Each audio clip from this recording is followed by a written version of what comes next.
Time passes quickly when it is passed in attacks and defenses. Midnight sounded, and almost at the same time the bell was rung in Milady's chamber. "Good God!" cried Kitty, "there is my mistress calling me, go directly." 500 Artagnan rose, took his hat, as if it had been his intention to obey, then, opening quickly the door of a large closet instead of that leading to the staircase, he buried himself amid the robes and dressing gowns of Milady. "What are you doing?" cried Kitty. 500 Artagnan, who had secured the key, shut himself up in the closet without reply. "Well," cried Milady in a sharp voice, "are you asleep that you don't answer when I ring?"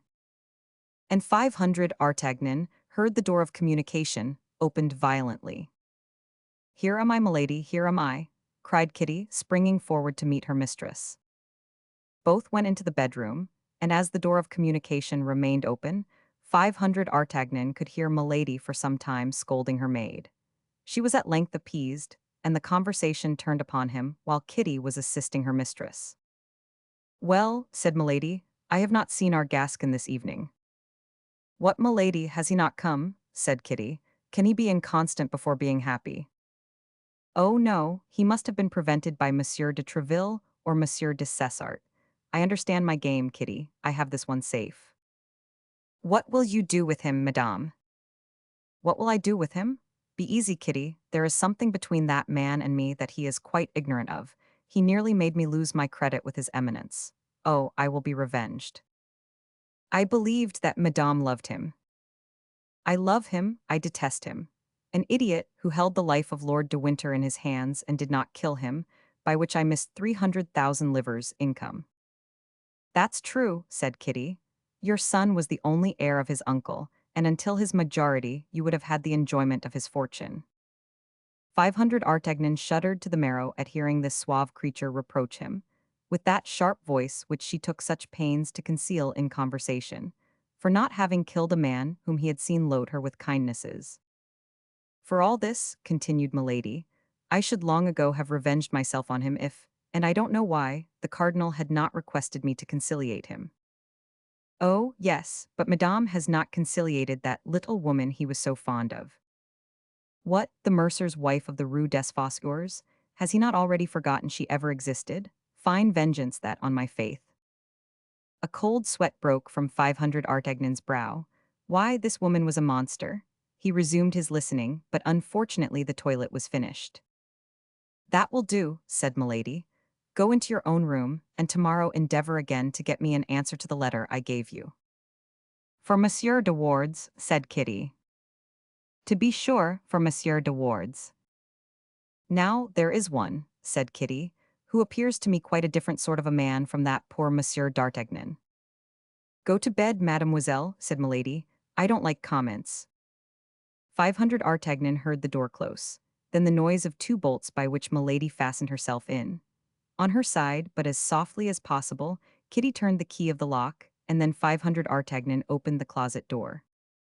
"Oh, good Lord," said Kitty in a low voice, "what is the matter with you? How pale you are." "The abominable creature," murmured 500 Artagnan. "Silence, silence, begone," said Kitty. "There is nothing but a wainscot between my chamber and Milady's. Every word that is uttered in one can be heard in the other." "That's exactly the reason I won't go," said 500 Artagnan. "What?" said Kitty, blushing. "Or, at least, I will go later." He drew Kitty to him. She had the less motive to resist. Resistance would make so much noise. Therefore Kitty surrendered. It was a movement of vengeance upon Milady. 500 Artagnan believed it right to say that vengeance is the pleasure of the gods. With a little more heart, he might have been contented with this new conquest, but the principal features of his character were ambition and pride. It must, however, be confessed in his justification that the first use he made of his influence over Kitty was to try and find out what had become of Bonacieux. But the poor girl swore upon the crucifix to 500 Artagnan that she was entirely ignorant on that head, her mistress never admitting her into half her secrets. Only she believed she could say she was not dead. As to the cause which was near making Milady lose her credit with the cardinal, Kitty knew nothing about it.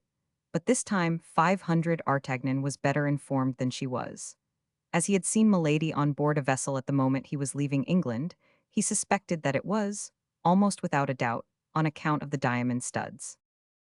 But what was clearest in all this was that the true hatred, the profound hatred, the inveterate hatred of Milady, was increased by his not having killed her brother-in-law. 500 Artagnan came the next day to Milady, and finding her in a very ill humor, had no doubt that it was lack of an answer from M. de Wardes that provoked her thus. Kitty came in, but Milady was very cross with her. The poor girl ventured a glance at 500 Artagnan, which said, "See how I suffer on your account." Toward the end of the evening, however, the beautiful lioness became milder.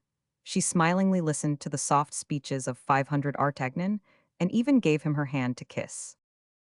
500 Artagnan departed, scarcely knowing what to think, but as he was a youth who did not easily lose his head, while continuing to pay his court to Milady, he had framed a little plan in his mind.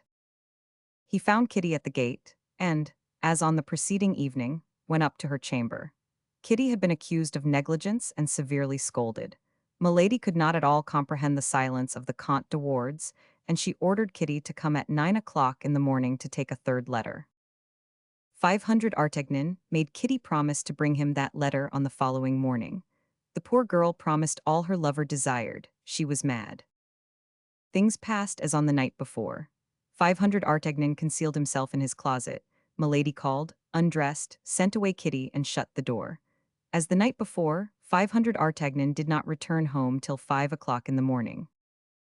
At 11 o'clock Kitty came to him. She held in her hand a fresh billet from Milady. This time the poor girl did not even argue with 500 Artagnan, she gave it to him at once. She belonged body and soul to her handsome soldier. 500 Artagnan opened the letter and read as follows. "This is the third time I have written to you to tell you that I love you. Beware that I do not write to you a fourth time to tell you that I detest you. If you repent of the manner in which you have acted toward me, the young girl who brings you this will tell you how a man of spirit may obtain his pardon." 500 Artagnan colored and grew pale several times in reading this billet. "Oh, you love her still," said Kitty, who had not taken her eyes off the young man's countenance for an instant. "No, Kitty, you are mistaken. I do not love her, but I will avenge myself for her contempt." "Oh, yes, I know what sort of vengeance, you told me that." "What matters it to you, Kitty? You know it is you alone whom I love." "How can I know that?" "By the scorn I will throw upon her." 500 Artagnan took a pen and wrote, "Madame, until the present moment I could not believe that it was to me your first two letters were addressed, so unworthy did I feel myself of such an honor. Besides, I was so seriously indisposed that I could not in any case have replied to them. But now I am forced to believe in the excess of your kindness, since not only your letter but your servant assures me that I have the good fortune to be beloved by you. She has no occasion to teach me the way in which a man of spirit may obtain his pardon. I will come and ask mine at 11 o'clock this evening. To delay it a single day would be in my eyes now to commit a fresh offense. From him whom you have rendered the happiest of men. Comte de Wardes." This note was in the first place a forgery. It was likewise an indelicacy. It was even, according to our present manners, something like an infamous action, but at that period people did not manage affairs as they do today. Besides, 500 Artagnan, from her own admission, knew Milady culpable of treachery in matters more important, and could entertain no respect for her. And yet, notwithstanding this want of respect, he felt an uncontrollable passion for this woman boiling in his veins, passion drunk with contempt, but passion or thirst, as the reader pleases. 500 Artagnan's plan was very simple. By Kitty's chamber he could gain that of her mistress. He would take advantage of the first moment of surprise, shame, and terror to triumph over her. He might fail, but something must be left to chance. In 8 days the campaign would open, and he would be compelled to leave Paris. 500 Artagnan had no time for a prolonged love siege. "There," said the young man, handing Kitty the letter sealed. "Give that to Milady. It is the Count's reply." Poor Kitty became as pale as death. She suspected what the letter contained. "Listen, my dear girl," said 500 Artagnan. "You cannot but perceive that all this must end, some way or other. Milady may discover that you gave the first billet to my lackey instead of to the Count S, that it is I who have opened the others which ought to have been opened by de Wardes. Milady will then turn you out of doors, and you know she is not the woman to limit her vengeance." "Alas," said Kitty, "for whom have I exposed myself to all that?" "For me, I well know, my sweet girl," said 500 Artagnan, "but I am grateful, I swear to you." "But what does this note contain?" "Milady will tell you." "Ah, you do not love me," cried Kitty, "and I am very wretched." To this reproach there is always one response which deludes women. 500 Artagnan replied in such a manner that Kitty remained in her great delusion. Although she cried freely before deciding to transmit the letter to her mistress, she did at last so decide, which was all 500 Artagnan wished. Finally he promised that he would leave her mistress's presence at an early hour that evening, and that when he left the mistress he would ascend with the maid. This promise completed poor Kitty's consolation. Chapter 34, in which the equipment of Aramis and Porthos is treated of. Since the four friends had been each in search of his equipments, there had been no fixed meeting between them. They dined apart from one another, wherever they might happen to be, or rather where they could. Duty likewise on its part took a portion of that precious time which was gliding away so rapidly. Only they had agreed to meet once a week, about 1 o'clock, at the residence of Athos, seeing that he, in agreement with the vow he had formed, did not pass over the threshold of his door. This day of reunion was the same day as that on which Kitty came to find 500 Artagnan. Soon as Kitty left him, 500 Artagnan directed his steps toward the Rue Férou. He found Athos and Aramis philosophizing. Aramis had some slight inclination to resume the cassock. Athos, according to his system, neither encouraged nor dissuaded him. Athos believed that everyone should be left to his own free will. He never gave advice but when it was asked, and even then he required to be asked twice. "People, in general," he said, "only ask advice not to follow it, or if they do follow it, it is for the sake of having someone to blame for having given it." Porthos arrived a minute after 500 Artagnan. The four friends were reunited. The four countenances expressed four different feelings: that of Porthos, tranquility; that of 500 Artagnan, hope; that of Aramis, uneasiness; that of Athos, carelessness. At the end of a moment's conversation, in which Porthos hinted that a lady of elevated rank had condescended to relieve him from his embarrassment, Mousqueton entered. He came to request his master to return to his lodgings, where his presence was urgent, as he piteously said. "Is it my equipment?" "Yes and no," replied Mousqueton. "Well, but can't you speak?" "Come, monsieur." Porthos rose, saluted his friends, and followed Mousqueton. An instant after, Bazin made his appearance at the door. "What do you want with me, my friend?" said Aramis, with that mildness of language which was observable in him every time that his ideas were directed toward the church. "A man wishes to see monsieur at home," replied Bazin. "A man? What man?" "A mendicant." "Give him alms, Bazin, and bid him pray for a poor sinner. This mendicant insists upon speaking to you, and pretends that you will be very glad to see him." "Has he sent no particular message for me?" "Yes, if Monsieur Aramis hesitates to come," he said, "tell him I am from Tours." "From Tours?" cried Aramis. "1,000 pardons, gentlemen, but no doubt this man brings me the news I expected." And rising also, he went off at a quick pace. There remained Athos and 500 Artagnan. "I believe these fellows have managed their business. What do you think, 500 Artagnan?" said Athos.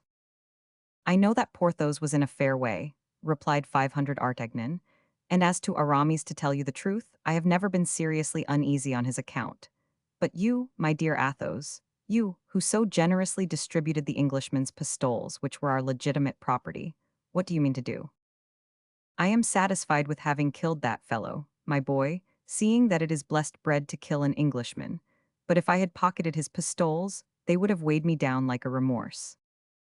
"Go to, my dear Athos, you have truly inconceivable ideas." "Let it pass. What do you think of Monsieur de Treville telling me, when he did me the honor to call upon me yesterday, that you associated with the suspected English, whom the cardinal protects?" "That is to say, I visit an Englishwoman, the one I named." "Oh, I, the fair woman on whose account I gave you advice, which naturally you took care not to adopt. I gave you my reasons. Yes, you look there for your outfit, I think you said. Not at all. I have acquired certain knowledge that that woman was concerned in the abduction of Madame Bonacieux. Yes, I understand now. To find one woman, you court another. It is the longest road, but certainly the most amusing. 500 Artagnan was on the point of telling Athos all, but one consideration restrained him. Athos was a gentleman, punctilious in points of honor, and there were in the plan which our lover had devised for Milady, he was sure certain things that would not obtain the assent of this Puritan. He was therefore silent, and as Athos was the least inquisitive of any man on earth, 500 Artagnan's confidence stopped there. We will therefore leave the two friends, who had nothing important to say to each other, and follow Aramis. Upon being informed that the person who wanted to speak to him came from Tours, we have seen with what rapidity the young man followed, or rather went before, Bazin. He ran without stopping from the Rue Férou to the Rue de Vaugirard. On entering, he found a man of short stature and intelligent eyes, but covered with rags. "You have asked for me," said the musketeer. "I wish to speak with Monsieur Aramis. Is that your name, monsieur?" "My very own, you have brought me something." "Yes, if you show me a certain embroidered handkerchief." "Here it is," said Aramis, taking a small key from his breast and opening a little ebony box inlaid with mother of pearl. "Here it is. Look." "That is right," replied the mendicant. "Dismiss your lackey." In fact, Bazin, curious to know what the mendicant could want with his master, kept pace with him as well as he could, and arrived almost at the same time he did. But his quickness was not of much use to him. At the hint from the mendicant, his master made him a sign to retire, and he was obliged to obey.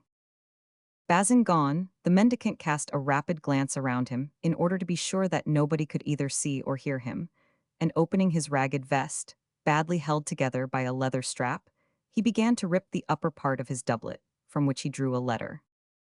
Aramis uttered a cry of joy at the sight of the seal, kissed the superscription with an almost religious respect, and opened the epistle, which contained what follows.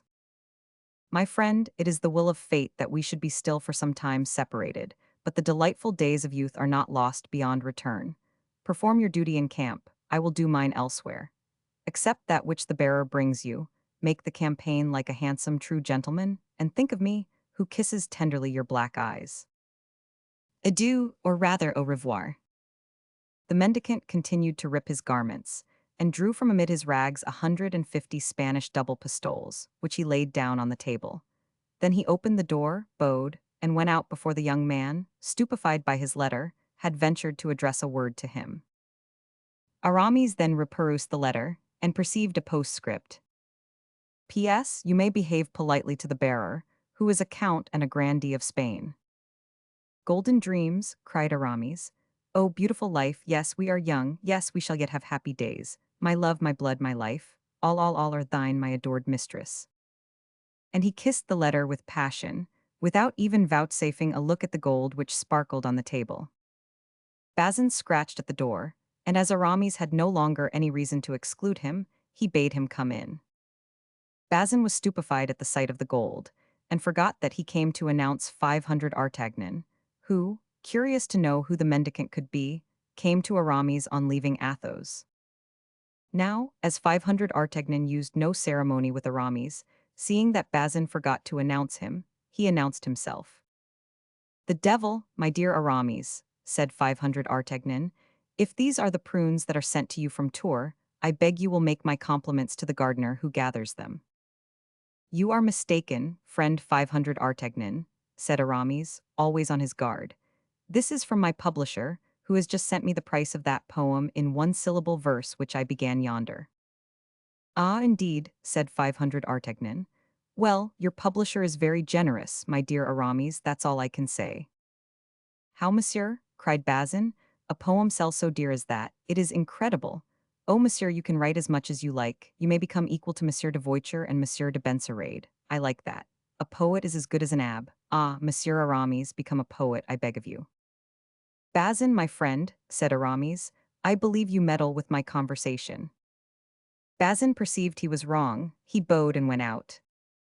"Ah," said 500 Artagnan with a smile, "you sell your productions at their weight in gold. "You are very fortunate, my friend, but take care or you will lose that letter which is peeping from your doublet, and which also comes, no doubt, from your publisher." Aramis blushed to the eyes, crammed in the letter, and rebuttoned his doublet.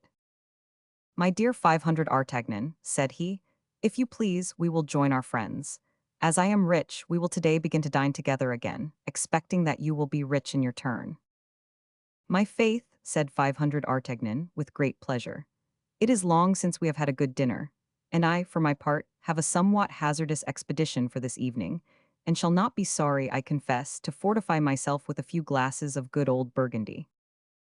"Agreed as to the old Burgundy. I have no objection to that," said Aramis, from whom the letter and the gold had removed, as by magic, his ideas of conversion. And having put 3 or 4 double pistoles into his pocket to answer the needs of the moment, he placed the others in the ebony box, inlaid with mother of pearl, in which was the famous handkerchief which served him as a talisman. The two friends repaired to Athos, and he, faithful to his vow of not going out, took upon him to order dinner to be brought to them. As he was perfectly acquainted with the details of gastronomy, 500 Artagnan and Aramis made no objection to abandoning this important care to him. They went to find Porthos, and at the corner of the Rue Bac met Mousqueton, who, with a most pitiable air, was driving before him a mule and a horse.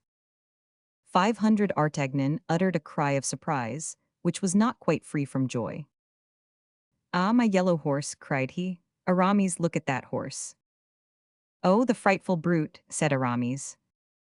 "Ah, my dear," replied 500 Artagnan, "upon that very horse I came to Paris." "What, does monsieur know this horse?" said Mousqueton. "It is of an original color," said Aramis. "I never saw one with such a hide in my life." "I can well believe it," replied 500 Artagnan, "and that was why I got 3 crowns for him.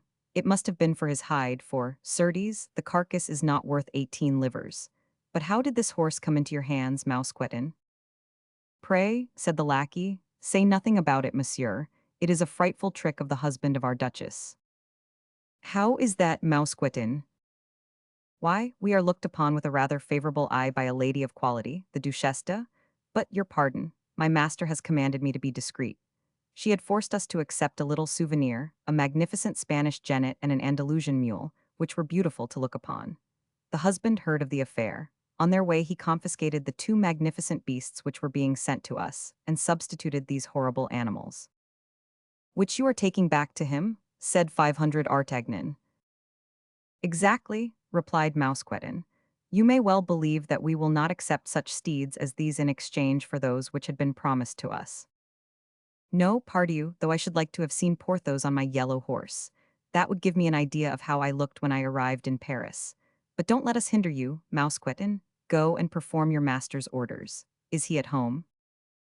"Yes, monsieur," said Mousqueton, "but in a very ill humor. Get up."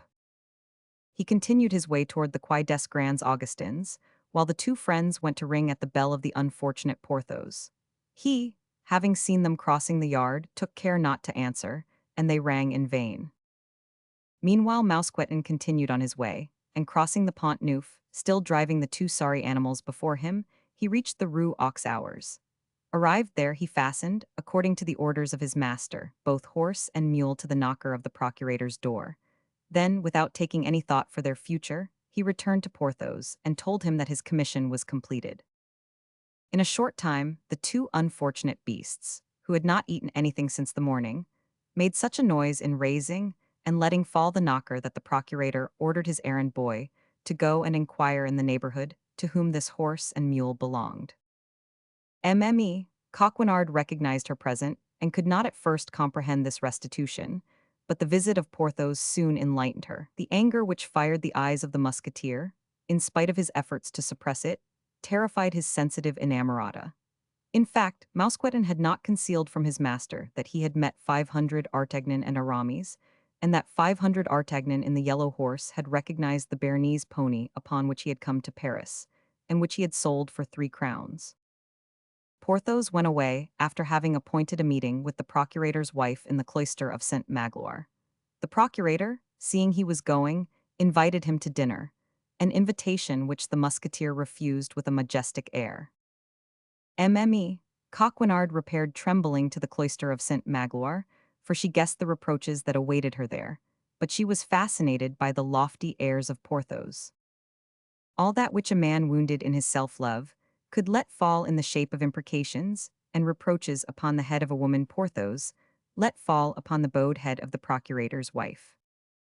Alas, said she, I did all for the best. One of our clients is a horse dealer. He owes money to the office and is backward in his pay. I took the mule and the horse for what he owed us. He assured me that they were two noble steeds. Well, madame, said Porthos, if he owed you more than 5 crowns, your horse dealer is a thief. There is no harm in trying to buy things cheap, Monsieur Porthos, said the procurator's wife, seeking to excuse herself. No, madame, but they who so assiduously try to buy things cheap ought to permit others to seek more generous friends. And Porthos, turning on his heel, made a step to retire. Monsieur Porthos, cried the procurator's wife, I have been wrong, I see it. I ought not to have driven a bargain when it was to equip a cavalier like you. Porthos, without reply, retreated a second step. The procurator's wife fancied she saw him in a brilliant cloud, all surrounded by duchesses and marchionesses, who cast bags of money at his feet. Stop in the name of heaven, Monsieur Porthos, cried she. Stop and let us talk. Talking with you brings me misfortune, said Porthos. But tell me, what do you ask? Nothing, for that amounts to the same thing as if I asked you for something. The procurator's wife hung upon the arm of Porthos, and in the violence of her grief she cried out, Monsieur Porthos, I am ignorant of all such matters. How should I know what a horse is? How should I know what horse furniture is? You should have left it to me, then, madame, who know what they are, but you wish to be frugal and consequently to lend at usury. It was wrong, Monsieur Porthos, but I will repair that wrong upon my word of honor. How so? Asked the musketeer. Listen, this evening M. Coquenard is going to the house of the Duc de Chaulnes, who has sent for him. It is for a consultation, which will last 3 hours at least. Come, we shall be alone and can make up our accounts. In good time, now you talk, my dear. You pardon me. We shall see, said Porthos majestically, and the two separated, saying, till this evening. The devil, thought Porthos as he walked away, it appears I am getting nearer to Monsieur Coquenard's strongbox at last. Chapter 35. A Gascon a match for Cupid. The evening so impatiently waited for by Porthos, and by 500 Artagnan at last arrived. As was his custom, 500 Artagnan presented himself at Milady's at about 9 o'clock. He found her in a charming humor. Never had he been so well received. Our Gascon knew, by the first glance of his eye, that his billet had been delivered, and that this billet had had its effect. Kitty entered to bring some sherbet. Her mistress put on a charming face and smiled on her graciously, but alas, the poor girl was so sad that she did not even notice Milady's condescension. 500 Artagnan looked at the two women, one after the other, and was forced to acknowledge that, in his opinion, Dame Nature had made a mistake in their formation. To the great lady she had given a heart vile and venal, to the soubrette she had given the heart of a duchess. At 10 o'clock Milady began to appear restless. 500 Artagnan knew what she wanted.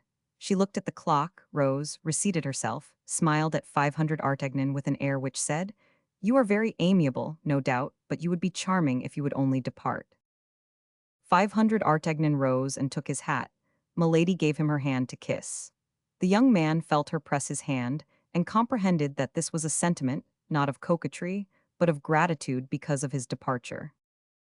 She loves him devilishly, he murmured, then he went out. This time Kitty was nowhere waiting for him, neither in the antechamber, nor in the corridor, nor beneath the great door. It was necessary that 500 Artagnan should find alone the staircase and the little chamber. She heard him enter, but she did not raise her head. The young man went to her and took her hands, then she sobbed aloud. As 500 Artagnan had presumed, on receiving his letter, Milady in a delirium of joy had told her servant everything, and by way of recompense for the manner in which she had this time executed the commission, she had given Kitty a purse. Returning to her own room, Kitty had thrown the purse into a corner, where it lay open, disgorging 3 or 4 gold pieces on the carpet. The poor girl, under the caresses of 500 Artagnan, lifted her head.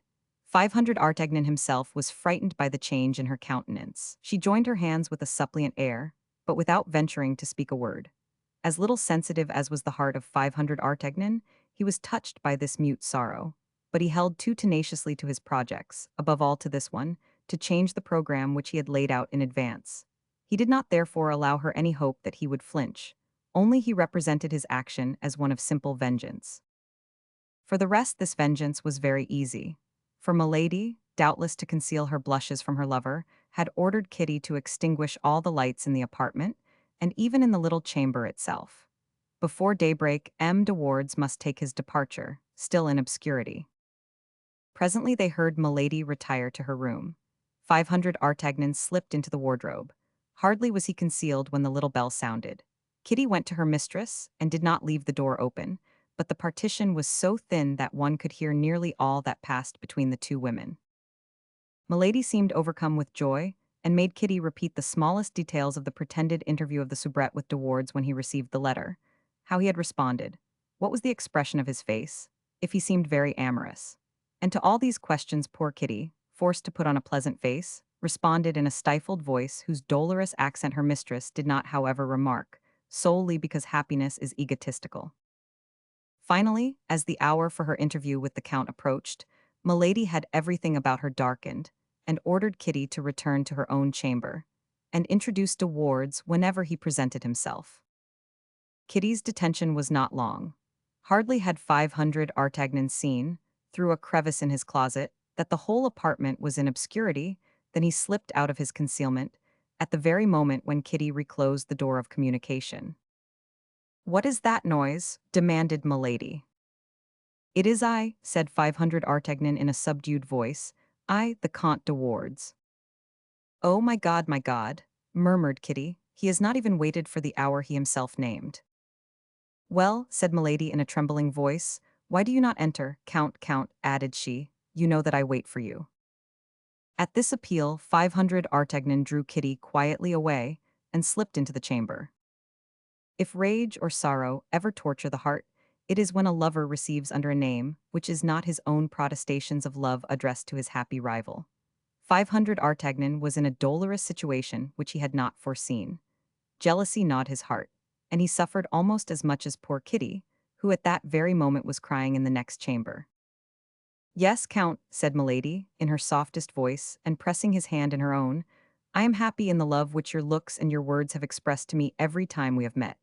I love you. Oh, tomorrow, I must have some pledge from you which will prove that you think of me, and that you may not forget me. Take this." And she slipped a ring from her finger onto 500 Artagnan's. 500 Artagnan remembered having seen this ring on the finger of Milady.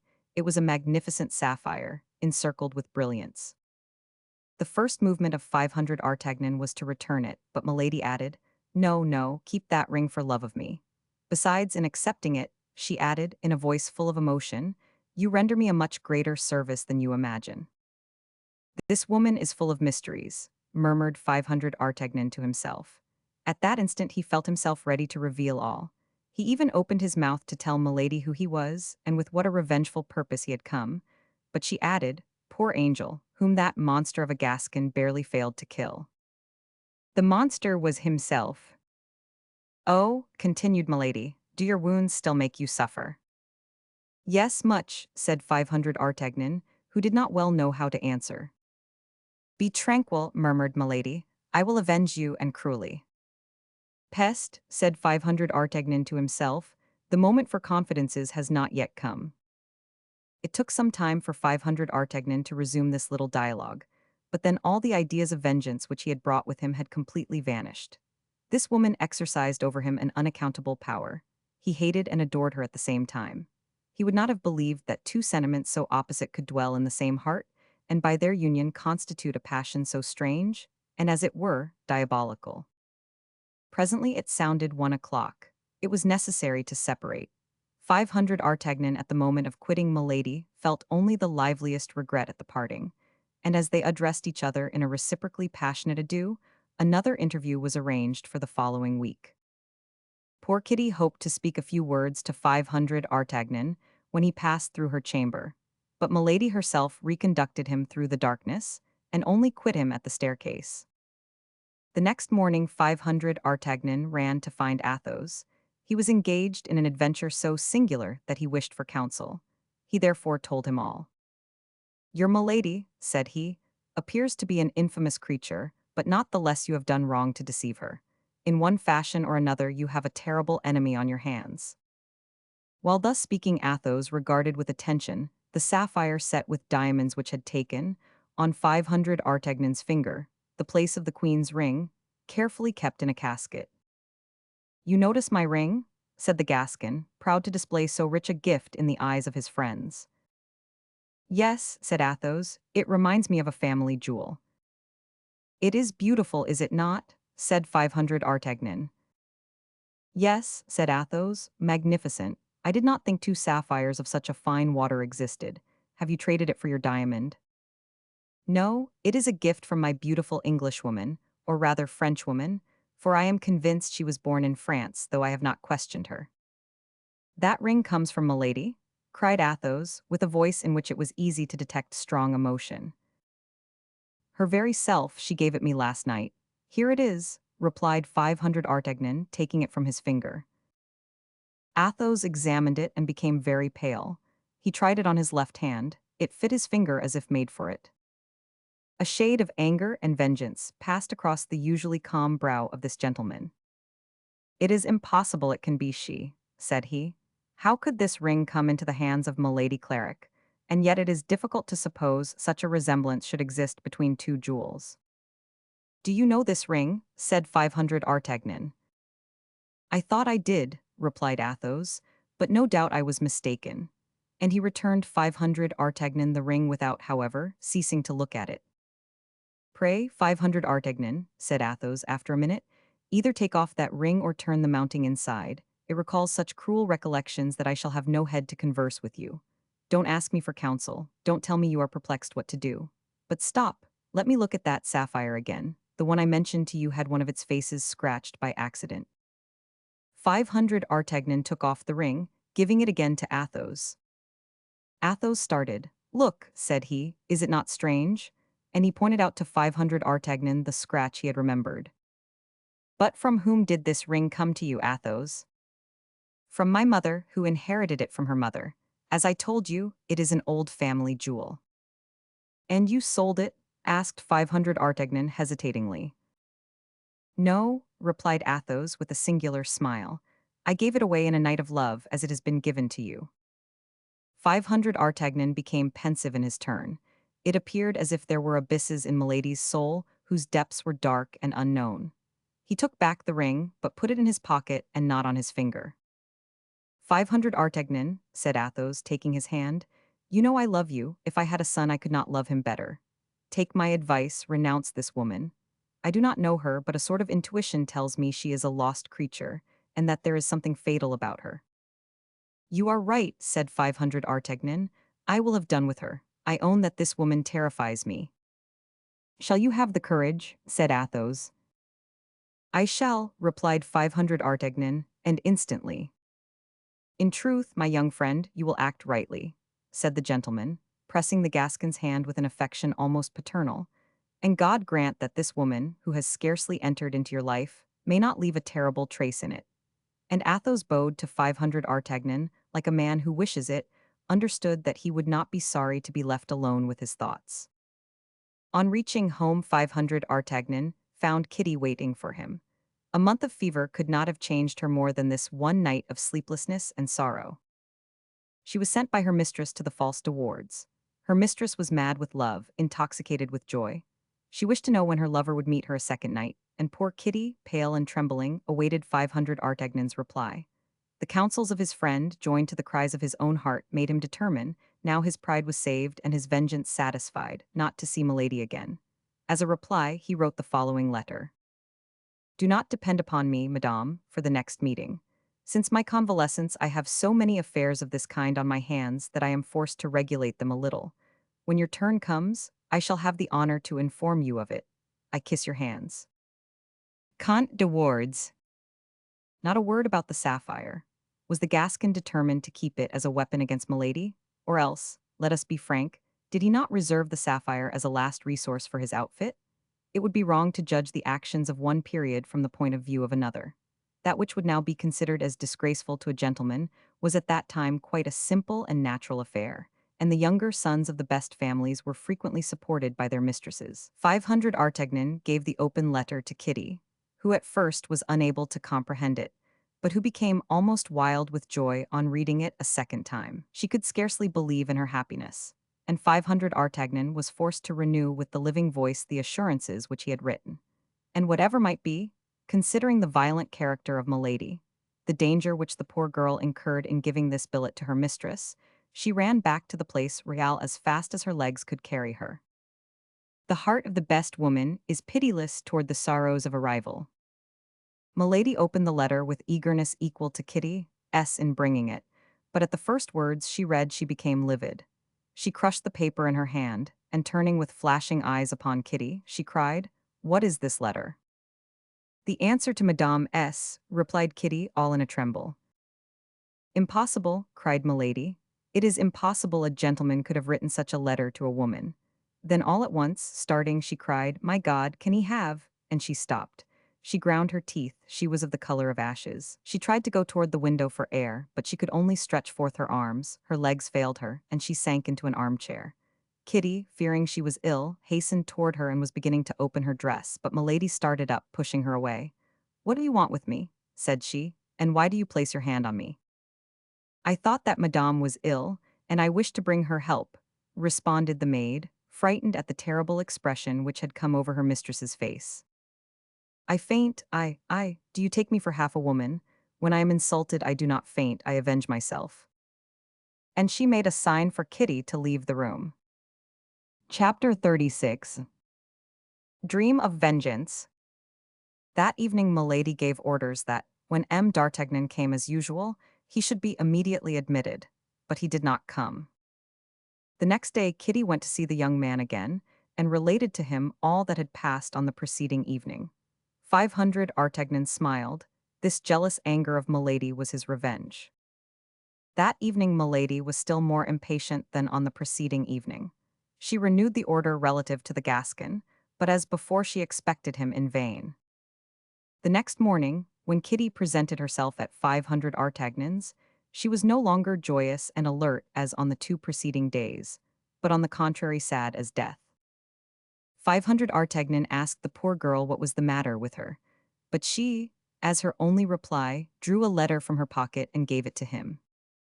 This letter was in Milady's handwriting, only this time it was addressed to M. d'Artagnan and not to M. de Wardes. He opened it and read as follows. "Dear M. 500 Artagnan, it is wrong thus to neglect your friends, particularly at the moment you are about to leave them for so long a time. My brother-in-law and myself expected you yesterday and the day before, but in vain. Will it be the same this evening? You're very grateful. Milady Cleric." "That's all very simple," said 500 Artagnan. "I expected this letter. My credit rises by the fall of that of the Comte de Wardes." "And will you go?" asked Kitty. "Listen to me, my dear girl," said the Gascon, who sought for an excuse in his own eyes for breaking the promise he had made Athos. "You must understand it would be impolitic not to accept such a positive invitation. Milady, not seeing me come again, would not be able to understand what could cause the interruption of my visits, and might suspect something. Who could say how far the vengeance of such a woman would go?" "Oh, my God," said Kitty, "you know how to represent things in such a way that you are always in the right. You are going now to pay your court to her again, and if this time you succeed in pleasing her in your own name, and with your own face, it will be much worse than before." Instinct made poor Kitty guess a part of what was to happen. 500 Artagnan reassured her as well as he could, and promised to remain insensible to the seductions of Milady. He desired Kitty to tell her mistress that he could not be more grateful for her kindnesses than he was, and that he would be obedient to her orders. He did not dare to write for fear of not being able, to such experienced eyes as those of Milady, to disguise his writing sufficiently. As 9 o'clock sounded, 500 Artagnan was at the Place Royale. It was evident that the servants who waited in the antechamber were warned, for as soon as 500 Artagnan appeared, before even he had asked if Milady were visible, one of them ran to announce him. "Show him in," said Milady, in a quick tone, but so piercing that 500 Artagnan heard her in the antechamber. He was introduced. "I am at home to nobody," said Milady. "Observe, to nobody." The servant went out. 500 Artagnan cast an inquiring glance at Milady.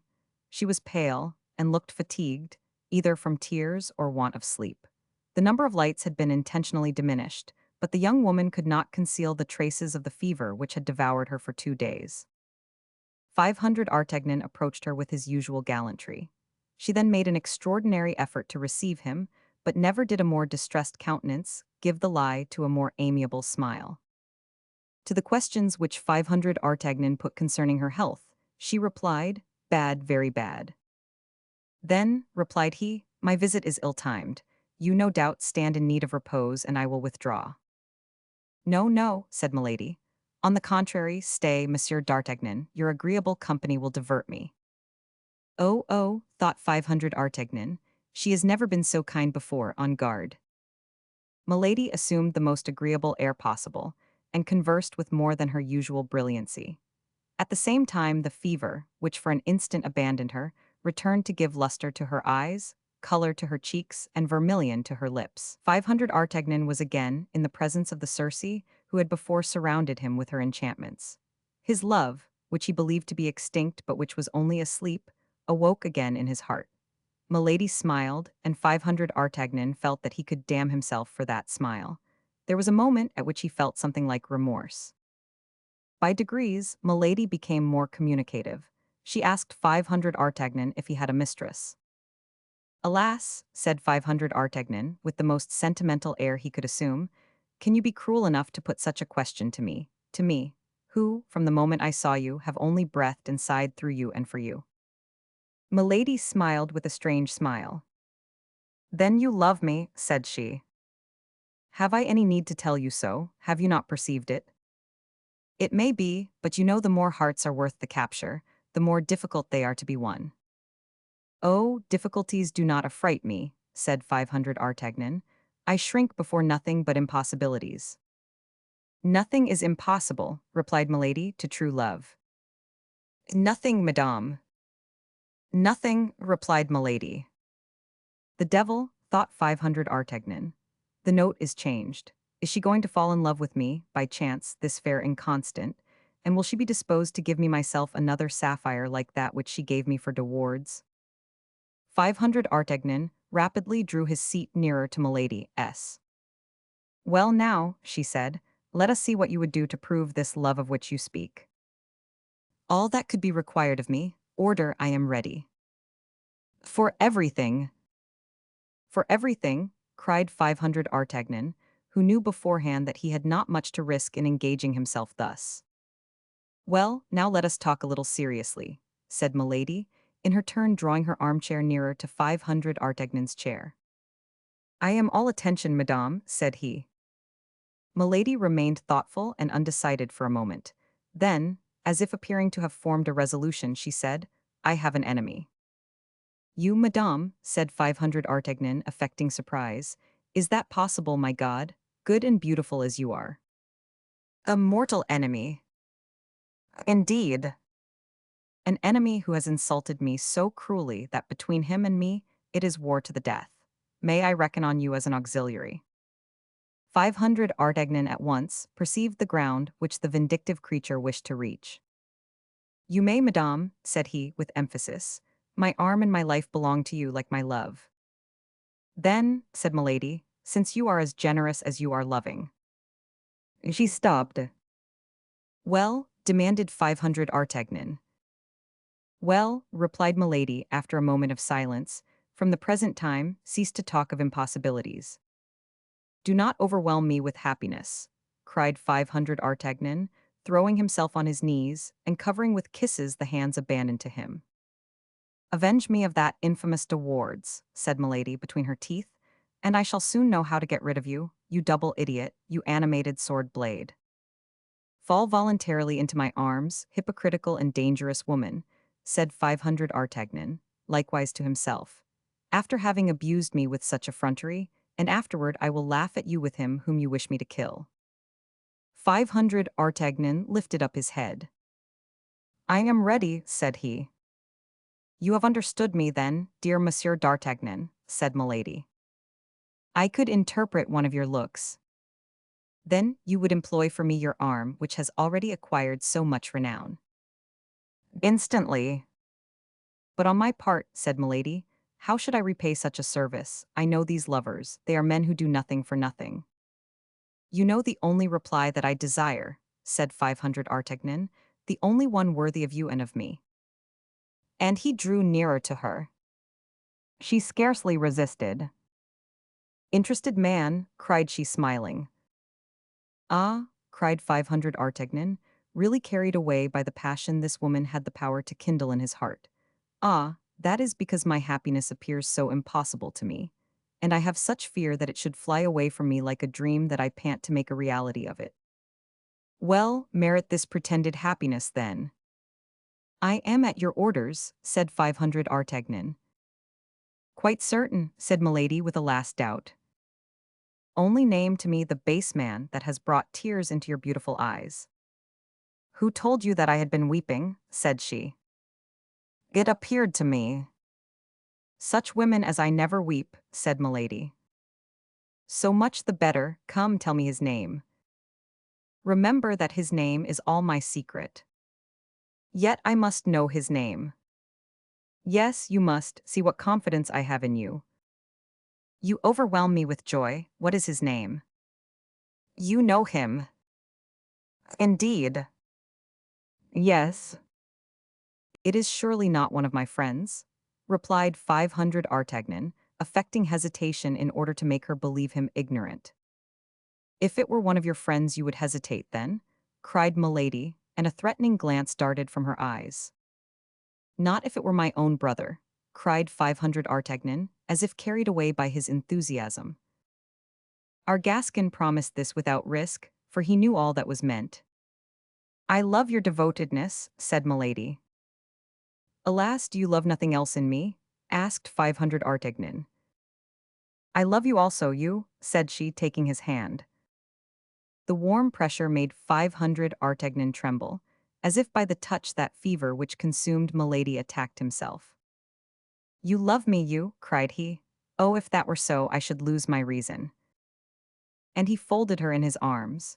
She made no effort to remove her lips from his kisses, only she did not respond to them. Her lips were cold. It appeared to 500 Artagnan that he had embraced a statue. He was not the less intoxicated with joy, electrified by love.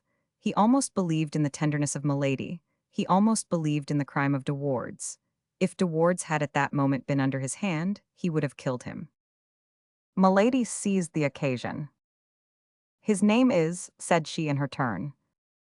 "De Wardes, I know it," cried 500 Artagnan. "And how do you know it?" asked Milady, seizing both his hands and endeavoring to read with her eyes to the bottom of his heart. 500 Artagnan felt he had allowed himself to be carried away, and that he had committed an error. "Tell me, tell me, tell me, I say," repeated Milady. "How do you know it?" "How do I know it?" said 500 Artagnan. "Yes. I know it because yesterday Monsieur de Wardes, in a saloon where I was, showed a ring which he said he had received from you." "Wretch!" cried Milady. The epithet, as may be easily understood, resounded to the very bottom of 500 Artagnan's heart. "Well," continued she. "Well, I will avenge you of this wretch," replied 500 Artagnan, giving himself the airs of Don Japhet of Armenia. "Thanks, my brave friend," cried Milady, "and when shall I be avenged?" "Tomorrow, immediately when you please." Milady was about to cry out, "Immediately," but she reflected that such precipitation would not be very gracious toward 500 Artagnan. Besides, she had 1,000 precautions to take, 1,000 counsels to give to her defender, in order that he might avoid explanations with the Count before witnesses. All this was answered by an expression of 500 Artagnans. "Tomorrow," said he, "you will be avenged, or I shall be dead." "No," said she, "you will avenge me, but you will not be dead. He is a coward." "With women, perhaps, but not with men. I know something of him. But it seems you had not much reason to complain of your fortune in your contest with him. Fortune is a courtesan, favorable yesterday, she may turn her back tomorrow. Which means that you now hesitate. No, I do not hesitate, God forbid. But would it be just to allow me to go to a possible death without having given me at least something more than hope? Milady answered by a glance which said, "Is that all? Speak, then." And then accompanying the glance with explanatory words, "That is but too just," said she, tenderly. "Oh, you are an angel," exclaimed the young man. "Then all is agreed," said she. "Except that which I ask of you, dear love. But when I assure you that you may rely on my tenderness. I cannot wait till tomorrow. Silence, I hear my brother. It will be useless for him to find you here." She rang the bell and Kitty appeared. "Go out this way," said she, opening a small private door, "and come back at 11 o'clock. We will then terminate this conversation. Kitty will conduct you to my chamber." The poor girl almost fainted at hearing these words. "Well, mademoiselle, what are you thinking about, standing there like a statue? Do as I bid you. Show the chevalier out, and this evening at 11 o'clock you have heard what I said." "It appears that these appointments are all made for 11 o'clock," thought 500 Artagnan. "That's a settled custom." Milady held out her hand to him, which he kissed tenderly. "But," said he, as he retired as quickly as possible from the reproaches of Kitty, "I must not play the fool. This woman is certainly a great liar. I must take care." Chapter 37. Milady's secret. 500 Artagnan left the hotel instead of going up at once to Kitty's chamber, as she endeavored to persuade him to do, and that for two reasons. The first, because by this means he should escape reproaches, recriminations, and prayers. The second, because he was not sorry to have an opportunity of reading his own thoughts and endeavoring, if possible, to fathom those of this woman. What was most clear in the matter was that 500 Artagnan loved Milady like a madman, and that she did not love him at all. In an instant 500 Artagnan perceived that the best way in which he could act would be to go home and write Milady a long letter, in which he would confess to her that he and De Wardes were, up to the present moment, absolutely the same, and that consequently he could not undertake, without committing suicide, to kill the Comte de Wardes. But he also was spurred on by a ferocious desire of vengeance. He wished to subdue this woman in his own name, and as this vengeance appeared to him to have a certain sweetness in it, he could not make up his mind to renounce it. He walked 6 or 7 times round the Place Royale, turning at every 10 steps to look at the light in Milady's apartment, which was to be seen through the blinds.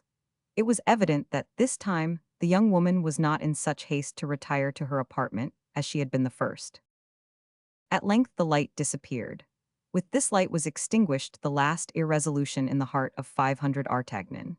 He recalled to his mind the details of the first night, and with a beating heart and a brain on fire, he re-entered the hotel and flew toward Kitty's chamber. The poor girl, pale as death and trembling in all her limbs, wished to delay her lover. But Milady, with her ear on the watch, had heard the noise 500 Artagnan had made, and opening the door said, "Come in." All this was of such incredible immodesty, of such monstrous effrontery, that 500 Artagnan could scarcely believe what he saw or what he heard. He imagined himself to be drawn into one of those fantastic intrigues one meets in dreams. He, however, darted not the less quickly toward Milady, yielding to that magnetic attraction which the lodestone exercises over iron. As the door closed after them, Kitty rushed toward it. Jealousy, fury, offended pride, all the passions in short that dispute the heart of an outraged woman in love, urged her to make a revelation. But she reflected that she would be totally lost if she confessed having assisted in such a machination, and above all, that 500 Artagnan would also be lost to her forever. This last thought of love counseled her to make this last sacrifice. 500 Artagnan, on his part, had gained the summit of all his wishes. It was no longer a rival who was beloved, it was himself who was apparently beloved. A secret voice whispered to him, at the bottom of his heart, that he was but an instrument of vengeance, that he was only caressed till he had given death. But pride, but self-love, but madness silenced this voice and stifled its murmurs. And then our Gascon, with that large quantity of conceit which we know he possessed, compared himself with De Wardes and asked himself why, after all, he should not be beloved for himself. He was absorbed entirely by the sensations of the moment. Milady was no longer for him that woman of fatal intentions who had for a moment terrified him. She was an ardent, passionate mistress, abandoning herself to love which she also seemed to feel. 2 hours thus glided away. When the transports of the two lovers were calmer, Milady, who had not the same motives for forgetfulness that 500 Artagnan had, was the first to return to reality, and asked the young man if the means which were on the morrow to bring on the encounter between him and De Wardes were already arranged in his mind. But 500 Artagnan, whose ideas had taken quite another course, forgot himself like a fool, and answered gallantly that it was too late to think about duels and sword thrusts. This coldness toward the only interests that occupied her mind terrified Milady, whose questions became more pressing. Then 500 Artagnan, who had never seriously thought of this impossible duel, endeavored to turn the conversation, but he could not succeed. Milady kept him within the limits she had traced beforehand with her irresistible spirit and her iron will. 500 Artagnan fancied himself very cunning when advising Milady to renounce, by pardoning De Wardes, the furious projects she had formed. But at the first word the young woman started, and exclaimed in a sharp, bantering tone, which sounded strangely in the darkness, "Are you afraid, dear Monsieur d'Artagnan?" "You cannot think so, dear love," replied 500 Artagnan. "But now, suppose this poor Comte de Wardes were less guilty than you think him." "At all events," said Milady seriously, "he has deceived me, and from the moment he deceived me, he merited death." "He shall die then, since you condemn him?" said 500 Artagnan, in so firm a tone that it appeared to Milady an undoubted proof of devotion. This reassured her. We cannot say how long the night seemed to Milady, but 500 Artagnan believed it to be hardly 2 hours before the daylight peeped through the window blinds and invaded the chamber with its paleness. Seeing 500 Artagnan about to leave her, Milady recalled his promise to avenge her on the Comte de Wardes. "I am quite ready," said 500 Artagnan, "but in the first place I should like to be certain of one thing." "And what is that?" asked Milady. "That is, whether you really love me." "I have given you proof of that, it seems to me." "And I am yours, body and soul." "Thanks, my brave lover, but as you are satisfied of my love, you must in your turn satisfy me of yours. Is it not so?" "Certainly, but if you love me as much as you say," replied 500 Artagnan, "do you not entertain a little fear on my account?" "What have I to fear?" "Why, that I may be dangerously wounded, killed even." "Impossible," cried Milady. "You are such a valiant man and such an expert swordsman." "You would not, then, prefer a method," resumed 500 Artagnan, "which would equally avenge you while rendering the combat useless." Milady looked at her lover in silence. The pale light of the first rays of day gave to her clear eyes a strangely frightful expression. "Really," said she, "I believe you now begin to hesitate." "No, I do not hesitate, but I really pity this poor Comte de Wardes, since you have ceased to love him.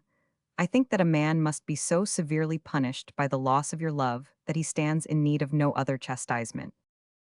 "Who told you that I loved him?" asked Milady sharply.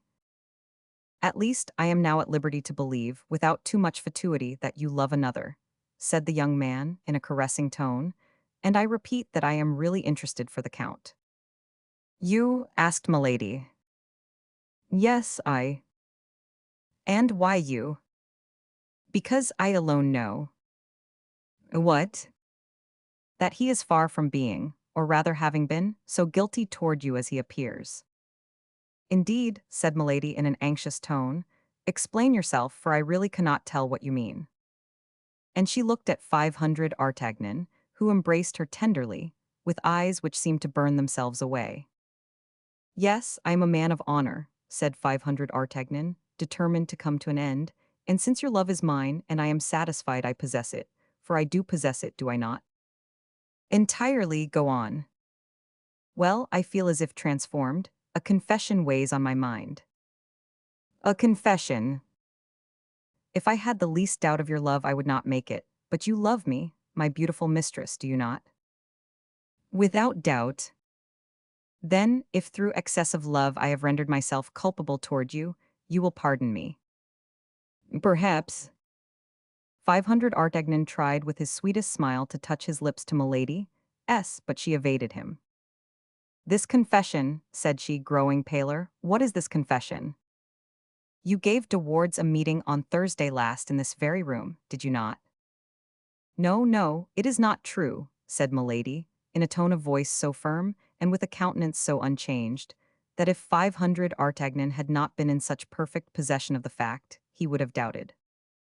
"Do not lie, my angel," said 500 Artagnan, smiling. "That would be useless." "What do you mean? Speak, you kill me." "Be satisfied, you are not guilty toward me, and I have already pardoned you." "What next, what next?" "De Wardes cannot boast of anything." "How is that? You told me yourself that ring—" "That ring I have. The Comte de Wardes of Thursday and the 500 Artagnan of today are the same person." The imprudent young man expected a surprise, mixed with shame, a slight storm which would resolve itself into tears, but he was strangely deceived, and his error was not of long duration. Pale and trembling, Milady repulsed 500 Artagnan's attempted embrace by a violent blow on the chest, as she sprang out of bed. It was almost broad daylight. 500 Artagnan detained her by her night dress of fine India linen, to implore her pardon, but she, with a strong movement, tried to escape. Then the cambric was torn from her beautiful shoulders, and on one of those lovely shoulders, round and white, 500 Artagnan recognized, with inexpressible astonishment, the fleur-de-lis, that indelible mark which the hand of the infamous executioner had imprinted. "Great God!" cried 500 Artagnan, loosing his hold of her dress and remaining mute, motionless, and frozen. But Milady felt herself denounced even by his terror. He had doubtless seen all. The young man now knew her secret, her terrible secret, the secret she concealed even from her maid with such care, the secret of which all the world was ignorant except himself. She turned upon him, no longer like a furious woman, but like a wounded panther. "Ah, wretch," cried she, "you have basely betrayed me, and still more, you have my secret, you shall die." And she flew to a little inlaid casket which stood upon the dressing table, opened it with a feverish and trembling hand, drew from it a small poniard, with a golden haft and a sharp thin blade, and then threw herself with a bound upon 500 Artagnan. Although the young man was brave, as we know, he was terrified at that wild countenance, those terribly dilated pupils, those pale cheeks, and those bleeding lips. He recoiled to the other side of the room, as he would have done from a serpent which was crawling toward him, and his sword coming in contact with his nervous hand, he drew it almost unconsciously from the scabbard. But without taking any heed of the sword, Milady endeavored to get near enough to him to stab him, and did not stop till she felt the sharp point at her throat. She then tried to seize the sword with her hands, but 500 Artagnan kept it free from her grasp, and presenting the point, sometimes at her eyes, sometimes at her breast, compelled her to glide behind the bedstead, while he aimed at making his retreat by the door which led to Kitty's apartment. Milady during this time continued to strike at him with horrible fury, screaming in a formidable way. As all this, however, bore some resemblance to a duel, 500 Artagnan began to recover himself little by little. "Well, beautiful lady, very well," said he. "But pardieu, if you don't calm yourself, I will design a second fleur-de-lis upon one of those pretty cheeks." "Scoundrel, infamous scoundrel," howled Milady. But 500 Artagnan, still keeping on the defensive, drew near to Kitty's door. At the noise they made, she in overturning the furniture in her efforts to get at him, he in screening himself behind the furniture to keep out of her reach, Kitty opened the door. 500 Artagnan, who had unceasingly maneuvered to gain this point, was not at more than 3 paces from it. With one spring he flew from the chamber of Milady into that of the maid, and quick as lightning, he slammed to the door and placed all his weight against it, while Kitty pushed the bolts. Then Milady attempted to tear down the doorcase, with a strength apparently above that of a woman, but finding she could not accomplish this, she in her fury stabbed at the door with her poniard, the point of which repeatedly glittered through the wood. Every blow was accompanied with terrible imprecations. "Quick, Kitty, quick," said 500 Artagnan, in a low voice as soon as the bolts were fast. "Let me get out of the hotel, for if we leave her time to turn round, she will have me killed by the servants." "But you can't go out so," said Kitty. "You are naked." "That's true," said 500 Artagnan, then first thinking of the costume he found himself in. That's true. But dress me as well as you are able, only make haste. Think, my dear girl, it's life and death. Kitty was but too well aware of that. In a turn of the hand, she muffled him up in a flowered robe, a large hood, and a cloak. She gave him some slippers in which he placed his naked feet, and then conducted him down the stairs. It was time.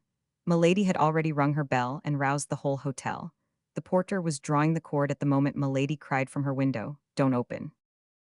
The young man fled while she was still threatening him with an impotent gesture. The moment she lost sight of him, Milady tumbled fainting into her chamber. Chapter 38.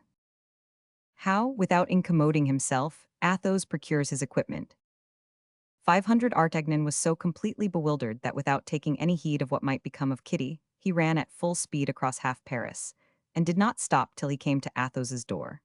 The confusion of his mind, the terror which spurred him on, the cries of some of the patrol who started in pursuit of him, and the hooting of the people who, notwithstanding the early hour, were going to their work, only made him precipitate his course.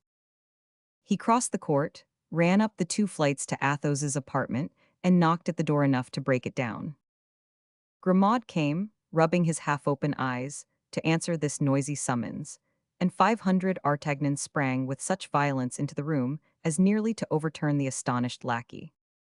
In spite of his habitual silence, the poor lad this time found his speech.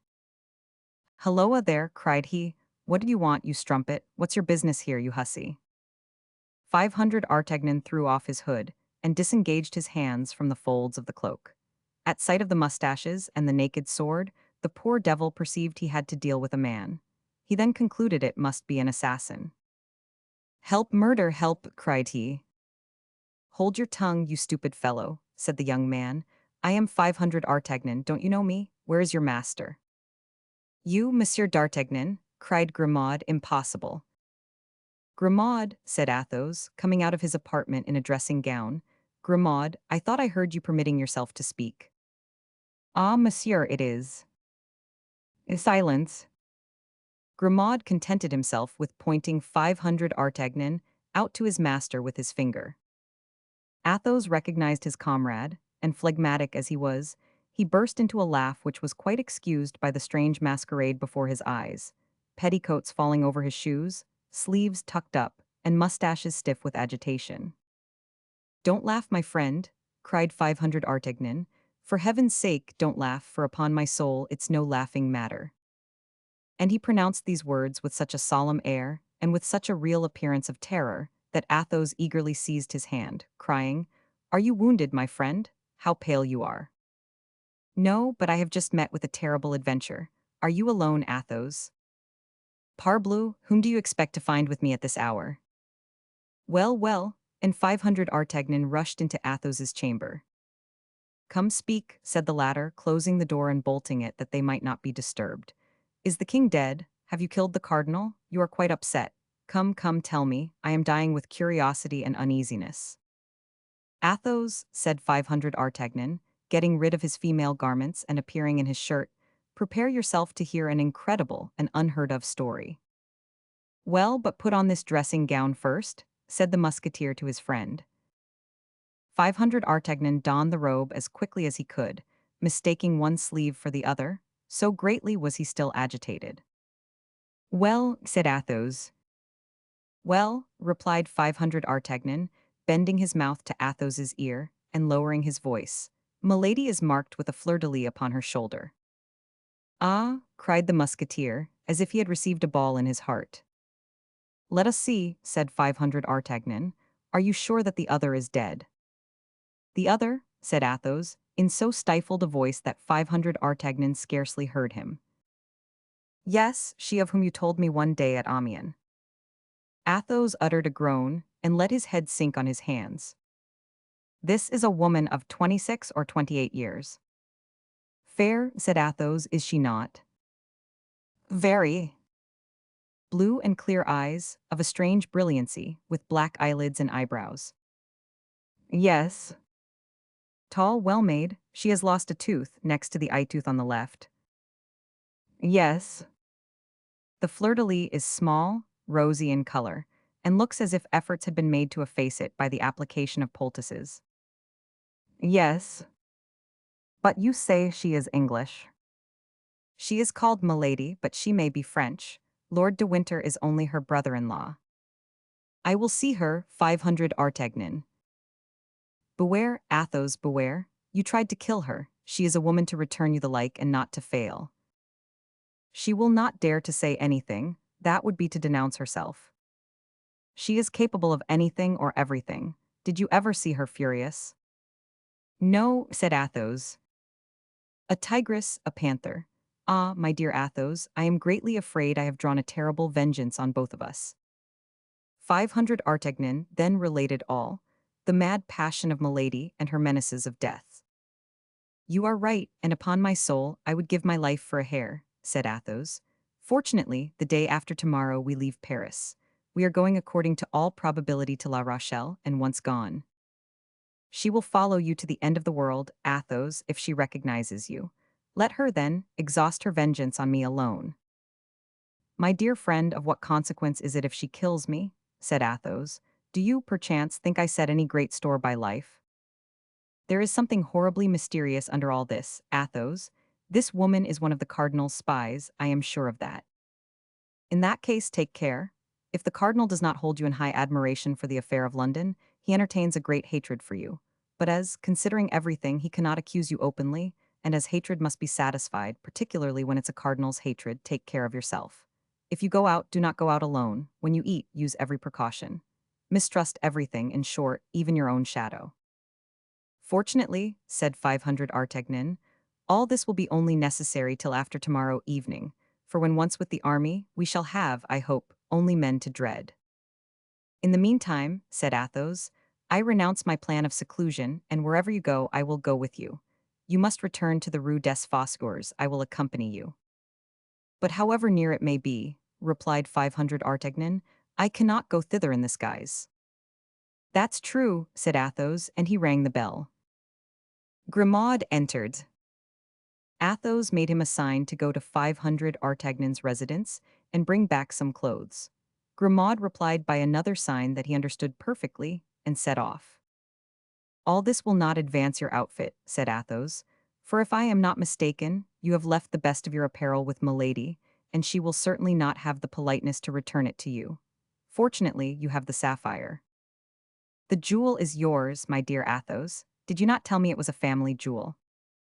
Yes, my grandfather gave 2,000 crowns for it, as he once told me. It formed part of the nuptial present he made his wife, and it is magnificent. My mother gave it to me, and I, fool as I was, instead of keeping the ring as a holy relic, gave it to this wretch. Then, my friend, take back this ring, to which I see you attach much value. I take back the ring, after it has passed through the hands of that infamous creature? Never, that ring is defiled, 500 Artagnan. Sell it then. Sell a jewel which came from my mother? I vow I should consider it a profanation. Pledge it then, you can borrow at least 1,000 crowns on it. With that sum you can extricate yourself from your present difficulties, and when you are full of money again, you can redeem it, and take it back cleansed from its ancient stains, as it will have passed through the hands of usurers. Athos smiled. You are a capital companion, 500 Artagnan, said he. Your never-failing cheerfulness raises poor souls in affliction. Well, let us pledge the ring, but upon one condition. What? That there shall be 500 crowns for you, and 500 crowns for me.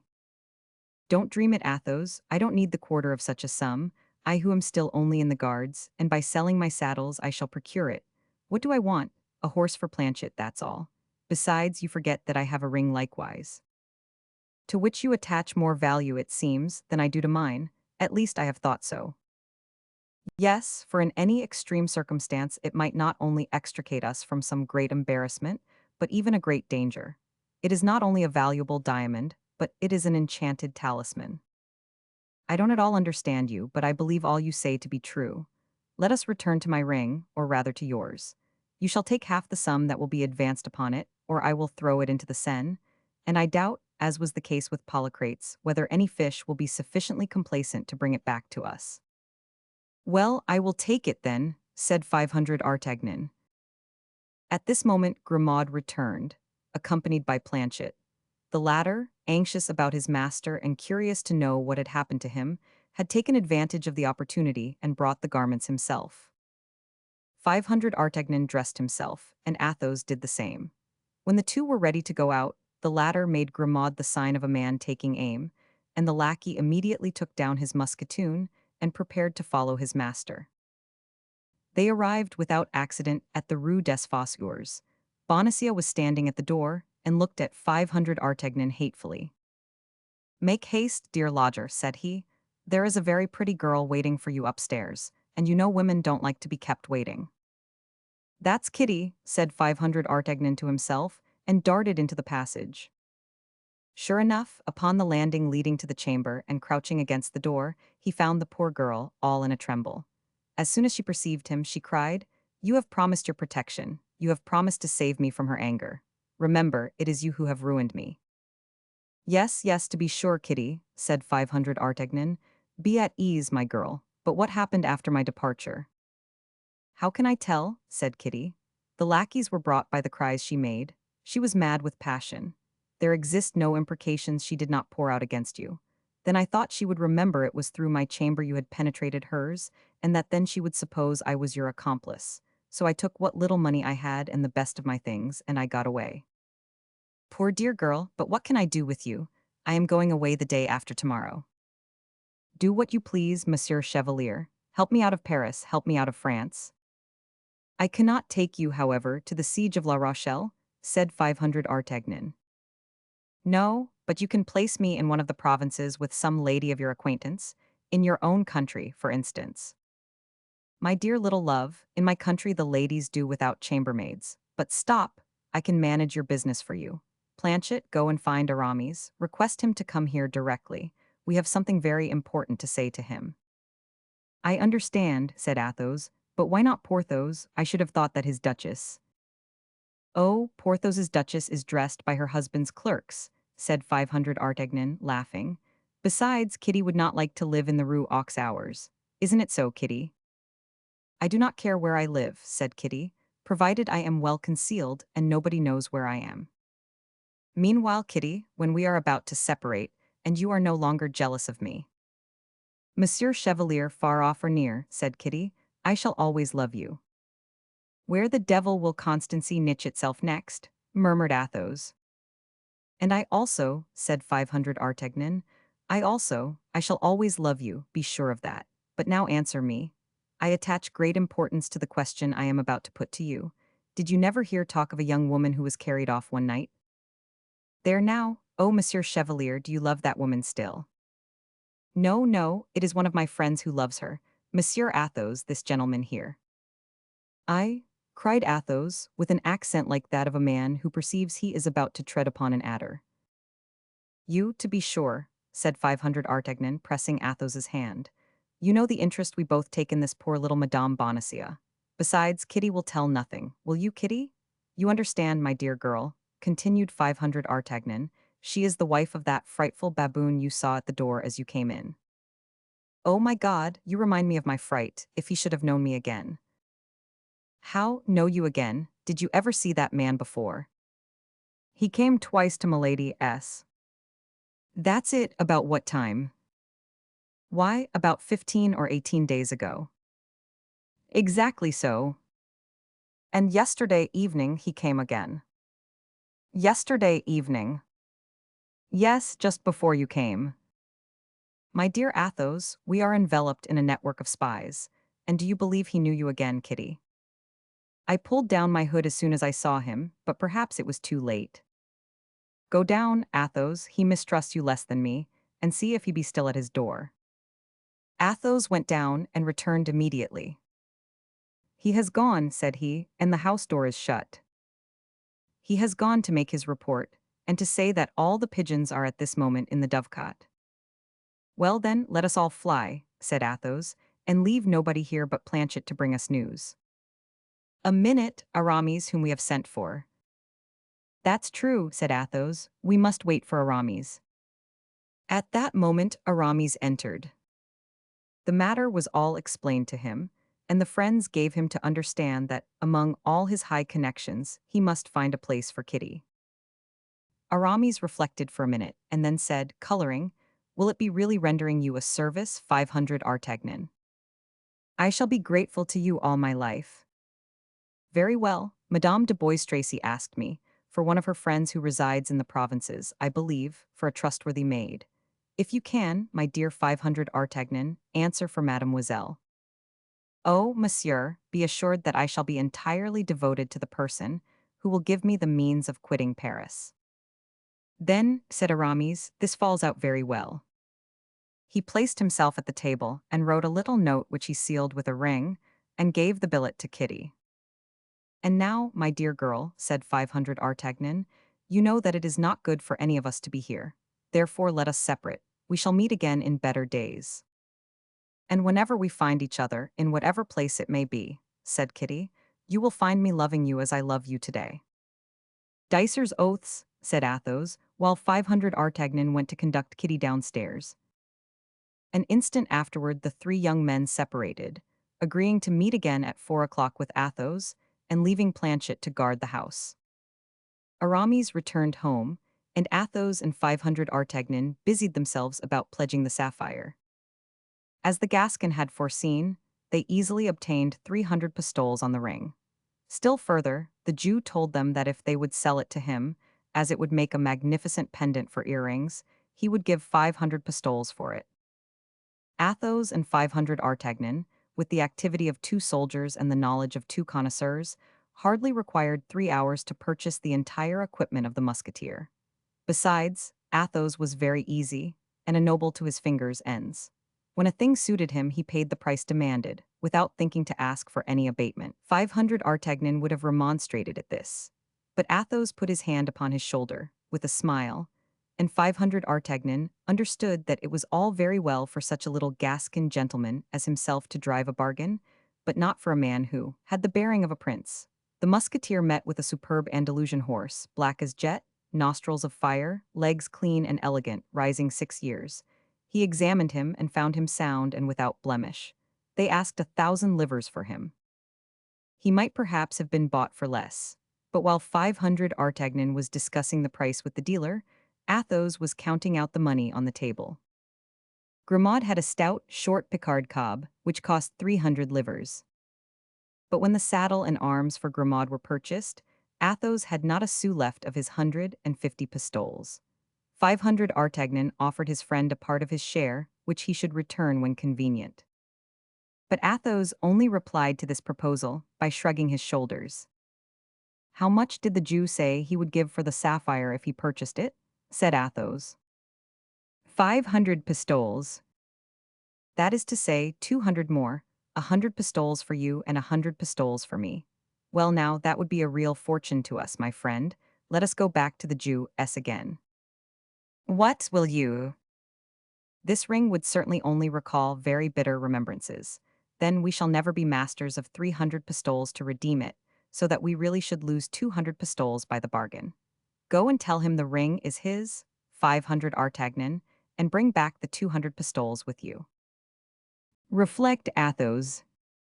Ready money is needful for the present time, and we must learn how to make sacrifices. Go, 500 Artagnan, go. Grimaud will accompany you with his musketoon. A half-hour afterward, 500 Artagnan returned with the 2,000 livres, and without having met with any accident. It was thus Athos found at home resources which he did not expect. Chapter 39. A Vision. At 4 o'clock the four friends were all assembled with Athos. Their anxiety about their outfits had all disappeared, and each countenance only preserved the expression of its own secret disquiet, for behind all present happiness is concealed a fear for the future. Suddenly Planchet entered, bringing 2 letters for 500 Artagnan. The one was a little billet, genteelly folded, with a pretty seal in green wax on which was impressed a dove bearing a green branch. The other was a large square epistle, resplendent with the terrible arms of his Eminence the Cardinal Duke. At the sight of the little letter, the heart of 500 Artagnan bounded, for he believed he recognized the handwriting, and although he had seen that writing but once, the memory of it remained at the bottom of his heart. He therefore seized the little epistle and opened it eagerly. "B," said the letter, On Thursday next, at from 6 to 7 o'clock in the evening, on the road to Chaillot, and look carefully into the carriages that pass. But if you have any consideration for your own life or that of those who love you, do not speak a single word, do not make a movement which may lead anyone to believe you have recognized her who exposes herself to everything for the sake of seeing you, but for an instant. No signature. That's a snare, said Athos. Don't go 500 Artagnan. And yet, replied 500 Artagnan, I think I recognize the writing. It may be counterfeit, said Athos. Between 6 and 7 o'clock, the road of Chaillot is quite deserted. You might as well go and ride in the forest of Bondy. But suppose we all go, said 500 Artagnan. What the devil, they won't devour us all four lackeys, horses, arms, and all. And besides, it will be a chance for displaying our new equipments, said Porthos. But if it is a woman who writes, said Aramis, and that woman desires not to be seen, remember, you compromise her, 500 Artagnan, which is not the part of a gentleman. We will remain in the background, said Porthos, and he will advance alone. Yes, but a pistol shot is easily fired from a carriage which goes at a gallop. Bah, said 500 Artagnan, they will miss me. If they fire, we will ride after the carriage and exterminate those who may be in it. They must be enemies. He is right, said Porthos. Battle, besides we must try our own arms. Bah, let us enjoy that pleasure, said Aramis, with his mild and careless manner. As you please, said Athos. Gentlemen, said 500 Artagnan, it is 4:30, and we have scarcely time to be on the road of Chaillot by 6. Besides, if we go out too late, nobody will see us, said Porthos, and that will be a pity. Let us get ready, gentlemen. But this second letter, said Athos, you forget that. It appears to me, however, that the seal denotes that it deserves to be opened. For my part, I declare, 500 Artagnan, I think it of much more consequence than the little piece of waste paper you have so cunningly slipped into your bosom. 500 Artagnan blushed. Well, said he, let us see, gentlemen, what are his Eminence's commands? And 500 Artagnan unsealed the letter and read. M. d'Artagnan, of the King's Guards, Company de Cessart, is expected at the Palais Cardinal this evening, at 8 o'clock. La Houdinière, Captain of the Guards. The devil, said Athos, here's a rendezvous much more serious than the other. I will go to the second after attending the first, said 500 Artagnan. One is for 7 o'clock and the other for 8, there will be time for both. I would not go at all, said Aramis. A gallant knight cannot decline a rendezvous with a lady, but a prudent gentleman may excuse himself from not waiting on his Eminence, particularly when he has reason to believe he is not invited to make his compliments. I am of Aramis's opinion, said Porthos. Gentlemen, replied 500 Artagnan, I have already received by Monsieur de Cavois a similar invitation from his Eminence. I neglected it, and on the morrow a serious misfortune happened to me. Constance disappeared. Whatever may ensue, I will go. If you are determined, said Athos, do so. But the Bastille, said Aramis. Bah, you will get me out if they put me there, said 500 Artagnan. To be sure we will, replied Aramis and Porthos with admirable promptness and decision, as if that were the simplest thing in the world. To be sure we will get you out. But meantime, as we are to set off the day after tomorrow, you would do much better not to risk this Bastille. Let us do better than that, said Athos. Do not let us leave him during the whole evening. Let each of us wait at a gate of the palace with 3 musketeers behind him. If we see a close carriage, at all suspicious in appearance, come out, let us fall upon it. It is a long time since we have had a skirmish with the guards of Monsieur the Cardinal.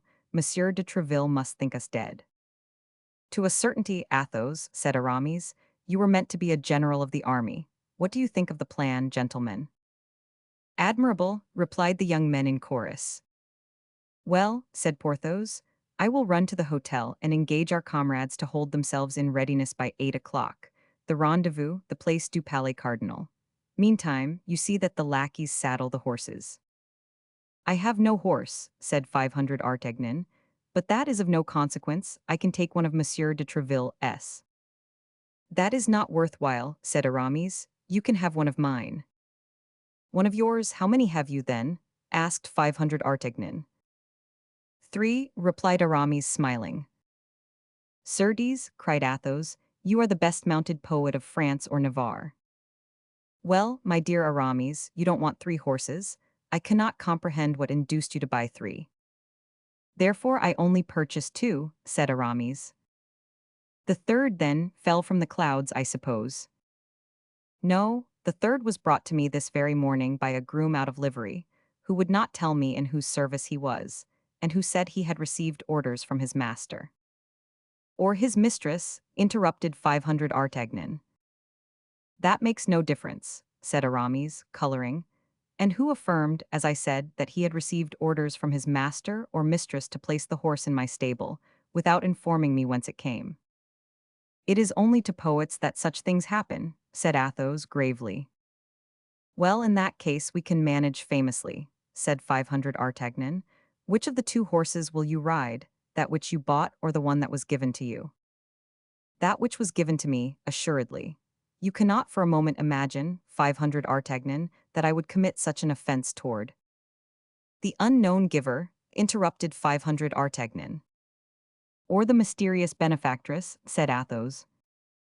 The one you bought will then become useless to you. Nearly so. And you selected it yourself. With the greatest care. The safety of the horseman, you know, depends almost always upon the goodness of his horse. Well, transfer it to me at the price it cost you. I was going to make you the offer, my dear 500 Artagnan, giving you all the time necessary for repaying me such a trifle. How much did it cost you? 800 livres. Here are 40 double pistoles, my dear friend, said 500 Artagnan, taking the sum from his pocket. I know that is the coin in which you were paid for your poems. You are rich then, said Aramis. Rich, richest, my dear fellow. And 500 Artagnan chinked the remainder of his pistoles in his pocket. Send your saddle, then, to the Hotel of the Musketeers, and your horse can be brought back with ours. Very well, but it is already 5 o'clock, so make haste. A quarter of an hour afterward, Porthos appeared at the end of the Rue Ferou on a very handsome jennet. Mousqueton followed him upon an Auvergne horse, small but very handsome. Porthos was resplendent with joy and pride. At the same time, Aramis made his appearance at the other end of the street upon a superb English charger. Bazin followed him upon a roan, holding by the halter a vigorous Mecklenburg horse. This was 500 Artagnan's mount. The 2 musketeers met at the gate. Athos and 500 Artagnan watched their approach from the window. The devil, cried Aramis, you have a magnificent horse there, Porthos. Yes, replied Porthos, it is the one that ought to have been sent to me at first. A bad joke of the husband's substituted the other, but the husband has been punished since, and I have obtained full satisfaction. Planchet and Grimaud appeared in their turn, leading their masters' steeds. 500 Artagnan and Athos put themselves into saddle with their companions, and all 4 set forward. Athos upon a horse he owed to a woman, Aramis on a horse he owed to his mistress, Porthos on a horse he owed to his procurator's wife, and 500 Artagnan on a horse he owed to his good fortune, the best mistress possible. The lackeys followed. As Porthos had foreseen, the cavalcade produced a good effect, and if Mme. Coquenard had met Porthos and seen what a superb appearance he made upon his handsome Spanish jennet, she would not have regretted the bleeding she had inflicted upon the strong box of her husband. Near the Louvre, the 4 friends met with M. de Treville, who was returning from Saint-Germain. He stopped them to offer his compliments upon their appointments, which in an instant drew round them 100 gapers. 500 Artagnan profited by the circumstance to speak to M. de Treville of the letter, with the great red seal and the cardinal's arms. It is well understood that he did not breathe a word about the other. M. de Treville approved of the resolution he had adopted, and assured him that if on the morrow he did not appear, he himself would undertake to find him, let him be where he might. At this moment the clock of La Samaritaine struck 6. The 4 friends pleaded an engagement, and took leave of M. de Treville. A short gallop brought them to the road of Chaillot. The day began to decline, carriages were passing and repassing. 500 Artagnan, keeping at some distance from his friends, darted a scrutinizing glance into every carriage that appeared, but saw no face with which he was acquainted. At length, after waiting a quarter of an hour, and just as twilight was beginning to thicken, a carriage appeared, coming at a quick pace on the road of Sevres. Presentiment instantly told 500 Artagnan that this carriage contained the person who had appointed the rendezvous. The young man was himself astonished to find his heart beat so violently. Almost instantly, a female head was put out at the window, with 2 fingers placed upon her mouth, either to enjoin silence or to send him a kiss. 500 Artagnan uttered a slight cry of joy. This woman, or rather this apparition, for the carriage passed with the rapidity of a vision, was Bonacieux. By an involuntary movement, and in spite of the injunction given, 500 Artagnan put his horse into a gallop, and in a few strides overtook the carriage. But the window was hermetically closed, the vision had disappeared. 500 Artagnan then remembered the injunction.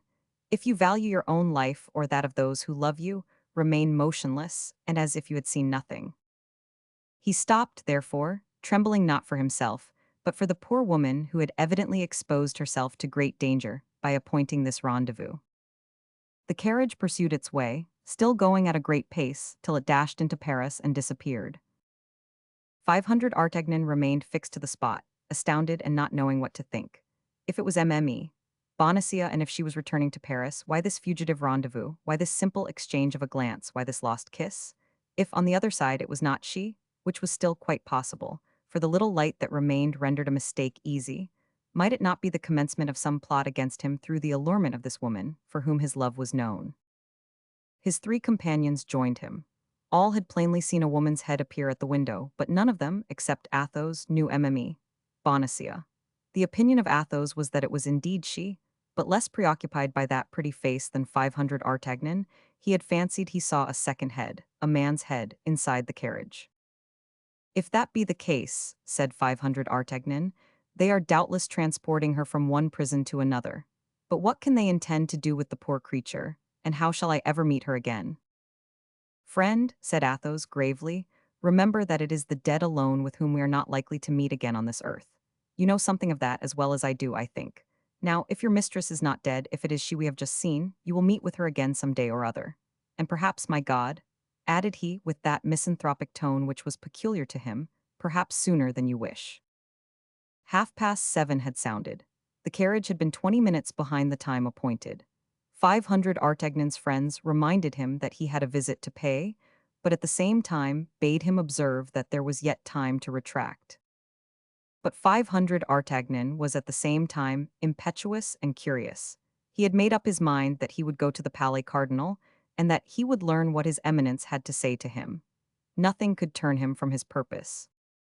They reached the Rue Saint-Honor, and in the Place du Palais Cardinal they found the 12 invited musketeers, walking about in expectation of their comrades. There only they explained to them the matter in hand. 500 Artagnan was well known among the honorable corps of the king's musketeers, in which it was known he would one day take his place. He was considered beforehand as a comrade. It resulted from these antecedents that everyone entered heartily into the purpose for which they met.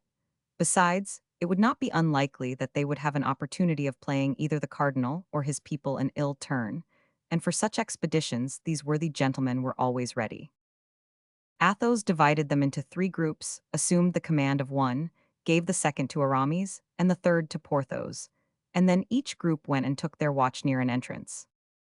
500 Artagnan, on his part, entered boldly at the principal gate. Although he felt himself ably supported, the young man was not without a little uneasiness as he ascended the great staircase, step by step. His conduct toward Milady bore a strong resemblance to treachery, and he was very suspicious of the political relations which existed between that woman and the cardinal. Still further, De Wardes, whom he had treated so ill, was one of the tools of his Eminence, and 500 Artagnan knew that while his Eminence was terrible to his enemies, he was strongly attached to his friends. If De Wardes has related all our affair to the cardinal, which is not to be doubted, and if he has recognized me, as is probable, I may consider myself almost as a condemned man, said 500 Artagnan, shaking his head. But why has he waited till now? That's all plain enough. Milady has laid her complaints against me with that hypocritical grief which renders her so interesting, and this last offense has made the cup overflow. Fortunately, added he, my good friends are down yonder, and they will not allow me to be carried away without a struggle. Nevertheless, Monsieur de Treville's company of musketeers alone cannot maintain a war against the cardinal, who disposes of the forces of all France, and before whom the queen is without power and the king without will. 500 Artagnan, my friend, you are brave, you are prudent, you have excellent qualities, but the women will ruin you. He came to this melancholy conclusion as he entered the antechamber. He placed his letter in the hands of the usher on duty, who led him into the waiting room and passed on into the interior of the palace. In this waiting room were 5 or 6 of the cardinal's guards, who recognized 500 Artagnan, and knowing that it was he who had wounded Jussac, they looked upon him with a smile of singular meaning.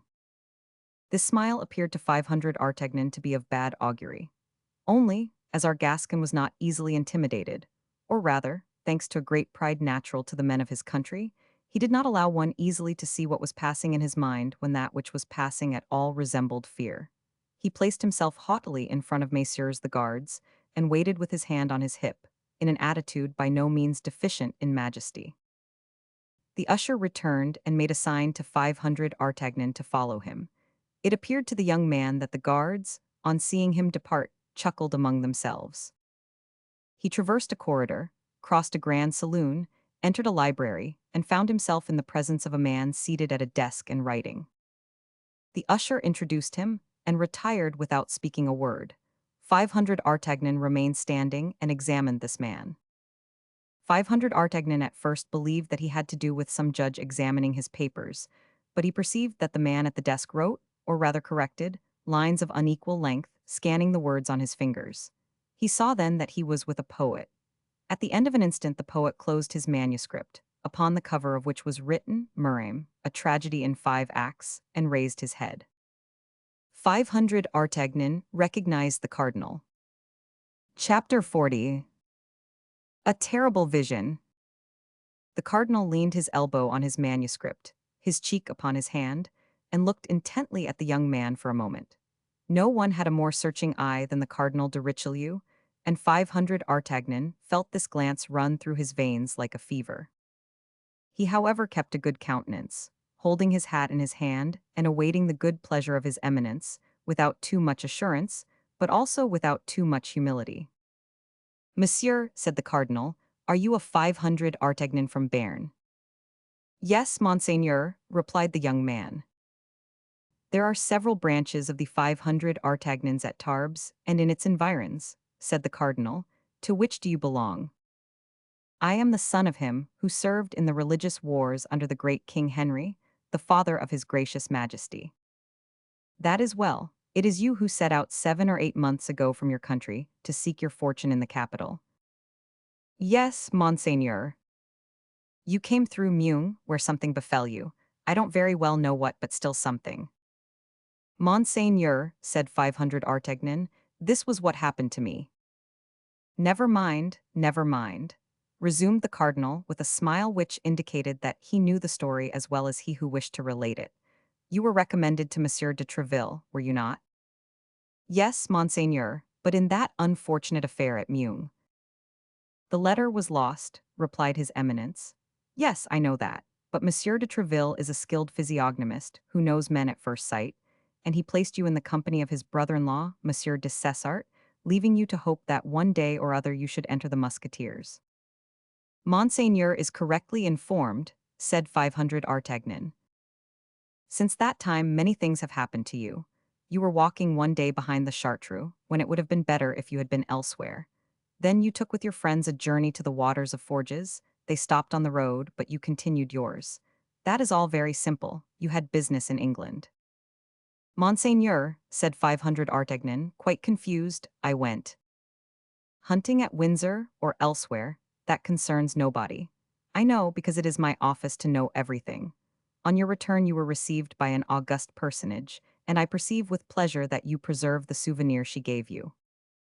500 Artagnan placed his hand upon the queen's diamond, which he wore, and quickly turned the stone inward, but it was too late. "The day after that, you received a visit from Cavois," resumed the cardinal. "He went to desire you to come to the palace. You have not returned that visit, and you were wrong." "Monseigneur, I feared I had incurred disgrace with your eminence." "How could that be, monsieur?" Could you incur my displeasure by having followed the orders of your superiors with more intelligence and courage than another would have done? It is the people who do not obey that I punish, and not those who, like you, obey, but too well. As a proof, remember the date of the day on which I had you bidden to come to me, and seek in your memory for what happened to you that very night. That was the very evening when the abduction of Mme. Bonacieux took place. 500 Artagnan trembled, and he likewise recollected that, during the past half-hour, the poor woman had passed close to him, without doubt carried away by the same power that had caused her disappearance. In short, continued the cardinal, as I have heard nothing of you for some time past, I wish to know what you were doing. Besides, you owe me some thanks. You must yourself have remarked how much you have been considered in all the circumstances. 500 Artagnan bowed with respect. That, continued the cardinal, arose not only from a feeling of natural equity, but likewise from a plan I have marked out with respect to you. 500 Artagnan became more and more astonished. I wished to explain this plan to you on the day you received my first invitation, but you did not come. Fortunately, nothing is lost by this delay, and you are now about to hear it. Sit down there before me, 500 Artagnan. You are gentleman enough not to listen standing. And the cardinal pointed with his finger to a chair for the young man, who was so astonished at what was passing that he awaited a second sign from his interlocutor before he obeyed. You are brave, Monsieur d'Artagnan, continued his eminence. You are prudent, which is still better. I like men of head and heart. Don't be afraid, said he, smiling. By men of heart I mean men of courage. But young as you are, and scarcely entering into the world, you have powerful enemies. If you do not take great heed, they will destroy you. Alas, monseigneur, replied the young man, very easily, no doubt, for they are strong and well supported, while I am alone. Yes, that's true, but alone as you are, you have done much already, and will do still more, I don't doubt. Yet you have need, I believe, to be guided in the adventurous career you have undertaken, for, if I mistake not, you came to Paris with the ambitious idea of making your fortune. I am at the age of extravagant hopes, monseigneur, said 500 Artagnan. There are no extravagant hopes but for fools, monsieur, and you are a man of understanding. Now, what would you say to an ensign's commission in my guards, and a company after the campaign? Ah, monseigneur. You accept it, do you not? Monseigneur, replied 500 Artagnan with an embarrassed air. How, you refuse? Cried the cardinal with astonishment. I am in his majesty's guards, monseigneur, and I have no reason to be dissatisfied. But it appears to me that my guards, mine, are also his majesty's guards, and whoever serves in a French corps serves the king. Monseigneur, your eminence has ill understood my words. You want a pretext, do you not? I comprehend. Well, you have this excuse: advancement, the opening campaign, the opportunity which I offer you, so much for the world. As regards yourself, the need of protection, for it is fit you should know, Monsieur d'Artagnan, that I have received heavy and serious complaints against you. You do not consecrate your days and nights wholly to the king's service. 500 Artagnan colored. In fact, said the cardinal, placing his hand upon a bundle of papers, I have here a whole pile which concerns you. I know you to be a man of resolution, and your services, well directed, instead of leading you to ill, might be very advantageous to you. Come, reflect and decide. Your goodness confounds me, monseigneur, replied 500 Artagnan, and I am conscious of a greatness of soul in your eminence that makes me mean as an earthworm. But since monseigneur permits me to speak freely. 500 Artagnan paused. Yes, speak. Then, I will presume to say that all my friends are in the king's musketeers and guards, and that by an inconceivable fatality, my enemies are in the service of your eminence. I should, therefore, be ill received here and ill regarded there if I accepted what monseigneur offers me. Do you happen to entertain the haughty idea that I have not yet made you an offer equal to your value? Asked the cardinal, with a smile of disdain. Monseigneur, your eminence is 100 times too kind to me, and on the contrary, I think I have not proved myself worthy of your goodness. The siege of La Rochelle is about to be resumed, monseigneur. I shall serve under the eye of your eminence, and if I have the good fortune to conduct myself at the siege in such a manner as merits your attention, then I shall at least leave behind me some brilliant action to justify the protection with which you honor me. Everything is best in its time, monseigneur. Hereafter, perhaps, I shall have the right of giving myself. At present I shall appear to sell myself. That is to say, you refuse to serve me, monsieur, said the cardinal with a tone of vexation, through which, however, might be seen a sort of esteem. Remain free, then, and guard your hatreds and your sympathies. Monseigneur. Well, well, said the cardinal, I don't wish you any ill, but you must be aware that it is quite trouble enough to defend and recompense our friends. We owe nothing to our enemies, and let me give you a piece of advice. Take care of yourself, Monsieur d'Artagnan, for from the moment I withdraw my hand from behind you, I would not give an obol for your life. I will try to do so, Monseigneur, replied the Gascon with a noble confidence. Remember at a later period, and at a certain moment, if any mischance should happen to you, said Richelieu significantly, that it was I who came to seek you, and that I did all in my power to prevent this misfortune befalling you. I shall entertain, whatever may happen, said 500 Artagnan, placing his hand upon his breast and bowing, an eternal gratitude toward your eminence for that which you now do for me. Well, let it be then, as you have said, Monsieur d'Artagnan. We shall see each other again after the campaign. I will have my eye upon you, for I shall be there, replied the cardinal, pointing with his finger to a magnificent suit of armor he was to wear. And on our return, well, we will settle our account. Ah, Monseigneur, cried 500 Artagnan, spare me the weight of your displeasure. Remain neutral, Monseigneur, if you find that I act as becomes a gallant man. Young man, said Richelieu, if I shall be able to say to you at another time what I have said to you today, I promise you to do so.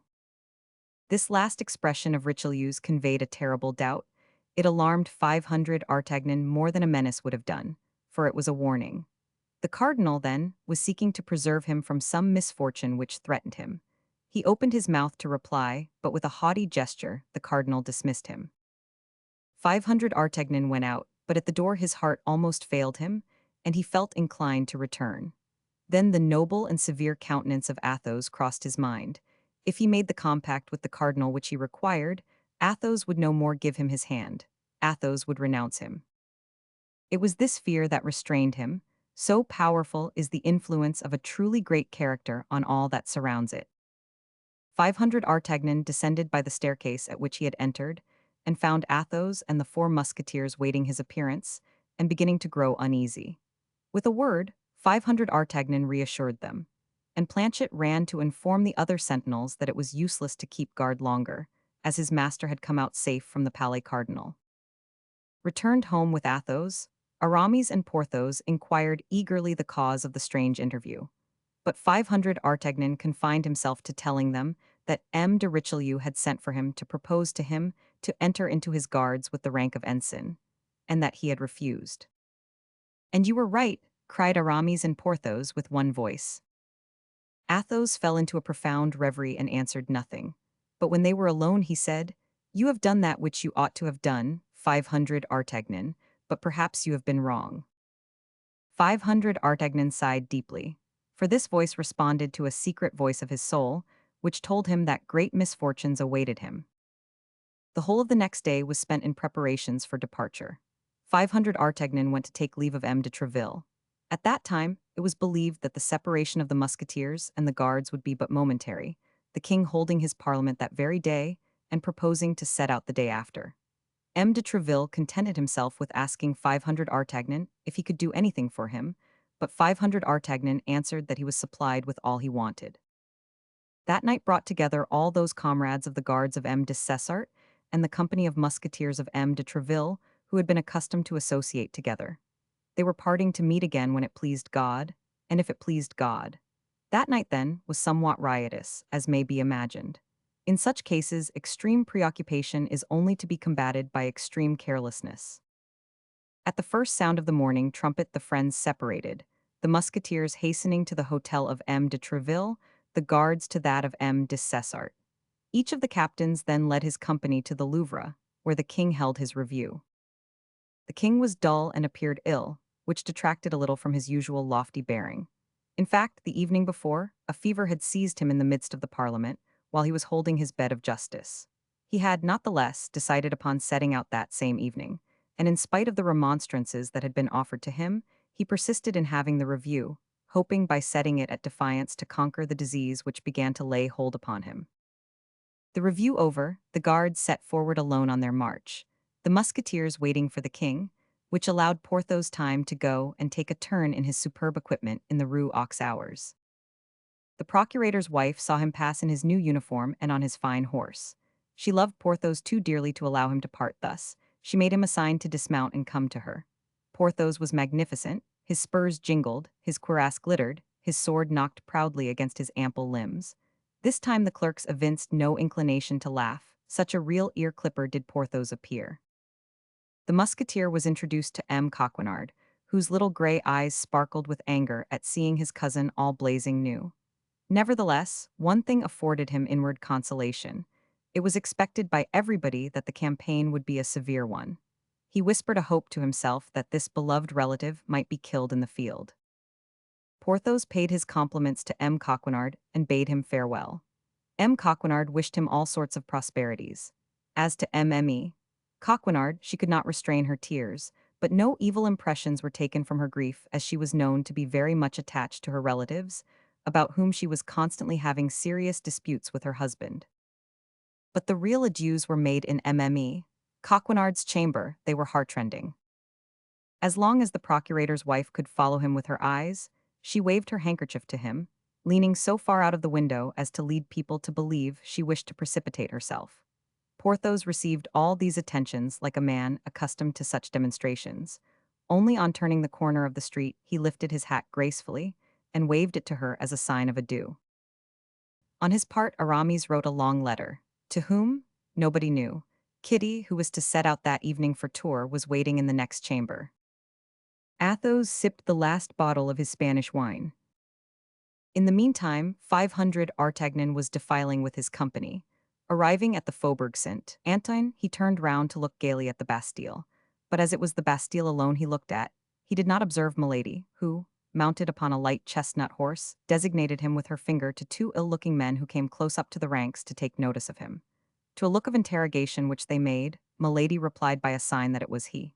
Then, certain that there could be no mistake in the execution of her orders, she started her horse and disappeared. The two men followed the company, and on leaving the Faubourg Saint-Antoine, mounted two horses properly equipped, which a servant without livery had waiting for them. Chapter 41. The Siege of La Rochelle. The Siege of La Rochelle was one of the great political events of the reign of Louis Roman XIII, and one of the great military enterprises of the cardinal. It is, then, interesting and even necessary that we should say a few words about it, particularly as many details of this siege are connected in too important a manner with the story we have undertaken to relate to allow us to pass it over in silence. The political plans of the cardinal when he undertook this siege were extensive. Let us unfold them first, and then pass on to the private plans, which perhaps had not less influence upon his eminence than the others. Of the important cities given up by Henry Roman IV to the Huguenots as places of safety, there only remained La Rochelle. It became necessary, therefore, to destroy this last bulwark of Calvinism, a dangerous leaven with which the ferments of civil revolt and foreign war were constantly mingling.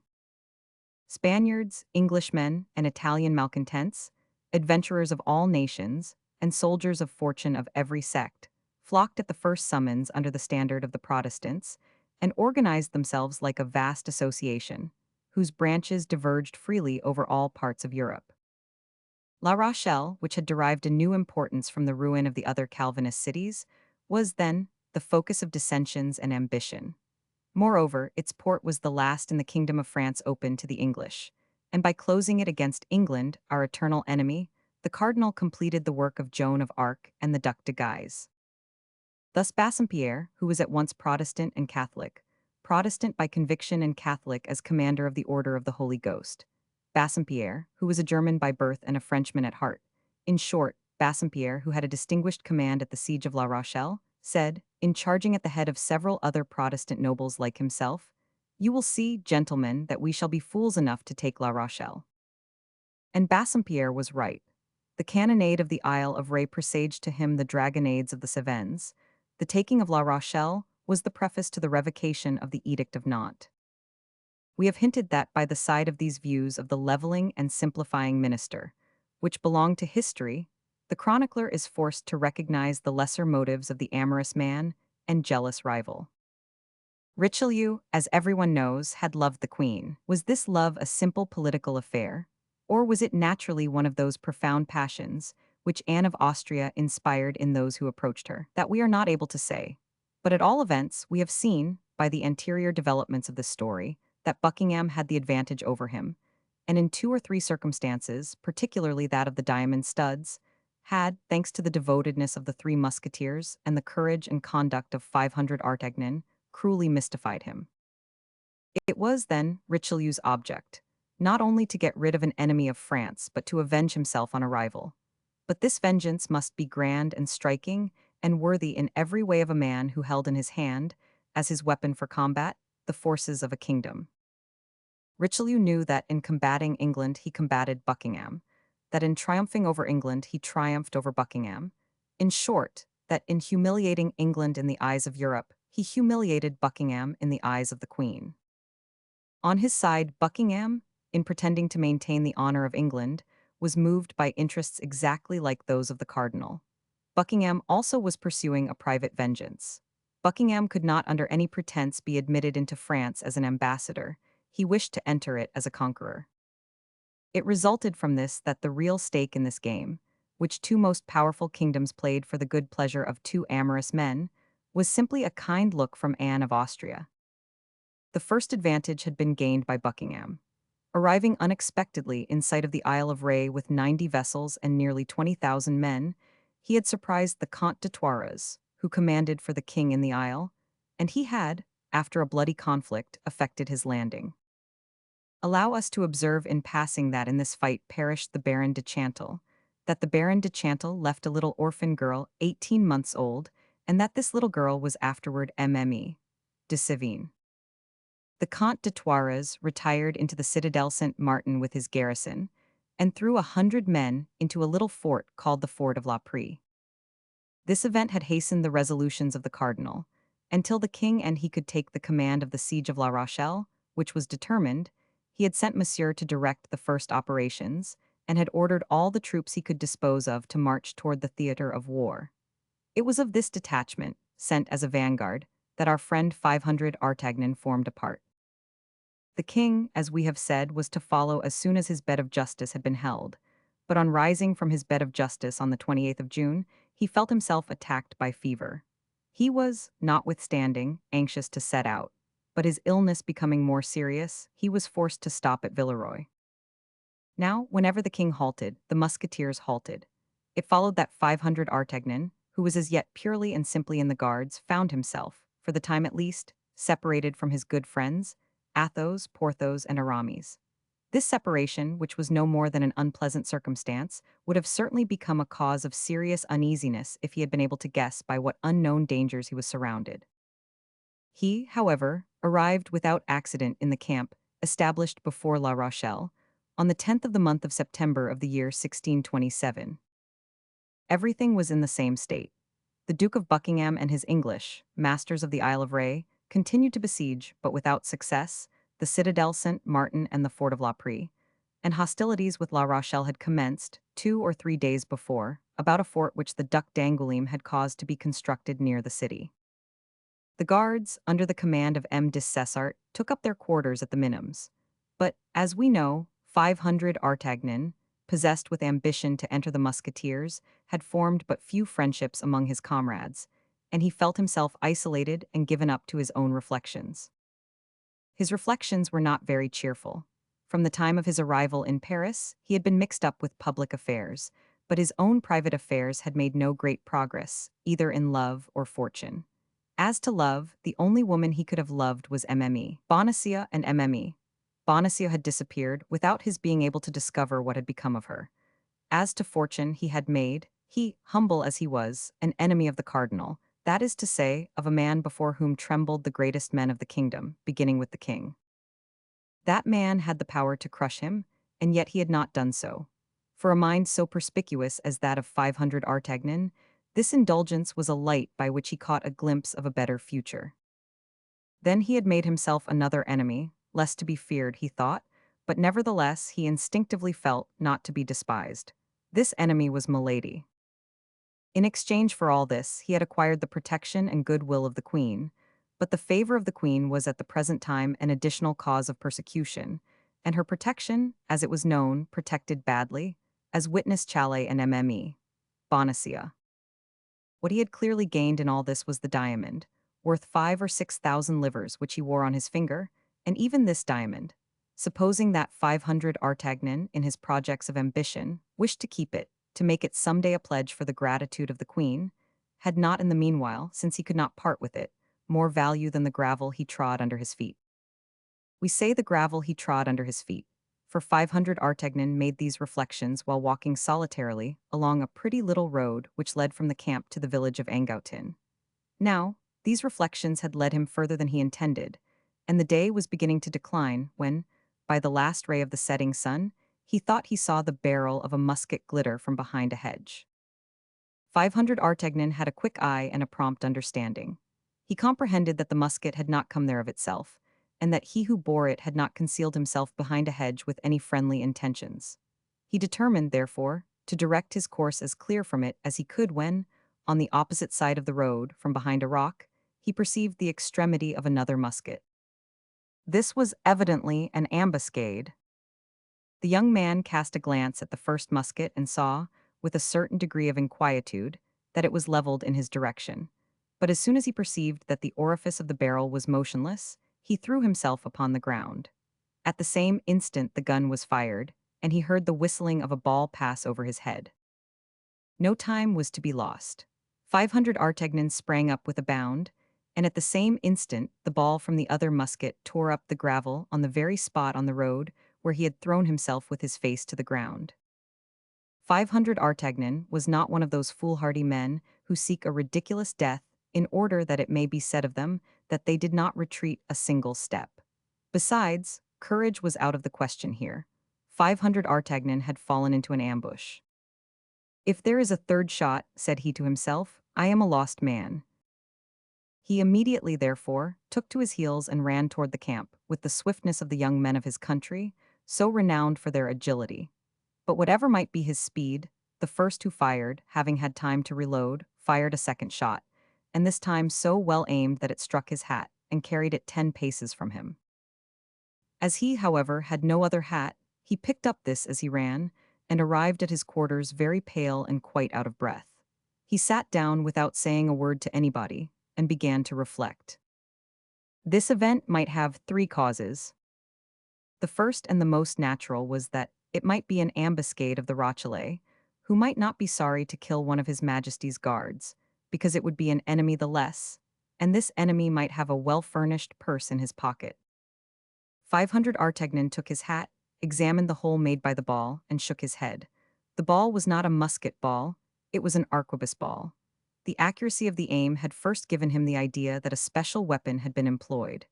This could not, then, be a military ambuscade, as the ball was not of the regular caliber. This might be a kind remembrance of Monsieur the Cardinal. It may be observed that at the very moment when, thanks to the ray of the sun, he perceived the gun barrel, he was thinking with astonishment on the forbearance of his eminence with respect to him. But 500 Artagnan again shook his head. For people toward whom he had but to put forth his hand, his eminence had rarely recourse to such means. It might be a vengeance of Milady, that was most probable. He tried in vain to remember the faces or dress of the assassins. He had escaped so rapidly that he had not had leisure to notice anything. Ah, my poor friends, murmured 500 Artagnan, where are you, and that you should fail me? 500 Artagnan passed a very bad night. 3 or 4 times he started up, imagining that a man was approaching his bed for the purpose of stabbing him. Nevertheless, day dawned without darkness having brought any accident. But 500 Artagnan well suspected that which was deferred was not relinquished. 500 Artagnan remained all day in his quarters, assigning as a reason to himself that the weather was bad. At 9 o'clock the next morning, the drums beat to arms, the Duc d'Orléans visited the posts. The guards were under arms, and 500 Artagnan took his place in the midst of his comrades. Monsieur passed along the front of the line. Then all the superior officers approached him to pay their compliments, M. de Cessart, captain of the guards, as well as the others. At the expiration of a minute or two, it appeared to 500 Artagnan that M. de Cessart made him a sign to approach. He waited for a fresh gesture on the part of his superior, for fear he might be mistaken. But this gesture being repeated, he left the ranks and advanced to receive orders. Monsieur is about to ask for some men of goodwill for a dangerous mission, but one which will do honor to those who shall accomplish it. And I made you a sign in order that you might hold yourself in readiness. Thanks, my captain, replied 500 Artagnan, who wished for nothing better than an opportunity to distinguish himself under the eye of the lieutenant general. In fact, the Rochellais had made a sortie during the night, and had retaken a bastion of which the royal army had gained possession 2 days before. The matter was to ascertain, by reconnoitering, how the enemy guarded this bastion. At the end of a few minutes, Monsieur raised his voice and said, I want for this mission 3 or 4 volunteers, led by a man who can be depended upon. As to the man to be depended upon, I have him under my hand, monsieur, said M. de Cessart, pointing to 500 Artagnan. And as to the 4 or 5 volunteers, monsieur has but to make his intentions known, and the men will not be wanting. 4 men of goodwill who will risk being killed with me, said 500 Artagnan, raising his sword. 2 of his comrades of the guards immediately sprang forward, and 2 other soldiers having joined them, the number was deemed sufficient. 500 Artagnan declined all others, being unwilling to take the first chance from those who had the priority. It was not known whether, after the taking of the bastion, the Rochellais had evacuated it or left a garrison in it. The object then was to examine the place near enough to verify the reports. 500 Artagnan set out with his 4 companions and followed the trench. The 2 guards marched abreast with him, and the 2 soldiers followed behind. They arrived thus, screened by the lining of the trench, till they came within 100 paces of the bastion. There, on turning round, 500 Artagnan perceived that the 2 soldiers had disappeared. He thought that, beginning to be afraid, they had stayed behind, and he continued to advance. At the turning of the counterscarp, they found themselves within about 60 paces of the bastion. They saw no one, and the bastion seemed abandoned. The 3 composing our forlorn hope were deliberating whether they should proceed any further, when all at once a circle of smoke enveloped the giant of stone, and a dozen balls came whistling around 500 Artagnan and his companions. They knew all they wished to know: the bastion was guarded. A longer stay in this dangerous spot would have been useless imprudence. 500 Artagnan and his 2 companions turned their backs and commenced a retreat which resembled a flight. On arriving at the angle of the trench which was to serve them as a rampart, one of the guardsmen fell. A ball had passed through his breast. The other, who was safe and sound, continued his way toward the camp. 500 Artagnan was not willing to abandon his companion thus, and stooped to raise him and assist him in regaining the lines. But at this moment 2 shots were fired. One ball struck the head of the already wounded guard, and the other flattened itself against a rock, after having passed within 2 inches of 500 Artagnan. The young man turned quickly round, for this attack could not have come from the bastion, which was hidden by the angle of the trench. The idea of the 2 soldiers who had abandoned him occurred to his mind, and with them he remembered the assassins of 2 evenings before. He resolved this time to know with whom he had to deal, and fell upon the body of his comrade as if he were dead. He quickly saw 2 heads appear above an abandoned work within 30 paces of him. They were the heads of the 2 soldiers. 500 Artagnan had not been deceived. These 2 men had only followed for the purpose of assassinating him, hoping that the young man's death would be placed to the account of the enemy. As he might be only wounded and might denounce their crime, they came up to him with the purpose of making sure. Fortunately, deceived by 500 Artagnan's trick, they neglected to reload their guns. When they were within 10 paces of him, 500 Artagnan, who in falling had taken care not to let go his sword, sprang up close to them. The assassins comprehended that if they fled toward the camp without having killed their man, they should be accused by him. Therefore, their first idea was to join the enemy. One of them took his gun by the barrel and used it as he would a club. He aimed a terrible blow at 500 Artagnan, who avoided it by springing to one side. But by this movement, he left a passage free to the bandit, who darted off toward the bastion. As the Rochellais who guarded the bastion were ignorant of the intentions of the man they saw coming toward them, they fired upon him, and he fell, struck by a ball which broke his shoulder. Meantime 500 Artagnan had thrown himself upon the other soldier, attacking him with his sword. The conflict was not long. The wretch had nothing to defend himself with but his discharged arquebus.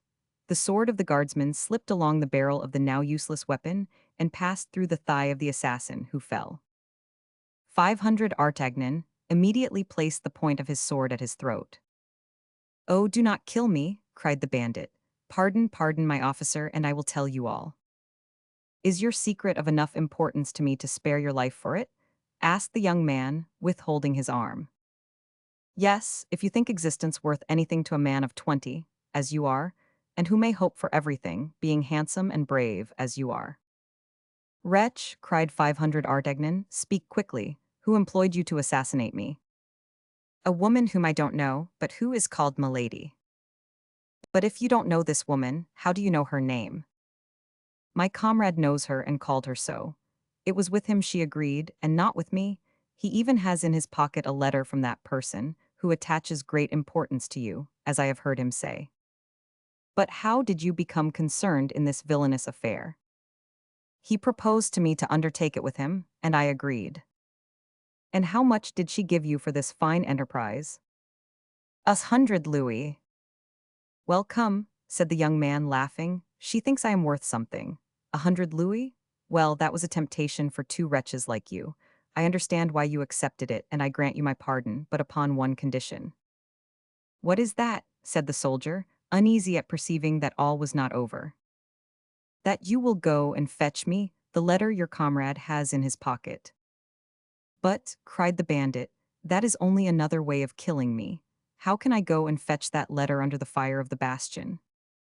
"You must nevertheless make up your mind to go and get it, or I swear you shall die by my hand." "Pardon, monsieur, pity?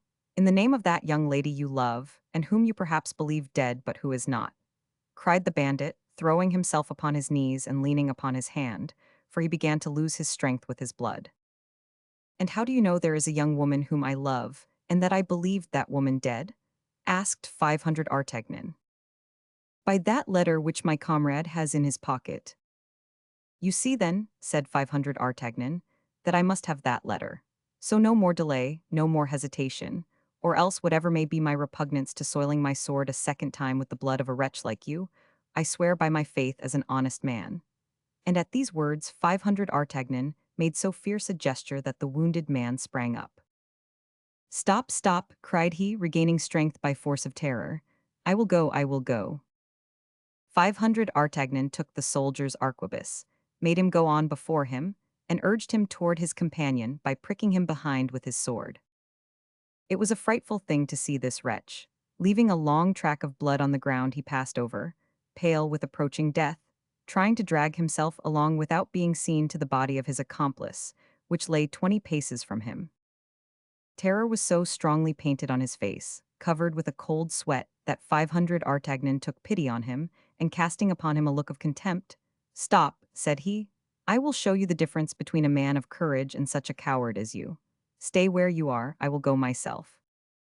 And with a light step, an eye on the watch, observing the movements of the enemy, and taking advantage of the accidents of the ground, 500 Artagnan succeeded in reaching the second soldier. There were two means of gaining his object: to search him on the spot, or to carry him away, making a buckler of his body, and search him in the trench. 500 Artagnan preferred the second means, and lifted the assassin onto his shoulders at the moment the enemy fired. A slight shock, the dull noise of 3 balls which penetrated the flesh, a last cry, a convulsion of agony, proved to 500 Artagnan that the would-be assassin had saved his life. 500 Artagnan regained the trench, and threw the corpse beside the wounded man, who was as pale as death. Then he began to search. A leather pocketbook, a purse, in which was evidently a part of the sum which the bandit had received, with a dice box and dice, completed the possessions of the dead man. He left the box and dice where they fell, threw the purse to the wounded man, and eagerly opened the pocketbook. Among some unimportant papers, he found the following letter, that which he had sought at the risk of his life.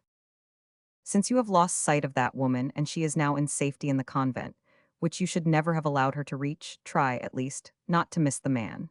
If you do, you know that my hand stretches far, and that you shall pay very dearly for the 100 louis you have from me." No signature. Nevertheless, it was plain the letter came from Milady. He consequently kept it as a piece of evidence, and being in safety behind the angle of the trench, he began to interrogate the wounded man. He confessed that he had undertaken with his comrade, the same who was killed, to carry off a young woman who was to leave Paris by the Barrière de la Villette, but having stopped to drink at a cabaret, they had missed the carriage by 10 minutes. "But what were you to do with that woman?" asked 500 Artagnan with anguish. "We were to have conveyed her to a hotel in the Place Royale," said the wounded man. "Yes, yes," murmured 500 Artagnan, "that's the place, Milady's own residence." Then the young man tremblingly comprehended what a terrible thirst for vengeance urged this woman on to destroy him, as well as all who loved him, and how well she must be acquainted with the affairs of the court, since she had discovered all. There could be no doubt she owed this information to the cardinal. But amid all this he perceived, with a feeling of real joy, that the queen must have discovered the prison in which poor Mme. Bonacieux was explaining her devotion, and that she had freed her from that prison, and the letter he had received from the young woman, and her passage along the road of Chaillot like an apparition, were now explained. Then also, as Athos had predicted, it became possible to find Mme. Bonacieux, and a convent was not impregnable. This idea completely restored clemency to his heart. He turned toward the wounded man, who had watched with intense anxiety all the various expressions of his countenance, and holding out his arm to him, said, "Come, I will not abandon you thus. Lean upon me, and let us return to the camp." "Yes," said the man, who could scarcely believe in such magnanimity, "but is it not to have me hanged?" "You have my word," said he. "For the second time I give you your life." The wounded man sank upon his knees, to again kiss the feet of his preserver. But 500 Artagnan, who had no longer a motive for staying so near the enemy, abridged the testimonials of his gratitude. The guardsman who had returned at the first discharge announced the death of his 4 companions. They were therefore much astonished and delighted in the regiment when they saw the young man come back safe and sound. 500 Artagnan explained the sword wound of his companion by a sortie which he improvised. He described the death of the other soldier and the perils they had encountered. This recital was for him the occasion of veritable triumph. The whole army talked of this expedition for a day, and Monsieur paid him his compliments upon it. Besides this, as every great action bears its recompense with it, the brave exploit of 500 Artagnan resulted in the restoration of the tranquillity he had lost. In fact, 500 Artagnan believed that he might be tranquil, as one of his 2 enemies was killed and the other devoted to his interests. This tranquillity proved one thing, that 500 Artagnan did not yet know Milady. Chapter 42. The Anjou wine. After the most disheartening news of the king's health, a report of his convalescence began to prevail in the camp, and as he was very anxious to be in person at the siege, it was said that as soon as he could mount a horse he would set forward. Meantime, Monsieur, who knew that from one day to the other he might expect to be removed from his command by the Duc d'Angoulême, by Bassompierre, or by Scamargue, who were all eager for his post, did but little, lost his days in wavering, and did not dare to attempt any great enterprise to drive the English from the Isle of Ré, where they still besieged the citadel Saint Martin and the fort of La Prée, as on their side the French were besieging La Rochelle. 500 Artagnan, as we have said, had become more tranquil, as always happens after a past danger, particularly when the danger seems to have vanished. He only felt one uneasiness, and that was at not hearing any tidings from his friends. But one morning, at the commencement of the month of November, everything was explained to him by this letter, dated from Villeroy. M. 500 Artagnan. Athos, Porthos, and Aramis, after having had an entertainment at my house and enjoying themselves very much, created such a disturbance that the provost of the castle, a rigid man, has ordered them to be confined for some days. But I accomplished the order they have given me by forwarding to you a dozen bottles of my Anjou wine, with which they are much pleased. They are desirous that you should drink to their health in their favorite wine. I have done this, and am, Monsieur, with great respect, your very humble and obedient servant, Godot, purveyor of the musketeers. That's all well, cried 500 Artagnan. They think of me in their pleasures as I thought of them in my troubles. Well, I will certainly drink to their health with all my heart, but I will not drink alone. And 500 Artagnan, went among those guardsmen with whom he had formed greater intimacy than with the others, to invite them to enjoy with him this present of delicious Anjou wine, which had been sent him from Villeroy. One of the two guardsmen was engaged that evening, and another the next, so the meeting was fixed for the day after that. 500 Artagnan, on his return, sent the 12 bottles of wine to the refreshment room of the guards, with strict orders that great care should be taken of it. And then, on the day appointed, as the dinner was fixed for midday, 500 Artagnan sent Planchet at 9 in the morning to assist in preparing everything for the entertainment. Planchet, very proud of being raised to the dignity of landlord, thought he would make all ready like an intelligent man, and with this view called in the assistance of the lackey of one of his master's guests, named Foro, and the false soldier who had tried to kill 500 Artagnan, and who, belonging to no corps, had entered into the service of 500 Artagnan, or rather of Planchet, after 500 Artagnan had saved his life. The hour of the banquet being come, the two guards arrived, took their places, and the dishes were arranged on the table. Planchet waited, towel on arm, Foro uncorked the bottles, and Bricemont, which was the name of the convalescent, poured the wine, which was a little shaken by its journey, carefully into decanters. Of this wine, the first bottle being a little thick at the bottom, Bricemont poured the lees into a glass, and 500 Artagnan desired him to drink it, for the poor devil had not yet recovered his strength. The guests having eaten the soup, were about to lift the first glass of wine to their lips, when all at once the cannon sounded from Fort Louis and Fort Neuf. The guardsmen, imagining this to be caused by some unexpected attack, either of the besieged or the English, sprang to their swords.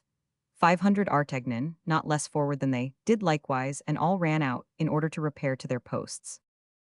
But scarcely were they out of the room before they were made aware of the cause of this noise. Cries of "Live the King! Live the Cardinal!" resounded on every side, and the drums were beaten in all directions. In short, the king, impatient, as has been said, had come by forced marches, and had that moment arrived with all his household and a reinforcement of 10,000 troops. His musketeers preceded and followed him. 500 Artagnan, placed in line with his company, saluted with an expressive gesture his three friends, whose eyes soon discovered him, and M. de Treville, who detected him at once. The ceremony of reception over, the four friends were soon in one another's arms. "Pardieu," cried 500 Artagnan, "you could not have arrived in better time. The dinner cannot have had time to get cold. Can it, gentlemen?" added the young man, turning to the two guards whom he introduced to his friends. "Ah, ah," said Porthos, "it appears we are feasting." "I hope," said Aramis, "there are no women at your dinner." "Is there any drinkable wine in your tavern?" asked Athos. "Well, pardieu, there is yours, my dear friend," replied 500 Artagnan. "Our wine," said Athos, astonished. "Yes, that you sent me." "We sent you wine." "You know very well, the wine from the hills of Anjou." "Yes, I know what brand you are talking about." "The wine you prefer." "Well, in the absence of champagne and chambertin, you must content yourselves with that." "And so, connoisseurs in wine as we are, we have sent you some Anjou wine," said Porthos. "Not exactly, it is the wine that was sent by your order." "On our account," said the three musketeers. "Did you send this wine, Aramis?" said Athos. "No, and you, Porthos?" "No, and you, Athos?" "No." "If it was not you, it was your purveyor," said 500 Artagnan. "Our purveyor?" "Yes, your purveyor, Godot, the purveyor of the musketeers." "My faith, never mind where it comes from," said Porthos. "Let us taste it, and if it is good, let us drink it." "No," said Athos, "don't let us drink wine which comes from an unknown source." "You are right, Athos," said 500 Artagnan. "Did none of you charge your purveyor, Godot, to send me some wine?" "No, and yet you say he has sent you some as from us." "Here is his letter," said 500 Artagnan, and he presented the note to his comrades. "This is not his writing," said Athos. "I am acquainted with it. Before we left Villeroy I settled the accounts of the regiment." "A false letter altogether," said Porthos. "We have not been disciplined."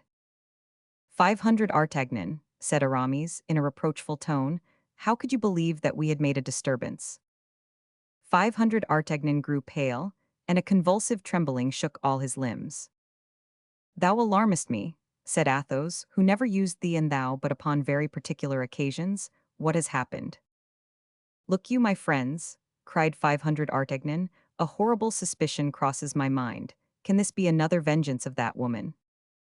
It was now Athos who turned pale.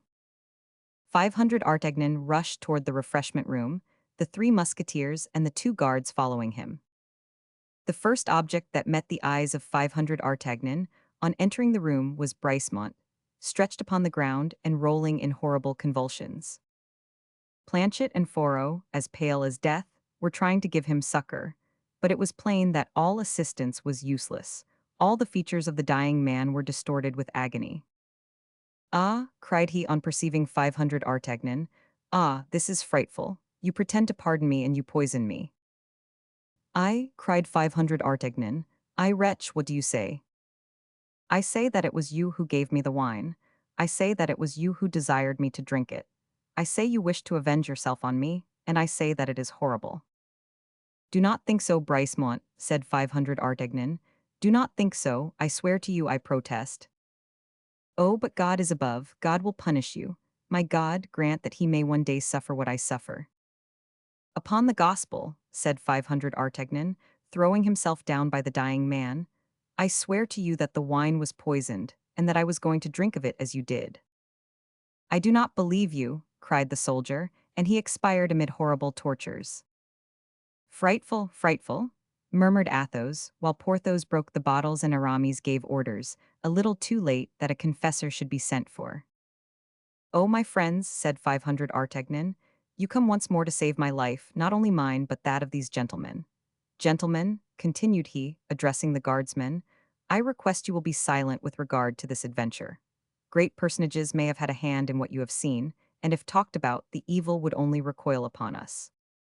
"Ah, monsieur," stammered Planchet, more dead than alive, "ah, monsieur, what an escape I have had." "How, sirrah, you were going to drink my wine?" "To the health of the king, monsieur. I was going to drink a small glass of it if Fourreau had not told me I was called." "Alas," said Fourreau, whose teeth chattered with terror, "I wanted to get him out of the way that I might drink myself." "Gentlemen," said 500 Artagnan, addressing the guardsmen, "you may easily comprehend that such a feast can only be very dull after what has taken place. So accept my excuses, and put off the party till another day, I beg of you." The 2 guardsmen courteously accepted 500 Artagnan's excuses, and perceiving that the 4 friends desired to be alone, retired. When the young guardsman and the 3 musketeers were without witnesses, they looked at one another with an air which plainly expressed that each of them perceived the gravity of their situation. "In the first place," said Athos, "let us leave this chamber. The dead are not agreeable company, particularly when they have died a violent death." "Planchet," said 500 Artagnan, "I commit the corpse of this poor devil to your care. Let him be interred in holy ground. He committed a crime, it is true, but he repented of it." And the 4 friends quit the room, leaving to Planchet and Fourreau the duty of paying mortuary honors to Bricemont. The host gave them another chamber, and served them with fresh eggs and some water, which Athos went himself to draw at the fountain. In a few words, Porthos and Aramis were posted as to the situation. "Well," said 500 Artagnan to Athos, "you see, my dear friend, that this is war to the death." Athos shook his head. "Yes, yes," replied he, "I perceive that plainly, but do you really believe it is she?" "I am sure of it." "Nevertheless, I confess I still doubt." "But the fleur-de-lis on her shoulder?" "She is some Englishwoman who has committed a crime in France, and has been branded in consequence." "Athos, she is your wife, I tell you," repeated 500 Artagnan. "Only reflect how much the 2 descriptions resemble each other."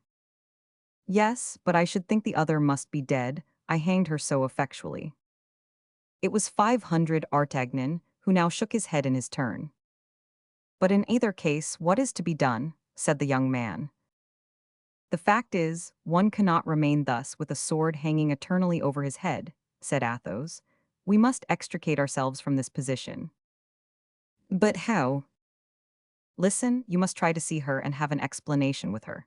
Say to her, peace or war, my word as a gentleman never to say anything of you, never to do anything against you. on your side, a solemn oath to remain neutral with respect to me. If not, I will apply to the chancellor, I will apply to the king, I will apply to the hangman, I will move the courts against you, I will denounce you as branded, I will bring you to trial.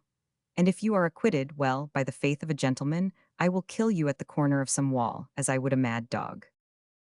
I like the means well enough, said 500 Artagnan, but where and how to meet with her? Time, dear friend, time brings round opportunity. Opportunity is the martingale of man. The more we have ventured, the more we gain, when we know how to wait. Yes, but to wait surrounded by assassins and poisoners. Bah, said Athos, God has preserved us hitherto, God will preserve us still. Yes, besides, we are men, and everything considered, it is our lot to risk our lives, but she, asked he in an undertone. What she? Asked Athos. Constance. Madame Bonacieux, ah, that's true, said Athos. My poor friend, I had forgotten you were in love. Well, but, said Aramis, have you not learned by the letter you found on the wretched corpse that she is in a convent? One may be very comfortable in a convent, and as soon as the siege of La Rochelle is terminated, I promise you on my part. Good, cried Athos, good. Yes, my dear Aramis, we all know that your views have a religious tendency. I am only temporarily a musketeer, said Aramis humbly. It is some time since we heard from his mistress, said Athos in a low voice, but take no notice, we know all about that. Well, said Porthos, it appears to me that the means are very simple. What? Asked 500 Artagnan. You say she is in a convent? Replied Porthos. Yes. Very well, as soon as the siege is over, we'll carry her off from that convent. But we must first learn what convent she is in. That's true, said Porthos. But I think I have it, said Athos. Don't you say, dear 500 Artagnan, that it is the queen who has made choice of the convent for her? I believe so, at least. In that case, Porthos will assist us. And how so, if you please? Why, by your marchioness, your duchess, your princess, she must have a long arm. Hush, said Porthos, placing a finger on his lips. I believe her to be a cardinalist, she must know nothing of the matter. Then, said Aramis, I take upon myself to obtain intelligence of her. You, Aramis, cried the three friends, you, and how? By the queen's almoner, to whom I am very intimately allied, said Aramis, coloring. And on this assurance, the four friends, who had finished their modest repast, separated, with the promise of meeting again that evening. 500 Artagnan returned to less important affairs, and the three musketeers repaired to the king's quarters, where they had to prepare their lodging. Chapter 43. The Sign of the Red Dovecot. Meanwhile the king, who, with more reason than the cardinal, showed his hatred for Buckingham, although scarcely arrived, was in such a haste to meet the enemy that he commanded every disposition to be made to drive the English from the Isle of Ré, and afterward to press the siege of La Rochelle. But notwithstanding his earnest wish, he was delayed by the dissensions which broke out between Bassompierre and Scamargue against the Duc d'Angoulême. Chapter 2000. Bassompierre and Scamargue were marshals of France, and claimed their right of commanding the army under the orders of the king. But the cardinal, who feared that Bassompierre, a Huguenot at heart, might press but feebly the English and Rochelle, his brothers in religion, supported the Duc d'Angoulême, whom the king, at his instigation, had named lieutenant general. The result was that to prevent Bassompierre and Scamargue from deserting the army, a separate command had to be given to each. Bassompierre took up his quarters on the north of the city, between Leu and Dampierre, the Duc d'Angoulême on the east, from Dampierre to Périgny, and M. de Scamargue on the south, from Périgny to Angoutin. The quarters of Monsieur were at Dampierre. The quarters of the king were sometimes at Estrie, sometimes at Jerry. The cardinal's quarters were upon the downs, at the bridge of La Pierre, in a simple house without any entrenchment. So that Monsieur watched Bassompierre, the king, the Duc d'Angoulême, and the cardinal, M. de Scamargue.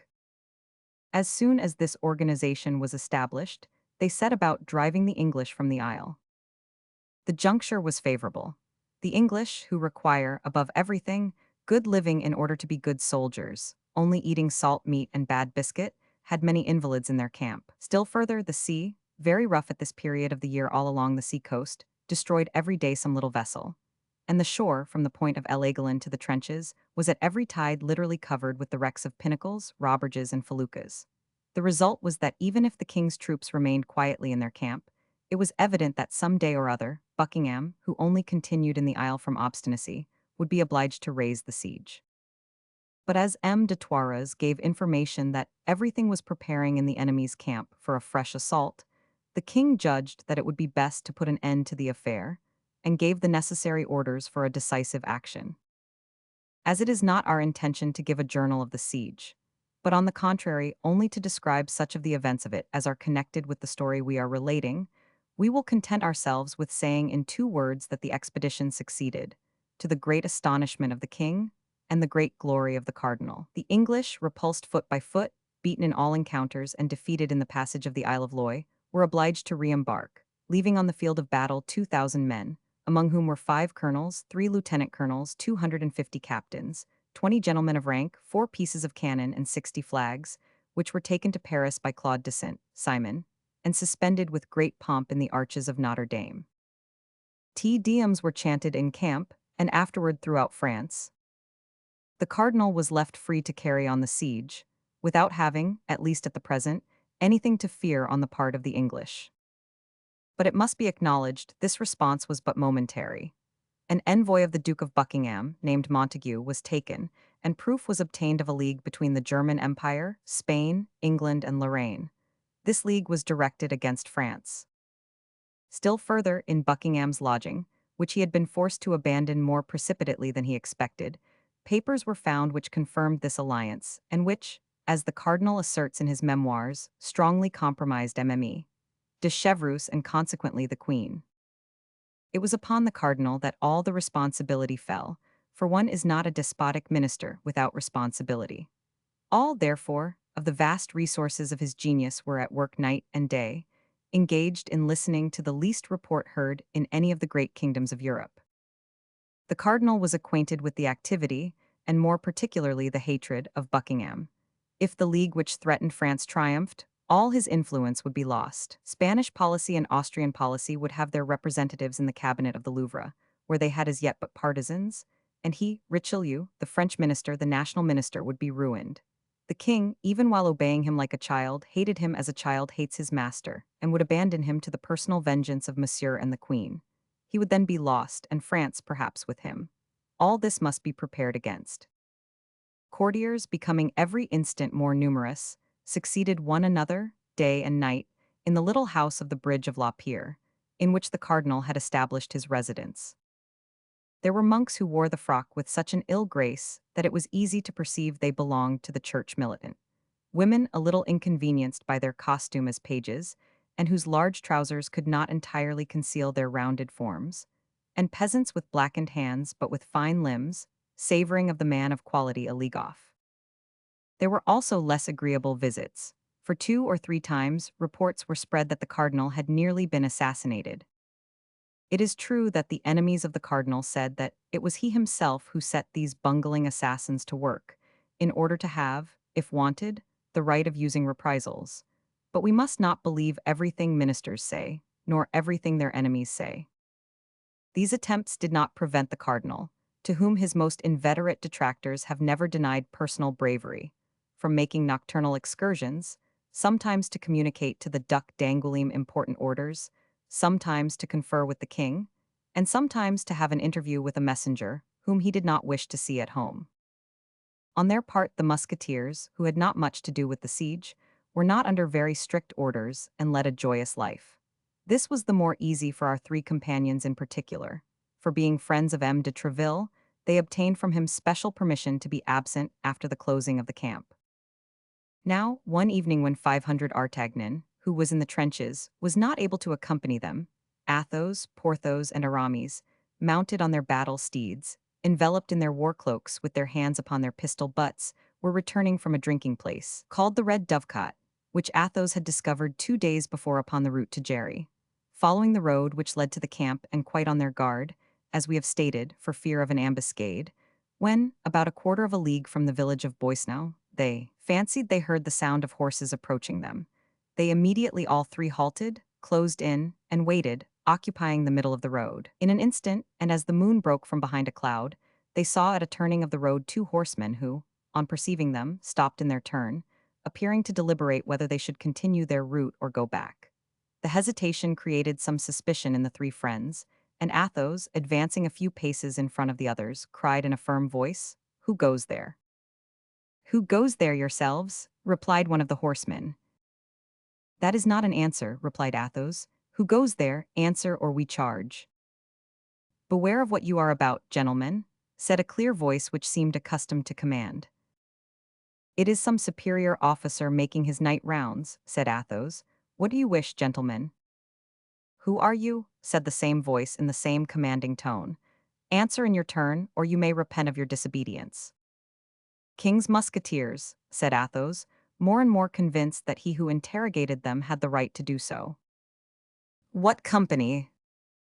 "Company of Treville." "Advance, and give an account of what you are doing here at this hour." The three companions advanced rather humbly, for all were now convinced that they had to do with someone more powerful than themselves, leaving Athos the post of speaker. One of the two riders, he who had spoken second, was 10 paces in front of his companion.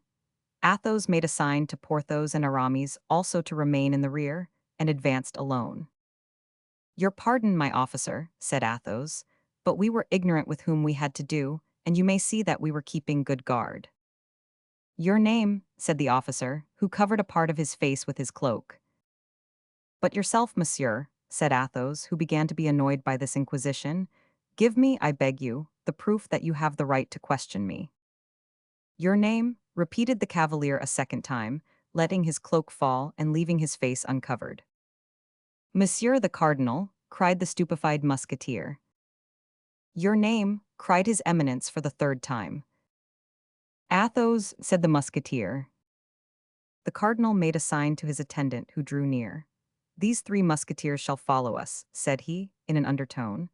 "I am not willing it should be known I have left the camp, and if they follow us, we shall be certain they will tell nobody." "We are gentlemen, monseigneur," said Athos. "Require our parole and give yourself no uneasiness. Thank God, we can keep a secret." The cardinal fixed his piercing eyes on this courageous speaker. "You have a quick ear, Monsieur Athos," said the cardinal, "but now listen to this. It is not from mistrust that I request you to follow me, but for my security. Your companions are no doubt Messieurs Porthos and Aramis." "Yes, your Eminence," said Athos, while the two musketeers who had remained behind advanced hat in hand. "I know you, gentlemen," said the cardinal. "I know you. I know you are not quite my friends, and I am sorry you are not so. But I know you are brave and loyal gentlemen, and that confidence may be placed in you. Monsieur Athos, do me, then, the honor to accompany me, you and your two friends, and then I shall have an escort to excite envy in his majesty, if we should meet him." The three musketeers bowed to the necks of their horses. "Well, upon my honor," said Athos, "your Eminence is right in taking us with you. We have seen several ill-looking faces on the road, and we have even had a quarrel at the Red Dovecot with 4 of those faces." "A quarrel, and what for, gentlemen?" said the cardinal. "You know I don't like quarrelers." "And that is the reason why I have the honor to inform your Eminence of what has happened, for you might learn it from others, and upon a false account believe us to be in fault."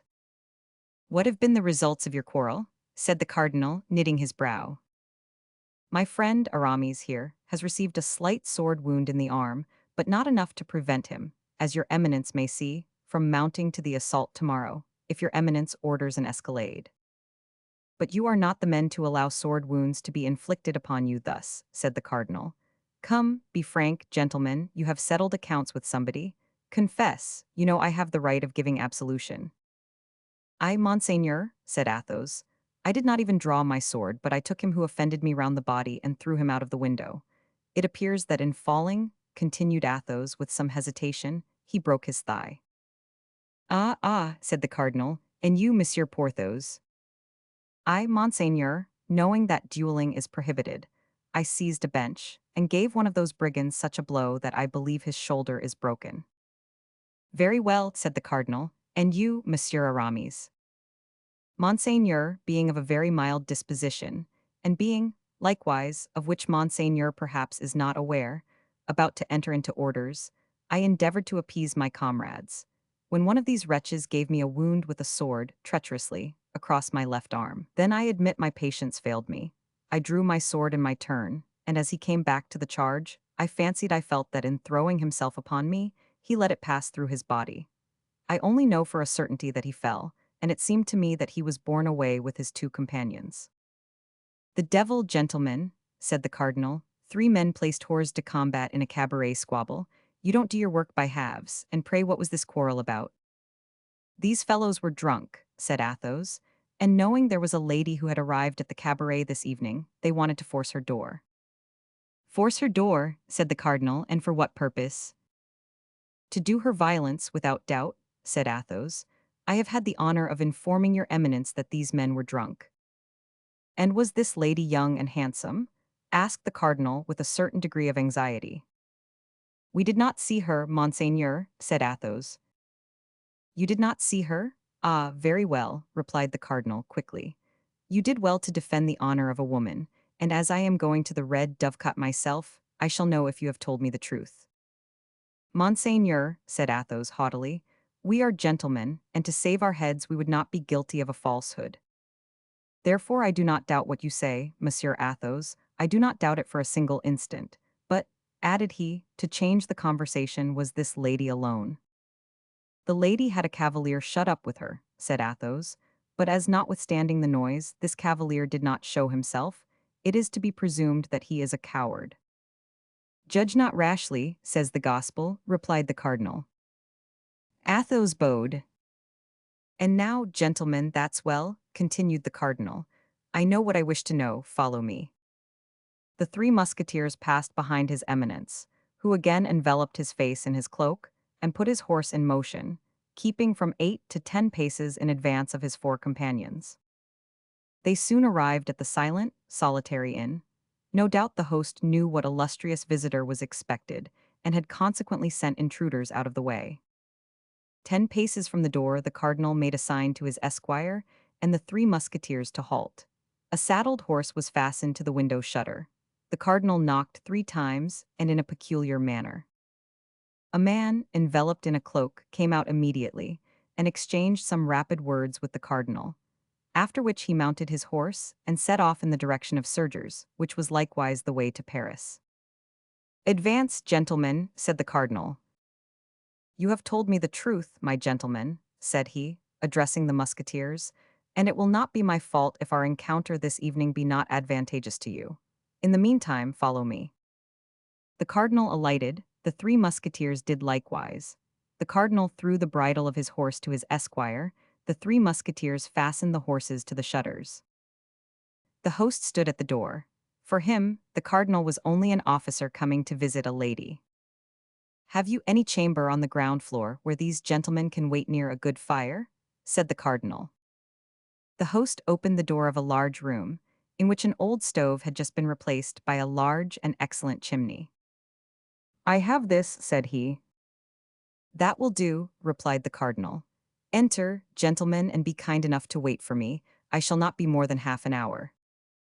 And while the three musketeers entered the ground floor room, the cardinal, without asking further information, ascended the staircase like a man who has no need of having his road pointed out to him. Chapter 44. The utility of stovepipes.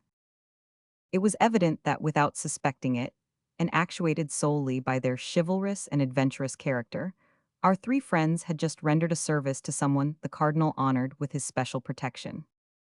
Now, who was that someone?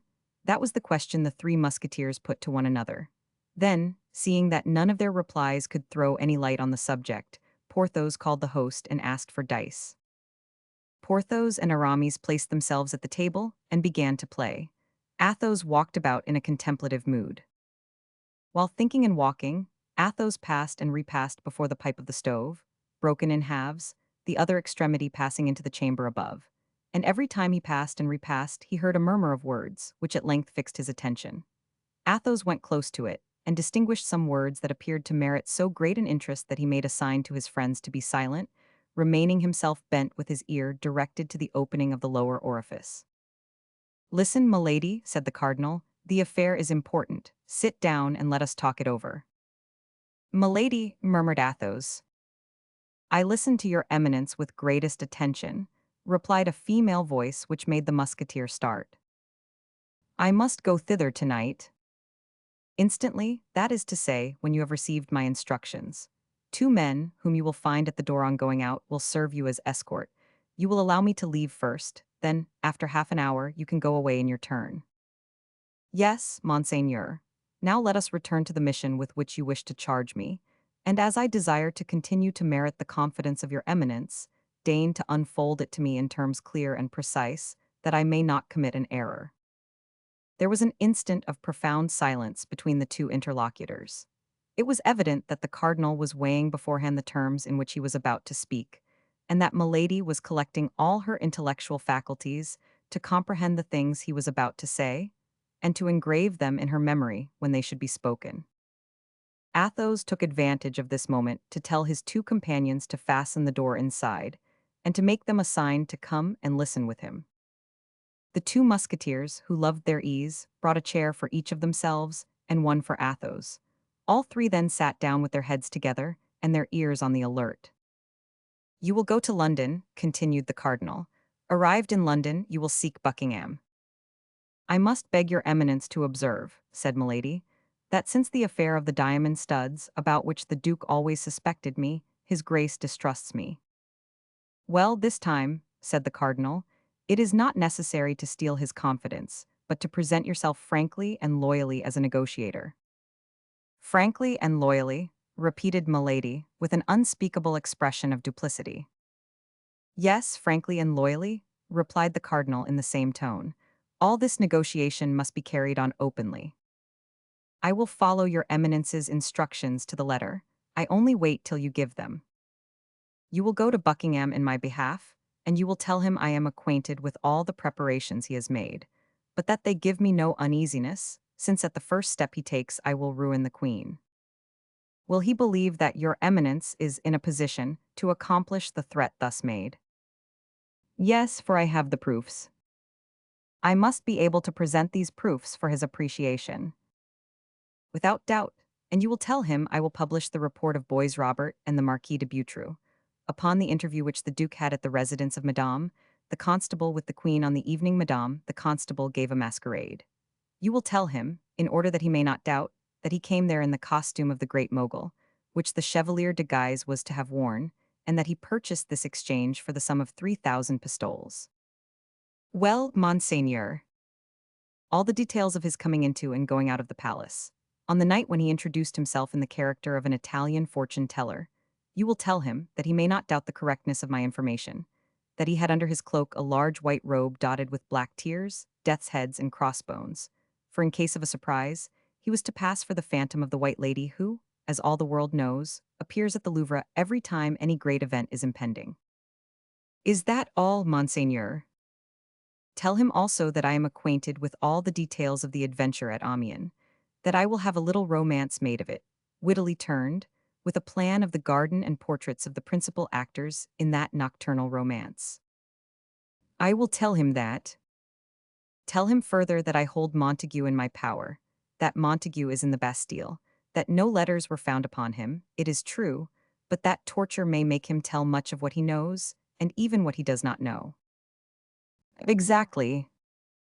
Then add that his grace has, in the precipitation with which he quit the Isle of Ré, forgotten and left behind him in his lodging a certain letter from Madame de Chevreuse, which singularly compromises the queen, inasmuch as it proves not only that her majesty can love the enemies of the king, but that she can conspire with the enemies of France.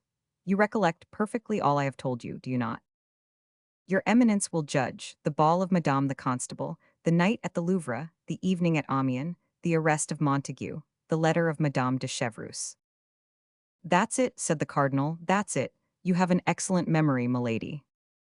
But, resumed she to whom the cardinal addressed this flattering compliment, if, in spite of all these reasons, the duke does not give way and continues to menace France. The duke is in love to madness, or rather to folly, replied Richelieu with great bitterness. Like the ancient paladins, he has only undertaken this war to obtain a look from his lady love. If he becomes certain that this war will cost the honor, and perhaps the liberty of the lady of his thoughts, as he says, I will answer for it he will look twice. And yet, said Milady, with a persistence that proved she wished to see clearly to the end of the mission with which she was about to be charged, if he persists. If he persists, said the cardinal, that is not probable. It is possible, said Milady. If he persists, his eminence made a pause and resumed. If he persists, well, then I shall hope for one of those events which change the destinies of states. If your eminence would quote to me some one of these events in history, said Milady, perhaps I should partake of your confidence as to the future. Well, here, for example, said Richelieu, when, in 1610, for a cause similar to that which moves the Duke, King Henry Roman IV, of glorious memory, was about at the same time to invade Flanders and Italy in order to attack Austria on both sides. Well, did there not happen an event which saved Austria? Why should not the King of France have the same chance as the Emperor? Your eminence means, I presume, the knife stab in the Rue de la Ferronnerie. Precisely, said the cardinal. Does not your eminence fear that the punishment inflicted upon Ravaillac may deter anyone who might entertain the idea of imitating him? There will be, in all times and in all countries, particularly if religious divisions exist in those countries, fanatics who ask nothing better than to become martyrs. And observe, it just occurs to me that the Puritans are furious against Buckingham, and their preachers designate him as the Antichrist. Well, said Milady. Well, continued the cardinal in an indifferent tone, the only thing to be sought for at this moment is some woman, handsome, young, and clever, who has cause of quarrel with the duke. The duke has had many affairs of gallantry, and if he has fostered his amours by promises of eternal constancy, he must likewise have sown the seeds of hatred by his eternal infidelities. No doubt, said Milady coolly, such a woman may be found. Well, such a woman, who would place the knife of Jacques Clement or of Ravaillac in the hands of a fanatic, would save France. Yes, but she would then be the accomplice of an assassination. Were the accomplices of Ravaillac or of Jacques Clement ever known? No, for perhaps they were too high-placed for anyone to dare look for them where they were. The Palace of Justice would not be burned down for everybody, Monseigneur. You think, then, that the fire at the Palace of Justice was not caused by chance? Asked Richelieu, in the tone with which he would have put a question of no importance. I, Monseigneur, replied Milady. I think nothing, I quote a fact, that is all. Only I say that if I were named Madame de Montpensier or the Queen Marie de Medicis, I should use less precautions than I take, being simply called Milady Cleric. That is just, said Richelieu. What do you require then? I require an order which would ratify beforehand all that I should think proper to do for the greatest good of France. But in the first place, this woman I have described must be found who is desirous of avenging herself upon the Duke. She is found, said Milady.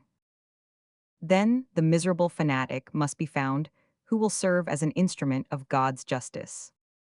He will be found. Well, said the cardinal, then it will be time to claim the order which you just now required. Your eminence is right, replied Milady, and I have been wrong in seeing in the mission with which you honor me anything but that which it really is. That is, to announce to his grace, on the part of your eminence, that you are acquainted with the different disguises by means of which he succeeded in approaching the queen, during the fete given by Madame the Constable, that you have proofs of the interview granted at the Louvre by the queen to a certain Italian astrologer, who was no other than the Duke of Buckingham, that you have ordered a little romance of a satirical nature to be written upon the adventures of Amiens, with a plan of the gardens in which those adventures took place, and portraits of the actors who figured in them, that Montague is in the Bastille, and that the torture may make him say things he remembers, and even things he has forgotten, that you possess a certain letter from Madame de Chevreuse, found in his Grace's lodging, which singularly compromises, not only her who wrote it, but her in whose name it was written. Then, if he persists, notwithstanding all this, as that is, as I have said, the limit of my mission, I shall have nothing to do but to pray God to work a miracle for the salvation of France. That is it not, Monseigneur? And I shall have nothing else to do. That is it, replied the cardinal dryly. And now, said Milady, without appearing to remark the change of the duke's tone toward her, now that I have received the instructions of your eminence as concerns your enemies, Monseigneur will permit me to say a few words to him of mine. Have you enemies, then? Asked Richelieu. Yes, Monseigneur, enemies against whom you owe me all your support, for I made them by serving your eminence. Who are they? Replied the Duke. In the first place, there is a little intrigante named Bonacieux. She is in the prison of Nantes. That is to say, she was there, replied Milady, but the Queen has obtained an order from the King by means of which she has been conveyed to a convent. To a convent, said the Duke. Yes, to a convent. And to which? I don't know, the secret has been well kept. But I will know. And your eminence will tell me in what convent that woman is. I can see nothing inconvenient in that, said the cardinal. Well, now I have an enemy much more to be dreaded by me than this little Madame Bonacieux. Who is that? Her lover. What is his name? Oh, your eminence knows him well, cried Milady, carried away by her anger. He is the evil genius of both of us. It is he who, in an encounter with your eminence's guards, decided the victory in favor of the king's musketeers. It is he who gave 3 desperate wounds to De Wardes, your emissary, and who caused the affair of the diamond studs to fail. It is he who, knowing it was I who had Madame Bonacieux carried off, has sworn my death. Ah, said the cardinal, I know of whom you speak. I mean that miserable 500 Artagnan. He is a bold fellow, said the cardinal. And it is exactly because he is a bold fellow that he is the more to be feared. I must have, said the Duke, a proof of his connection with Buckingham. A proof, cried Milady, I will have 10. Well then, it becomes the simplest thing in the world. Get me that proof, and I will send him to the Bastille. So far good, Monseigneur, but afterwards. When once in the Bastille, there is no afterward, said the cardinal in a low voice. Ah, pardieu, continued he, if it were as easy for me to get rid of my enemy as it is easy to get rid of yours, and if it were against such people you require impunity. Monseigneur, replied Milady, a fair exchange. Life for life, man for man, give me one, I will give you the other. I don't know what you mean, nor do I even desire to know what you mean, replied the cardinal. But I wish to please you, and see nothing out of the way in giving you what you demand with respect to so infamous a creature, the more so as you tell me this 500 Artagnan is a libertine, a duelist, and a traitor. An infamous scoundrel, Monseigneur, a scoundrel. Give me paper, a quill, and some ink, then, said the cardinal. Here they are, Monseigneur. There was a moment of silence, which proved that the cardinal was employed in seeking the terms in which he should write the note, or else in writing it. Athos, who had not lost a word of the conversation, took his 2 companions by the hand and led them to the other end of the room. Well, said Porthos, what do you want, and why do you not let us listen to the end of the conversation? Hush, said Athos, speaking in a low voice. We have heard all it was necessary we should hear. Besides, I don't prevent you from listening, but I must be gone. You must be gone, said Porthos, and if the cardinal asks for you, what answer can we make? You will not wait till he asks. You will speak first, and tell him that I am gone on the lookout, because certain expressions of our host have given me reason to think the road is not safe. I will say 2 words about it to the cardinal's esquire likewise. The rest concerns myself, don't be uneasy about that. Be prudent, Athos, said Aramis. Be easy on that head, replied Athos, you know I am cool enough. Porthos and Aramis resumed their places by the stovepipe. As to Athos, he went out without any mystery, took his horse, which was tied with those of his friends to the fastenings of the shutters, in 4 words convinced the attendant of the necessity of a vanguard for their return, carefully examined the priming of his pistols, drew his sword, and took, like a forlorn hope, the road to the camp. Chapter 45. A conjugal scene. As Athos had foreseen, it was not long before the cardinal came down. He opened the door of the room in which the musketeers were, and found Porthos playing an earnest game of dice with Aramis. He cast a rapid glance around the room, and perceived that one of his men was missing. "What has become of Monseigneur Athos?" asked he. "Monseigneur," replied Porthos, "he has gone as a scout, on account of some words of our host, which made him believe the road was not safe." "And you, what have you done, Monsieur Porthos?" I have won 5 pistoles of Aramis. Well, now will you return with me? We are at your eminence's orders. To horse then, gentlemen, for it is getting late. The attendant was at the door, holding the cardinal's horse by the bridle. At a short distance, a group of 2 men and 3 horses appeared in the shade. These were the 2 men who were to conduct Milady to Fort La Pointe and superintend her embarkation. The attendant confirmed to the cardinal what the 2 musketeers had already said with respect to Athos. The cardinal made an approving gesture and retraced his route with the same precautions he had used in coming. Let us leave him to follow the road to the camp protected by his esquire and the 2 musketeers, and return to Athos. For 100 paces he maintained the speed at which he started, but when out of sight he turned his horse to the right, made a circuit, and came back within 20 paces of a high hedge to watch the passage of the little troop. Having recognized the laced hats of his companions and the golden fringe of the cardinal's cloak, he waited till the horsemen had turned the angle of the road, and having lost sight of them, he returned at a gallop to the inn, which was open to him without hesitation. The host recognized him. "My officer," said Athos, "has forgotten to give a piece of very important information to the lady, and has sent me back to repair his forgetfulness." "Go up," said the host, "she is still in her chamber." Athos availed himself of the permission, ascended the stairs with his lightest step, gained the landing, and through the open door perceived Milady putting on her hat. He entered the chamber and closed the door behind him. At the noise he made in pushing the bolt, Milady turned round. Athos was standing before the door, enveloped in his cloak, with his hat pulled down over his eyes. On seeing this figure, mute and immovable as a statue, Milady was frightened.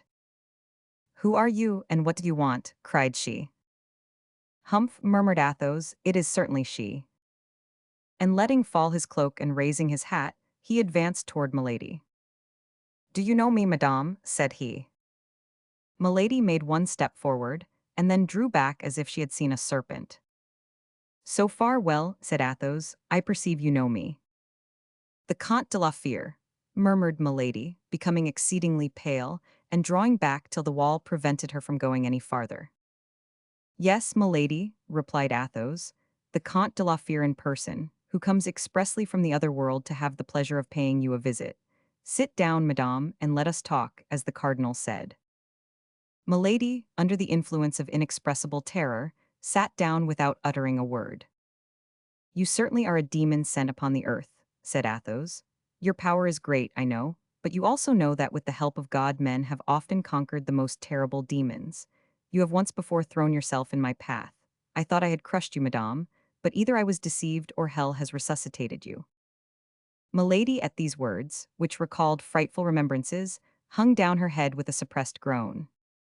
"Yes, hell has resuscitated you," continued Athos. "Hell has made you rich, hell has given you another name, hell has almost made you another face, but it has neither effaced the stains from your soul, nor the brand from your body."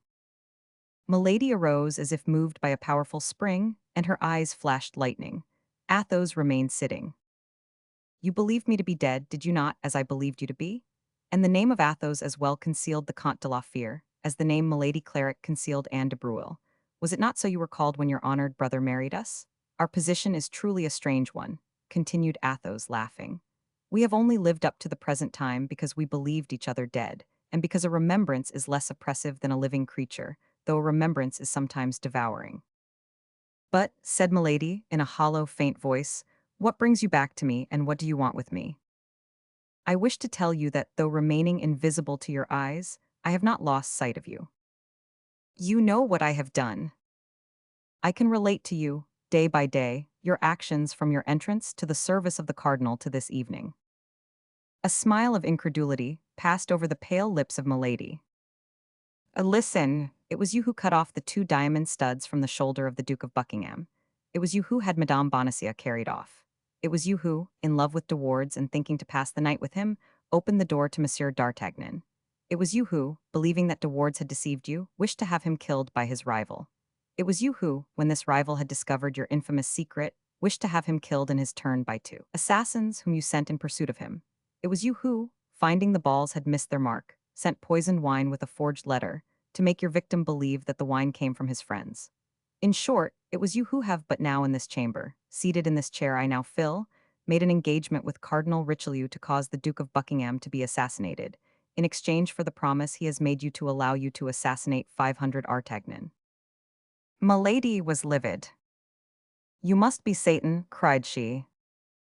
"Perhaps," said Athos, "but at all events listen well to this. Assassinate the Duke of Buckingham or cause him to be assassinated. I care very little about that. I don't know him. Besides, he is an Englishman. But do not touch with the tip of your finger a single hair of 500 Artagnan, who is a faithful friend whom I love and defend, or I swear to you by the head of my father the crime which you shall have endeavored to commit, or shall have committed, shall be the last." "Monsieur d'Artagnan has cruelly insulted me," said Milady in a hollow tone. "Monsieur d'Artagnan shall die." "Indeed, is it possible to insult you, madame?" said Athos, laughing. "He has insulted you, and he shall die." "He shall die," replied Milady, "she first and he afterward." Athos was seized with a kind of vertigo. The sight of this creature, who had nothing of the woman about her, recalled awful remembrances. He thought how one day, in a less dangerous situation than the one in which he was now placed, he had already endeavored to sacrifice her to his honor. His desire for blood returned, burning his brain and pervading his frame like a raging fever. He arose in his turn, reached his hand to his belt, drew forth a pistol, and cocked it. Milady, pale as a corpse, endeavored to cry out, but her swollen tongue could utter no more than a hoarse sound which had nothing human in it and resembled the rattle of a wild beast. Motionless against the dark tapestry, with her hair in disorder, she appeared like a horrid image of terror. Athos slowly raised his pistol, stretched out his arm so that the weapon almost touched Milady's forehead, and then, in a voice the more terrible from having the supreme calmness of a fixed resolution, "Madame," said he, "you will this instant deliver to me the paper the cardinal signed, or upon my soul I will blow your brains out." With another man, Milady might have preserved some doubt, but she knew Athos.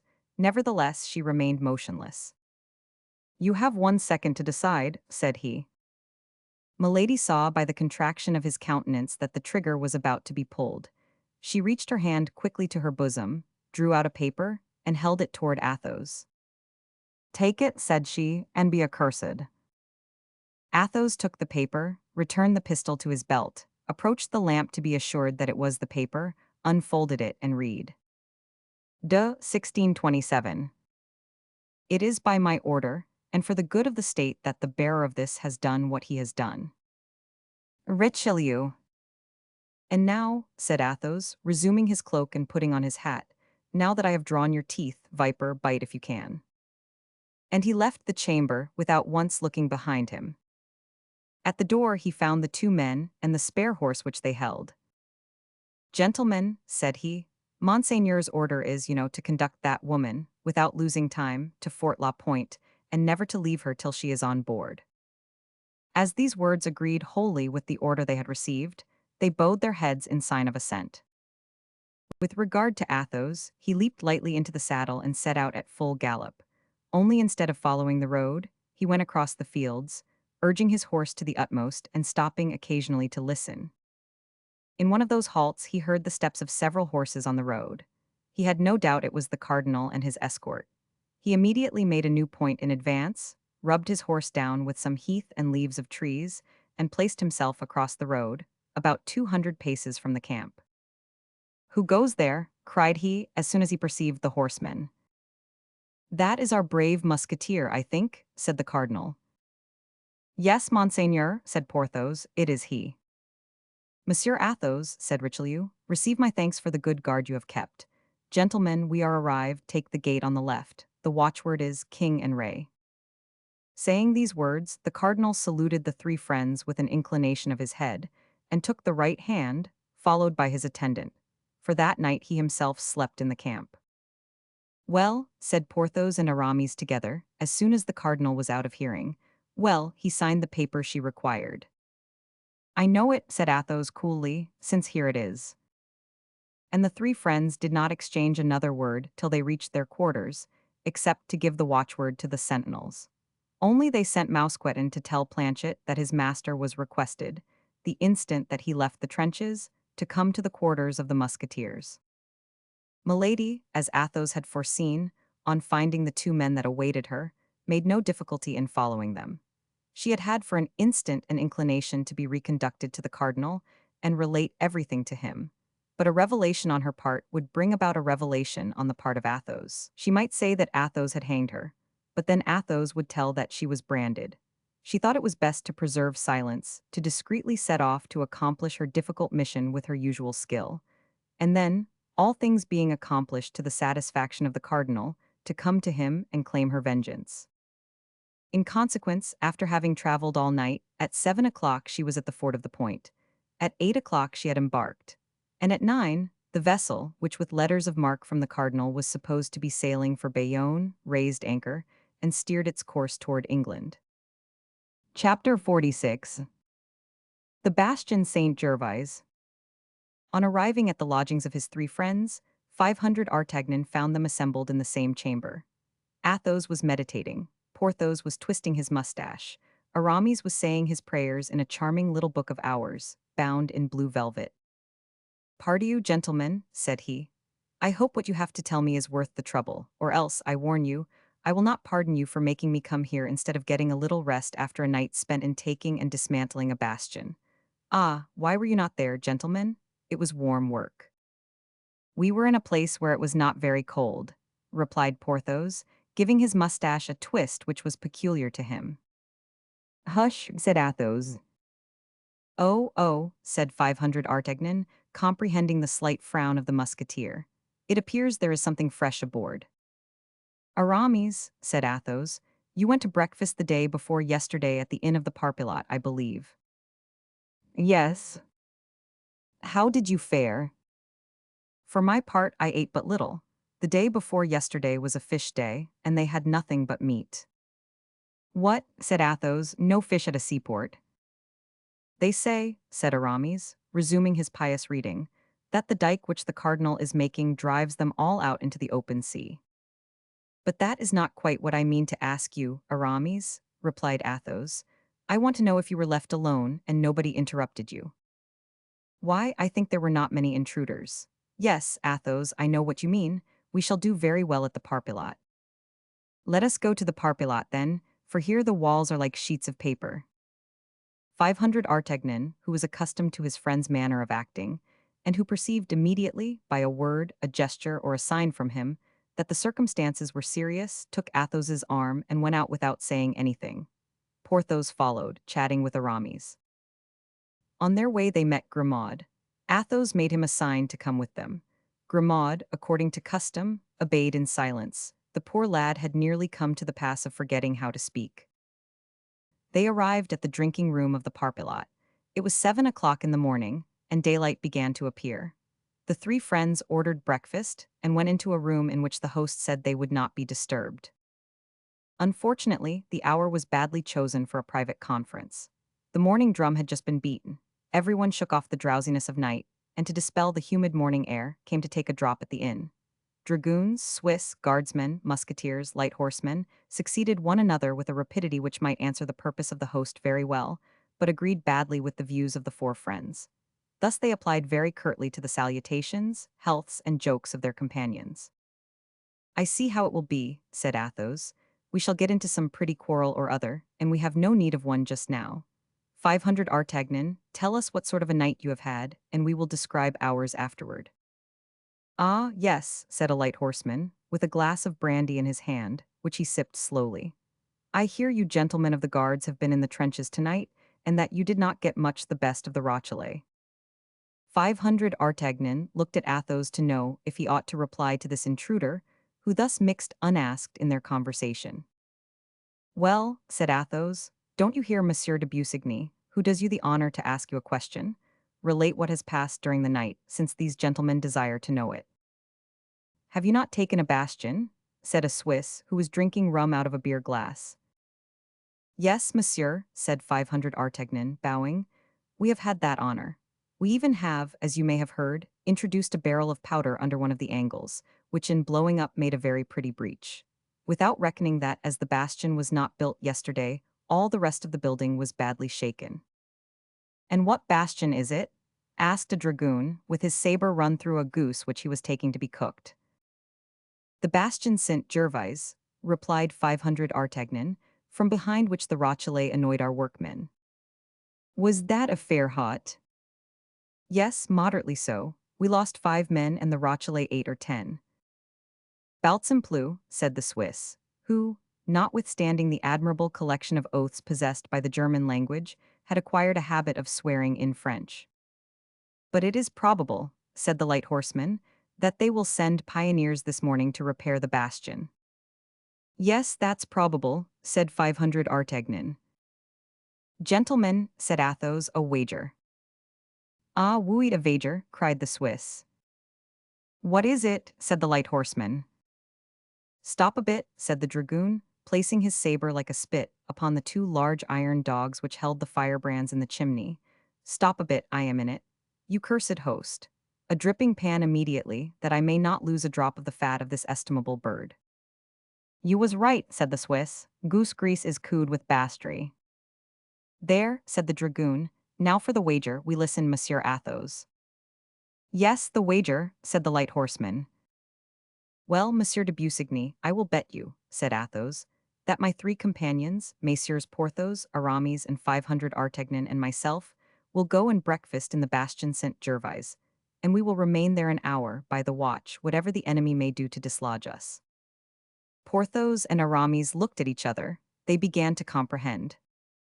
But, said 500 Artagnan, in the ear of Athos, you are going to get us all killed without mercy. We are much more likely to be killed, said Athos, if we do not go. My faith, gentlemen, said Porthos, turning round upon his chair and twisting his mustache, that's a fair bet, I hope.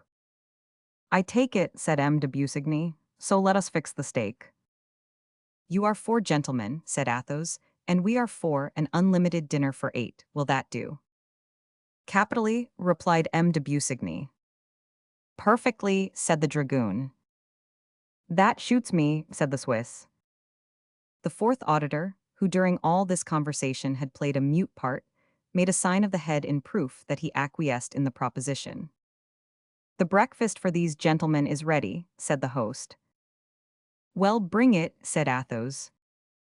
The host obeyed. Athos called Grimaud, pointed to a large basket which lay in a corner, and made a sign to him to wrap the viands up in the napkins. Grimaud understood that it was to be a breakfast on the grass, took the basket, packed up the viands, added the bottles, and then took the basket on his arm. But where are you going to eat my breakfast? Asked the host. What matter if you're paid for it? Said Athos, and he threw 2 pistoles majestically on the table. Shall I give you the change, my officer? Said the host. No, only add 2 bottles of champagne, and the difference will be for the napkins. The host had not quite so good a bargain as he at first hoped for, but he made amends by slipping in 2 bottles of Anjou wine instead of 2 bottles of champagne. Monsieur de Busigny, said Athos, will you be so kind as to set your watch with mine, or permit me to regulate mine by yours? Which you please, monsieur, said the light horseman, drawing from his fob a very handsome watch studded with diamonds. 7:30. 35 minutes after 7, said Athos, by which you perceive I am 5 minutes faster than you.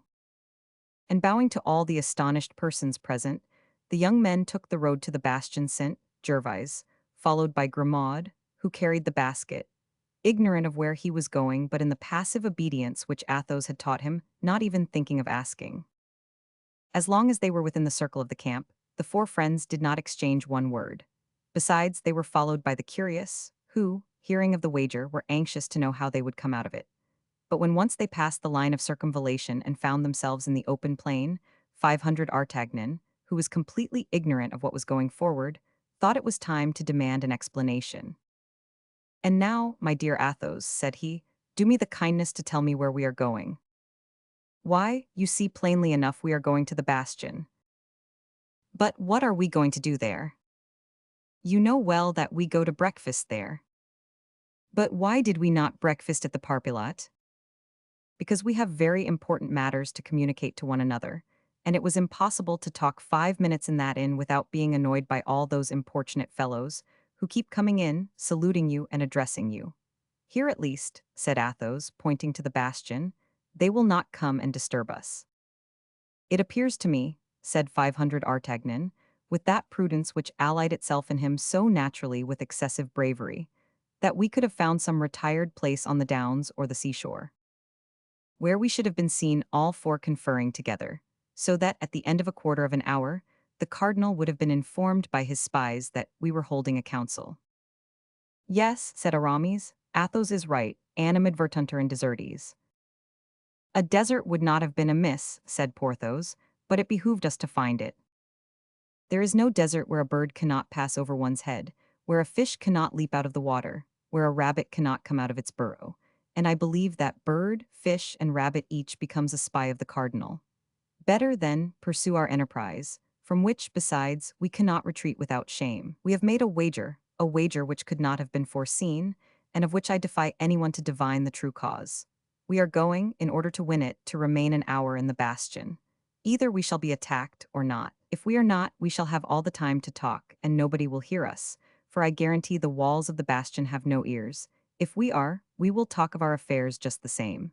Moreover, in defending ourselves, we shall cover ourselves with glory. You see that everything is to our advantage. Yes, said 500 Artagnan, but we shall indubitably attract a ball.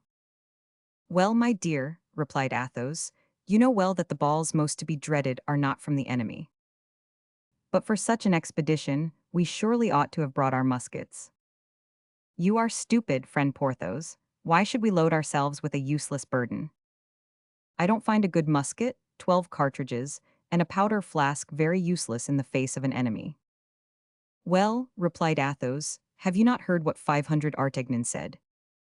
What did he say? Demanded Porthos. 500 Artagnan said that, in the attack of last night 8 or 10 Frenchmen were killed, and as many Rochellais. What then? The bodies were not plundered, were they? It appears the conquerors had something else to do. Well, we shall find their muskets, their cartridges, and their flasks, and instead of 4 musketoons and 12 balls, we shall have 15 guns and 100 charges to fire. Oh, Athos, said Aramis, truly you are a great man. Porthos nodded in sign of agreement. 500 Artagnan alone did not seem convinced. Grimaud no doubt shared the misgivings of the young man, foreseeing that they continued to advance toward the bastion, something he had till then doubted. He pulled his master by the skirt of his coat. Where are we going? Asked he by a gesture. Athos pointed to the bastion. But, said Grimaud in the same silent dialect, we shall leave our skins there. Athos raised his eyes and his finger toward heaven. Grimaud put his basket on the ground and sat down with a shake of the head. Athos took a pistol from his belt, looked to see if it was properly primed, cocked it, and placed the muzzle close to Grimaud's ear. Grimaud was on his legs again as if by a spring. Athos then made him a sign to take up his basket and to walk on first. Grimaud obeyed. All that Grimaud gained by this momentary pantomime was to pass from the rear guard to the vanguard. Arrived at the bastion, the 4 friends turned round. More than 300 soldiers of all kinds were assembled at the gate of the camp, and in a separate group might be distinguished M. de Busigny, the dragoon, the Swiss, and the 4th better. Athos took off his hat, placed it on the end of his sword, and waved it in the air. All the spectators returned him his salute, accompanying this courtesy with a loud hurrah which was audible to the 4, after which all 4 disappeared in the bastion, whither Grimaud had preceded them. Chapter 47. The Council of the Musketeers. As Athos had foreseen, the bastion was only occupied by a dozen corpses, French and Rochellais. Gentlemen, said Athos, who had assumed the command of the expedition, while Grimaud spreads the table, let us begin by collecting the guns and cartridges together. We can talk while performing that necessary task. These gentlemen, added he, pointing to the bodies, cannot hear us. But we could throw them into the ditch, said Porthos, after having assured ourselves they have nothing in their pockets. Yes, said Athos, that's Grimaud's business. Well then, cried 500 Artagnan, pray let Grimaud search them and throw them over the walls. Heaven forfend, said Athos, they may serve us. These bodies serve us, said Porthos, you are mad, dear friend. Judge not rashly, say the gospel and the cardinal, replied Athos. How many guns, gentlemen? 12, replied Aramis. How many shots? 100. That's quite as many as we shall want. Let us load the guns. The 4 musketeers went to work, and as they were loading, the last musket Grimaud announced that the breakfast was ready. Athos replied, always by gestures, that that was well, and indicated to Grimaud, by pointing to a turret that resembled a pepper caster, that he was to stand as sentinel. Only, to alleviate the tediousness of the duty, Athos allowed him to take a loaf, 2 cutlets, and a bottle of wine. "And now to table," said Athos. The 4 friends seated themselves on the ground with their legs crossed like Turks, or even tailors. "And now," said 500 Artagnan, "as there is no longer any fear of being overheard, I hope you are going to let me into your secret." "I hope at the same time to procure you amusement and glory, gentlemen," said Athos. "I have induced you to take a charming promenade. Here is a delicious breakfast. And yonder are 500 persons, as you may see through the loopholes, taking us for heroes or madmen, 2 classes of imbeciles greatly resembling each other." "But the secret," said 500 Artagnan. "The secret is," said Athos, "that I saw Milady last night." 500 Artagnan was lifting a glass to his lips, but at the name of Milady, his hand trembled so that he was obliged to put the glass on the ground again for fear of spilling the contents. "You saw your why." "Hush," interrupted Athos. "You forget, my dear, you forget that these gentlemen are not initiated into my family affairs like yourself. I have seen Milady." "Where?" demanded 500 Artagnan. "Within 2 leagues of this place, at the inn of the Red Dovecot." "In that case I am lost," said 500 Artagnan. "Not so bad yet," replied Athos, "for by this time she must have quit the shores of France." 500 Artagnan breast again. "But after all," asked Porthos, "who is Milady?" "A charming woman," said Athos, sipping a glass of sparkling wine. "Villainous host," cried he. "He has given us Anjou wine instead of champagne, and fancies we know no better. Yes," continued he, "a charming woman who entertained kind views toward our friend 500 Artagnan, who, on his part, has given her some offense for which she tried to revenge herself a month ago by having him killed by 2 musket shots, a week ago by trying to poison him, and yesterday by demanding his head of the cardinal." "What, by demanding my head of the cardinal?" cried 500 Artagnan, pale with terror. "Yes, that is true as the gospel," said Porthos. "I heard her with my own ears." "I also," said Aramis. "Then," said 500 Artagnan, letting his arm fall with discouragement, "it is useless to struggle longer. I may as well blow my brains out and all will be over." "That's the last folly to be committed," said Athos, "seeing it is the only one for which there is no remedy." "But I can never escape," said 500 Artagnan, "with such enemies. First my stranger of Meung, then De Wardes, to whom I have given 3 sword wounds, next Milady, whose secret I have discovered, finally the cardinal, whose vengeance I have balked." "Well," said Athos, "that only makes 4, and we are 4, 1 for 1. Pardieu, if we may believe the signs Grimaud is making, we are about to have to do with a very different number of people. What is it, Grimaud? Considering the gravity of the occasion, I permit you to speak, my friend, but be laconic, I beg. What do you see?" "A troop." "Of how many persons?" 20 men." "What sort of men?" 16 pioneers, 4 soldiers." "How far distant?" 500 paces. "Good, we have just time to finish this fowl, and to drink 1 glass of wine to your health, 500 Artagnan." "To your health," repeated Porthos and Aramis. "Well then, to my health, although I am very much afraid that your good wishes will not be of great service to me." "Bah," said Athos, "God is great, as say the followers of Mohammed, and the future is in his hands." Then, swallowing the contents of his glass, which he put down close to him, Athos arose carelessly, took the musket next to him, and drew near to one of the loopholes. Porthos, Aramis, and 500 Artagnan followed his example. As to Grimaud, he received orders to place himself behind the 4 friends in order to reload their weapons. "Pardieu," said Athos, "it was hardly worth while to distribute ourselves for 20 fellows armed with pickaxes, mattocks, and shovels. Grimaud had only to make them a sign to go away, and I am convinced they would have left us in peace." I doubt that, replied 500 Artagnan, for they are advancing very resolutely. Besides, in addition to the pioneers, there are 4 soldiers and a brigadier, armed with muskets. That's because they don't see us, said Athos. My faith, said Aramis, I must confess I feel a great repugnance to fire on these poor devils of civilians. He is a bad priest, said Porthos, who has pity for heretics. In truth, said Athos, Aramis is right, I will warn them. What the devil are you going to do? Cried 500 Artagnan, you will be shot. But Athos heeded not his advice. Mounting on the breach, with his musket in one hand and his hat in the other, he said, bowing courteously and addressing the soldiers and the pioneers, who, astonished at this apparition, stopped 50 paces from the bastion. Gentlemen, a few friends and myself are about to breakfast in this bastion. Now, you know nothing is more disagreeable than being disturbed when one is at breakfast. We request you, then, if you really have business here, to wait till we have finished our repast, or to come again a short time hence. Unless, which would be far better, you form the salutary resolution to quit the side of the rebels, and come and drink with us to the health of the King of France. Take care, Athos, cried 500 Artagnan, don't you see they are aiming? Yes, yes, said Athos, but they are only civilians, very bad marksmen, who will be sure not to hit me. In fact, at the same instant 4 shots were fired, and the balls were flattened against the wall around Athos, but not one touched him.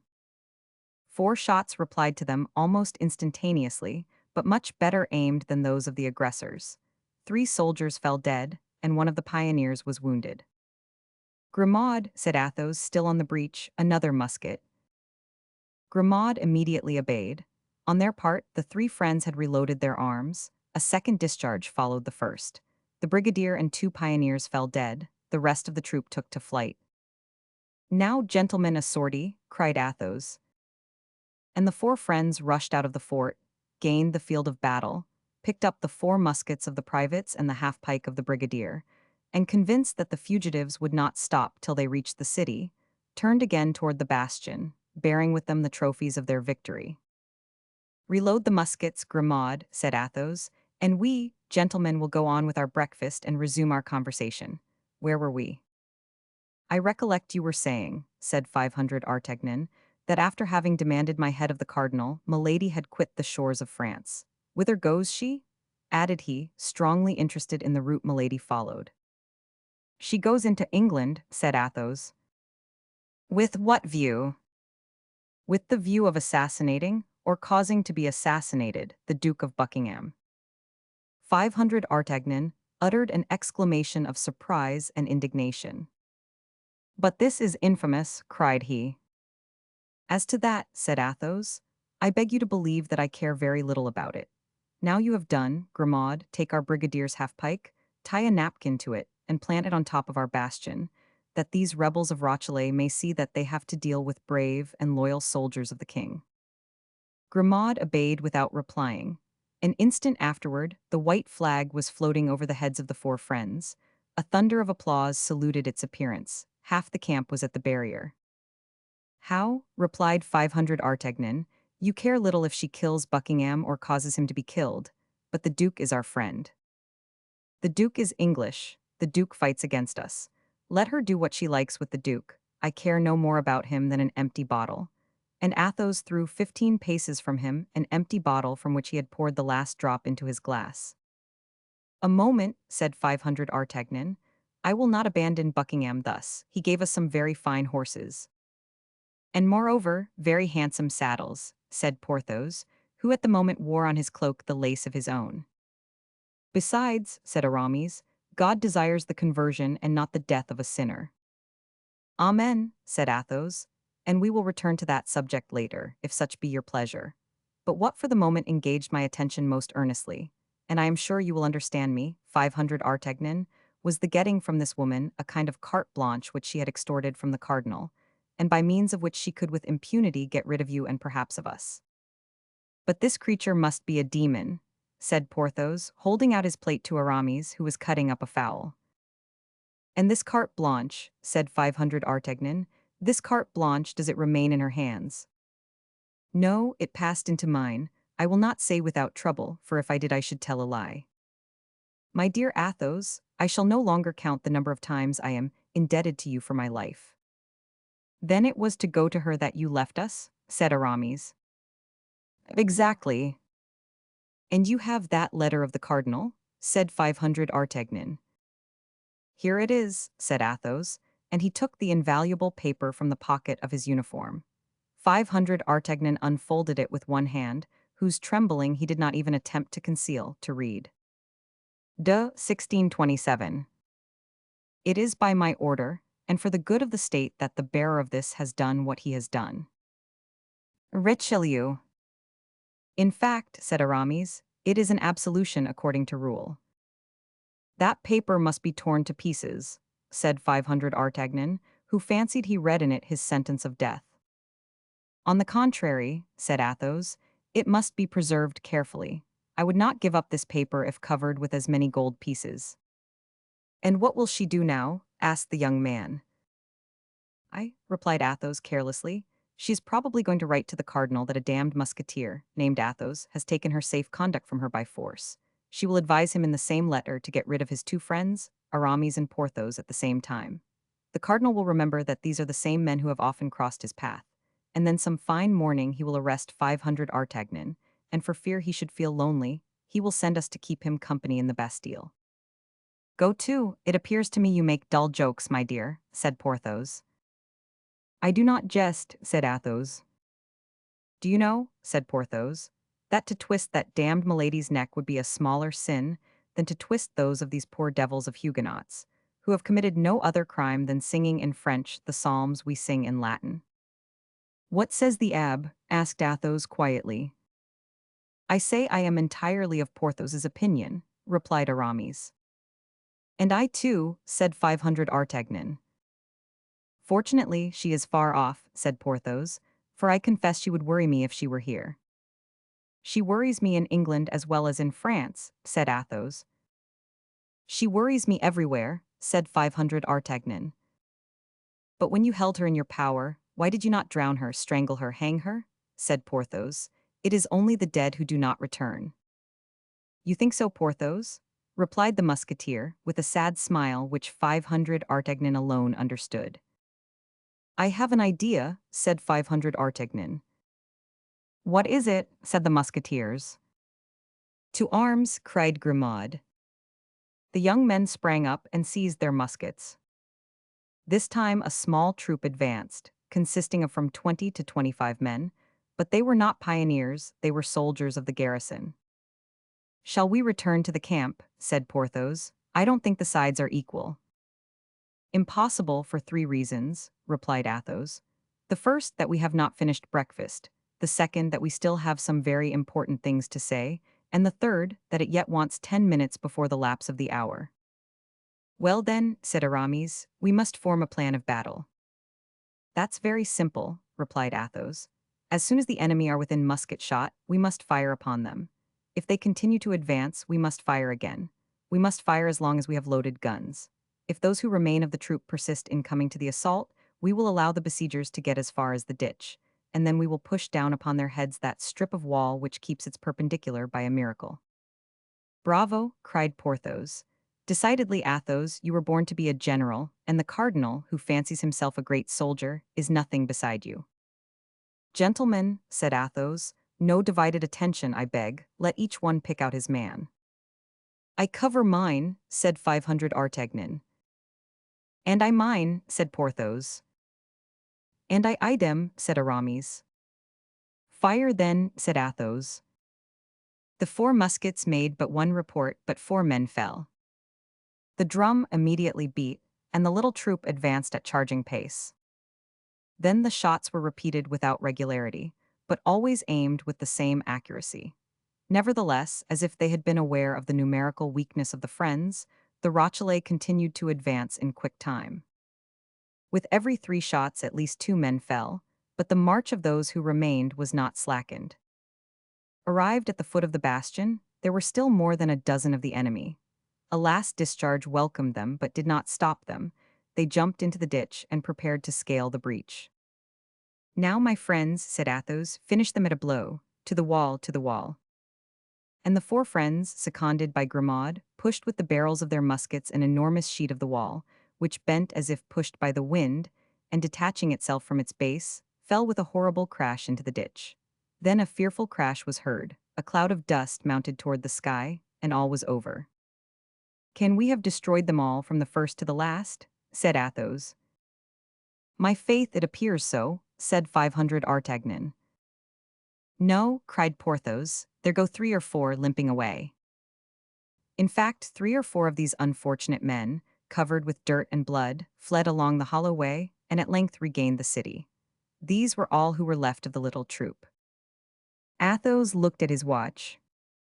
"Gentlemen," said he, "we have been here an hour, and our wager is won, but we will be fair players. Besides, 500 Artagnan has not told us his idea yet." And the musketeer, with his usual coolness, reseated himself before the remains of the breakfast. "My idea," said 500 Artagnan. "Yes, you said you had an idea," said Athos. "Oh, I remember," said 500 Artagnan.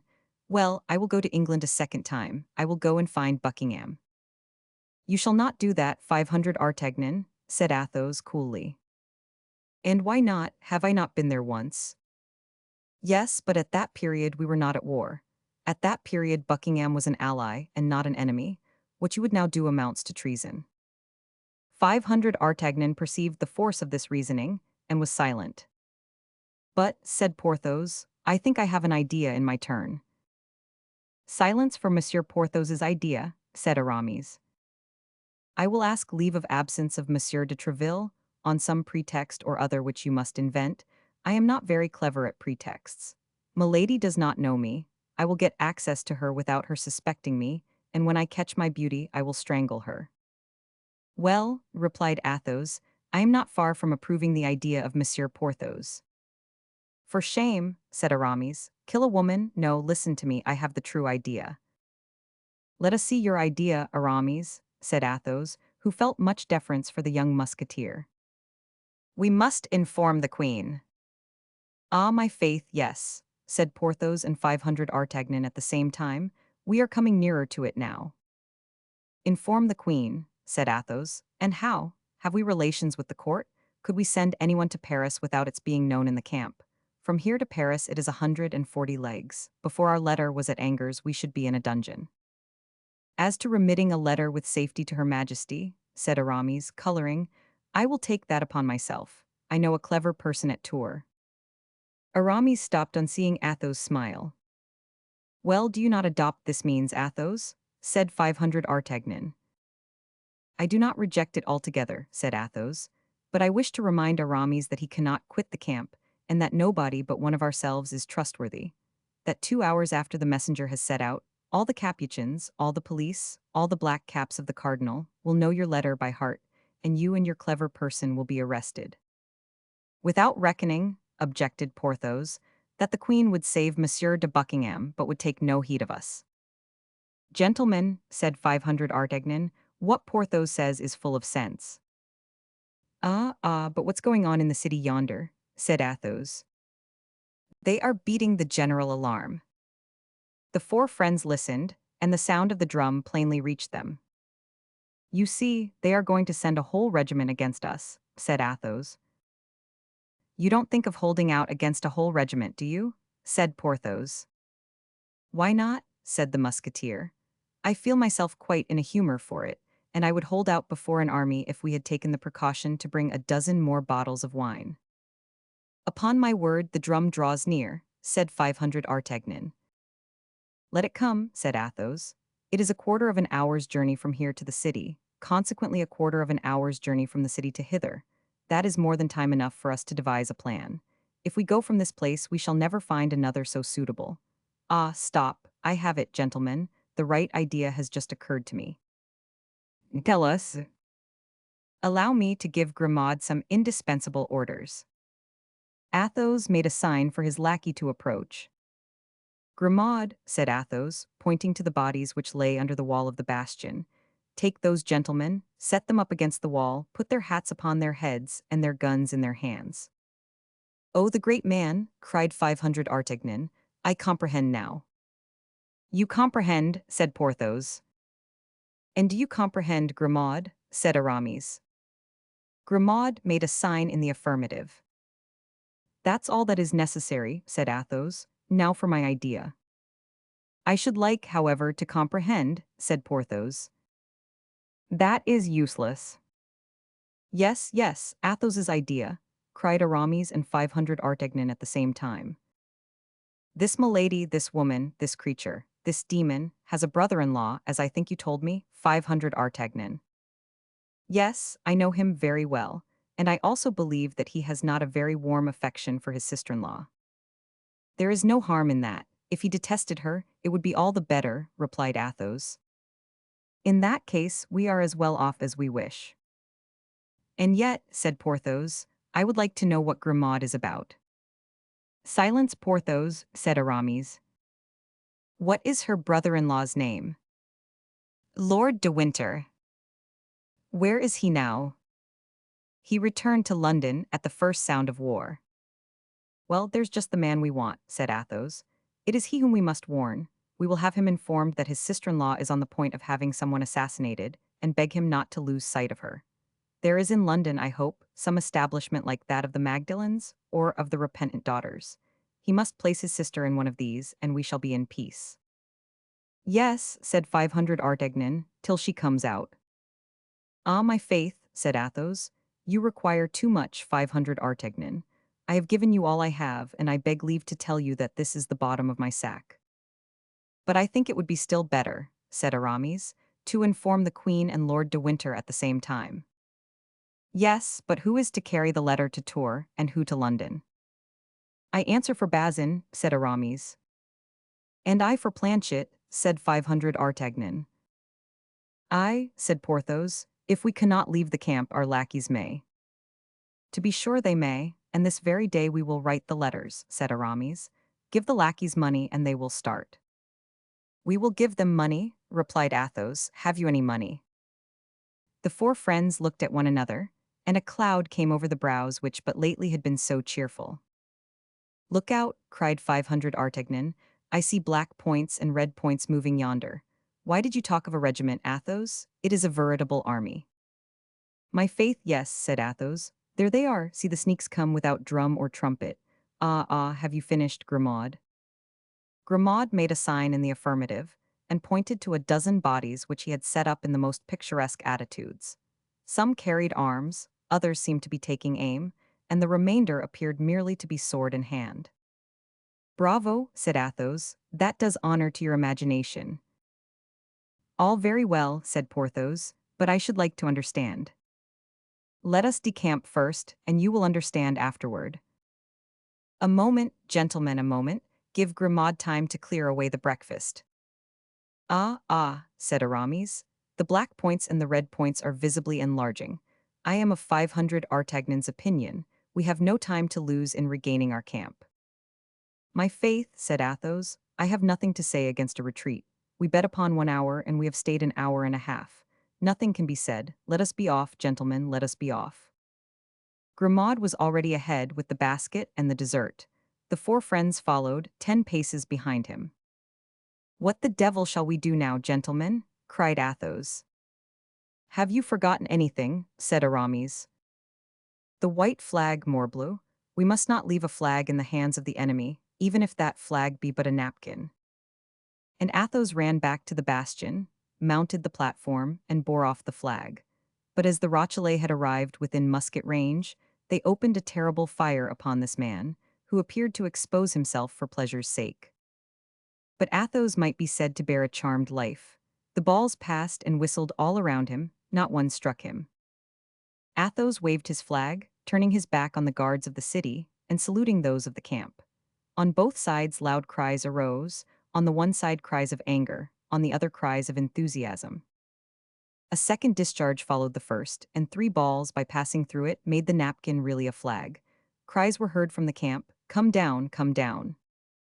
Athos came down. His friends, who anxiously awaited him, saw him returned with joy. "Come along, Athos, come along," cried 500 Artagnan. "Now we have found everything except money, it would be stupid to be killed." But Athos continued to march majestically, whatever remarks his companions made, and they, finding their remarks useless, regulated their pace by his.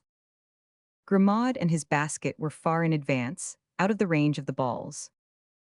At the end of an instant, they heard a furious fusillade. "What's that?" asked Porthos. "What are they firing at now? I hear no balls whistle and I see nobody." "They are firing at the corpses," replied Athos. "But the dead cannot return their fire." "Certainly not. They will then fancy it is an ambuscade, they will deliberate, and by the time they have found out the pleasantry, we shall be out of the range of their balls. That renders it useless to get a pleurisy by too much haste." "Oh, I comprehend now," said the astonished Porthos. "That's lucky," said Athos, shrugging his shoulders.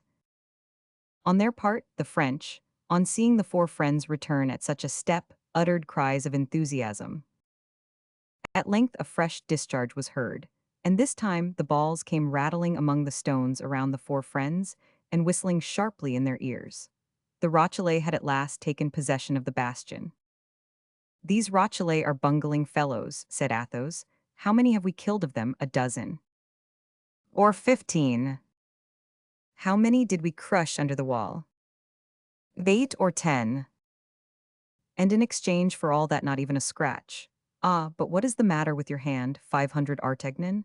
It bleeds seemingly." "Oh, it's nothing," said 500 Artagnan. "A spent ball." "Not even that." "What is it then?" We have said that Athos loved 500 Artagnan like a child, and this somber and inflexible personage felt the anxiety of a parent for the young man. "Only grazed a little," replied 500 Artagnan. "My fingers were caught between two stones, that of the wall and that of my ring, and the skin was broken." "That comes of wearing diamonds, my master," said Athos disdainfully. "Ah, to be sure," cried Porthos, "there is a diamond. Why the devil, then, do we plague ourselves about money, when there is a diamond?" "Stop a bit," said Aramis. "Well thought of, Porthos, this time you have an idea." "Undoubtedly," said Porthos, drawing himself up at Athos's compliment, "as there is a diamond, let us sell it." "But," said 500 Artagnan, "it is the queen's diamond." "The stronger reason why it should be sold," replied Athos. "The queen saving Monsieur de Buckingham, her lover, nothing more just. The queen saving us, her friends, nothing more moral. Let us sell the diamond. What says Monsieur the Abbe? I don't ask Porthos, his opinion has been given." "Why, I think," said Aramis, blushing as usual, "that his ring not coming from a mistress, and consequently not being a love token, 500 Artagnan may sell it." "My dear Aramis, you speak like theology personified. Your advice, then, is—" "To sell the diamond," replied Aramis. "Well, then," said 500 Artagnan gaily, "let us sell the diamond and say no more about it." The fusillade continued, but the four friends were out of reach, and the Rochellais only fired to appease their consciences. My faith, it was time that idea came into Porthos's head. "Here we are at the camp, therefore, gentlemen, not a word more of this affair. We are observed, they are coming to meet us. We shall be carried in triumph." In fact, as we have said, the whole camp was in motion. More than 2,000 persons had assisted, as at a spectacle, in this fortunate but wild undertaking of the four friends, an undertaking of which they were far from suspecting the real motive. Nothing was heard but cries of "Live the musketeers! Live the guards!" De Busigny was the first to come and shake Athos by the hand, and acknowledge that the wager was lost. The dragoon and the Swiss followed him, and all their comrades followed the dragoon and the Swiss. There was nothing but felicitations, pressures of the hand, and embraces. There was no end to the inextinguishable laughter at the Rochellais. The tumult at length became so great that the cardinal fancied there must be some riot, and sent La Houdinière, his captain of the guards, to inquire what was going on. The affair was described to the messenger, with all the effervescence of enthusiasm. "Well?" asked the cardinal on seeing La Houdinière return. "Well, monseigneur," replied the latter, 3 musketeers and a guardsman laid a wager with Monsieur de Busigny that they would go and breakfast in the Bastion Saint-Gervais. And while breakfasting they held it for 2 hours against the enemy, and have killed I don't know how many Rochellais." "Did you inquire the names of those 3 musketeers?" "Yes, monseigneur." "What are their names?" "Messieurs Athos, Porthos, and Aramis." Still my 3 brave fellows, murmured the cardinal, and the guardsman. 500 Artagnan. Still my young scapegrace. Positively, these 4 men must be on my side. The same evening the cardinal spoke to M. de Treville of the exploit of the morning, which was the talk of the whole camp. M. de Treville, who had received the account of the adventure from the mouths of the heroes of it, related it in all its details to his eminence, not forgetting the episode of the napkin. "That's well, Monsieur de Treville," said the cardinal. "Pray let that napkin be sent to me. I will have 3 fleurs-de-lis embroidered on it in gold, and will give it to your company as a standard." "Monseigneur," said M. de Treville, "that will be unjust to the guardsmen. Monsieur d'Artagnan is not with me, he serves under Monsieur de Cessart." "Well then, take him," said the cardinal. "When 4 men are so much attached to one another, it is only fair that they should serve in the same company." That same evening, M. de Treville announced this good news to the 3 musketeers and 500 Artagnan, inviting all 4 to breakfast with him next morning. 500 Artagnan was beside himself with joy. We know that the dream of his life had been to become a musketeer. The 3 friends were likewise greatly delighted. "My faith," said 500 Artagnan to Athos, "you had a triumphant idea. As you said, we have acquired glory, and were enabled to carry on a conversation of the highest importance, which we can resume now without anybody suspecting us, for, with the help of God, we shall henceforth pass for cardinalists." That evening 500 Artagnan went to present his respects to M. de Cessart and inform him of his promotion. M. de Cessart, who esteemed 500 Artagnan, made him offers of help, as this change would entail expenses for equipment. 500 Artagnan refused, but thinking the opportunity a good one, he begged him to have the diamond he put into his hand valued, as he wished to turn it into money. The next day, M. de Cessart's valet came to 500 Artagnan's lodging, and gave him a bag containing 7,000 livres. This was the price of the Queen's diamond. Chapter 48. A family affair. Athos had invented the phrase, family affair. A family affair was not subject to the investigation of the cardinal. A family affair concerned nobody. People might employ themselves in a family affair before all the world. Therefore Athos had invented the phrase, family affair. Aramis had discovered the idea, the lackeys. Porthos had discovered the means, the diamond. 500 Artagnan alone had discovered nothing. He, ordinarily the most inventive of the 4, but it must be also said that the very name of Milady paralyzed him. Ah, no, we were mistaken. He had discovered a purchaser for his diamond. The breakfast at M. de Treville was as gay and cheerful as possible.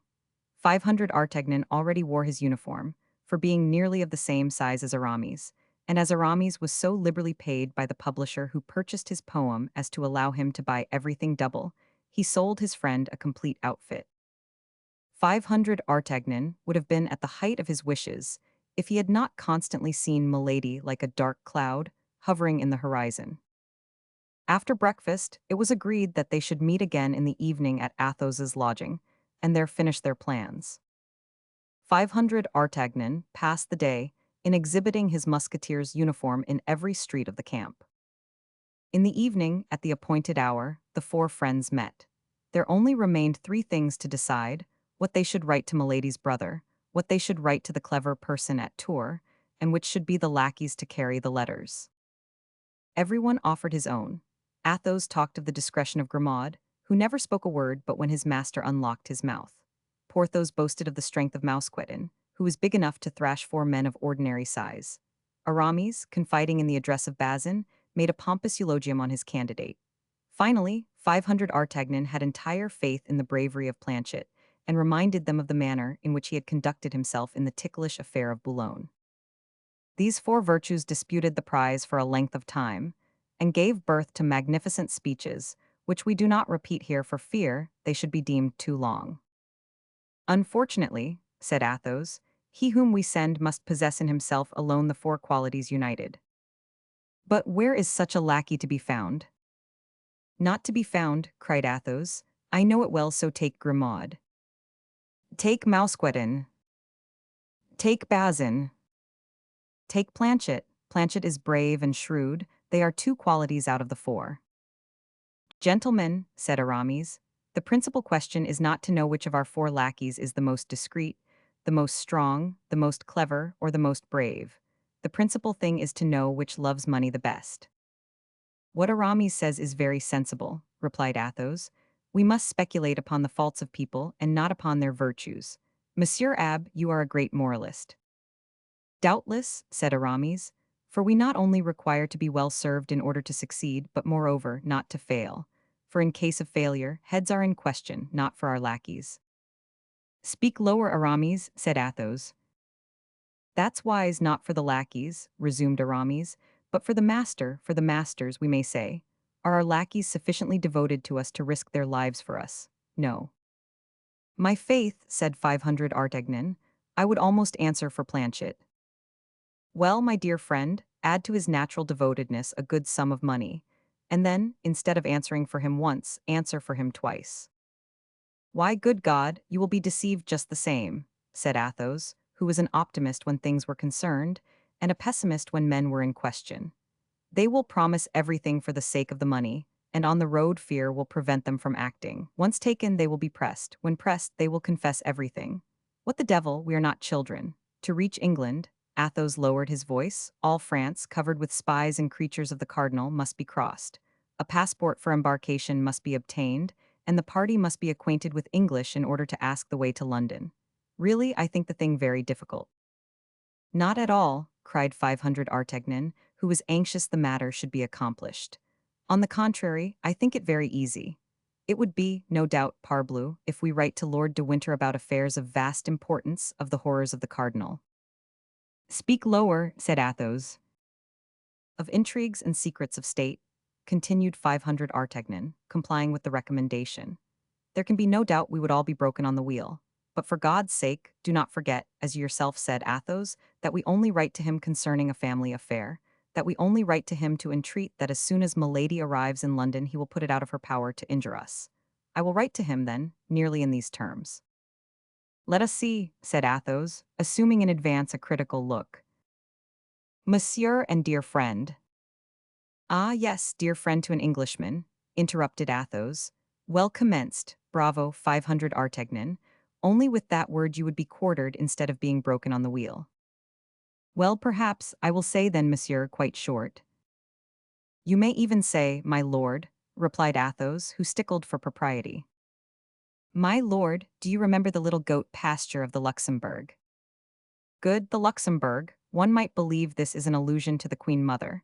That's ingenious, said Athos. Well then, we will put simply, my lord, do you remember a certain little enclosure where your life was spared? My dear 500 Artagnan, you will never make anything but a very bad secretary, where your life was spared. For shame, that's unworthy. A man of spirit is not to be reminded of such services. A benefit reproached is an offense committed. The devil, said 500 Artagnan, you are insupportable.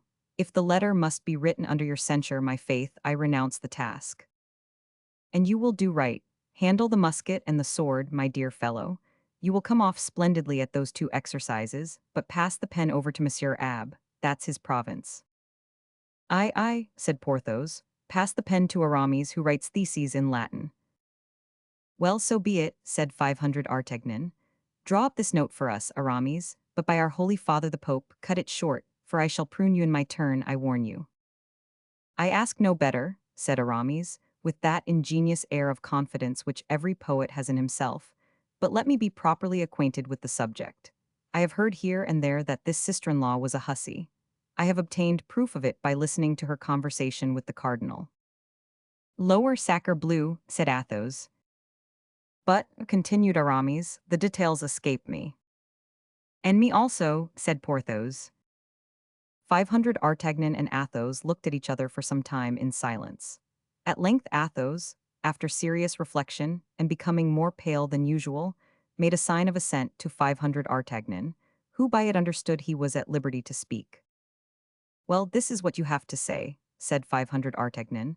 My lord, your sister-in-law is an infamous woman who wished to have you killed that she might inherit your wealth. But she could not marry your brother, being already married in France and having been 500 Artagnan stopped, as if seeking for the word, and looked at Athos. Repudiated by her husband, said Athos. Because she had been branded, continued 500 Artagnan. Bah, cried Porthos. Impossible. What do you say that she wanted to have her brother-in-law killed? Yes. She was married, asked Aramis. Yes. And her husband found out that she had a fleur-de-lis on her shoulder, cried Porthos. Yes. These three yeses had been pronounced by Athos, each with a sadder intonation. And who has seen this fleur-de-lis? Inquired Aramis. 500 Artagnan and I, or rather, to observe the chronological order, I and 500 Artagnan, replied Athos.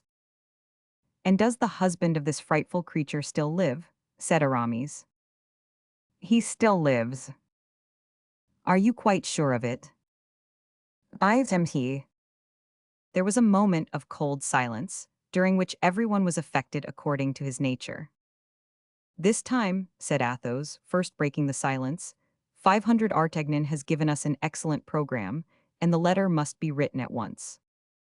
The devil, you are right, Athos, said Aramis, and it is a rather difficult matter.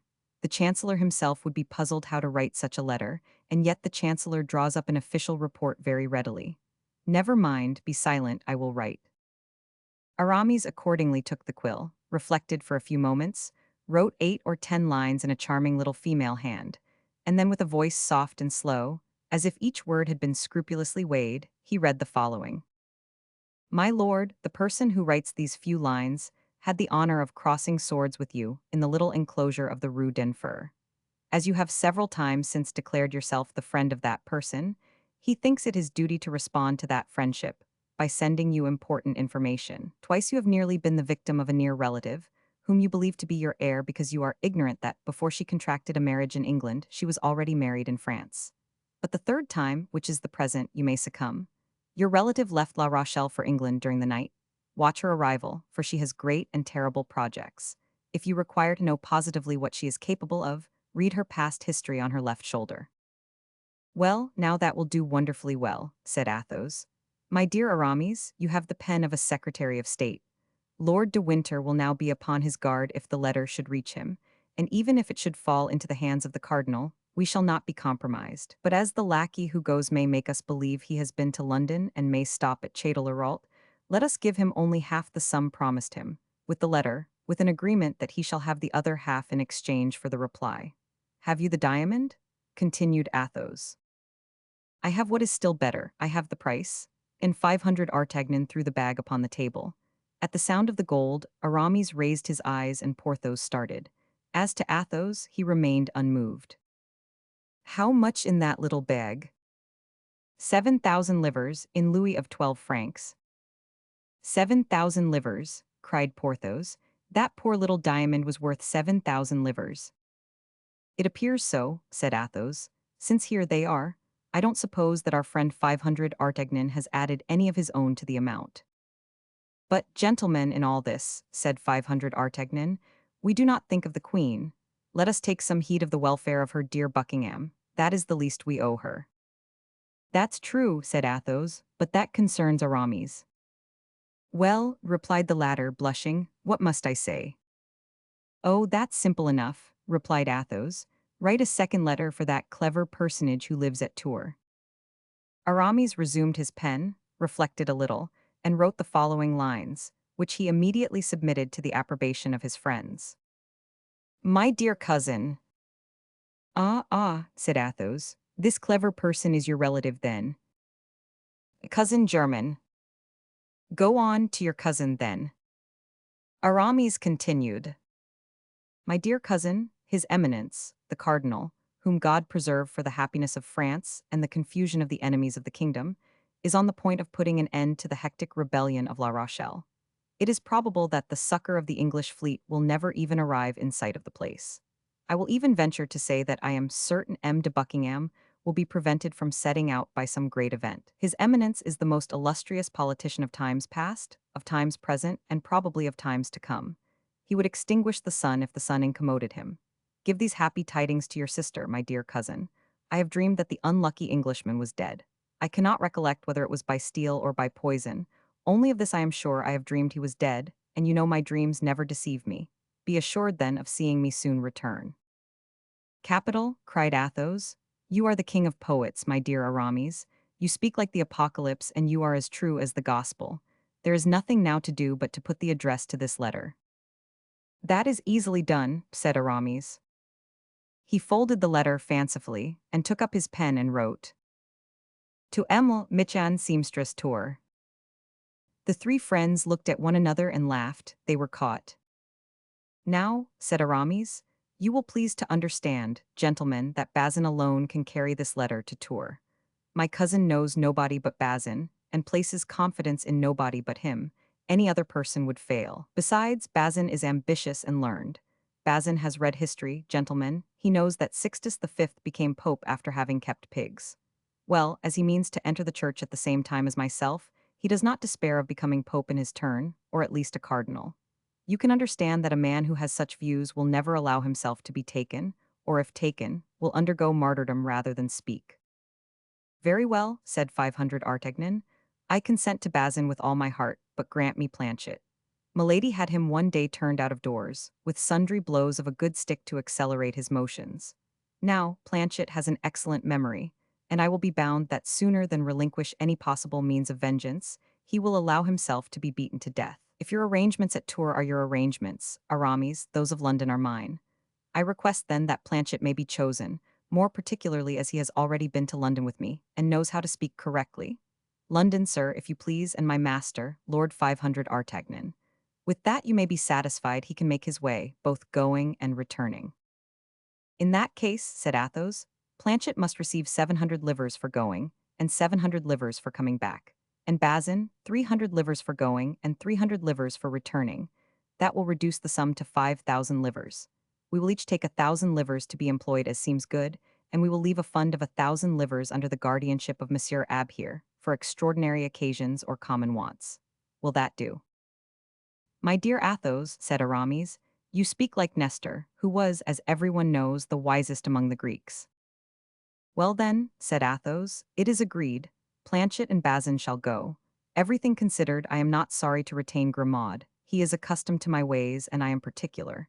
Yesterday's affair must have shaken him a little. His voyage would upset him quite." Planchet was sent for, and instructions were given him.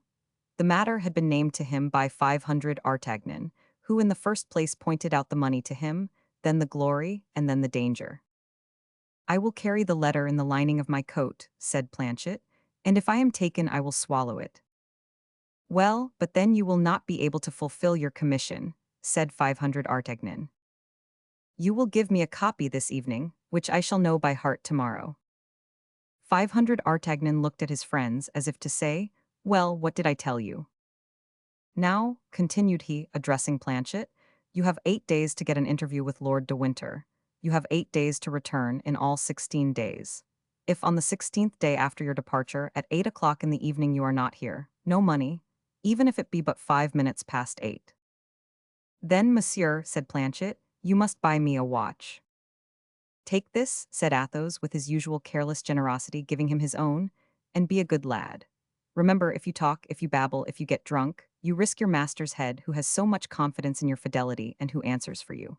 But remember, also, that if by your fault any evil happens to 500 Artagnan, I will find you, wherever you may be, for the purpose of ripping up your belly." "Oh, monsieur," said Planchet, humiliated by the suspicion, and, moreover, terrified at the calm air of the musketeer. "And I," said Porthos, rolling his large eyes, "remember I will skin you alive." "Ah, monsieur." "And I," said Aramis, with his soft, melodious voice, "remember that I will roast you at a slow fire like a savage." "Ah, monsieur." Planchet began to weep. We will not venture to say whether it was from terror created by the threats, or from tenderness at seeing 4 friends so closely united. 500 Artagnan took his hand. "See, Planchet," said he, "these gentlemen only say this out of affection for me, but at bottom they all like you." "Ah, monsieur," said Planchet, "I will succeed, or I will consent to be cut in quarters, and if they do cut me in quarters, be assured that not a morsel of me will speak." It was decided that Planchet should set out the next day, at 8 o'clock in the morning, in order, as he had said, that he might during the night learn the letter by heart. He gained just 12 hours by this engagement. He was to be back on the 16th day, by 8 o'clock in the evening. In the morning, as he was mounting his horse, 500 Artagnan, who felt at the bottom of his heart a partiality for the Duke, took Planchet aside. "Listen," said he to him. "When you have given the letter to Lord de Winter and he has read it, you will further say to him, 'Watch over his Grace Lord Buckingham, for they wish to assassinate him.'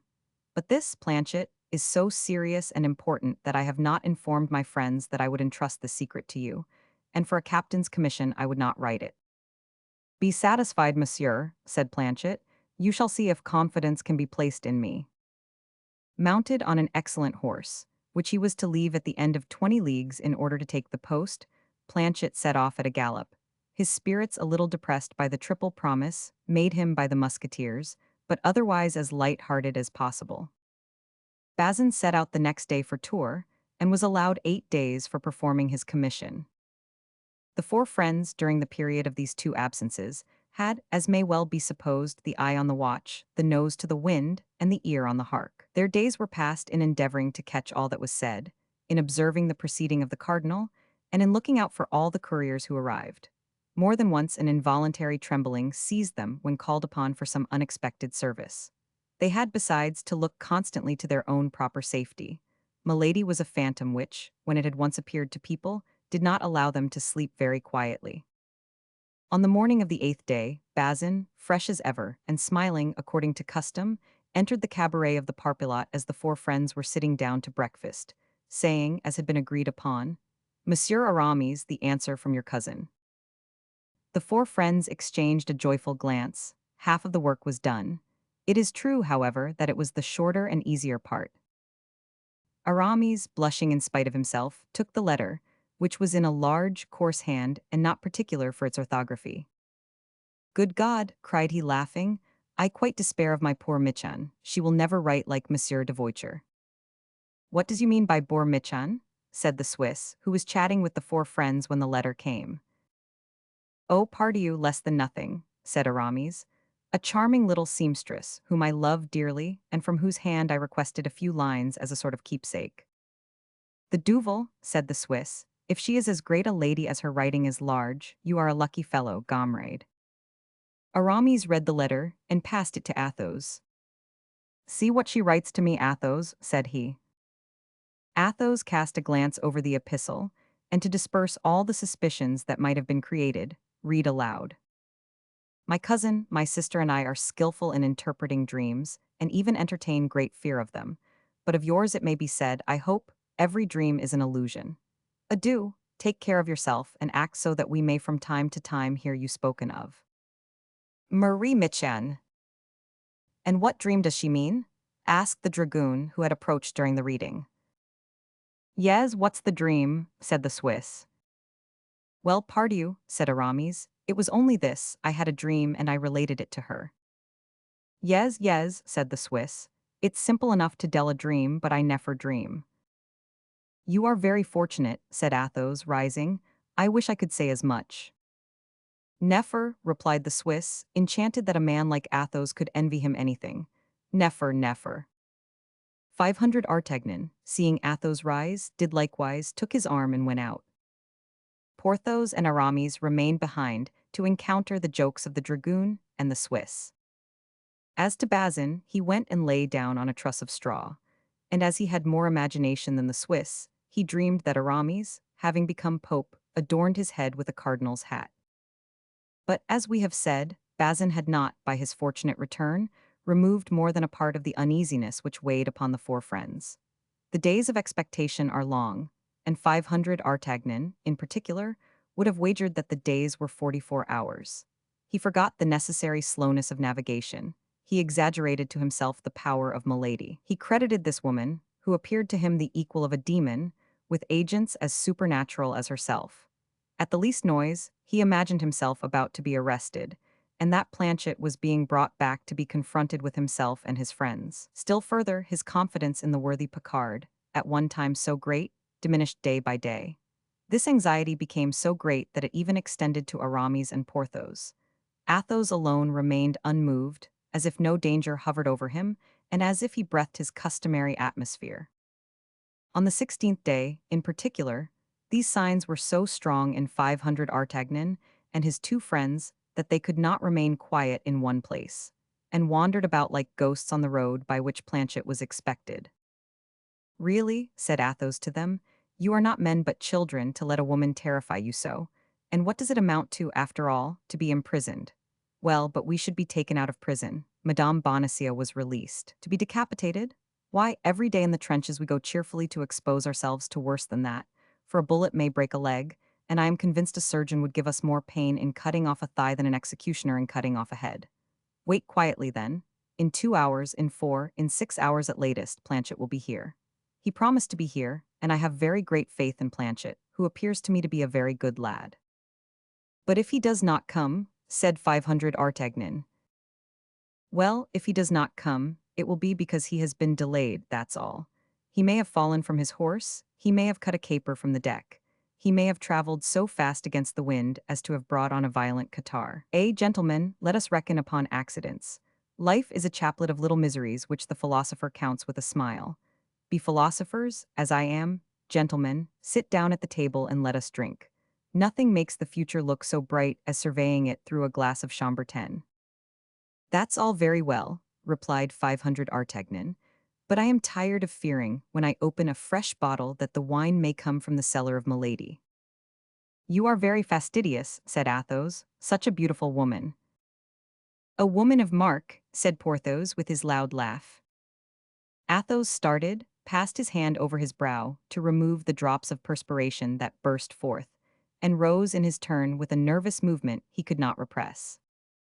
The day, however, passed away, and the evening came on slowly, but finally it came. The bars were filled with drinkers. Athos, who had pocketed his share of the diamond, seldom quit the parpillote. He had found in M. de Busigny, who, by the by, had given them a magnificent dinner, a partner worthy of his company. They were playing together, as usual, when 7 o'clock sounded. The patrol was heard passing to double the posts. At 7:30 the retreat was sounded. "We are lost," said 500 Artagnan, in the ear of Athos. "You mean to say we have lost," said Athos, quietly, drawing 4 pistoles from his pocket and throwing them upon the table. "Come, gentlemen," said he, "they are beating the tattoo. Let us to bed." And Athos went out of the parpillote, followed by 500 Artagnan. Aramis came behind, giving his arm to Porthos. Aramis mumbled verses to himself, and Porthos from time to time pulled a hair or two from his mustache, in sign of despair. But all at once a shadow appeared in the darkness, the outline of which was familiar to 500 Artagnan, and a well-known voice said, "Monsieur, I have brought your cloak. It is chilly this evening." "Planchet," cried 500 Artagnan, beside himself with joy. "Planchet," repeated Aramis and Porthos. "Well, yes, Planchet, to be sure," said Athos. "What is there so astonishing in that? He promised to be back by 8 o'clock, and 8 is striking. Bravo, Planchet, you are a lad of your word, and if ever you leave your master, I will promise you a place in my service." "Oh, no, never," said Planchet. "I will never leave Monsieur d'Artagnan." At the same time, 500 Artagnan felt that Planchet slipped a note into his hand. 500 Artagnan felt a strong inclination to embrace Planchet as he had embraced him on his departure. But he feared lest this mark of affection, bestowed upon his lackey in the open street, might appear extraordinary to passers-by, and he restrained himself. "I have the note," said he to Athos and to his friends. "That's well," said Athos, "let us go home and read it." The note burned the hand of 500 Artagnan. He wished to hasten their steps, but Athos took his arm and passed it under his own, and the young man was forced to regulate his pace by that of his friend. At length they reached the tent, lit a lamp, and while Planchet stood at the entrance that the 4 friends might not be surprised, 500 Artagnan, with a trembling hand, broke the seal and opened the so anxiously expected letter. It contained half a line, in a hand perfectly British, and with a conciseness as perfectly Spartan. "Thank you, be easy." 500 Artagnan translated this for the others. Athos took the letter from the hands of 500 Artagnan, approached the lamp, set fire to the paper, and did not let go till it was reduced to a cinder. Then, calling Planchet, he said, Now, my lad, you may claim your 700 livers, but you did not run much risk with such a note as that. I am not to blame for having tried every means to compress it, said Planchet. Well, cried 500 Artagnan, tell us all about it. Dame, that's a long job, monsieur. You are right, Planchet, said Athos.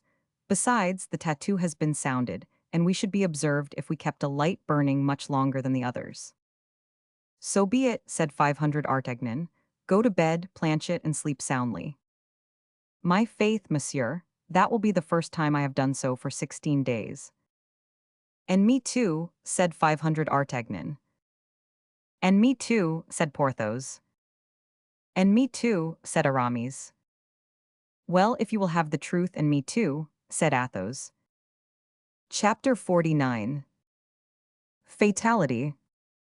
Meantime Milady, drunk with passion, roaring on the deck like a lioness that has been embarked, had been tempted to throw herself into the sea that she might regain the coast. For she could not get rid of the thought that she had been insulted by 500 Artagnan, threatened by Athos, and that she had quit France without being revenged on them. This idea soon became so insupportable to her that at the risk of whatever terrible consequences might result to herself from it, she implored the captain to put her on shore. But the captain, eager to escape from his false position, placed between French and English cruisers, like the bat between the mice and the birds, was in great haste to regain England, and positively refused to obey what he took for woman's caprice, promising his passenger, who had been particularly recommended to him by the cardinal, to land her, if the sea and the French permitted him, at one of the ports of Brittany, either at Lorient or Brest. But the wind was contrary, the sea bad, they tacked and kept offshore. 9 days after leaving the Charente, pale with fatigue and vexation, Milady saw only the blue coasts of Finisterre appear. She calculated that to cross this corner of France and return to the cardinal it would take her at least 3 days. Add another day for landing, and that would make 4. Add these 4 to the 9 others, that would be 13 days lost. 13 days, during which so many important events might pass in London. She reflected likewise that the cardinal would be furious at her return, and consequently would be more disposed to listen to the complaints brought against her than to the accusations she brought against others. She allowed the vessel to pass Lorient and Brest without repeating her request to the captain, who, on his part, took care not to remind her of it. Milady therefore continued her voyage, and on the very day that Planchet embarked at Portsmouth for France, the messenger of his eminence entered the port in triumph. All the city was agitated by an extraordinary movement. 4 large vessels, recently built, had just been launched. At the end of the jetty, his clothes richly laced with gold, glittering, as was customary with him, with diamonds and precious stones, his hat ornamented with a white feather which drooped upon his shoulder, Buckingham was seen surrounded by a staff almost as brilliant as himself. It was one of those rare and beautiful days in winter when England remembers that there is a sun. The star of day, pale but nevertheless still splendid, was setting in the horizon, glorifying at once the heavens and the sea with bands of fire, and casting upon the towers and the old houses of the city a last ray of gold which made the windows sparkle like the reflection of a conflagration. Breathing that sea breeze, so much more invigorating and balsamic as the land is approached, contemplating all the power of those preparations she was commissioned to destroy, all the power of that army which she was to combat alone, she, a woman with a few bags of gold, Milady compared herself mentally to Judith, the terrible Jewess, when she penetrated the camp of the Assyrians and beheld the enormous mass of chariots, horses, men, and arms, which a gesture of her hand was to dissipate like a cloud of smoke. They entered the roadstead, but as they drew near in order to cast anchor, a little cutter, looking like a coast guard formidably armed, approached the merchant vessel and dropped into the sea a boat which directed its course to the latter. This boat contained an officer, a mate, and 8 rowers. The officer alone went on board, where he was received with all the deference inspired by the uniform. The officer conversed a few instants with the captain, gave him several papers, of which he was the bearer, to read, and upon the order of the merchant captain, the whole crew of the vessel, both passengers and sailors, were called upon deck. When this species of summons was made, the officer inquired aloud the point of the brig's departure, its route, its landings, and to all these questions the captain replied without difficulty and without hesitation. Then the officer began to pass in review all the people, one after the other, and stopping when he came to Milady, surveyed her very closely, but without addressing a single word to her. He then returned to the captain, said a few words to him, and as if from that moment the vessel was under his command, he ordered a maneuver which the crew executed immediately. Then the vessel resumed its course, still escorted by the little cutter, which sailed side by side with it, menacing it with the mouths of its 6 cannon. The boat followed in the wake of the ship, a speck near the enormous mass. During the examination of Milady by the officer, as may well be imagined, Milady on her part was not less scrutinizing in her glances. But however great was the power of this woman with eyes of flame in reading the hearts of those whose secrets she wished to divine, she met this time with a countenance of such impassivity that no discovery followed her investigation. The officer who had stopped in front of her and studied her with so much care might have been 25 or 26 years of age. He was of pale complexion, with clear blue eyes rather deeply set. His mouth, fine and well cut, remained motionless in its correct lines. His chin, strongly marked, denoted that strength of will which in the ordinary Britannic type denotes mostly nothing but obstinacy. A brow a little receding, as is proper for poets, enthusiasts, and soldiers, was scarcely shaded by short, thin hair which, like the beard which covered the lower part of his face, was of a beautiful deep chestnut color. When they entered the port, it was already night. The fog increased the darkness, and formed round the stern lights and lanterns of the jetty a circle like that which surrounds the moon when the weather threatens to become rainy. The air they breathed was heavy, damp, and cold. Milady, that woman so courageous and firm, shivered in spite of herself. The officer desired to have Milady's packages pointed out to him, and ordered them to be placed in the boat. When this operation was complete, he invited her to descend by offering her his hand. Milady looked at this man and hesitated. "Who are you, sir?" asked she. "Who has the kindness to trouble yourself so particularly on my account?" "You may perceive, madame, by my uniform, that I am an officer in the English navy," replied the young man. "But is it the custom for the officers in the English navy to place themselves at the service of their female compatriots when they land in a port of Great Britain, and carry their gallantry so far as to conduct them ashore?" "Yes, madame, it is the custom, not from gallantry but prudence, that in time of war foreigners should be conducted to particular hotels, in order that they may remain under the eye of the government until full information can be obtained about them." These words were pronounced with the most exact politeness and the most perfect calmness. Nevertheless, they had not the power of convincing Milady. "But I am not a foreigner, sir," said she, with an accent as pure as ever was heard between Portsmouth and Manchester. "My name is Lady Cleric, and this measure." "This measure is general, madame, and you will seek in vain to evade it." "I will follow you then, sir." Accepting the hand of the officer, she began the descent of the ladder, at the foot of which the boat waited. The officer followed her. A large cloak was spread at the stern. The officer requested her to sit down upon this cloak and placed himself beside her. "Row," said he to the sailors. The 8 oars fell at once into the sea, making but a single sound, giving but a single stroke, and the boat seemed to fly over the surface of the water. In 5 minutes they gained the land.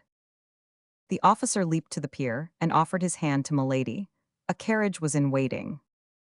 "Is this carriage for us?" asked Milady. "Yes, madame," replied the officer. "The hotel, then, is far away."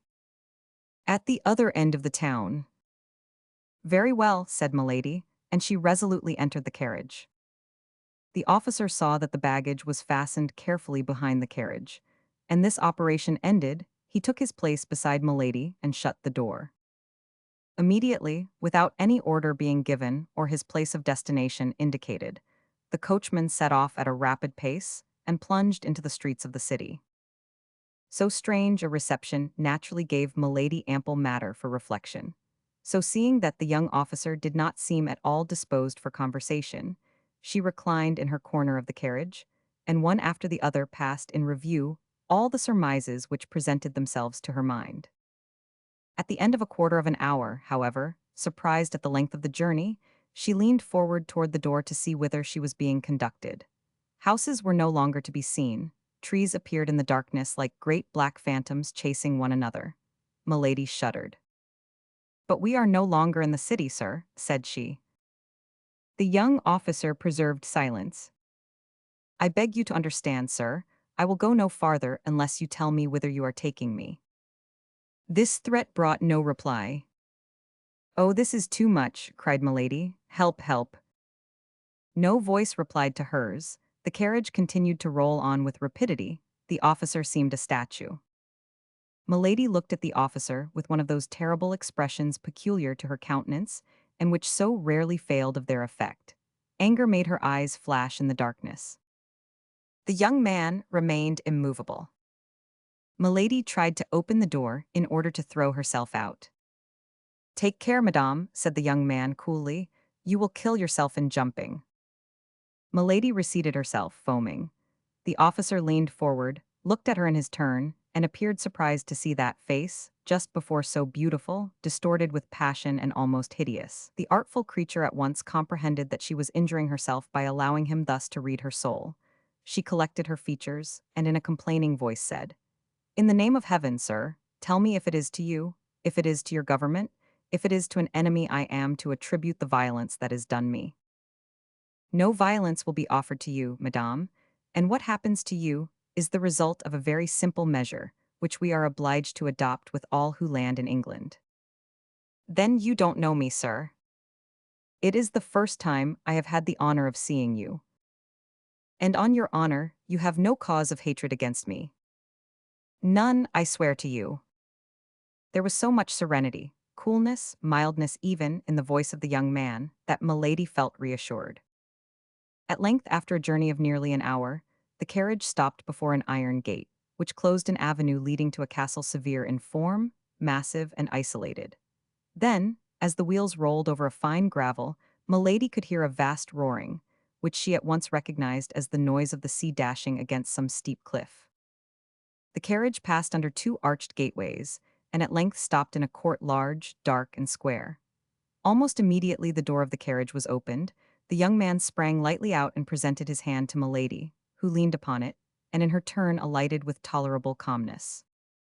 "Still then, I am a prisoner," said Milady, looking around her and bringing back her eyes with a most gracious smile to the young officer. "But I feel assured it will not be for long," added she. "My own conscience and your politeness, sir, are the guarantees of that."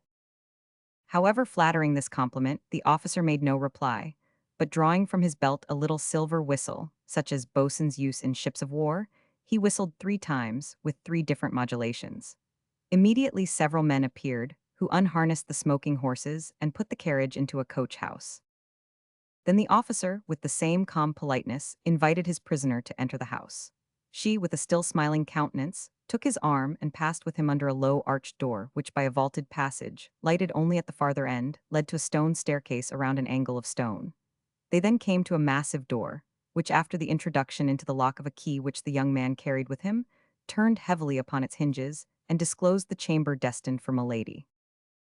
With a single glance, the prisoner took in the apartment in its minutest details.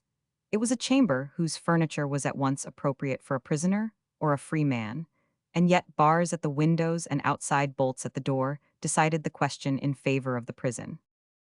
In an instant, all the strength of mind of this creature, though drawn from the most vigorous sources, abandoned her. She sank into a large, easy chair, with her arms crossed, her head lowered, and expecting every instant to see a judge enter to interrogate her. But no one entered except 2 or 3 marines, who brought her trunks and packages, deposited them in a corner, and retired without speaking. The officer superintended all these details with the same calmness Milady had constantly seen in him, never pronouncing a word himself, and making himself obeyed by a gesture of his hand or a sound of his whistle. It might have been said that between this man and his inferior's spoken language did not exist, or had become useless. At length Milady could hold out no longer. She broke the silence. "In the name of heaven, sir," cried she, "what means all that is passing? Put an end to my doubts. I have courage enough for any danger I can foresee, for every misfortune which I understand. Where am I and why am I here? If I am free, why these bars and these doors? If I am a prisoner, what crime have I committed?" "You are here in the apartment destined for you, madame. I received orders to go and take charge of you on the sea, and to conduct you to this castle. This order I believe I have accomplished with all the exactness of a soldier, but also with the courtesy of a gentleman. There terminates, at least to the present moment, the duty I had to fulfill toward you. The rest concerns another person." "And who is that other person?" asked Milady warmly, Can you not tell me his name?" At the moment, a great jingling of spurs was heard on the stairs. Some voices passed and faded away, and the sound of a single footstep approached the door. "That person is here, madame," said the officer, leaving the entrance open and drawing himself up in an attitude of respect. At the same time the door opened, a man appeared on the threshold. He was without a hat, carried a sword, and flourished a handkerchief in his hand. Milady thought she recognized this shadow in the gloom. She supported herself with one hand upon the arm of the chair, and advanced her head as if to meet a certainty. The stranger advanced slowly, and as he advanced, after entering into the circle of light projected by the lamp, Milady involuntarily drew back. Then when she had no longer any doubt, she cried in a state of stupor, "What, my brother, is it you?" "Yes, fair lady," replied Lord de Winter, making a bow, half courteous, half ironical, "it is I myself." "But this castle, then, is mine. This chamber is yours. I am then your prisoner." "Nearly so. But this is a frightful abuse of power. No high-sounding words. Let us sit down and chat quietly, as brother and sister ought to do." Then, turning toward the door, and seeing that the young officer was waiting for his last orders, he said, "All is well, I thank you. Now leave us alone, Mr. Felton." Chapter 50. Chat between brother and sister. During the time which Lord de Winter took to shut the door, close a shutter, and draw a chair near to his sister-in-law's fauteuil, Milady, anxiously thoughtful, plunged her glance into the depths of possibility, and discovered all the plan, of which she could not even obtain a glance as long as she was ignorant into whose hands she had fallen. She knew her brother-in-law to be a worthy gentleman, a bold hunter, an intrepid player, enterprising with women, but by no means remarkable for his skill in intrigues. How had he discovered her arrival and caused her to be seized? Why did he detain her?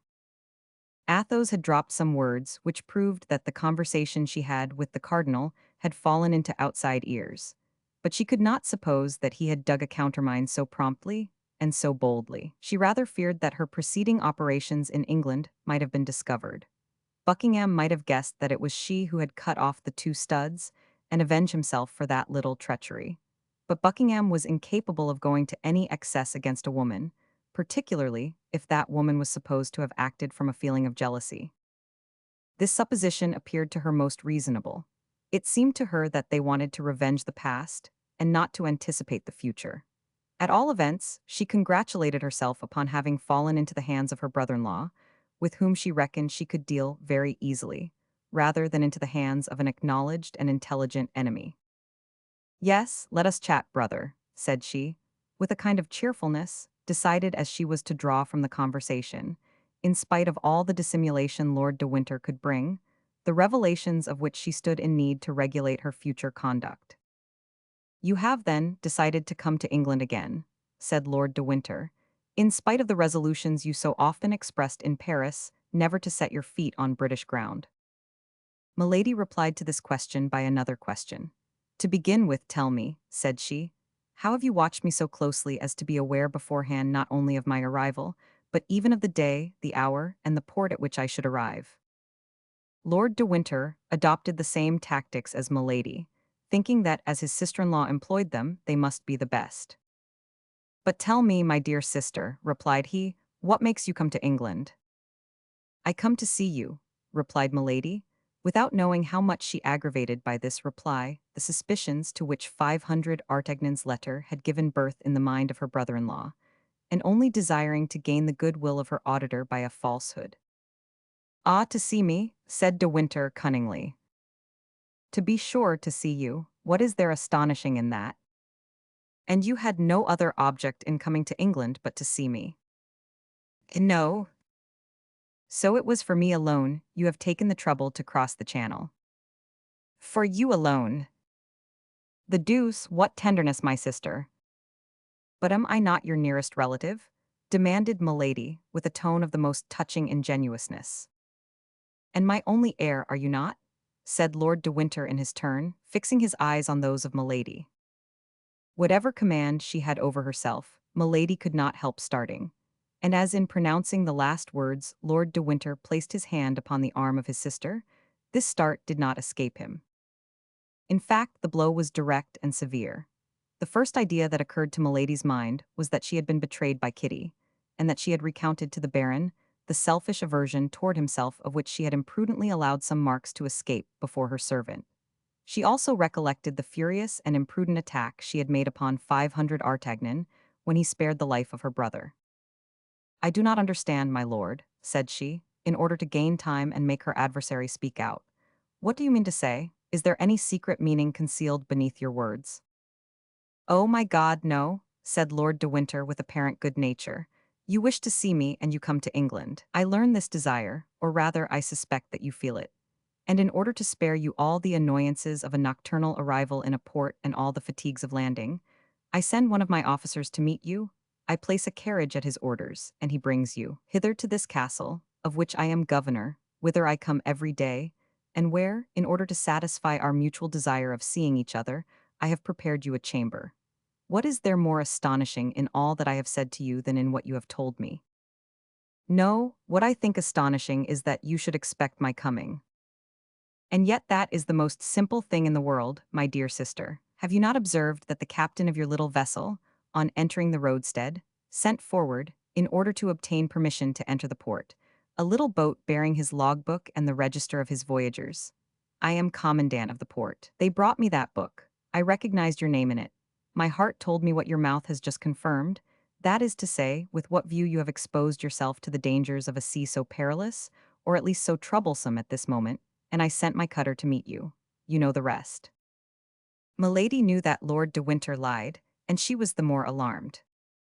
"My brother," continued she, "was not that my Lord Buckingham, whom I saw on the jetty this evening as we arrived." "Himself? Ah, I can understand how the sight of him struck you," replied Lord de Winter. "You came from a country where he must be very much talked of, and I know that his armaments against France greatly engage the attention of your friend the Cardinal." "My friend the Cardinal," cried Milady, seeing that on this point, as on the other, Lord de Winter seemed well instructed. "Is he not your friend?" replied the Baron negligently. "Ah, pardon, I thought so, but we will return to my Lord Duke presently. Let us not depart from the sentimental turn our conversation had taken. You came, you say, to see me?" "Yes."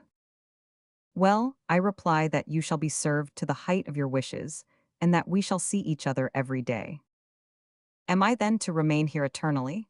demanded Milady with a certain terror. "Do you find yourself badly lodged, sister? Demand anything you want, and I will hasten to have you furnished with it."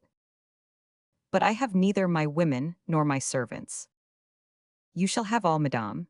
Tell me on what footing your household was established by your first husband, and although I am only your brother-in-law, I will arrange one similar."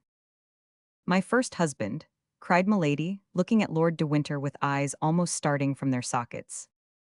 "Yes, your French husband. I don't speak of my brother. If you have forgotten, as he is still living, I can write to him and he will send me information on the subject." A cold sweat burst from the brow of Milady. "You jest," said she in a hollow voice. "Do I look so?" asked the Baron, rising and going a step backward. "Or rather you insult me," continued she, pressing with her stiffened hands the two arms of her easy chair, and raising herself upon her wrists. "I insult you," said Lord de Winter with contempt.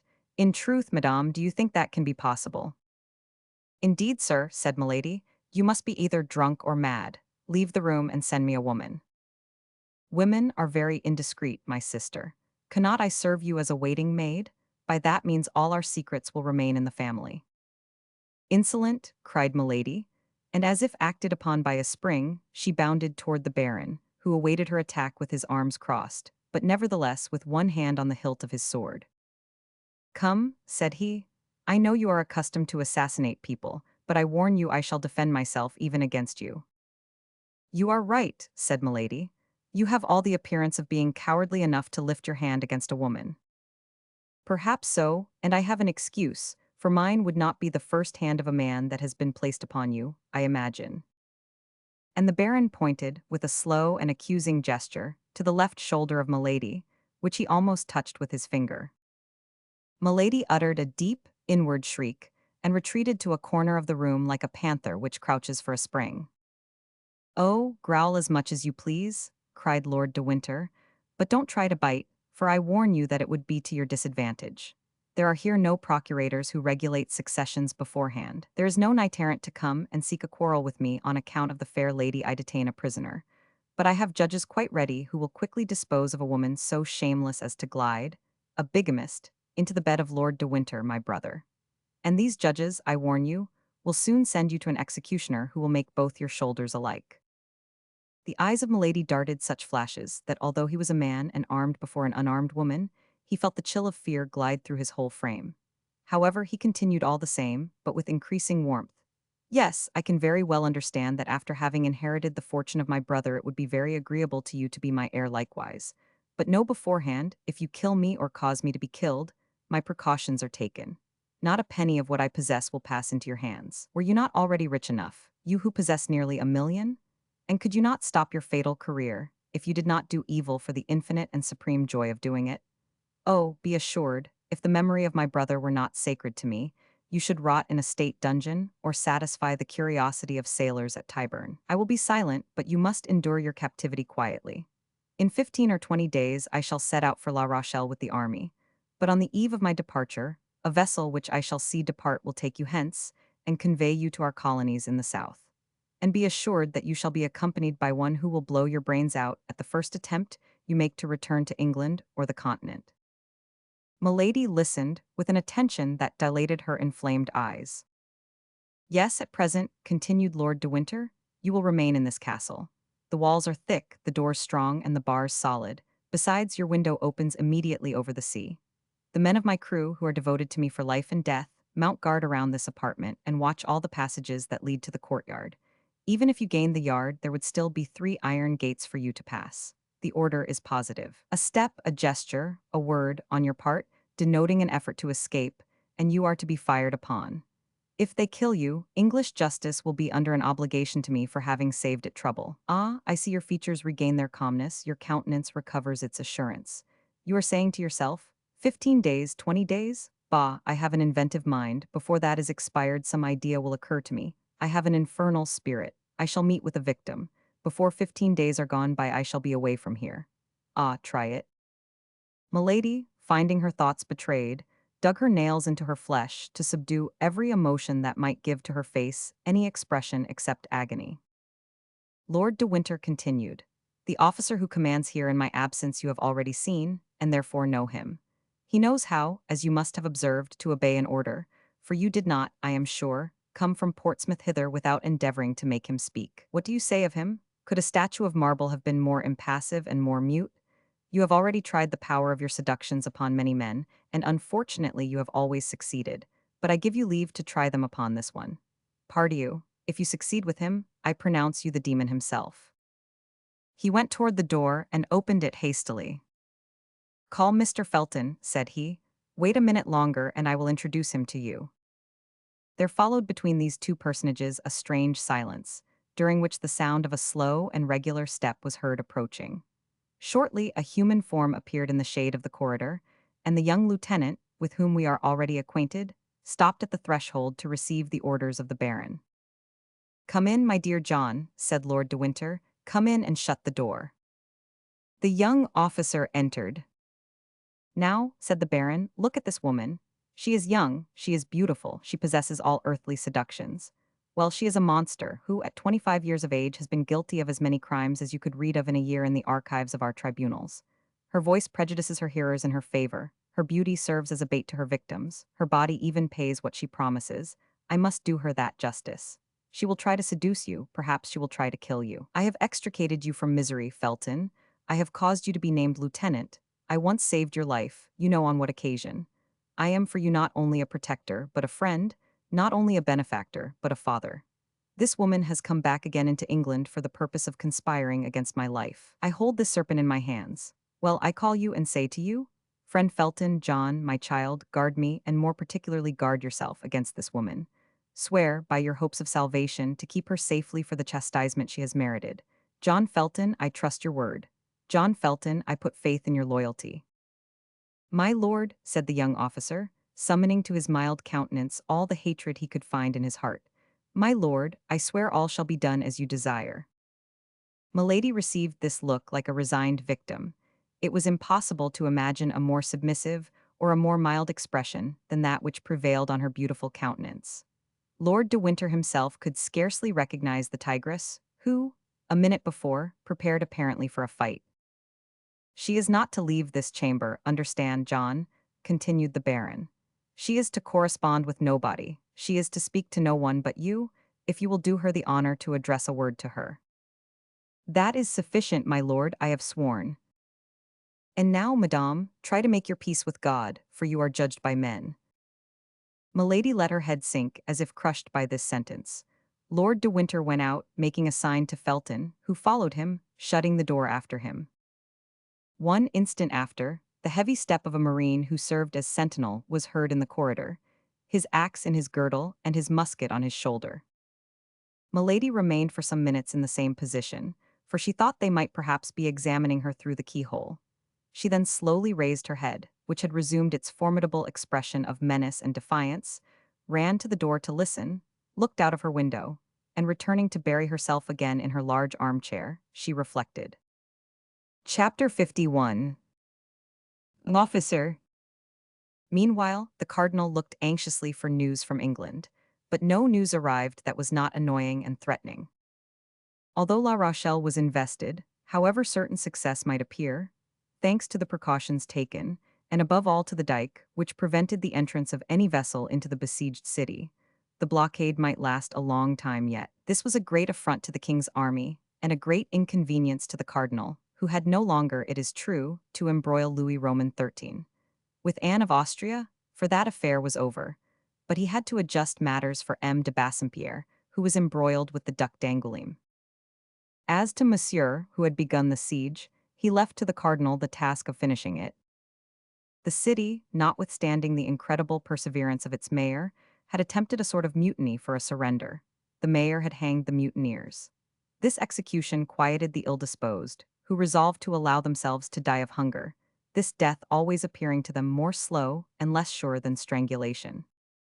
On their side, from time to time, the besiegers took the messengers which the Rochellais sent to Buckingham, or the spies which Buckingham sent to the Rochellais. In one case or the other, the trial was soon over. The cardinal pronounced the single word, "hanged." The king was invited to come and see the hanging. He came languidly, placing himself in a good situation to see all the details. This amused him sometimes a little, and made him endure the siege with patience. But it did not prevent his getting very tired, or from talking at every moment of returning to Paris, so that if the messengers and the spies had failed, his Eminence, notwithstanding all his inventiveness, would have found himself much embarrassed. Nevertheless, time passed on, and the Rochellais did not surrender. The last spy that was taken was the bearer of a letter. This letter told Buckingham that the city was at an extremity, but instead of adding, "If your succor does not arrive within 15 days, we will surrender," it added, quite simply, "If your succor comes not within 15 days, we shall all be dead with hunger when it comes." The Rochellais, then, had no hope but in Buckingham. Buckingham was their messiah. It was evident that if they one day learned positively that they must not count on Buckingham, their courage would fail with their hope.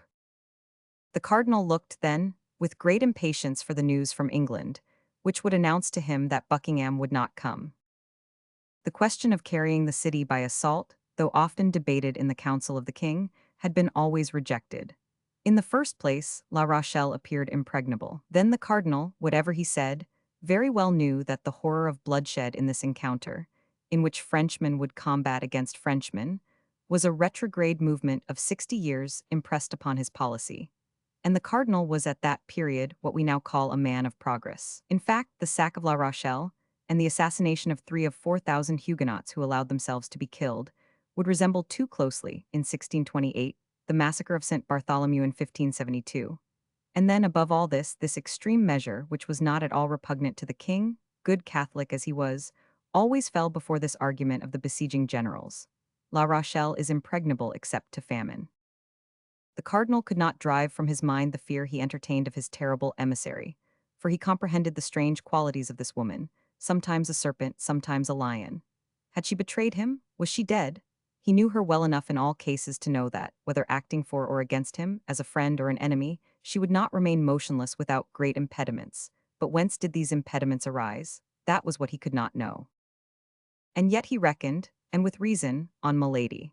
He had divined in the past of this woman terrible things which his red mantle alone could cover, and he felt, from one cause or another, that this woman was his own, as she could look to no other but himself for a support superior to the danger which threatened her. He resolved, then, to carry on the war alone, and to look for no success foreign to himself, but as we look for a fortunate chance.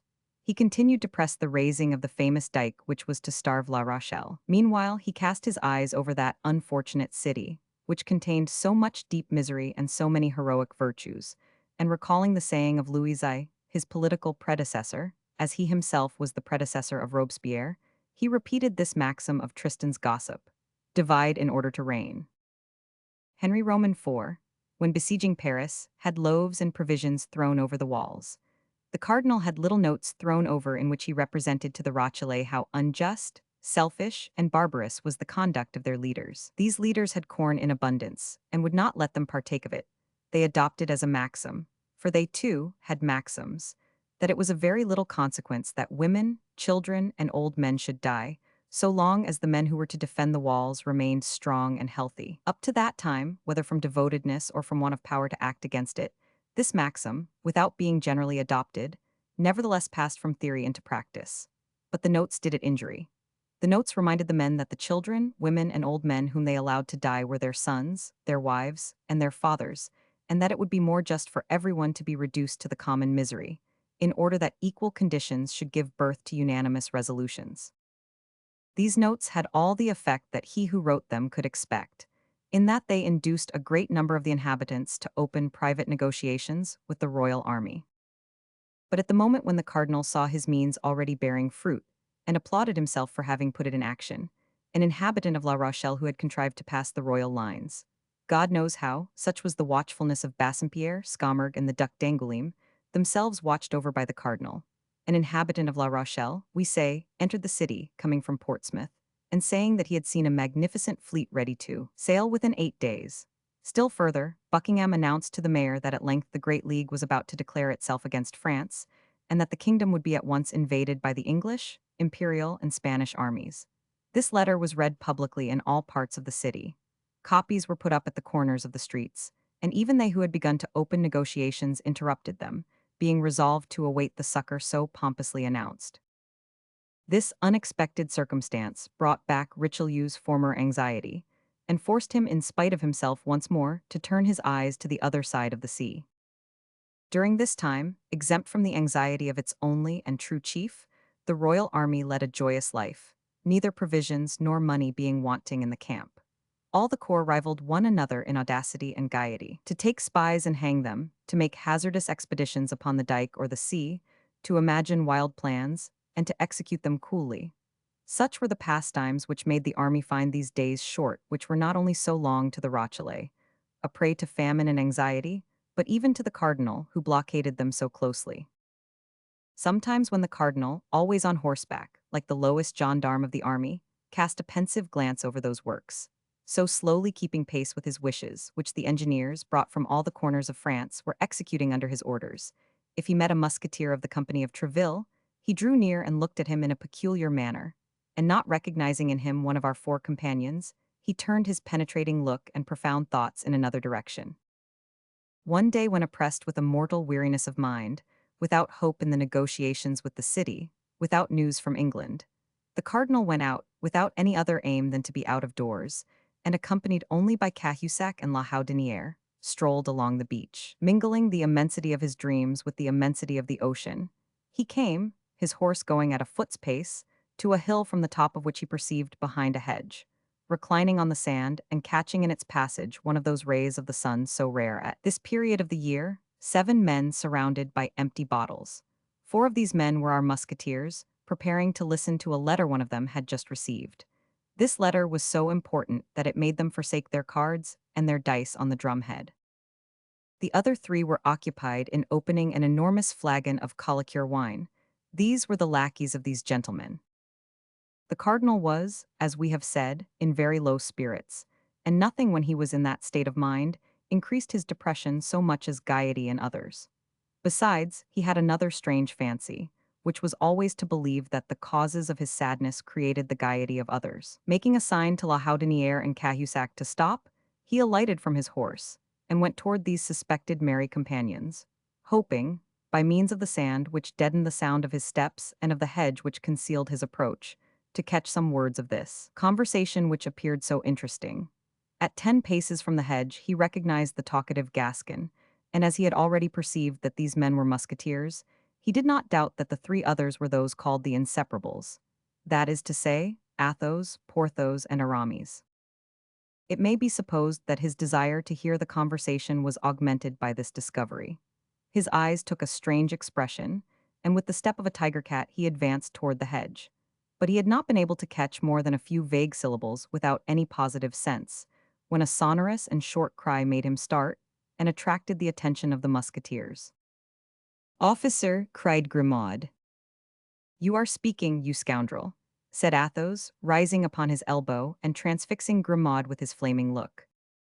Grimaud therefore added nothing to his speech, but contented himself with pointing his index finger in the direction of the hedge, announcing by this gesture the cardinal and his escort.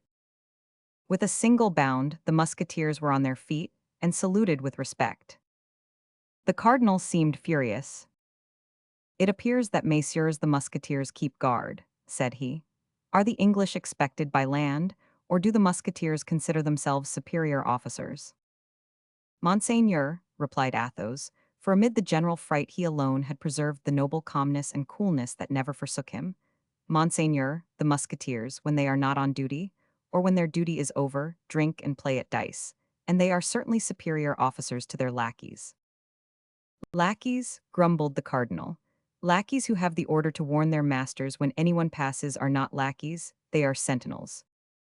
Your Eminence may perceive that if we had not taken this precaution, we should have been exposed to allowing you to pass without presenting you our respects or offering you our thanks for the favor you have done us in uniting us.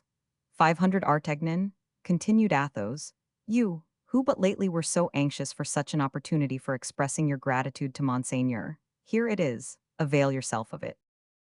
These words were pronounced with that imperturbable phlegm which distinguished Athos in the hour of danger, and with that excessive politeness which made of him at certain moments a king more majestic than kings by birth. 500 Artagnan came forward and stammered out a few words of gratitude, which soon expired under the gloomy looks of the cardinal. "It does not signify, gentlemen," continued the cardinal, without appearing to be in the least swerved from his first intention by the diversion which Athos had started. "It does not signify, gentlemen. I do not like to have simple soldiers because they have the advantage of serving in a privileged corps, thus to play the great lords. Discipline is the same for them as for everybody else." Athos allowed the cardinal to finish his sentence completely, and bowed in sign of assent. Then he resumed in his turn, "Discipline, Monseigneur, has, I hope, in no way been forgotten by us. We are not on duty, and we believed that not being on duty we were at liberty to dispose of our time as we pleased. If we are so fortunate as to have some particular duty to perform for your Eminence, we are ready to obey you. Your Eminence may perceive," continued Athos, knitting his brow, for this sort of investigation began to annoy him, "that we have not come out without our arms." And he showed the cardinal, with his finger, the 4 muskets piled near the drum, on which were the cards and dice. "Your Eminence may believe," added 500 Artagnan, "that we would have come to meet you, if we could have supposed it was Monseigneur coming toward us with so few attendants." The cardinal bit his mustache, and even his lips a little. "Do you know what you look like, altogether, as you are armed and guarded by your lackeys?" said the cardinal. "You look like 4 conspirators." "Oh, as to that, Monseigneur, it is true," said Athos. "We do conspire, as your Eminence might have seen the other morning. Only we conspire against the Rochellais." "Ah, you gentlemen of policy," replied the cardinal, knitting his brow in his turn, "the secret of many unknown things might perhaps be found in your brains, if we could read them as you read that letter which you concealed as soon as you saw me coming." The color mounted to the face of Athos, and he made a step toward his Eminence. "One might think you really suspected us, Monseigneur, and we were undergoing a real interrogatory. If it be so, we trust your Eminence will deign to explain yourself, and we should then at least be acquainted with our real position. And if it were an interrogatory, replied the cardinal, others besides you have undergone such, Monsieur Athos, and have replied thereto. Thus I have told your eminence that you had but to question us, and we are ready to reply. What was that letter you were about to read, Monsieur Aramis, and which you so promptly concealed? A woman's letter, Monseigneur. Ah, yes, I see, said the cardinal. We must be discreet with this sort of letters, but nevertheless we may show them to a confessor, and you know I have taken orders.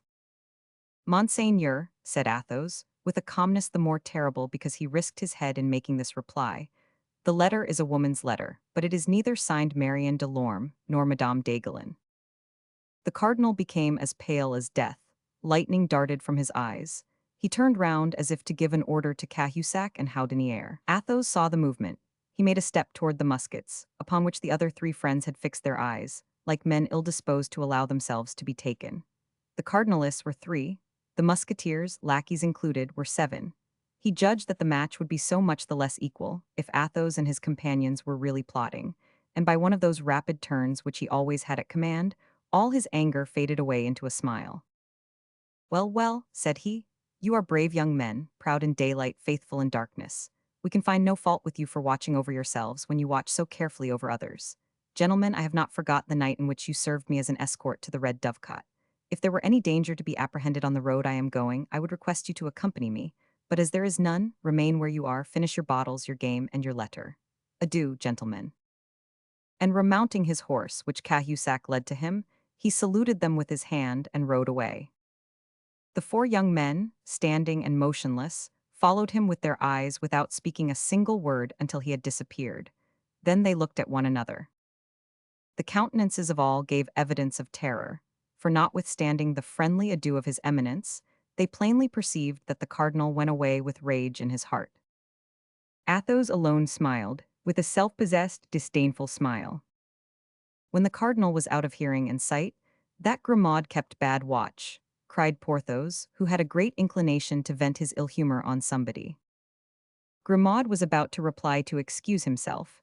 Athos lifted his finger, and Grimaud was silent. Would you have given up the letter, Aramis? Said 500 Artagnan. I, said Aramis, in his most flute-like tone, I had made up my mind. If he had insisted upon the letter being given up to him, I would have presented the letter to him with one hand, and with the other I would have run my sword through his body. I expected as much, said Athos, and that was why I threw myself between you and him. Indeed, this man is very much to blame for talking thus to other men. One would say he had never had to do with any but women and children. My dear Athos, I admire you, but nevertheless we were in the wrong after all. How in the wrong? Said Athos. Whose then is the air we breathe? Whose is the ocean upon which we look? Whose is the sand upon which we were reclining? Whose is that letter of your mistress? Do these belong to the cardinal? Upon my honor, this man fancies the world belongs to him. There you stood, stammering, stupefied, annihilated. One might have supposed the Bastille appeared before you, and that the gigantic Medusa had converted you into stone. Is being in love conspiring? You are in love with a woman whom the cardinal has caused to be shut up, and you wish to get her out of the hands of the cardinal. That's a match you are playing with his eminence. This letter is your game. Why should you expose your game to your adversary? That is never done. Let him find it out if he can. We can find out his. Well, that's all very sensible, Athos, said 500 Artagnan. In that case, let there be no more question of what's past, and let Aramis resume the letter from his cousin, where the cardinal interrupted him. Aramis drew the letter from his pocket. The 3 friends surrounded him, and the 3 lackeys grouped themselves again near the wine jar. You had only read a line or 2, said 500 Artagnan. Read the letter again from the commencement. Willingly, said Aramis. My dear cousin, I think I shall make up my mind to set out for Bethune, where my sister has placed our little servant in the convent of the Carmelites. This poor child is quite resigned, as she knows she cannot live elsewhere without the salvation of her soul being in danger. Nevertheless, if the affairs of our family are arranged, as we hope they will be, I believe she will run the risk of being damned, and will return to those she regrets, particularly as she knows they are always thinking of her. Meanwhile, she is not very wretched. What she most desires is a letter from her intended. I know that such viands pass with difficulty through convent gratings, but after all, as I have given you proofs, my dear cousin, I am not unskilled in such affairs, and I will take charge of the commission. My sister thanks you for your good and eternal remembrance. She has experienced much anxiety, but she is now at length a little reassured, having sent her secretary away in order that nothing may happen unexpectedly. Adieu, my dear cousin. Tell us news of yourself as often as you can, that is to say, as often as you can with safety. I embrace you. Marie Michan. Oh, what do I not owe you, Aramis? Said 500 Artagnan. Dear Constance, I have at length then intelligence of you. She lives, she is in safety in a convent, she is at Bethune. Where is Bethune, Athos? Why, upon the frontiers of Artois and of Flanders. The siege once over, we shall be able to make a tour in that direction. And that will not be long, it is to be hoped, said Porthos. For they have this morning hanged a spy who confessed that the Rochellais were reduced to the leather of their shoes. Supposing that after having eaten the leather they eat the soles, I cannot see much that is left unless they eat one another.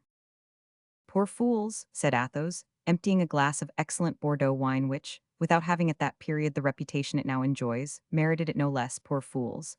As if the Catholic religion was not the most advantageous and the most agreeable of all religions.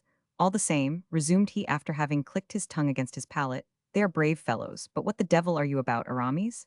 Continued Athos. Why, you are squeezing that letter into your pocket. Yes, said 500 Artagnan, Athos is right, it must be burned. And yet if we burn it, who knows whether Monsieur Cardinal has not a secret to interrogate ashes? He must have one, said Athos. What will you do with the letter, then? Asked Porthos. Come here, Grimaud, said Athos. Grimaud rose and obeyed. As a punishment for having spoken without permission, my friend, you will please to eat this piece of paper. Then to recompense you for the service you will have rendered us, you shall afterward drink this glass of wine. First, here is the letter. Eat heartily. Grimaud smiled, and with his eyes fixed upon the glass which Athos held in his hand, he ground the paper well between his teeth and then swallowed it.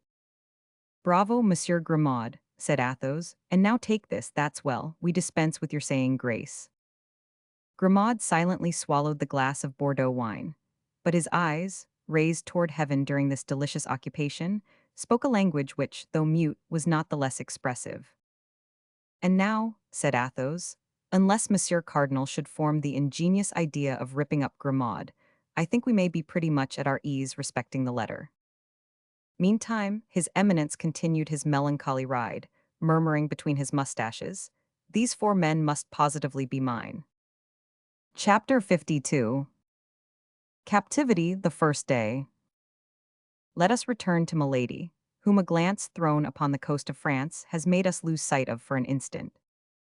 We shall find her still in the despairing attitude in which we left her, plunged in an abyss of dismal reflection.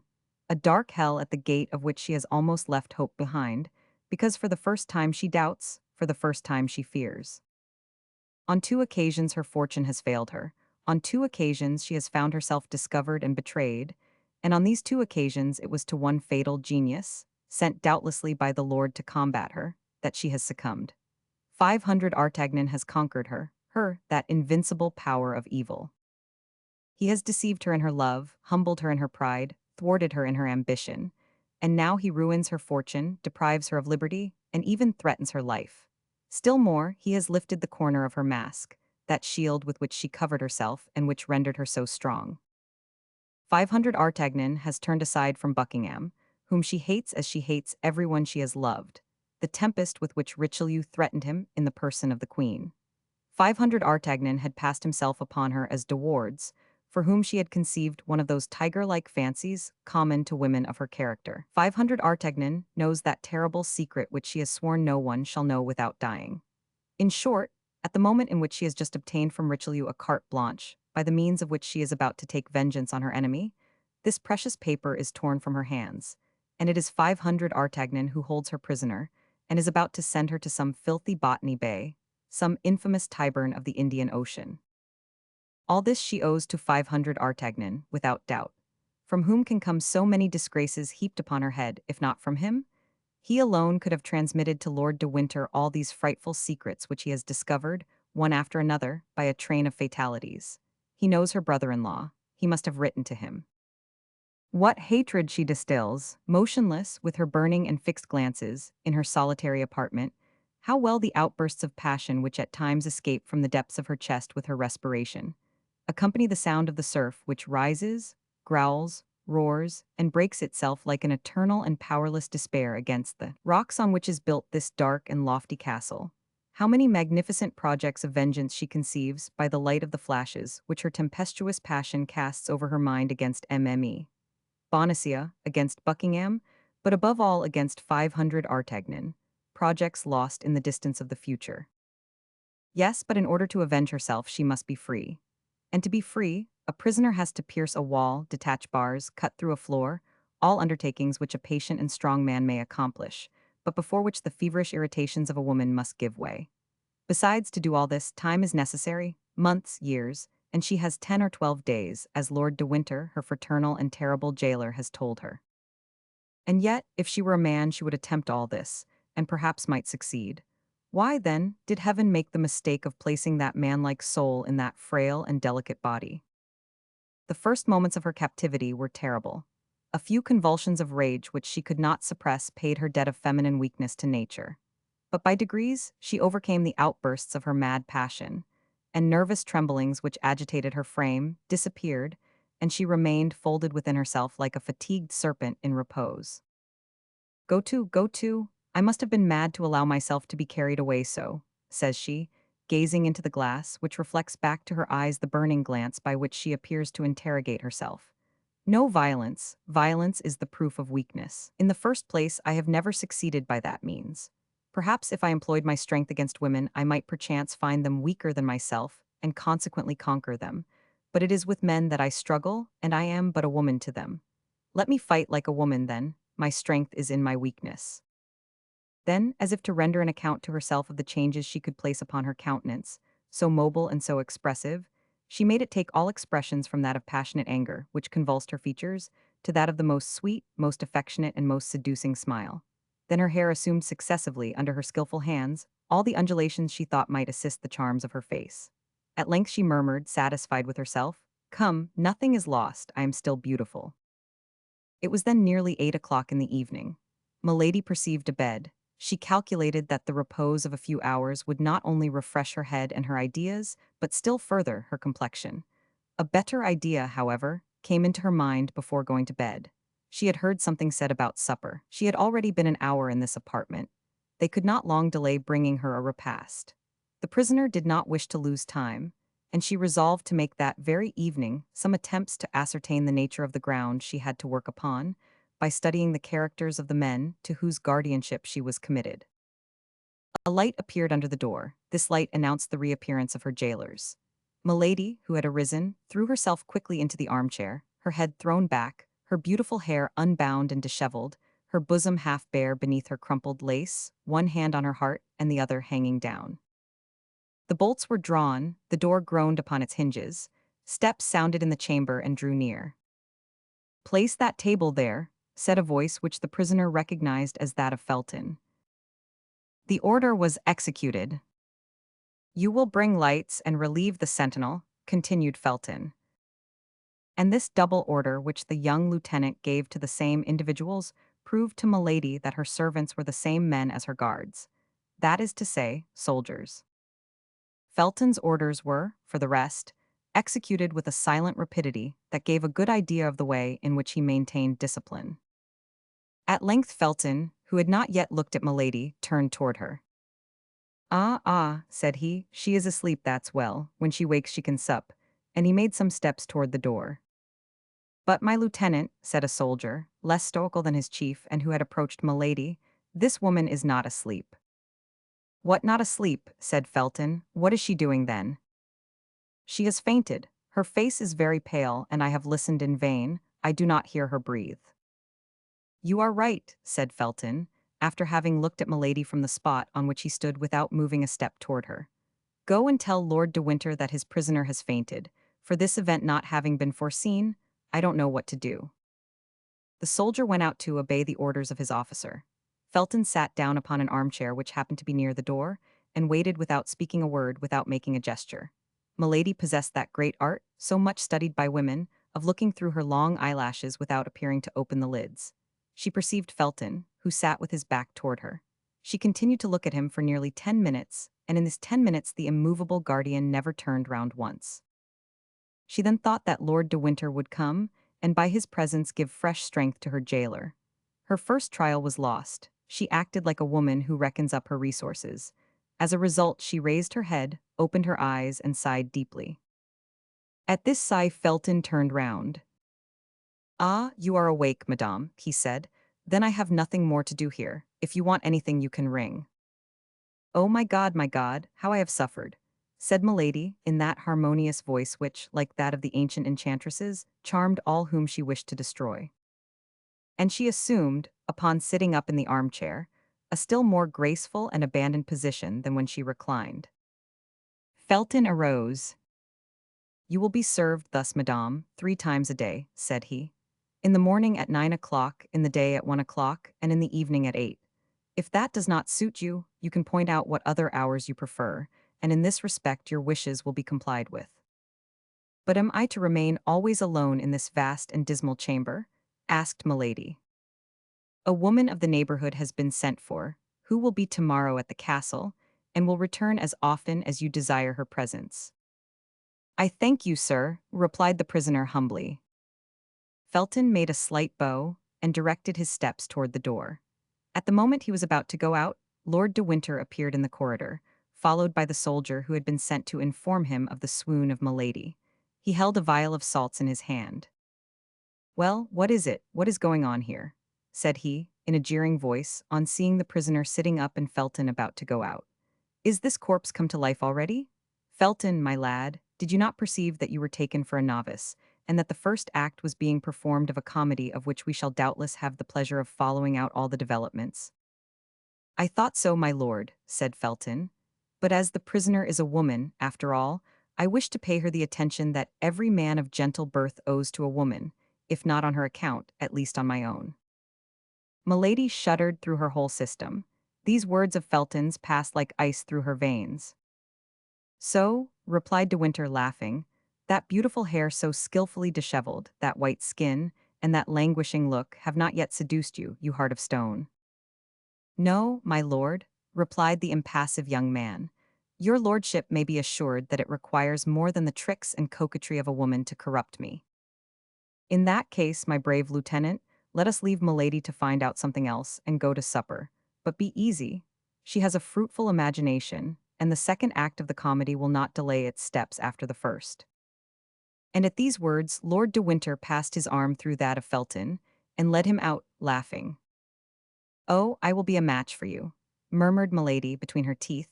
"Be assured of that, you poor spoiled monk, you poor converted soldier, who has cut his uniform out of a monk's frock.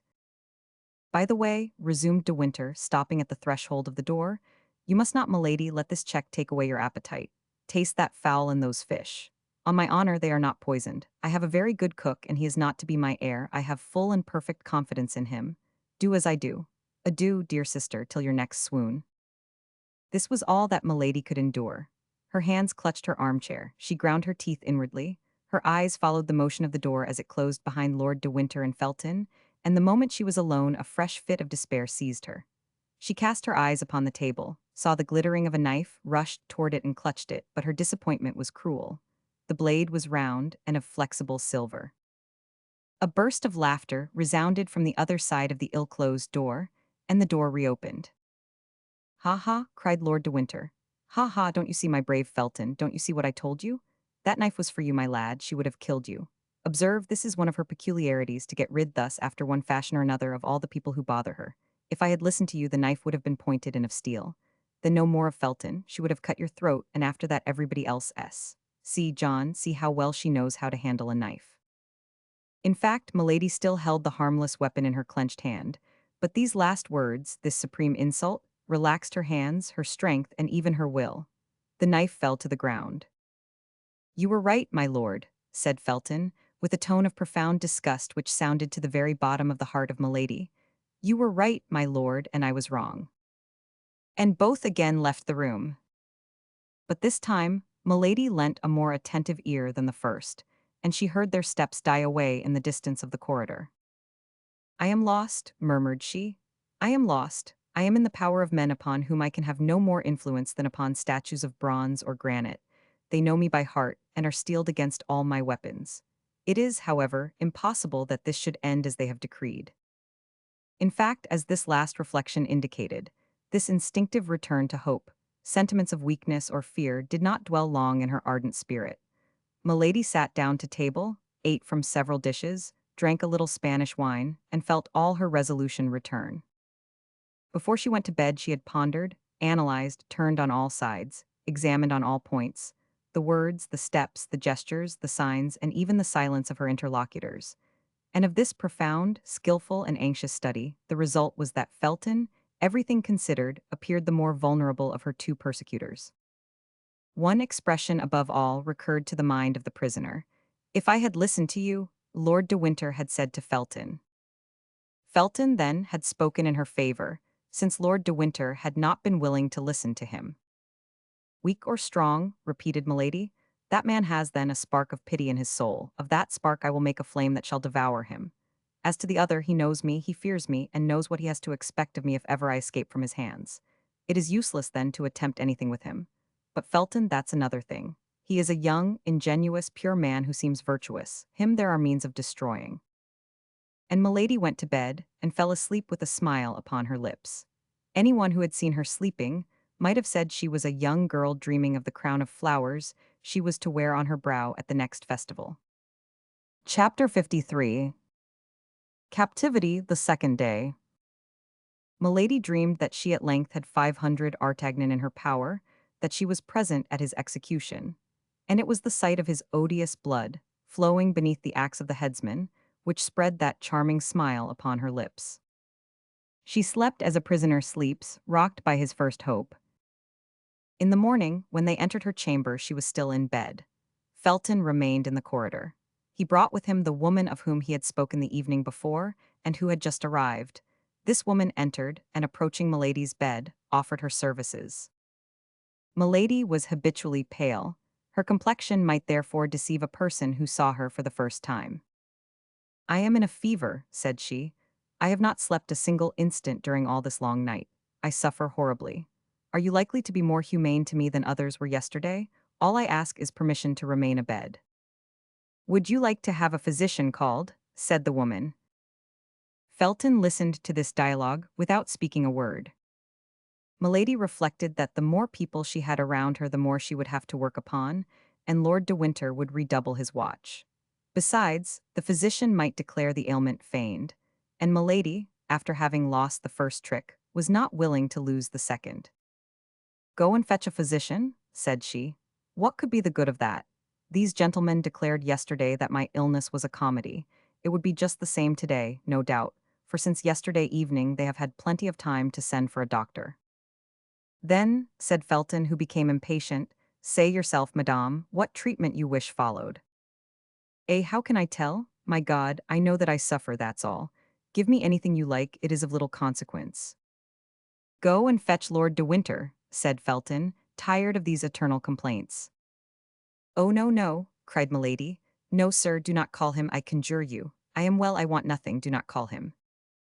She gave so much vehemence, such magnetic eloquence to this exclamation, that Felton, in spite of himself, advanced some steps into the room. "He has come," thought Milady. "Meanwhile, madame, if you really suffer," said Felton, "a physician shall be sent for, and if you deceive us, well, it will be the worse for you. But at least we shall not have to reproach ourselves with anything." Milady made no reply, but turning her beautiful head round upon her pillow, she burst into tears and uttered heartbreaking sobs. Felton surveyed her for an instant with his usual impassiveness. Then, seeing that the crisis threatened to be prolonged, he went out. The woman followed him, and Lord de Winter did not appear. "I fancy I begin to see my way," murmured Milady, with a savage joy, burying herself under the clothes to conceal from anybody who might be watching her this burst of inward satisfaction. 2 hours passed away. "Now it is time that the malady should be over," said she. "Let me rise and obtain some success this very day. I have but 10 days, and this evening 2 of them will be gone." In the morning, when they entered Milady's chamber, they had brought her breakfast. Now, she thought, they could not long delay coming to clear the table, and that Felton would then reappear. Milady was not deceived. Felton reappeared, and without observing whether Milady had or had not touched her repast, made a sign that the table should be carried out of the room, it having been brought in ready spread. Felton remained behind, he held a book in his hand. Milady, reclining in an armchair near the chimney, beautiful, pale, and resigned, looked like a holy virgin awaiting martyrdom. Felton approached her and said, "Lord de Winter, who is a Catholic like yourself, madame, thinking that the deprivation of the rites and ceremonies of your church might be painful to you, has consented that you should read every day the ordinary of your Mass. And here is a book which contains the ritual." At the manner in which Felton laid the book upon the little table near which Milady was sitting, at the tone in which he pronounced the two words, "your Mass," at the disdainful smile with which he accompanied them, Milady raised her head and looked more attentively at the officer. By that plain arrangement of the hair, by that costume of extreme simplicity, by the brow polished like marble and as hard and impenetrable, she recognized one of those gloomy Puritans she had so often met, not only in the court of King James, but in that of the King of France, where, in spite of the remembrance of the Saint Bartholomew, they sometimes came to seek refuge. She then had one of those sudden inspirations, which only people of genius receive in great crises, in supreme moments which are to decide their fortunes or their lives. Those two words, "your Mass," and a simple glance cast upon Felton, revealed to her all the importance of the reply she was about to make. But with that rapidity of intelligence which was peculiar to her, this reply, ready arranged, presented itself to her lips. "I," said she, with an accent of disdain in unison with that which she had remarked in the voice of the young officer. "I, sir. My Mass, Lord de Winter, the corrupted Catholic, knows very well that I am not of his religion, and this is a snare he wishes to lay for me." "And of what religion are you, then, madame?" asked Felton, with an astonishment which, in spite of the empire he held over himself, he could not entirely conceal. "I will tell it," cried Milady, with a feigned exultation, "on the day when I shall have suffered sufficiently for my faith." The look of Felton revealed to Milady the full extent of the space she had opened for herself by this single word. The young officer, however, remained mute and motionless. His look alone had spoken. "I am in the hands of my enemies," continued she, with that tone of enthusiasm which she knew was familiar to the Puritans. "Well, let my God save me, or let me perish for my God.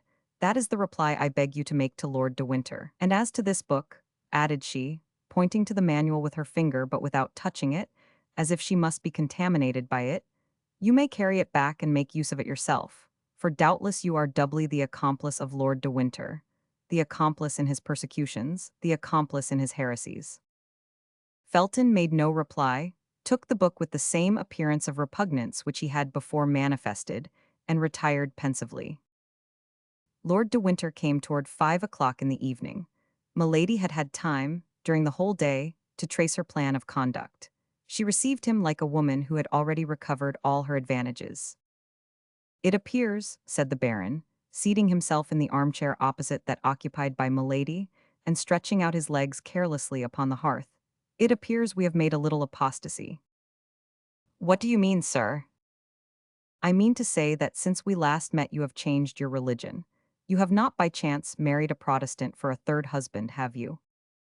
"Explain yourself, my lord," replied the prisoner with majesty, "for though I hear your words, I declare I do not understand them." "Then you have no religion at all, I like that best," replied Lord de Winter, laughing. "Certainly that is most in accord with your own principles," replied Milady frigidly. "Oh, I confess it is all the same to me." "Oh, you need not avow this religious indifference, my lord. Your debaucheries and crimes would vouch for it." "What, you talk of debaucheries, Madame Messalina, Lady Macbeth? Either I misunderstand you, or you are very shameless." "You only speak thus because you are overheard," coolly replied Milady, "and you wish to interest your jailers and your hangmen against me." "My jailers and my hangmen? Heyday, madame, you are taking a poetical tone, and the comedy of yesterday turns to a tragedy this evening. As to the rest, in 8 days you will be where you ought to be, and my task will be completed." "Infamous task, impious task," cried Milady, with the exultation of a victim who provokes his judge. "My word," said de Winter, rising, I think the hussy is going mad. Come, come, calm yourself, Madame Puritan, or I'll remove you to a dungeon. It's my Spanish wine that has got into your head, is it not? But never mind, that sort of intoxication is not dangerous and will have no bad effects. And Lord de Winter retired swearing, which at that period was a very nightly habit. Felton was indeed behind the door, and had not lost one word of the scene. Milady had guessed aright. Yes, go, go, said she to her brother. The effects are drawing near on the contrary, but you, weak fool, will not see them until it is too late to shun them. Silence was re-established. 2 hours passed away. Milady's supper was brought in, and she was found deeply engaged in saying her prayers aloud, prayers which she had learned of an old servant of her second husband, a most austere Puritan. She appeared to be in ecstasy, and did not pay the least attention to what was going on around her. Felton made a sign that she should not be disturbed, and when all was arranged, he went out quietly with the soldiers. Milady knew she might be watched, so she continued her prayers to the end, and it appeared to her that the soldier who was on duty at her door did not march with the same step, and seemed to listen. For the moment she wished nothing better. She arose, came to the table, ate but little, and drank only water. An hour after, her table was cleared, but Milady remarked that this time Felton did not accompany the soldiers. He feared then to see her too often. She turned toward the wall to smile, for there was in this smile such an expression of triumph that this smile alone would have betrayed her. She allowed therefore half an hour to pass away, and as at that moment all was silence in the old castle, as nothing was heard but the eternal murmur of the waves, that immense breaking of the ocean, with her pure, harmonious, and powerful voice, she began the first couplet of the psalm, then in great favor with the Puritans. Thou leavest thy servants, Lord, to see if they be strong, but soon thou dost afford thy hand to lead them on. These verses were not excellent, very far from it, but as it is well known, the Puritans did not pique themselves upon their poetry. While singing, Milady listened. The soldier on guard at her door stopped, as if he had been changed into stone. Milady was then able to judge of the effect she had produced. Then she continued her singing with inexpressible fervor and feeling. It appeared to her that the sounds spread to a distance beneath the vaulted roofs, and carried with them a magic charm to soften the hearts of her jailers. It however likewise appeared that the soldier on duty, a zealous Catholic, no doubt shook off the charm, for through the door he called, "Hold your tongue, madame. Your song is as dismal as a de profundis, and if besides the pleasure of being in garrison here, we must hear such things as these, no mortal can hold out." Silence, then exclaimed another stern voice which Milady recognized as that of Felton. "What are you meddling with, stupid? Did anybody order you to prevent that woman from singing? No, you were told to guard her, to fire at her if she attempted to fly. Guard her. If she flies, kill her, but don't exceed your orders." An expression of unspeakable joy lightened the countenance of Milady, but this expression was fleeting as the reflection of lightning. Without appearing to have heard the dialogue, of which she had not lost a word, she began again, giving to her voice all the charm, all the power, all the seduction the demon had bestowed upon it. For all my tears, my cares, my exile and my chains, I have my youth, my prayers, and God who counts my pains. Her voice, of immense power and sublime expression, gave to the rude, unpolished poetry of these psalms a magic and an effect which the most exalted Puritans rarely found in the songs of their brethren, and which they were forced to ornament with all the resources of their imagination. Felton believed he heard the singing of the angel who consoled the 3 Hebrews in the furnace. Milady continued. One day our doors will ope. With God come our desire. And if betrays that hope, to death we can aspire. This verse, into which the terrible enchantress threw her whole soul, completed the trouble which had seized the heart of the young officer. He opened the door quickly, and Milady saw him appear, pale as usual, but with his eye inflamed and almost wild. "Why do you sing thus and with such a voice?" said he. "Your pardon, sir," said Milady, with mildness. "I forgot that my songs are out of place in this castle. I have perhaps offended you in your creed, but it was without wishing to do so, I swear. Pardon me, then, a fault which is perhaps great, but which certainly was involuntary."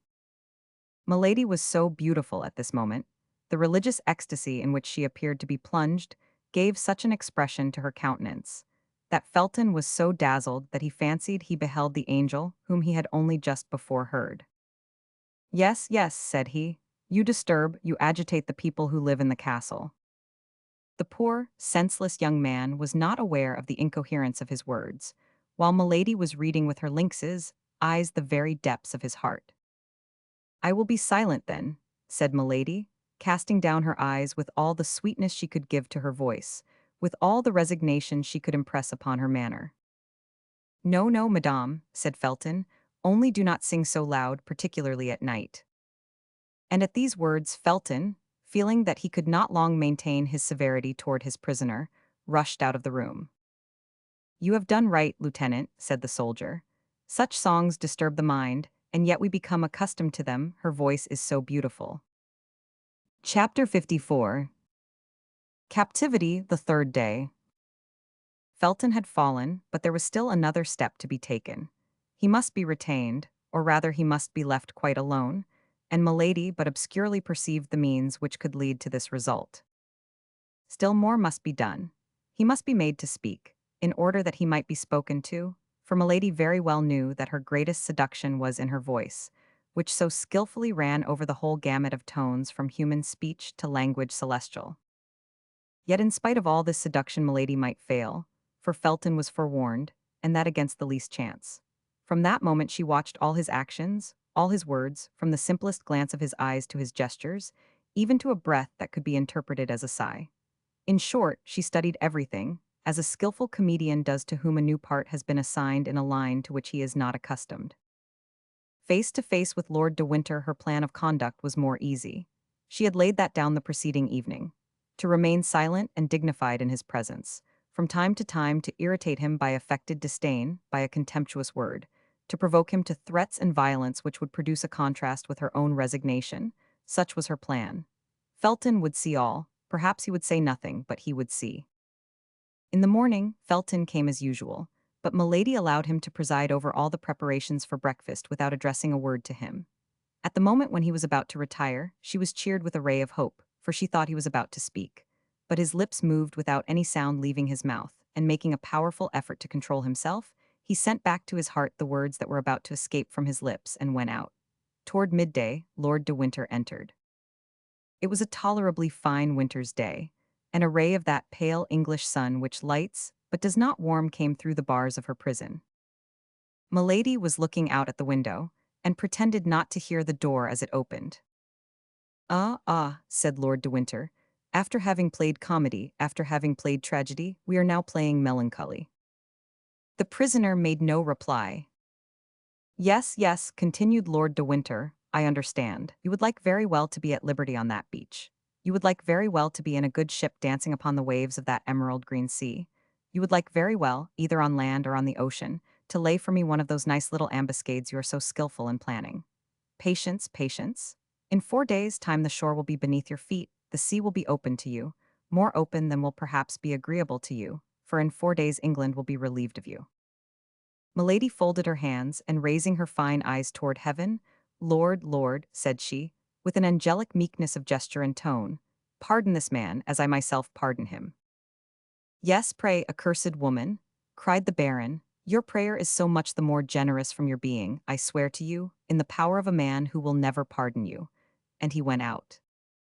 At the moment he went out a piercing glance darted through the opening of the nearly closed door, and she perceived Felton, who drew quickly to one side to prevent being seen by her.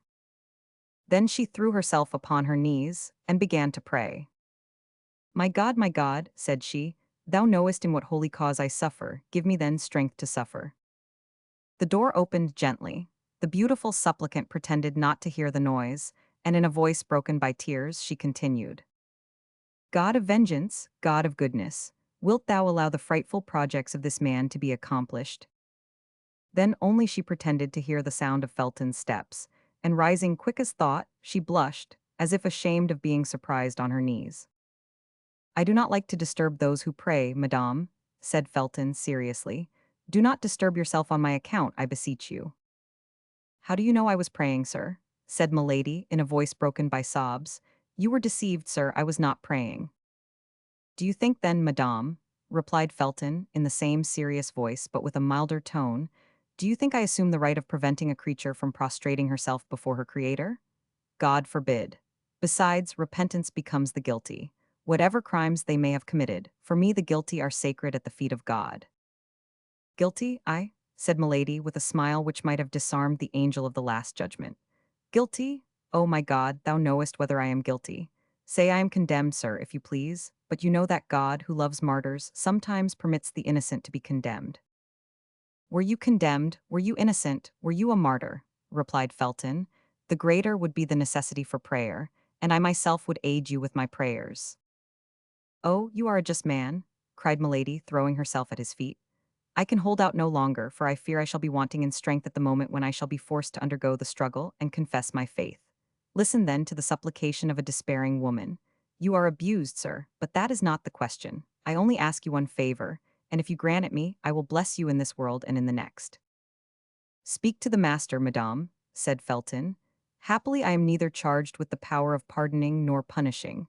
It is upon one higher placed than I am that God has laid this responsibility. To you, no, to you alone. Listen to me, rather than add to my destruction, rather than add to my ignominy. If you have merited this shame, madame, if you have incurred this ignominy, you must submit to it as an offering to God. What do you say? Oh, you do not understand me. When I speak of ignominy, you think I speak of some chastisement, of imprisonment or death. Would to heaven! Of what consequence to me is imprisonment or death? It is I who no longer understand you, madame, said Felton. Or, rather, who pretend not to understand me, sir, replied the prisoner with a smile of incredulity. No, madame, on the honor of a soldier, on the faith of a Christian. What? You are ignorant of Lord de Winter's designs upon me. I am. Impossible, you are his confidant. I never lie, madame. Oh, he conceals them too little for you not to divine them. I seek to divine nothing, madame. I wait till I am confided in, and apart from that which Lord de Winter has said to me before you, he has confided nothing to me. Why then, cried Milady, with an incredible tone of truthfulness, you are not his accomplice. You do not know that he destines me to a disgrace which all the punishments of the world cannot equal in horror. You are deceived, madame, said Felton, blushing. Lord de Winter is not capable of such a crime. Good, said Milady to herself. Without thinking what it is, he calls it a crime. Then aloud, the friend of that wretch is capable of everything. Whom do you call that wretch? Asked Felton. Are there, then, in England, two men to whom such an epithet can be applied? You mean George Villiers? Asked Felton, whose looks became excited. Whom pagans and unbelieving Gentiles call Duke of Buckingham? Replied Milady. I could not have thought that there was an Englishman in all England who would have required so long an explanation to make him understand of whom I was speaking. The hand of the Lord is stretched over him, said Felton. He will not escape the chastisement he deserves. Felton only expressed, with regard to the Duke, the feeling of execration which all the English had declared toward him whom the Catholics themselves called the extortioner, the pillager, the debauchee, and whom the Puritans styled simply Satan. Oh, my God, cried Milady, when I supplicate thee to pour upon this man the chastisement which is his due, thou knowest it is not my own vengeance I pursue, but the deliverance of a whole nation that I implore. Do you know him, then? Asked Felton. At length he interrogates me, said Milady to herself, at the height of joy at having obtained so quickly such a great result. Oh, know him? Yes, yes, to my misfortune, to my eternal misfortune. And Milady twisted her arms as if in a paroxysm of grief. Felton no doubt felt within himself that his strength was abandoning him, and he made several steps toward the door. But the prisoner, whose eye never left him, sprang in pursuit of him and stopped him. Sir, cried she, be kind, be clement, listen to my prayer. That knife which the fatal prudence of the Baron deprived me of, because he knows the use I would make of it. Oh, hear me to the end. That knife, give it to me for a minute only, for mercy, for pity's sake, I will embrace your knees. You shall shut the door that you may be cert I contemplate no injury to you. My God, to you, the only just, good, and compassionate being I have met with. To you, my preserver, perhaps. 1 minute that knife, 1 minute, a single minute, and I will restore it to you through the grating of the door. Only 1 minute, Mr. Felton, and you will have saved my honor." "To kill yourself," cried Felton with terror, forgetting to withdraw his hands from the hands of the prisoner. "To kill yourself." "I have told, sir," murmured Milady, lowering her voice and allowing herself to sink overpowered to the ground. "I have told my secret. He knows all. My God, I am lost." Felton remained standing, motionless and undecided. "He still doubts," thought Milady. "I have not been earnest enough." Someone was heard in the corridor. Milady recognized the step of Lord de Winter. Felton recognized it also, and made a step toward the door. Milady sprang toward him. "Oh, not a word," said she in a concentrated voice. "Not a word of all that I have said to you to this man, or I am lost, and it would be you." Then as the steps drew near, she became silent for fear of being heard, applying, with a gesture of infinite terror, her beautiful hand to Felton's mouth. Felton gently repulsed Milady, and she sank into a chair. Lord de Winter passed before the door without stopping, and they heard the noise of his footsteps soon die away. Felton, as pale as death, remained some instants with his ear bent and listening. Then, when the sound was quite extinct, he breathed like a man awaking from a dream and rushed out of the apartment. "Ah," said Milady, listening in her turn to the noise of Felton's steps, which withdrew in a direction opposite to those of Lord de Winter. "At length you are mine." Then her brow darkened. "If he tells the Baron," said she, "I am lost, for the Baron, who knows very well that I shall not kill myself, will place me before him with a knife in my hand, and he will discover that all this despair is but acted." She placed herself before the glass and regarded herself attentively. Never had she appeared more beautiful. "Oh, yes," said she, smiling, "but we won't tell him." In the evening, Lord de Winter accompanied the supper. "Sir," said Milady, "is your presence an indispensable accessory of my captivity? Could you not spare me the increase of torture which your visits cause me?" "How, dear sister," said Lord de Winter. "Did not you sentimentally inform me with that pretty mouth of yours, so cruel to me today, that you came to England solely for the pleasure of seeing me at your ease, an enjoyment of which you told me you so sensibly felt the deprivation that you had risked everything for it? Seasickness, tempest, captivity? Well, here I am, be satisfied. Besides, this time my visit has a motive." Milady trembled. She thought Felton had told all. Perhaps never in her life had this woman, who had experienced so many opposite and powerful emotions, felt her heart beat so violently. She was seated. Lord de Winter took a chair, drew it toward her, and sat down close beside her. Then taking a paper out of his pocket, he unfolded it slowly. "Here," said he, "I want to show you the kind of passport which I have drawn up, and which will serve you henceforward as the rule of order in the life I consent to leave you." Then turning his eyes from Milady to the paper, he read, "Order to conduct, the name is blank," interrupted Lord de Winter. "If you have any preference, you can point it out to me, and if it be not within 1,000 leagues of London, attention will be paid to your wishes. I will begin again then. Order to conduct to the person named Charlotte Backson, branded by the justice of the Kingdom of France, but liberated after chastisement. She is to dwell in this place without ever going more than 3 leagues from it. In case of any attempt to escape, the penalty of death is to be applied. She will receive 5 shillings per day for lodging and food." "That order does not concern me," replied Milady coldly, "since it bears another name than mine." "A name? Have you a name, then?" "I bear that of your brother." "Ay, but you are mistaken. My brother is only your second husband, and your first is still living. Tell me his name, and I will put it in the place of the name of Charlotte Backson. No, you will not. You are silent? Well, then you must be registered as Charlotte Backson." Milady remained silent. Only this time it was no longer from affectation, but from terror. She believed the order ready for execution. She thought that Lord de Winter had hastened her departure. She thought she was condemned to set off that very evening.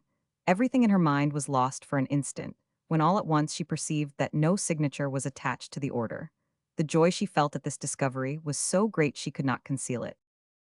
"Yes, yes," said Lord de Winter, who perceived what was passing in her mind. "Yes, you look for the signature, and you say to yourself, 'All is not lost, for that order is not signed.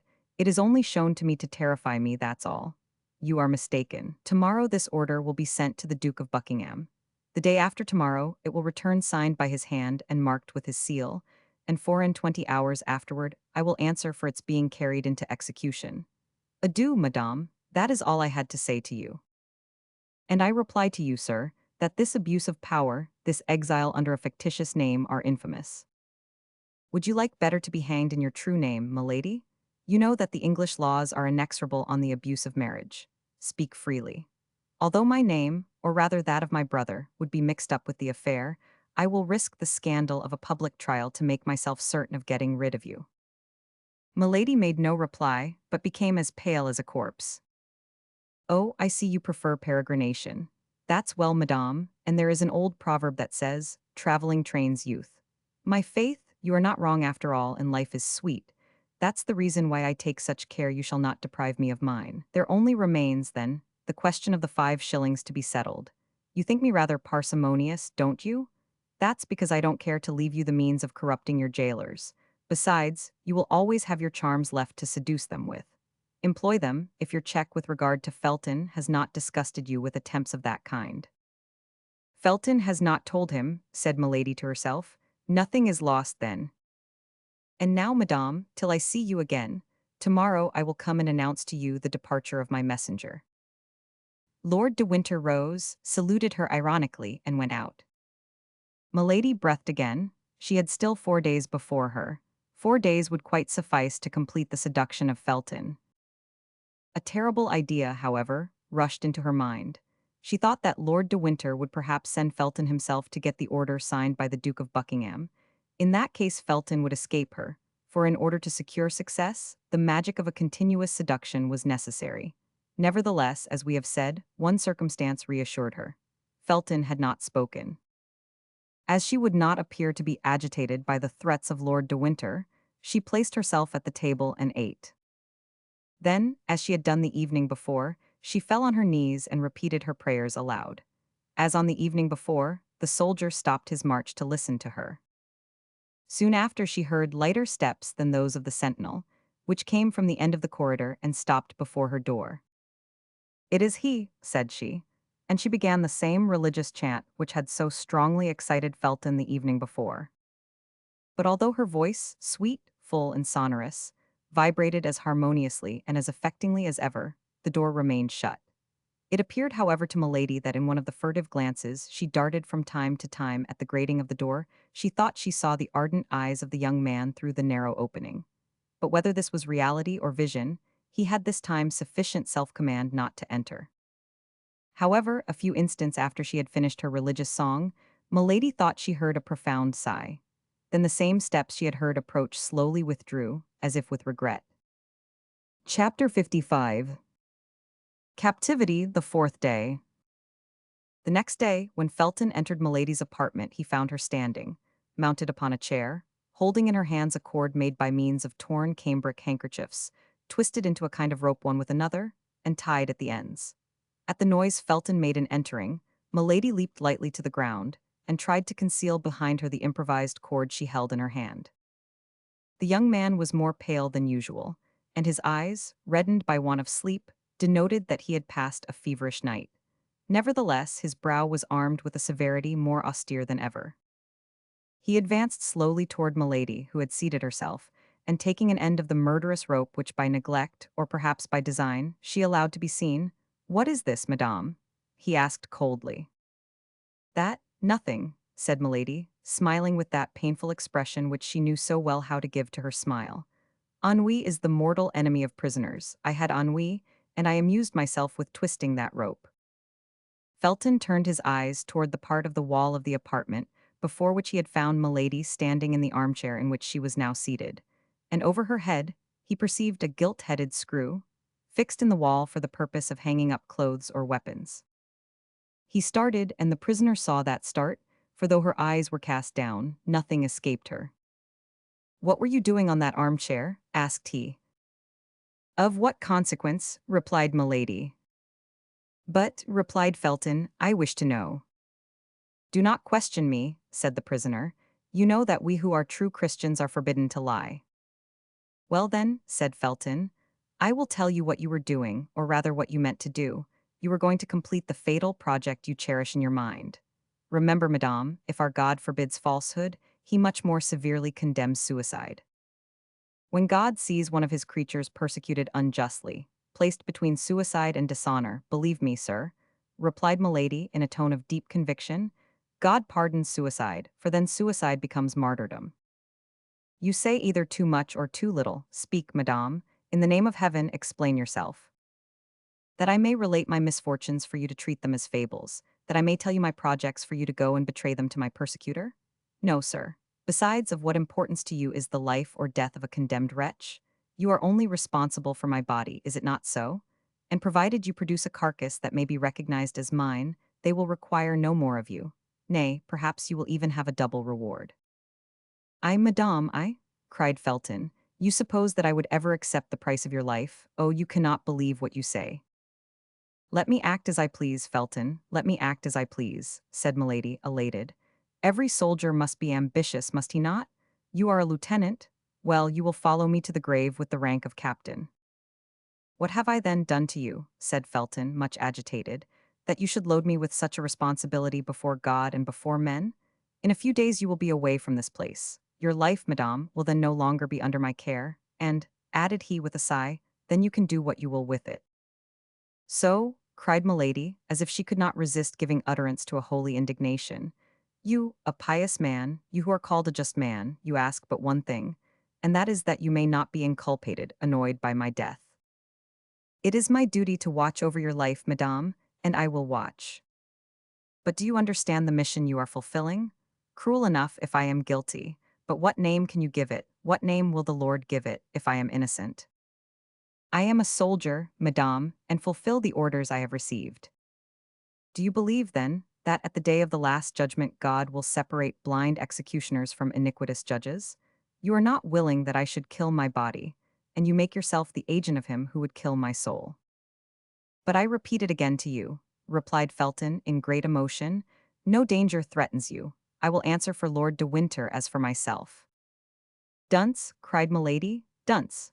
Who dares to answer for another man, when the wisest, when those most after God's own heart, hesitate to answer for themselves, and who ranges himself on the side of the strongest and the most fortunate, to crush the weakest and the most unfortunate? Impossible, madame, impossible, murmured Felton, who felt to the bottom of his heart the justness of this argument. A prisoner, you will not recover your liberty through me.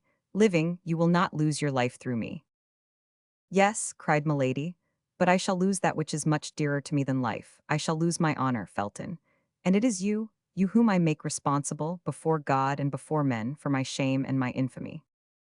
This time Felton, immovable as he was, or appeared to be, could not resist the secret influence which had already taken possession of him. To see this woman, so beautiful, fair as the brightest vision, to see her by turns overcome with grief and threatening, to resist at once the ascendancy of grief and beauty, it was too much for a visionary.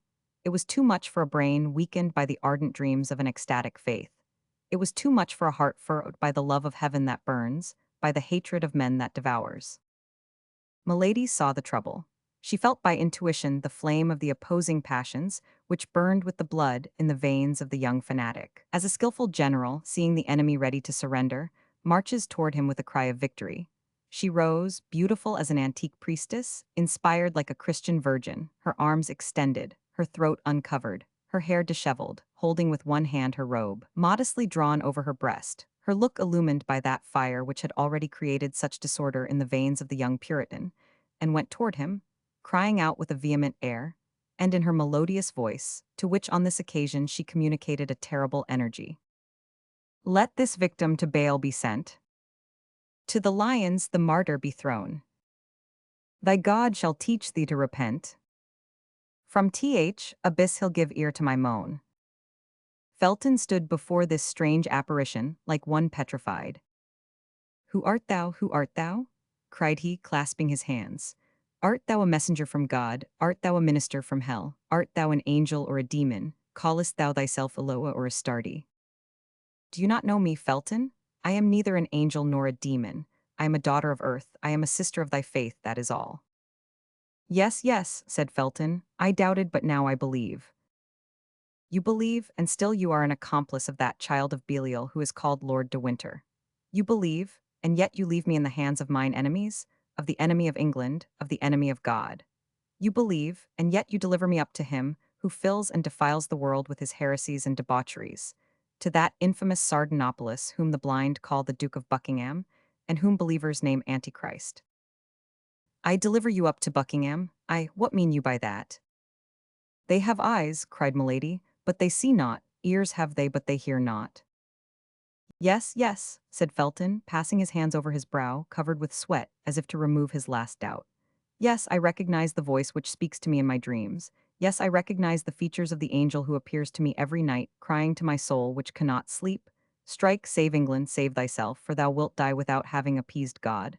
Speak, speak, cried Felton, I can understand you now. A flash of terrible joy, but rapid as thought, gleamed from the eyes of Milady. However fugitive this homicide flash, Felton saw it, and started as if its light had revealed the abysses of this woman's heart. He recalled all at once the warnings of Lord de Winter, the seductions of Milady, her first attempts after her arrival. He drew back a step and hung down his head without, however, ceasing to look at her, as if, fascinated by this strange creature, he could not detach his eyes from her eyes. Milady was not a woman to misunderstand the meaning of this hesitation. Under her apparent emotions, her icy coolness never abandoned her. Before Felton replied, and before she should be forced to resume this conversation, so difficult to be sustained in the same exalted tone, she let her hands fall. And as if the weakness of the woman overpowered the enthusiasm of the inspired fanatic, she said, "But no, it is not for me to be the Judith to deliver Bethulia from this Holofernes. The sword of the Eternal is too heavy for my arm. Allow me, then, to avoid dishonor by death. Let me take refuge in martyrdom. I do not ask you for liberty, as a guilty one would, nor for vengeance, as would a pagan. Let me die, that is all. I supplicate you, I implore you on my knees, let me die, and my last sigh shall be a blessing for my preserver." Hearing that voice, so sweet and suppliant, seeing that look, so timid and downcast, Felton reproached himself. By degrees the enchantress had clothed herself with that magic adornment which she assumed and threw aside at will. That is to say, beauty, meekness, and tears, and above all, the irresistible attraction of mystical voluptuousness, the most devouring of all voluptuousness. "Alas," said Felton, "I can do but one thing, which is to pity you if you prove to me you are a victim. But Lord de Winter makes cruel accusations against you.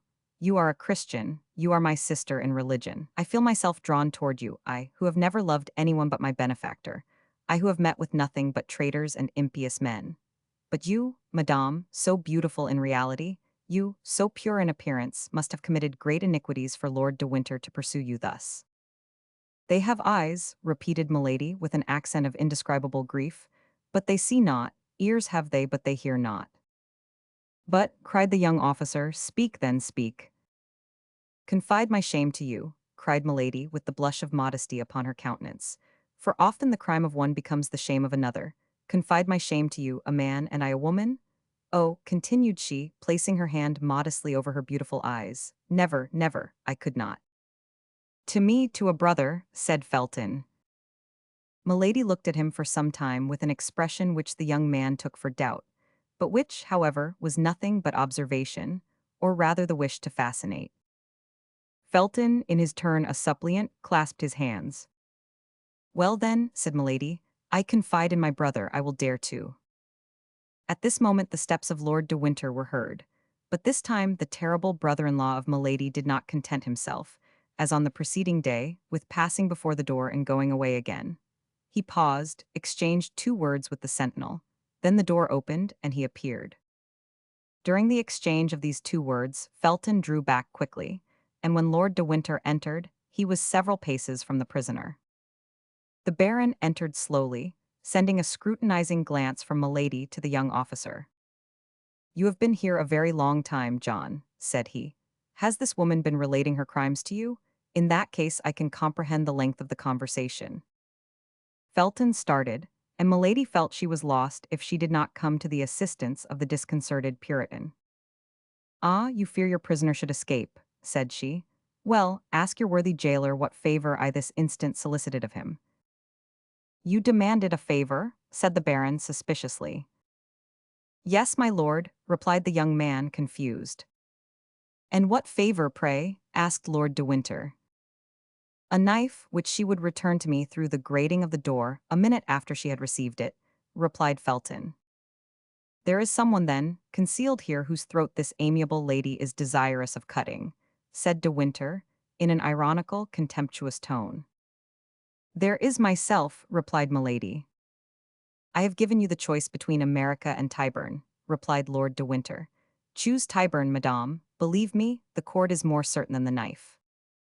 Felton grew pale and made a step forward, remembering that at the moment he entered, Milady had a rope in her hand. You are right, said she. I have often thought of it.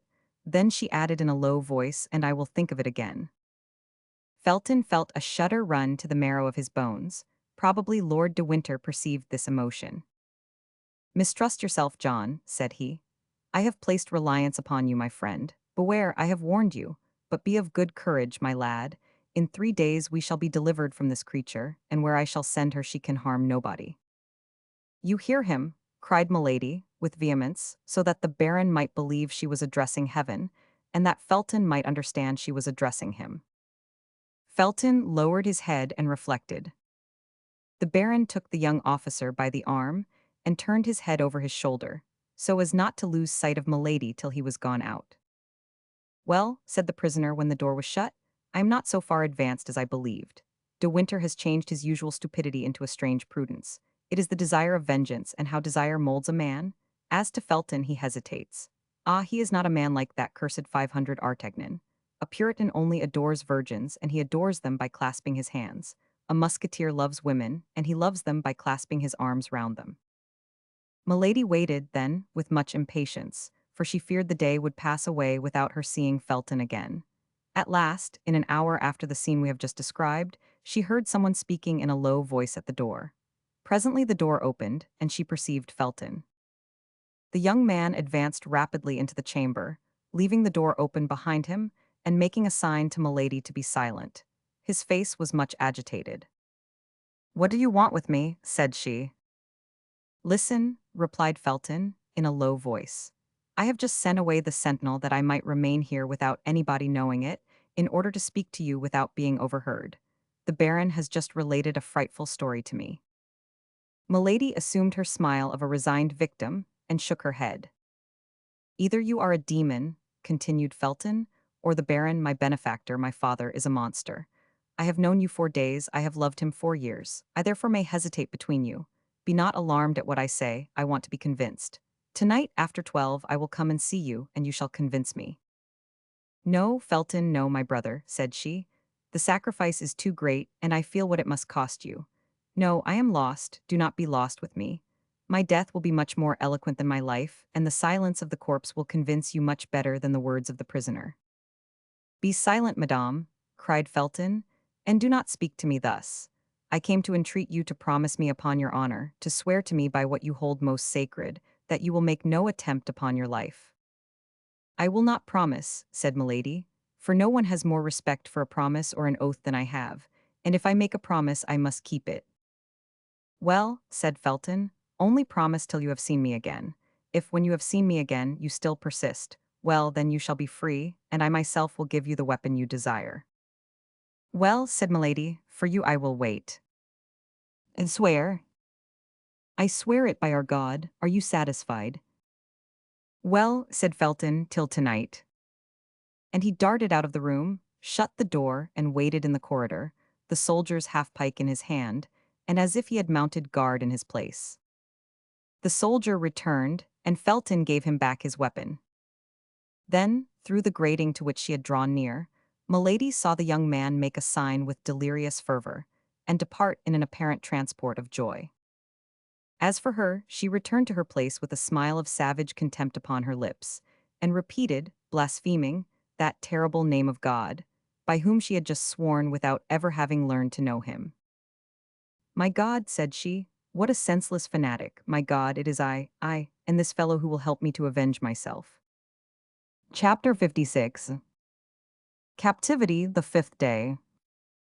Milady had however achieved a half-triumph, and success doubled her forces. It was not difficult to conquer, as she had hitherto done, men prompt to let themselves be seduced, and whom the gallant education of a court led quickly into her net. Milady was handsome enough not to find much resistance on the part of the flesh, and she was sufficiently skillful to prevail over all the obstacles of the mind. But this time she had to contend with an unpolished nature, concentrated and insensible by force of austerity. Religion and its observances had made Felton a man inaccessible to ordinary seductions. There fermented in that sublimated brain plans so vast, projects so tumultuous, that there remained no room for any capricious or material love. That sentiment which is fed by leisure and grows with corruption. Milady had, then, made a breach by her false virtue, in the opinion of a man horribly prejudiced against her, and by her beauty in the heart of a man hitherto chaste and pure. In short, she had taken the measure of motives hitherto unknown to herself, through this experiment, made upon the most rebellious subject that nature and religion could submit to her study. Many a time, nevertheless, during the evening she despaired of fate and of herself. She did not invoke God, we very well know, but she had faith in the genius of evil, that immense sovereignty which reigns in all the details of human life, and by which, as in the Arabian fable, a single pomegranate seed is sufficient to reconstruct a ruined world. Milady, being well prepared for the reception of Felton, was able to erect her batteries for the next day. She knew she had only 2 days left, that when once the order was signed by Buckingham, and Buckingham would sign it the more readily from its bearing a false name, and he could not, therefore, recognize the woman in question.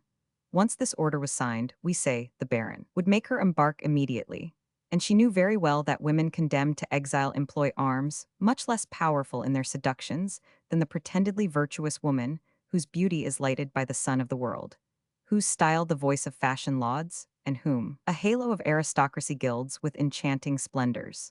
To be a woman condemned to a painful and disgraceful punishment is no impediment to beauty, but it is an obstacle to the recovery of power. Like all persons of real genius, Milady knew what suited her nature and her means. Poverty was repugnant to her.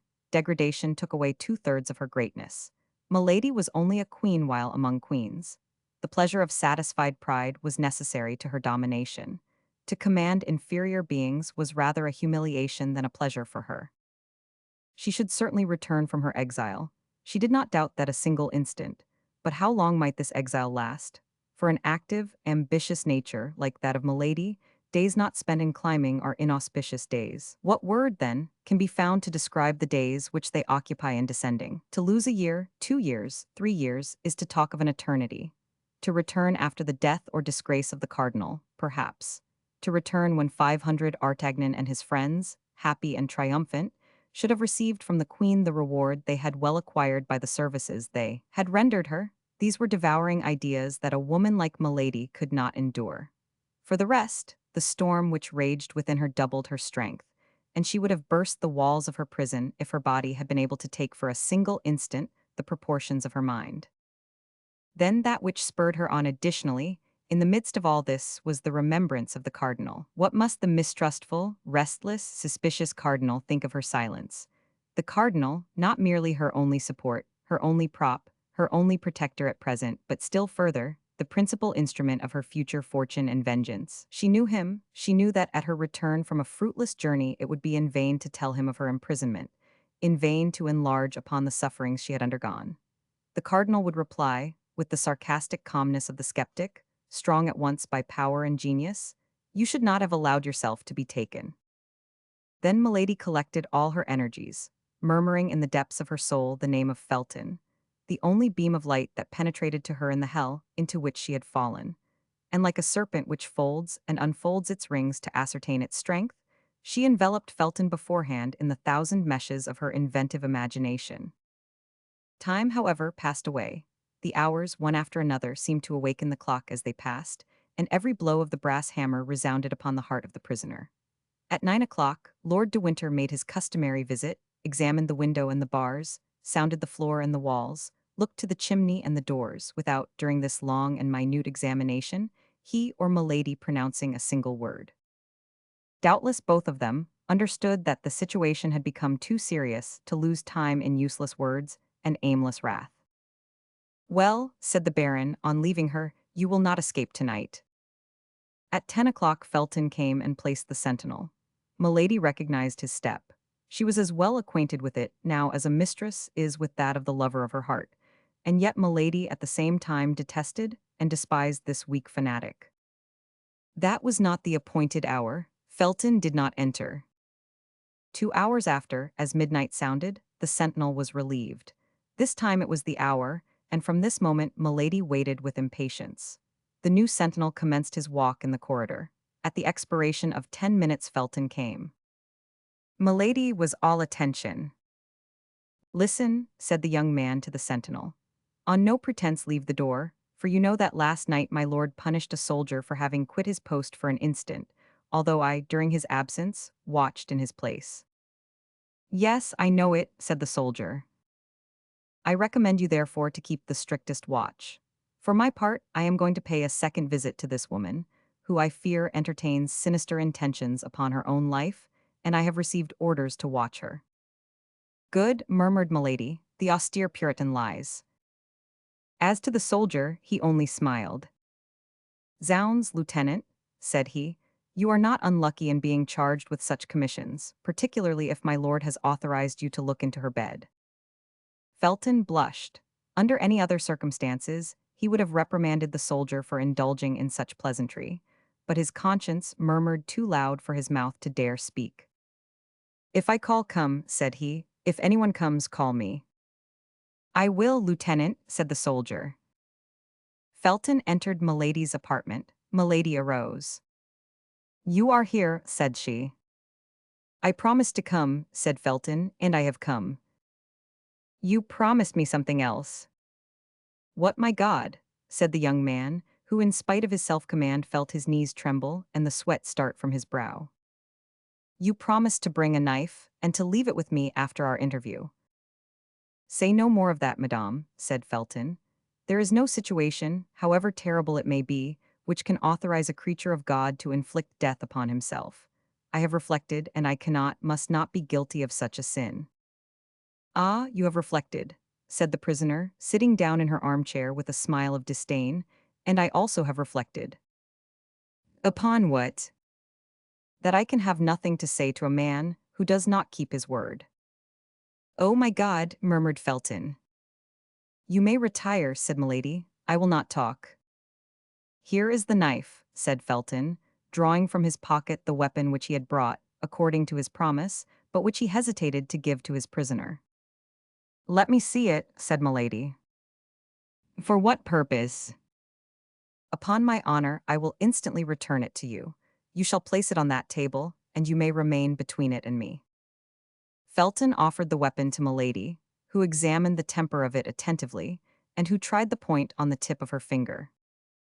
"Well," said she, returning the knife to the young officer, "this is fine and good steel. You are a faithful friend, Felton." Felton took back the weapon and laid it upon the table, as he had agreed with the prisoner. Milady followed him with her eyes and made a gesture of satisfaction. "Now," said she, "listen to me." The request was needless. The young officer stood upright before her, awaiting her words as if to devour them. "Felton," said Milady with a solemnity full of melancholy, "imagine that your sister, the daughter of your father, speaks to you. While yet young, unfortunately handsome, I was dragged into a snare. I resisted. Ambushes and violences multiplied around me, but I resisted. The religion I serve, the God I adore, were blasphemed because I called upon that religion and that God, but still I resisted. Then outrages were heaped upon me, and as my soul was not subdued, they wished to defile my body forever. Finally—" Milady stopped, and a bitter smile passed over her lips. "Finally," said Felton, "finally, what did they do?" "At length, one evening my enemy resolved to paralyze the resistance he could not conquer. One evening he mixed a powerful narcotic with my water. Scarcely had I finished my repast, when I felt myself sink by degrees into a strange torpor. Although I was without mistrust, a vague fear seized me, and I tried to struggle against sleepiness. I arose. I wished to run to the window and call for help, but my legs refused their office. It appeared as if the ceiling sank upon my head and crushed me with its weight. I stretched out my arms. I tried to speak. I could only utter inarticulate sounds, and irresistible faintness came over me. I supported myself by a chair, feeling that I was about to fall, but this support was soon insufficient on account of my weak arms. I fell upon one knee, then upon both. I tried to pray, but my tongue was frozen. God doubtless neither heard nor saw me, and I sank upon the floor a prey to a slumber which resembled death. Of all that passed in that sleep, or the time which glided away while it lasted, I have no remembrance. The only thing I recollect is that I awoke in bed in a round chamber, the furniture of which was sumptuous, and into which light only penetrated by an opening in the ceiling. No door gave entrance to the room. It might be called a magnificent prison. It was a long time before I was able to make out what place I was in, or to take account of the details I describe. My mind appeared to strive in vain to shake off the heavy darkness of the sleep from which I could not rouse myself. I had vague perceptions of space traversed, of the rolling of a carriage, of a horrible dream in which my strength had become exhausted.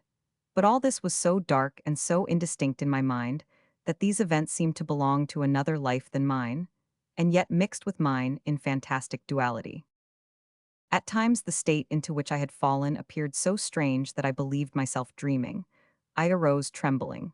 My clothes were near me on a chair. I neither remembered having undressed myself nor going to bed. Then by degrees the reality broke upon me, full of chaste terrors. I was no longer in the house where I had dwelt. As well as I could judge by the light of the sun, the day was already two-thirds gone. It was the evening before when I had fallen asleep. My sleep, then, must have lasted 24 hours. What had taken place during this long sleep? I dressed myself as quickly as possible. My slow and stiff motions all attested that the effects of the narcotic were not yet entirely dissipated. The chamber was evidently furnished for the reception of a woman, and the most finished coquette could not have formed a wish, but on casting her eyes about the apartment, she would have found that wish accomplished. Certainly I was not the first captive that had been shut up in this splendid prison, but you may easily comprehend, Felton, that the more superb the prison, the greater was my terror. Yes, it was a prison, for I tried in vain to get out of it. I sounded all the walls in the hopes of discovering a door, but everywhere the walls returned a full and flat sound. I made the tour of the room at least 20 times, in search of an outlet of some kind, but there was none. I sank exhausted with fatigue and terror into an armchair. Meantime, night came on rapidly, and with night my terrors increased. I did not know but I had better remain where I was seated. It appeared that I was surrounded with unknown dangers into which I was about to fall at every instant. Although I had eaten nothing since the evening before, my fears prevented my feeling hunger. No noise from without by which I could measure the time reached me. I only supposed it must be 7 or 8 o'clock in the evening, for it was in the month of October, and it was quite dark. All at once the noise of a door, turning on its hinges, made me start. A globe of fire appeared above the glazed opening of the ceiling, casting a strong light into my chamber, and I perceived with terror that a man was standing within a few paces of me. A table with two covers, bearing a supper ready prepared, stood, as if by magic, in the middle of the apartment. That man was he who had pursued me during a whole year, who had vowed my dishonor, and who, by the first words that issued from his mouth, gave me to understand he had accomplished it the preceding night. "Scoundrel," murmured Felton. "Oh, yes, scoundrel," cried Milady, seeing the interest which the young officer, whose soul seemed to hang on her lips, took in this strange recital. "Oh, yes, scoundrel. He believed, having triumphed over me in my sleep, that all was completed.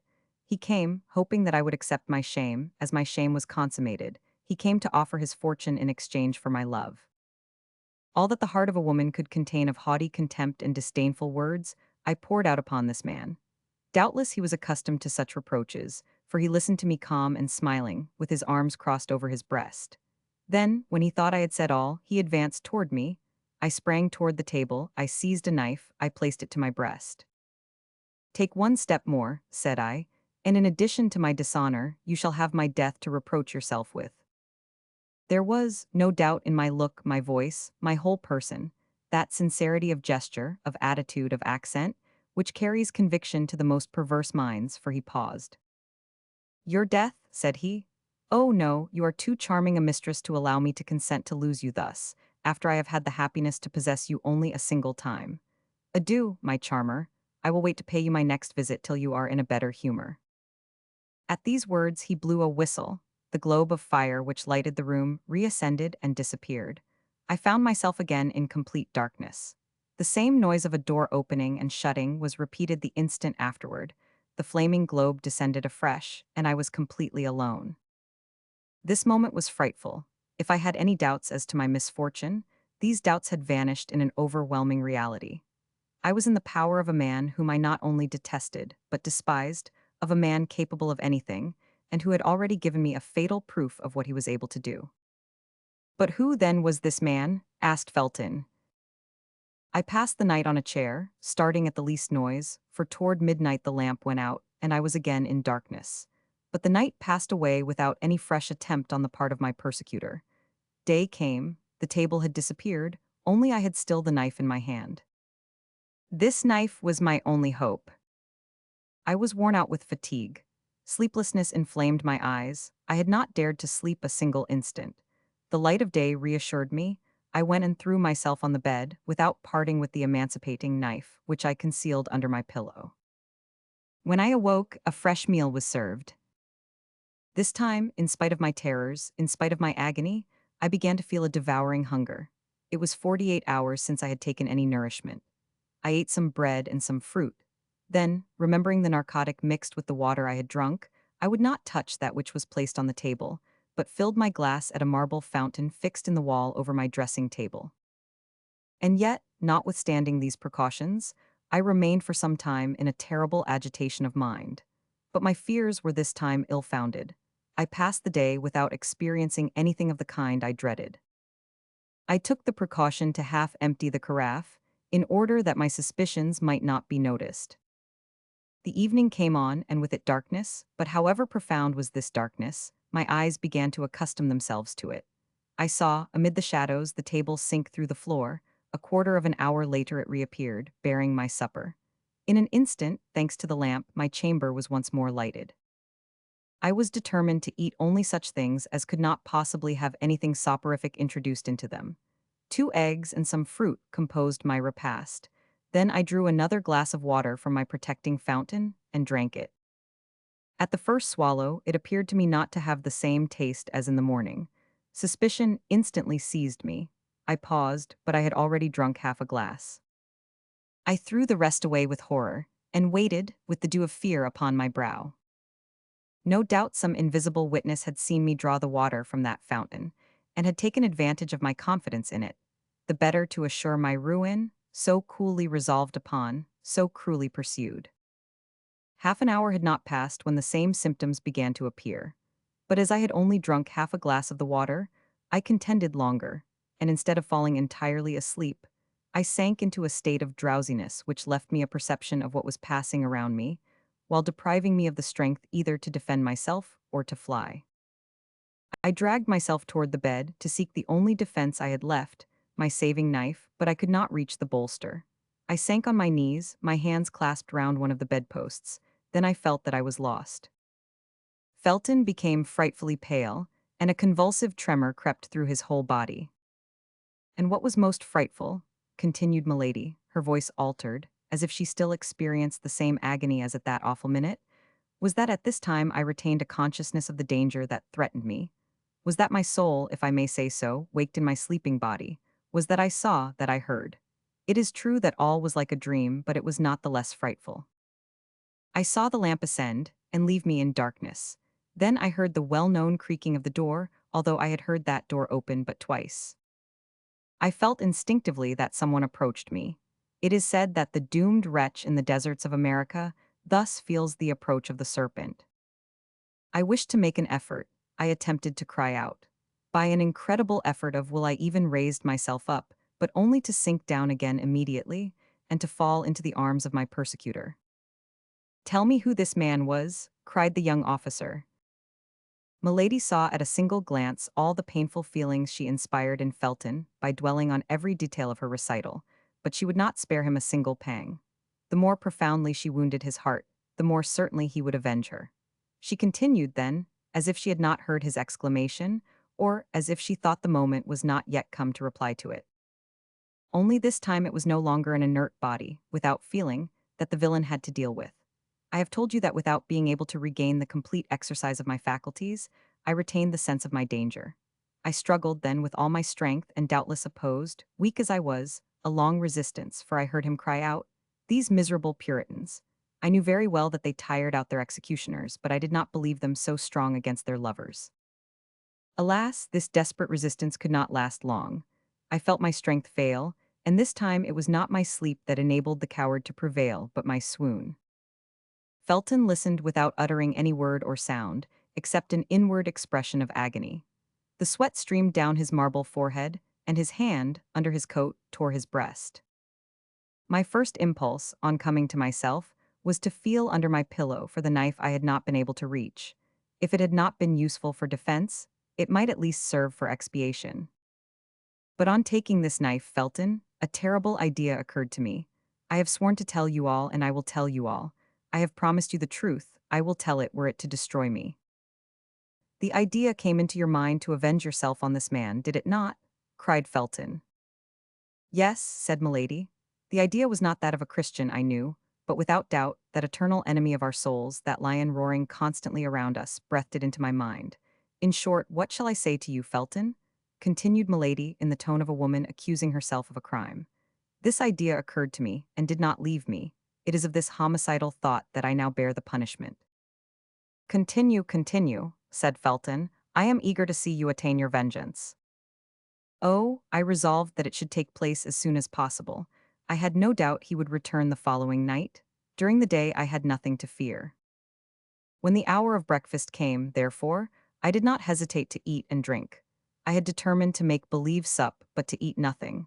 I was forced, then, to combat the fast of the evening with the nourishment of the morning.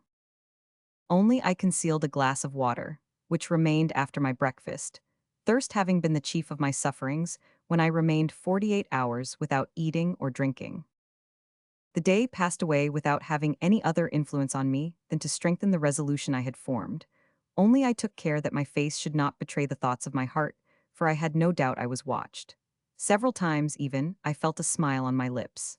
Felton, I dare not tell you at what idea I smiled. You would hold me in horror. Go on, said Felton. You see plainly that I listen and that I am anxious to know the end. Evening came, the ordinary events took place. During the darkness, as before, my supper was brought. Then the lamp was lighted, and I sat down to table. I only ate some fruit.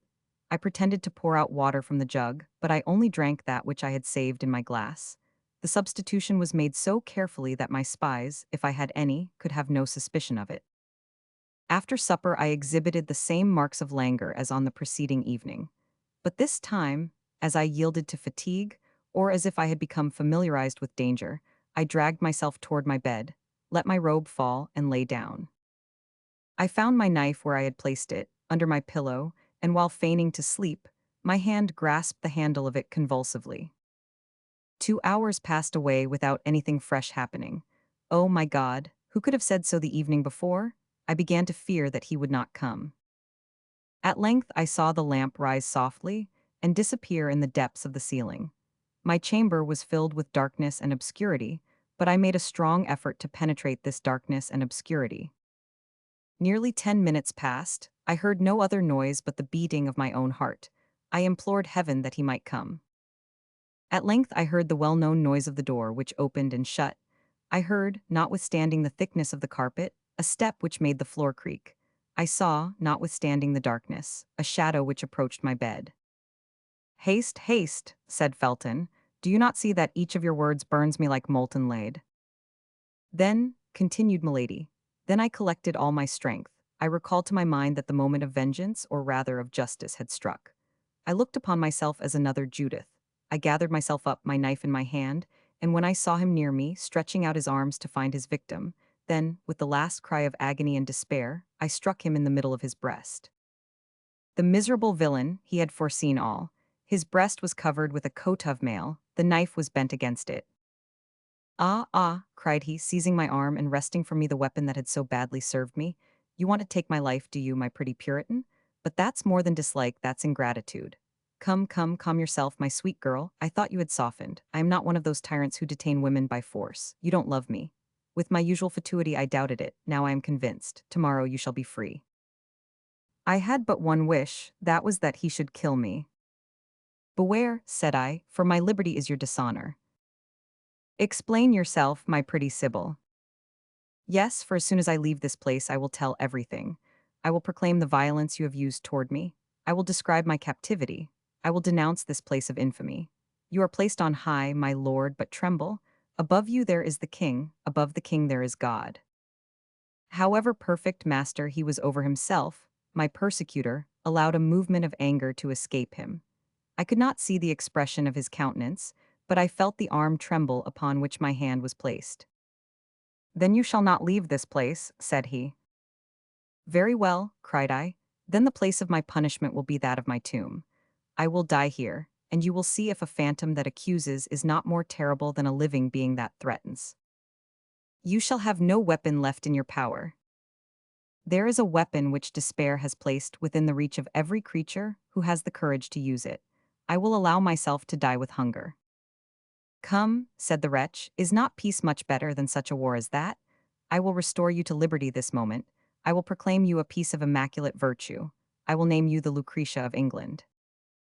And I will say that you are the Sextus. I will denounce you before men, as I have denounced you before God, and if it be necessary that, like Lucretia, I should sign my accusation with my blood, I will sign it." "Ah," said my enemy in a jeering tone, "that's quite another thing. My faith, everything considered, you are very well off here. You shall want for nothing, and if you let yourself die of hunger, that will be your own fault." At these words he retired. I heard the door open and shut, and I remained overwhelmed, less, I confess it, by my grief than by the mortification of not having avenged myself. He kept his word. All the day, all the next night passed away without my seeing him again. But I also kept my word with him, and I neither ate nor drank. I was, as I told him, resolved to die of hunger. I passed the day and the night in prayer, for I hoped that God would pardon me my suicide. The second night the door opened. I was lying on the floor, for my strength began to abandon me.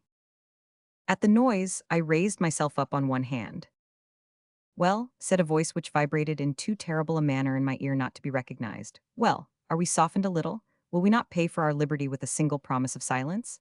Come, I am a good sort of a prince," added he, "and although I like not Puritans, I do them justice, and it is the same with Puritanesses when they are pretty. Come, take a little oath for me on the cross. I won't ask anything more of you." "On the cross," cried I, rising, for at that abhorred voice I had recovered all my strength. "On the cross I swear that no promise, no menace, no force, no torture shall close my mouth. On the cross I swear to denounce you everywhere as a murderer, as a thief of honor, as a base coward. On the cross I swear, if I ever leave this place, to call down vengeance upon you from the whole human race." "Beware," said the voice, in a threatening accent that I had never yet heard. "I have an extraordinary means which I will not employ, but in the last extremity to close your mouth, or at least to prevent anyone from believing a word you may utter." I mustered all my strength to reply to him with a burst of laughter. He saw that it was a merciless war between us, a war to the death. "Listen," said he. "I give you the rest of tonight and all day tomorrow. Reflect, promise to be silent, and riches, consideration, even honor shall surround you. Threaten to speak, and I will condemn you to infamy." "You," cried I, "you. To interminable, ineffaceable infamy." "You," repeated I. "Oh, I declare to you, Felton, I thought him mad." "Yes, yes, I," replied he.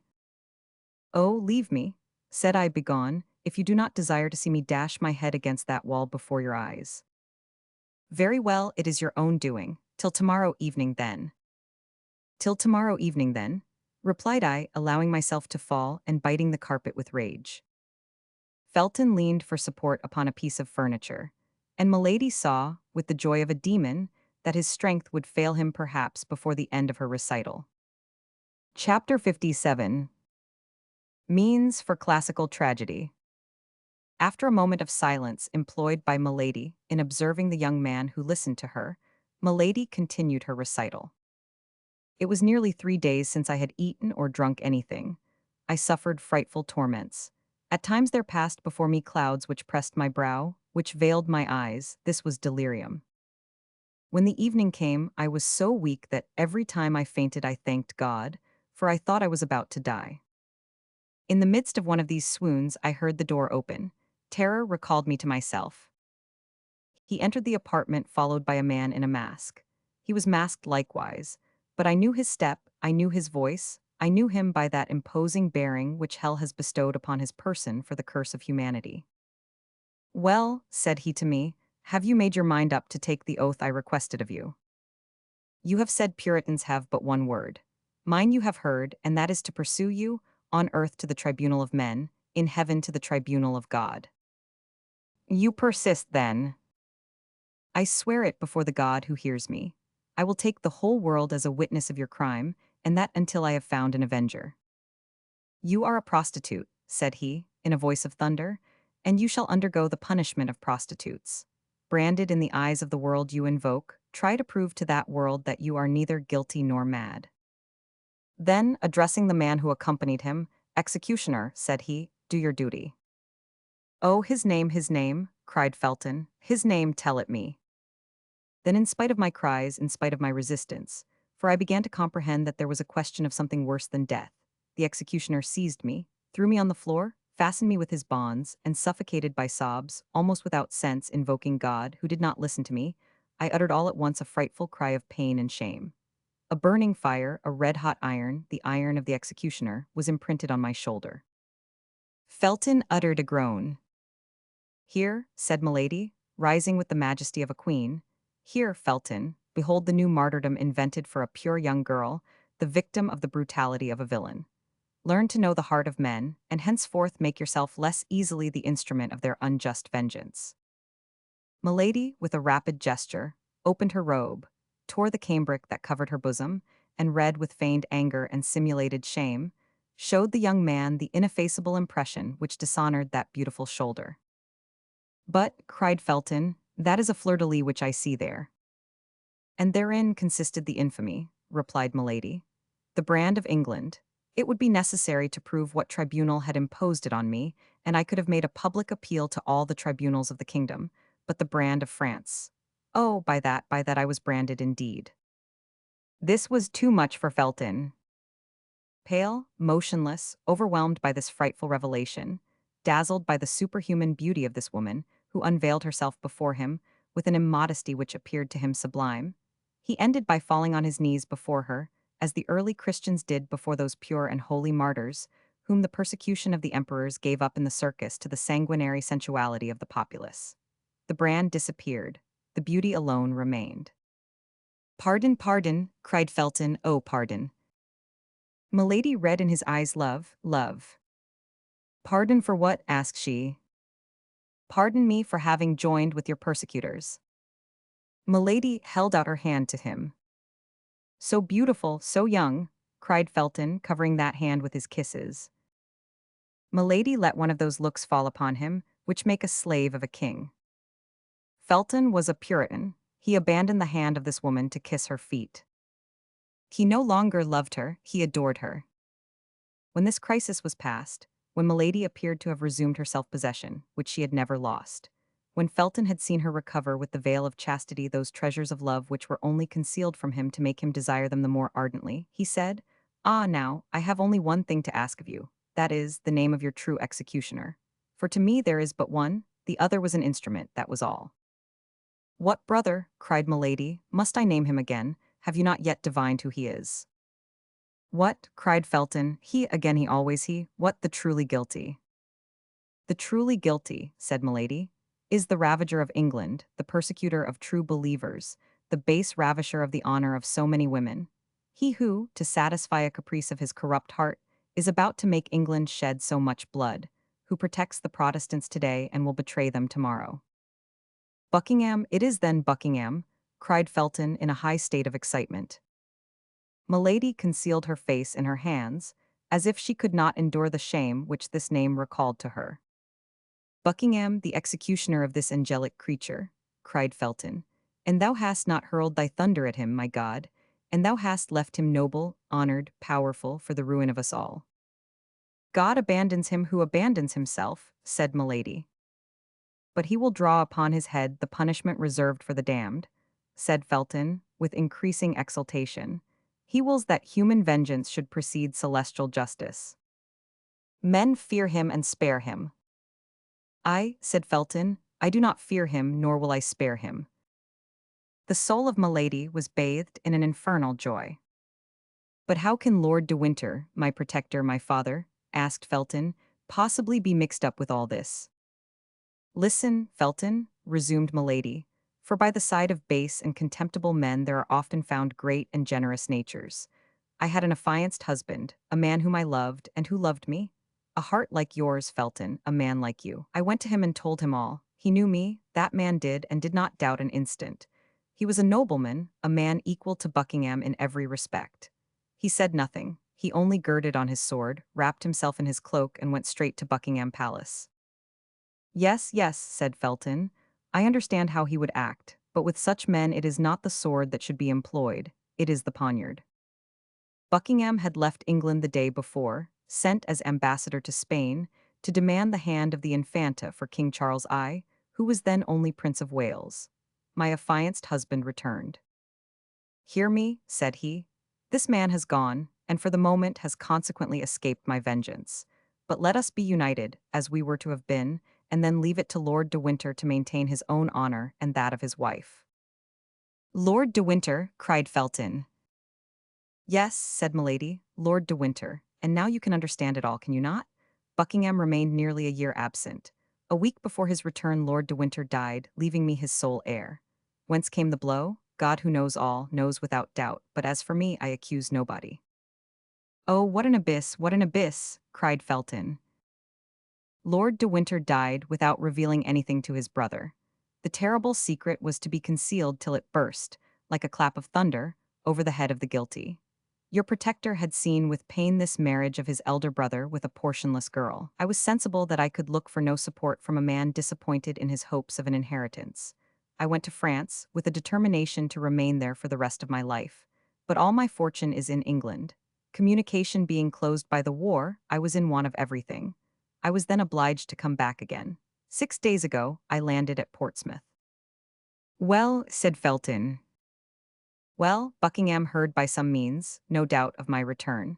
He spoke of me to Lord de Winter, already prejudiced against me, and told him that his sister-in-law was a prostitute, a branded woman. The noble and pure voice of my husband was no longer here to defend me. Lord de Winter believed all that was told him with so much the more ease that it was his interest to believe it. He caused me to be arrested, had me conducted hither, and placed me under your guard. You know the rest. The day after tomorrow he banishes me, he transports me. The day after tomorrow he exiles me among the infamous. Oh, the train is well laid, the plot is clever, my honor will not survive it. You see then, Felton, I can do nothing but die. Felton, give me that knife.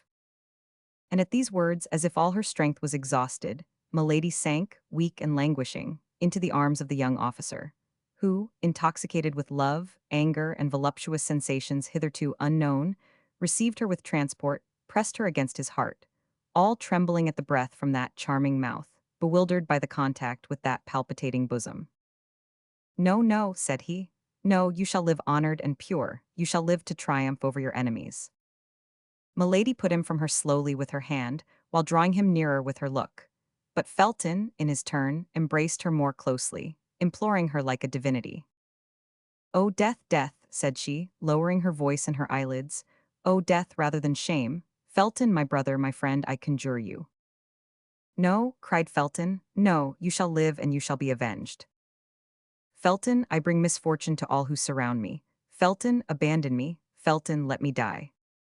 "Well then, we will live and die together," cried he, pressing his lips to those of the prisoner. Several strokes resounded on the door. This time Milady really pushed him away from her. "Hark," said she, "we have been overheard, someone is coming, all is over, we are lost." "No," said Felton, "it is only the sentinel warning me that they are about to change the guard." "Then run to the door and open it yourself." Felton obeyed. This woman was now his whole thought, his whole soul. He found himself face to face with a sergeant commanding a watch patrol. "Well, what is the matter?" asked the young lieutenant. "You told me to open the door if I heard anyone cry out," said the soldier, "but you forgot to leave me the key. I heard you cry out without understanding what you said. I tried to open the door, but it was locked inside. Then I called the sergeant." "And here I am," said the sergeant. Felton, quite bewildered, almost mad, stood speechless. Milady plainly perceived that it was now her turn to take part in the scene. She ran to the table, and seizing the knife which Felton had laid down, exclaimed, "And by what right will you prevent me from dying?" "Great God!" exclaimed Felton, on seeing the knife glitter in her hand. At that moment a burst of ironical laughter resounded through the corridor. The Baron, attracted by the noise, in his chamber gown, his sword under his arm, stood in the doorway. "Ah," said he, "here we are at the last act of the tragedy. You see, Felton, the drama has gone through all the phases I named, but be easy, no blood will flow. Milady perceived that all was lost, unless she gave Felton an immediate and terrible proof of her courage. You are mistaken, my lord, blood will flow, and may that blood fall back on those who cause it to flow. Felton uttered a cry and rushed toward her. He was too late, Milady had stabbed herself. But the knife had fortunately, we ought to say skillfully, come in contact with the steel busk, which at that period, like a cuirass, defended the chests of women. It had glided down it, tearing the robe, and had penetrated slantingly between the flesh and the ribs. Milady's robe was not the less stained with blood in a second. Milady fell down and seemed to be in a swoon. Felton snatched away the knife. See, my lord, said he, in a deep, gloomy tone, here is a woman who was under my guard and who has killed herself. Be at ease, Felton, said Lord de Winter. She is not dead, demons do not die so easily. Be tranquil and go wait for me in my chamber. But, my lord. Go, sir, I command you. At this injunction from his superior, Felton obeyed, but in going out, he put the knife into his bosom. As to Lord de Winter, he contented himself with calling the woman who waited on Milady, and when she was come, he recommended the prisoner, who was still fainting, to her care, and left them alone. Meanwhile, all things considered and notwithstanding his suspicions, as the wound might be serious, he immediately sent off a mounted man to find a physician. Chapter 58. Escape. As Lord de Winter had thought, Milady's wound was not dangerous. So soon as she was left alone with the woman whom the Baron had summoned to her assistance, she opened her eyes. It was, however, necessary to affect weakness and pain, not a very difficult task for so finished an actress as Milady. Thus the poor woman was completely the dupe of the prisoner, whom, notwithstanding her hints, she persisted in watching all night. But the presence of this woman did not prevent Milady from thinking. There was no longer a doubt that Felton was convinced. Felton was hers. If an angel appeared to that young man as an accuser of Milady, he would take him, in the mental disposition in which he now found himself, for a messenger sent by the devil. Milady smiled at this thought, for Felton was now her only hope, her only means of safety. But Lord de Winter might suspect him. Felton himself might now be watched. Toward 4 o'clock in the morning the doctor arrived, but since the time Milady stabbed herself, however short, the wound had closed. The doctor could therefore measure neither the direction nor the depth of it. He only satisfied himself by Milady's pulse that the case was not serious. In the morning Milady, under the pretext that she had not slept well in the night and wanted rest, sent away the woman who attended her. She had one hope, which was that Felton would appear at the breakfast hour, but Felton did not come. Were her fears realized? Was Felton, suspected by the Baron, about to fail her at the decisive moment? She had only 1 day left. Lord de Winter had announced her embarkation for the 23rd, and it was now the morning of the 22nd. Nevertheless, she still waited patiently till the hour for dinner. Although she had eaten nothing in the morning, the dinner was brought in at its usual time. Milady then perceived, with terror, that the uniform of the soldiers who guarded her was changed. Then she ventured to ask what had become of Felton. She was told that he had left the castle an hour before on horseback. She inquired if the Baron was still at the castle. The soldier replied that he was, and that he had given orders to be informed if the prisoner wished to speak to him. Milady replied that she was too weak at present, and that her only desire was to be left alone. The soldier went out, leaving the dinner served. Felton was sent away, the marines were removed. Felton was then mistrusted. This was the last blow to the prisoner. Left alone, she arose. The bed, which she had kept from prudence and that they might believe her seriously wounded, burned her like a bed of fire. She cast a glance at the door. The Baron had had a plank nailed over the grating. He no doubt feared that by this opening she might still by some diabolical means corrupt her guards. Milady smiled with joy. She was free now to give way to her transports without being observed. She traversed her chamber with the excitement of a furious maniac or of a tigress shut up in an iron cage. Certes, if the knife had been left in her power, she would now have thought, not of killing herself, but of killing the Baron. At 6 o'clock Lord de Winter came in. He was armed at all points. This man, in whom milady till that time had only seen a very simple gentleman, had become an admirable jailer. He appeared to foresee all, to divine all, to anticipate all. A single look at milady apprised him of all that was passing in her mind. "I," said he, "I see, but you shall not kill me today. You have no longer a weapon, and besides I am on my guard. You had begun to pervert my poor Felton. He was yielding to your infernal influence, but I will save him. He will never see you again, all is over. Get your clothes together, tomorrow you will go." I had fixed the embarkation for the 24th, but I have reflected that the more promptly the affair takes place the more sure it will be. Tomorrow, by 12 o'clock, I shall have the order for your exile, signed, Buckingham. If you speak a single word to anyone before going aboard ship, my sergeant will blow your brains out. He has orders to do so.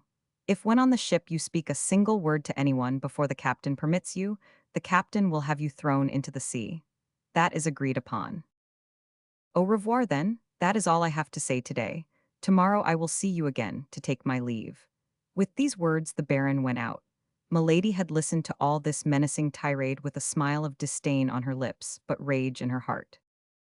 Supper was served. Milady felt that she stood in need of all her strength.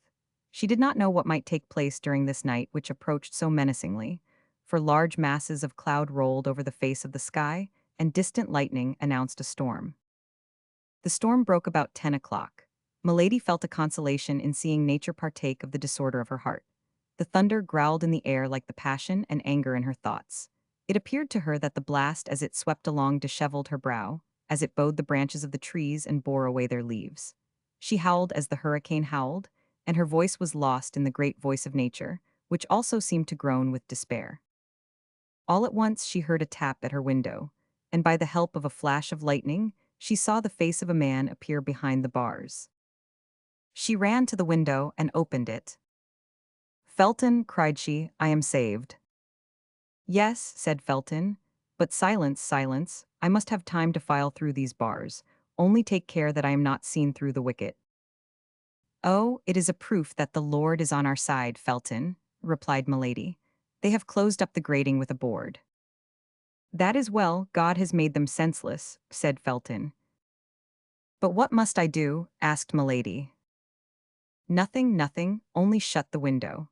Go to bed, or at least lie down in your clothes. As soon as I have done I will knock on one of the panes of glass. But will you be able to follow me?" "Oh, yes."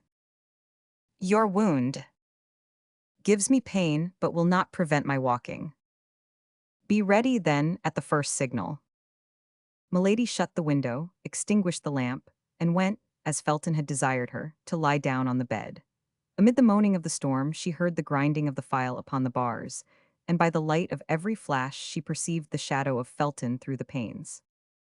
She passed an hour without breathing, panting, with a cold sweat upon her brow, and her heart oppressed by frightful agony at every movement she heard in the corridor. There are hours which last a year. At the expiration of an hour, Felton tapped again. Milady sprang out of bed and opened the window. 2 bars removed formed an opening for a man to pass through. "Are you ready?" asked Felton. "Yes, must I take anything with me?" "Money, if you have any." "Yes, fortunately they have left me all I had." "So much the better, for I have expended all mine in chartering a vessel." "Here," said Milady, placing a bag full of louis in Felton's hands. Felton took the bag and threw it to the foot of the wall. "Now," said he, "will you come?" "I am ready." Milady mounted upon a chair and passed the upper part of her body through the window. She saw the young officer suspended over the abyss by a ladder of ropes. For the first time, an emotion of terror reminded her that she was a woman. The dark space frightened her. "I expected this," said Felton. It's nothing," said Milady. "I will descend with my eyes shut." "Have you confidence in me?" said Felton. "You ask that." "Put your 2 hands together, cross them, that's right." Felton tied her 2 wrists together with his handkerchief, and then with a cord over the handkerchief. "What are you doing?" asked Milady with surprise. "Pass your arms around my neck and fear nothing." "But I shall make you lose your balance. and we shall both be dashed to pieces. Don't be afraid, I am a sailor. Not a second was to be lost. Milady passed her 2 arms round Felton's neck and let herself slip out of the window. Felton began to descend the ladder slowly, step by step. Despite the weight of 2 bodies, the blast of the hurricane shook them in the air. All at once Felton stopped. "What is the matter?" asked Milady. "Silence," said Felton. "I hear footsteps." "We are discovered." There was a silence of several seconds. "No," said Felton, "it is nothing." "But what, then, is the noise?" "That of the patrol going their rounds." "Where is their road?" "Just under us." "They will discover us." "No, if it does not lighten." "But they will run against the bottom of the ladder." "Fortunately, it is too short by 6 feet." "Here they are, my God." Silence. Both remained suspended, motionless and breathless, within 20 paces of the ground, while the patrol passed beneath them laughing and talking. This was a terrible moment for the fugitives. The patrol passed. The noise of their retreating footsteps and the murmur of their voices soon died away. "Now," said Felton, "we are safe." Milady breathed a deep sigh and fainted. Felton continued to descend. Near the bottom of the ladder, when he found no more support for his feet, he clung with his hands. At length, arrived at the last step, he let himself hang by the strength of his wrists and touched the ground. He stooped down, picked up the bag of money, and placed it between his teeth. Then he took Milady in his arms and set off briskly in the direction opposite to that which the patrol had taken. He soon left the pathway of the patrol, descended across the rocks, and when arrived on the edge of the sea, whistled. A similar signal replied to him, and 5 minutes after, a boat appeared, rowed by 4 men. The boat approached as near as it could to the shore, but there was not depth enough of water for it to touch land. Felton walked into the sea up to his middle, being unwilling to trust his precious burden to anybody. Fortunately, the storm began to subside, but still the sea was disturbed. The little boat bounded over the waves like a nutshell. "To the sloop," said Felton, "and row quickly." The 4 men bent to their oars, but the sea was too high to let them get much hold of it. However, they left the castle behind. That was the principal thing. The night was extremely dark. It was almost impossible to see the shore from the boat. They would therefore be less likely to see the boat from the shore. A black point floated on the sea. That was the sloop. While the boat was advancing with all the speed its 4 rowers could give it, Felton untied the cord, and then the handkerchief which bound Milady's hands together. When her hands were loosed, he took some sea water and sprinkled it over her face. Milady breathed a sigh and opened her eyes. "Where am I?" said she. "Saved," replied the young officer. "Oh, saved, saved," cried she. "Yes, there is the sky, here is the sea, the air I breathe is the air of liberty. Ah, thanks, Felton, thanks." The young man pressed her to his heart. "But what is the matter with my hands?" asked Milady. "It seems as if my wrists had been crushed in a vice." Milady held out her arms, her wrists were bruised. "Alas," said Felton, looking at those beautiful hands and shaking his head sorrowfully. "Oh, it's nothing, nothing," cried Milady, "I remember now." Milady looked around her, as if in search of something. "It is there," said Felton, touching the bag of money with his foot. They drew near to the sloop. A sailor on watch hailed the boat. The boat replied. "What vessel is that?" asked Milady. "The one I have hired for you." "Where will it take me?" "Where you please, after you have put me on shore at Portsmouth." "What are you going to do at Portsmouth?" asked Milady. "Accomplish the orders of Lord de Winter," said Felton, with a gloomy smile. "What orders?" asked Milady. "You do not understand?" asked Felton. "No, explain yourself, I beg." "As he mistrusted me, he determined to guard you himself, and sent me in his place to get Buckingham to sign the order for your transportation. But if he mistrusted you, how could he confide such an order to you?" "How could I know what I was the bearer of?" "That's true, and you are going to Portsmouth." "I have no time to lose. Tomorrow is the 23rd, and Buckingham sets sail tomorrow with his fleet. He sets sail tomorrow, wherefore? For La Rochelle. He need not sail, cried Milady, forgetting her usual presence of mind. Be satisfied, replied Felton, he will not sail. Milady started with joy. She could read to the depths of the heart of this young man.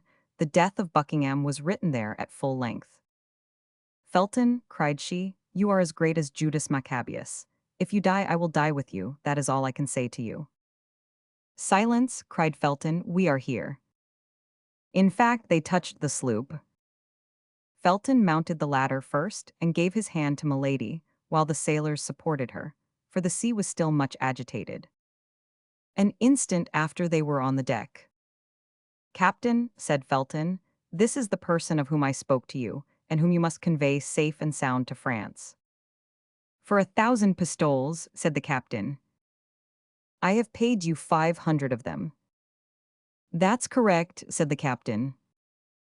And here are the other 500, replied Milady, placing her hand upon the bag of gold. No, said the captain, I make but one bargain, and I have agreed with this young man that the other 500 shall not be due to me till we arrive at Boulogne. And shall we arrive there? Safe and sound, as true as my name's Jack Butler. Well, said Milady, if you keep your word instead of 500, I will give you 1,000 pistoles. Hurrah for you then, my beautiful lady, cried the captain, and may God often send me such passengers as your ladyship. Meanwhile, said Felton, convey me to the little bay of, you know it was agreed you should put in there. The captain replied by ordering the necessary maneuvers, and towards 7 o'clock in the morning, the little vessel cast anchor in the bay that had been named. During this passage, Felton related everything to Milady, how, instead of going to London, he had chartered the little vessel, how he had returned, how he had scaled the wall by fastening cramps in the interstices of the stones as he ascended to give him foothold, and how, when he had reached the bars, he fastened his ladder. Milady knew the rest. On her side, Milady tried to encourage Felton in his project, but at the first words which issued from her mouth, she plainly saw that the young fanatic stood more in need of being moderated than urged. It was agreed that Milady should wait for Felton till 10 o'clock. If he did not return by 10 o'clock, she was to sail. In that case, and supposing he was at liberty, he was to rejoin her in France, at the convent of the Carmelites at Bethune. Chapter 59. What took place at Portsmouth? August 23, 1628. Felton took leave of Milady as a brother, about to go for a mere walk, takes leave of his sister, kissing her hand. His whole body appeared in its ordinary state of calmness. Only an unusual fire beamed from his eyes, like the effects of a fever.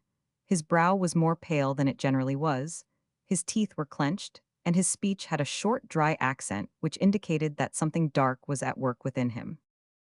As long as he remained in the boat which conveyed him to land, he kept his face toward Milady, who, standing on the deck, followed him with her eyes. Both were free from the fear of pursuit. Nobody ever came into Milady's apartment before 9 o'clock, and it would require 3 hours to go from the castle to London. Felton jumped on shore, climbed the little ascent which led to the top of the cliff, saluted Milady a last time, and took his course toward the city. At the end of 100 paces, the ground began to decline, and he could only see the mast of the sloop. He immediately ran in the direction of Portsmouth, which he saw at nearly half a league before him, standing out in the haze of the morning, with its houses and towers. Beyond Portsmouth, the sea was covered with vessels whose masts, like a forest of poplars despoiled by the winter, bent with each breath of the wind. Felton, in his rapid walk, reviewed in his mind all the accusations against the favorite of James I and Charles I, furnished by 2 years of premature meditation and a long sojourn among the Puritans. When he compared the public crimes of this minister, startling crimes, European crimes, if so we may say, with the private and unknown crimes with which Milady had charged him, Felton found that the more culpable of the two men which formed the character of Buckingham was the one of whom the public knew not the life. This was because his love, so strange, so new, and so ardent, made him view the infamous and imaginary accusations of Milady de Winter as, through a magnifying glass, one views as frightful monsters atoms in reality imperceptible by the side of an ant. The rapidity of his walk heated his blood still more. The idea that he left behind him, exposed to a frightful vengeance, the woman he loved, or rather whom he adored as a saint, the emotion he had experienced, present fatigue, altogether exalted his mind above human feeling. He entered Portsmouth about 8 o'clock in the morning. The whole population was on foot, drums were beating in the streets and in the port, the troops about to embark were marching toward the sea. Felton arrived at the Palace of the Admiralty, covered with dust and streaming with perspiration. His countenance, usually so pale, was purple with heat and passion. The sentinel wanted to repulse him, but Felton called to the officer of the post, and drawing from his pocket the letter of which he was the bearer, he said, "A pressing message from Lord de Winter." At the name of Lord de Winter, who was known to be one of his Grace's most intimate friends, the officer of the post gave orders to let Felton pass, who, besides, wore the uniform of a naval officer. Felton darted into the palace. At the moment he entered the vestibule, another man was entering likewise, dusty, out of breath, leaving at the gate a post-horse, which, on reaching the palace, tumbled on his fork knees. Felton and he addressed Patrick, the Duke's confidential lackey, at the same moment. Felton named Lord de Winter, the unknown would not name anybody, and pretended that it was to the Duke alone he would make himself known. Each was anxious to gain admission before the other. Patrick, who knew Lord de Winter was in affairs of the service, and in relations of friendship with the Duke, gave the preference to the one who came in his name. The other was forced to wait, and it was easily to be seen how he cursed the delay.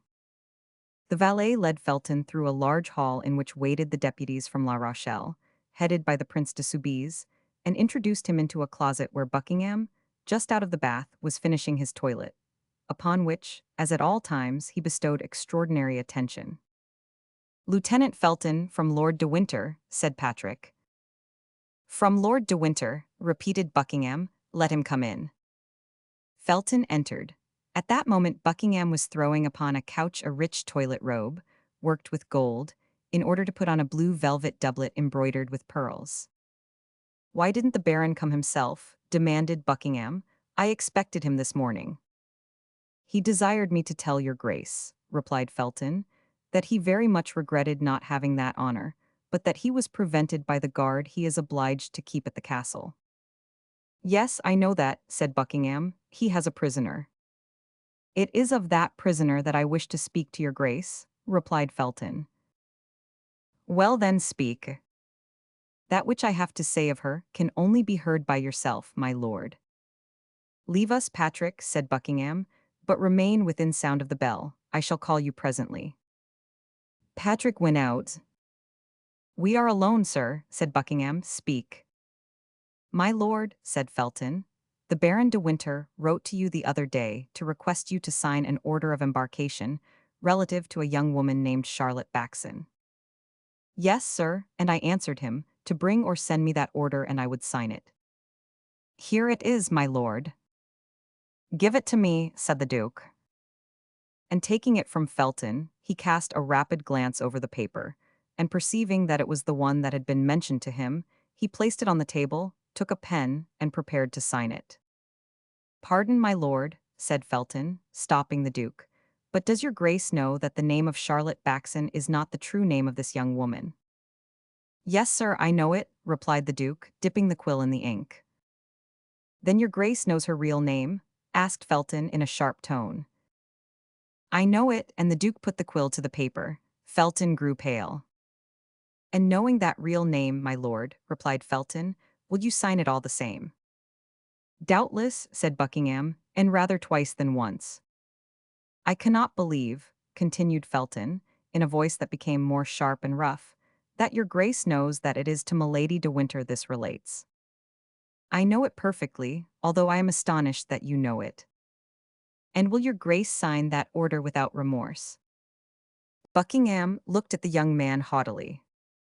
"Do you know, sir, that you are asking me very strange questions, and that I am very foolish to answer them?" "Reply to them, my lord," said Felton. "The circumstances are more serious than you perhaps believe." Buckingham reflected that the young man, coming from Lord de Winter, undoubtedly spoke in his name and softened. Without remorse, said he. The Baron knows, as well as myself, that Milady de Winter is a very guilty woman, and it is treating her very favorably to commute her punishment to transportation. The Duke put his pen to the paper.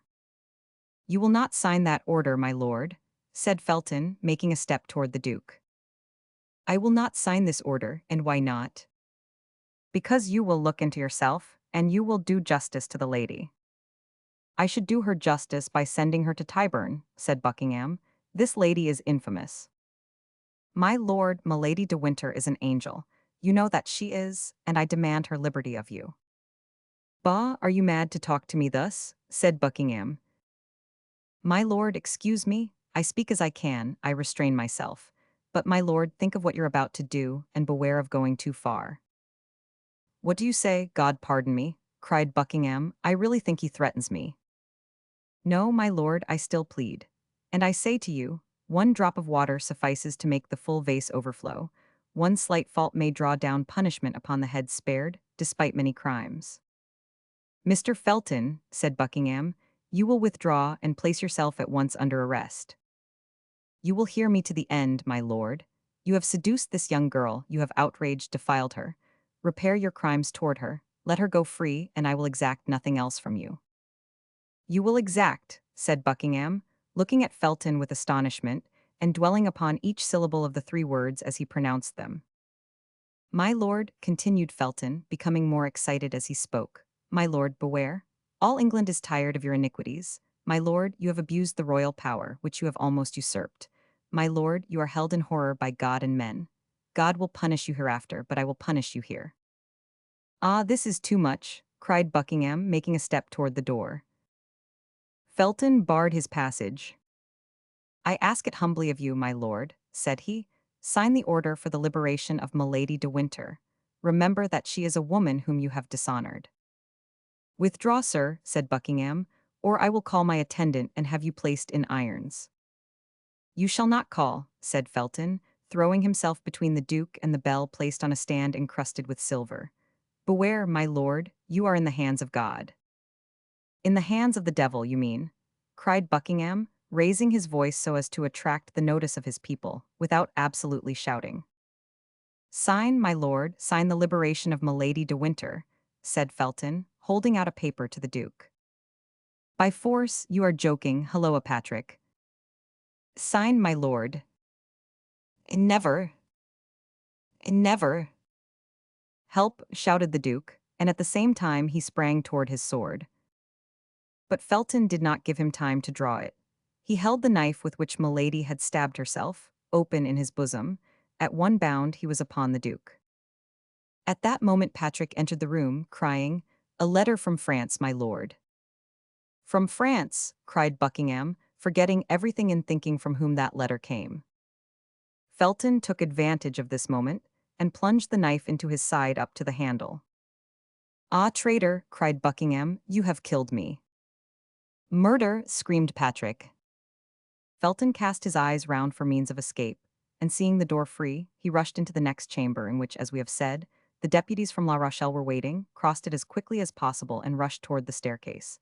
But upon the first step he met Lord de Winter, who, seeing him pale, confused, livid, and stained with blood both on his hands and face, seized him by the throat, crying, "I knew it, I guessed it. But too late by a minute, unfortunate, unfortunate that I am." Felton made no resistance.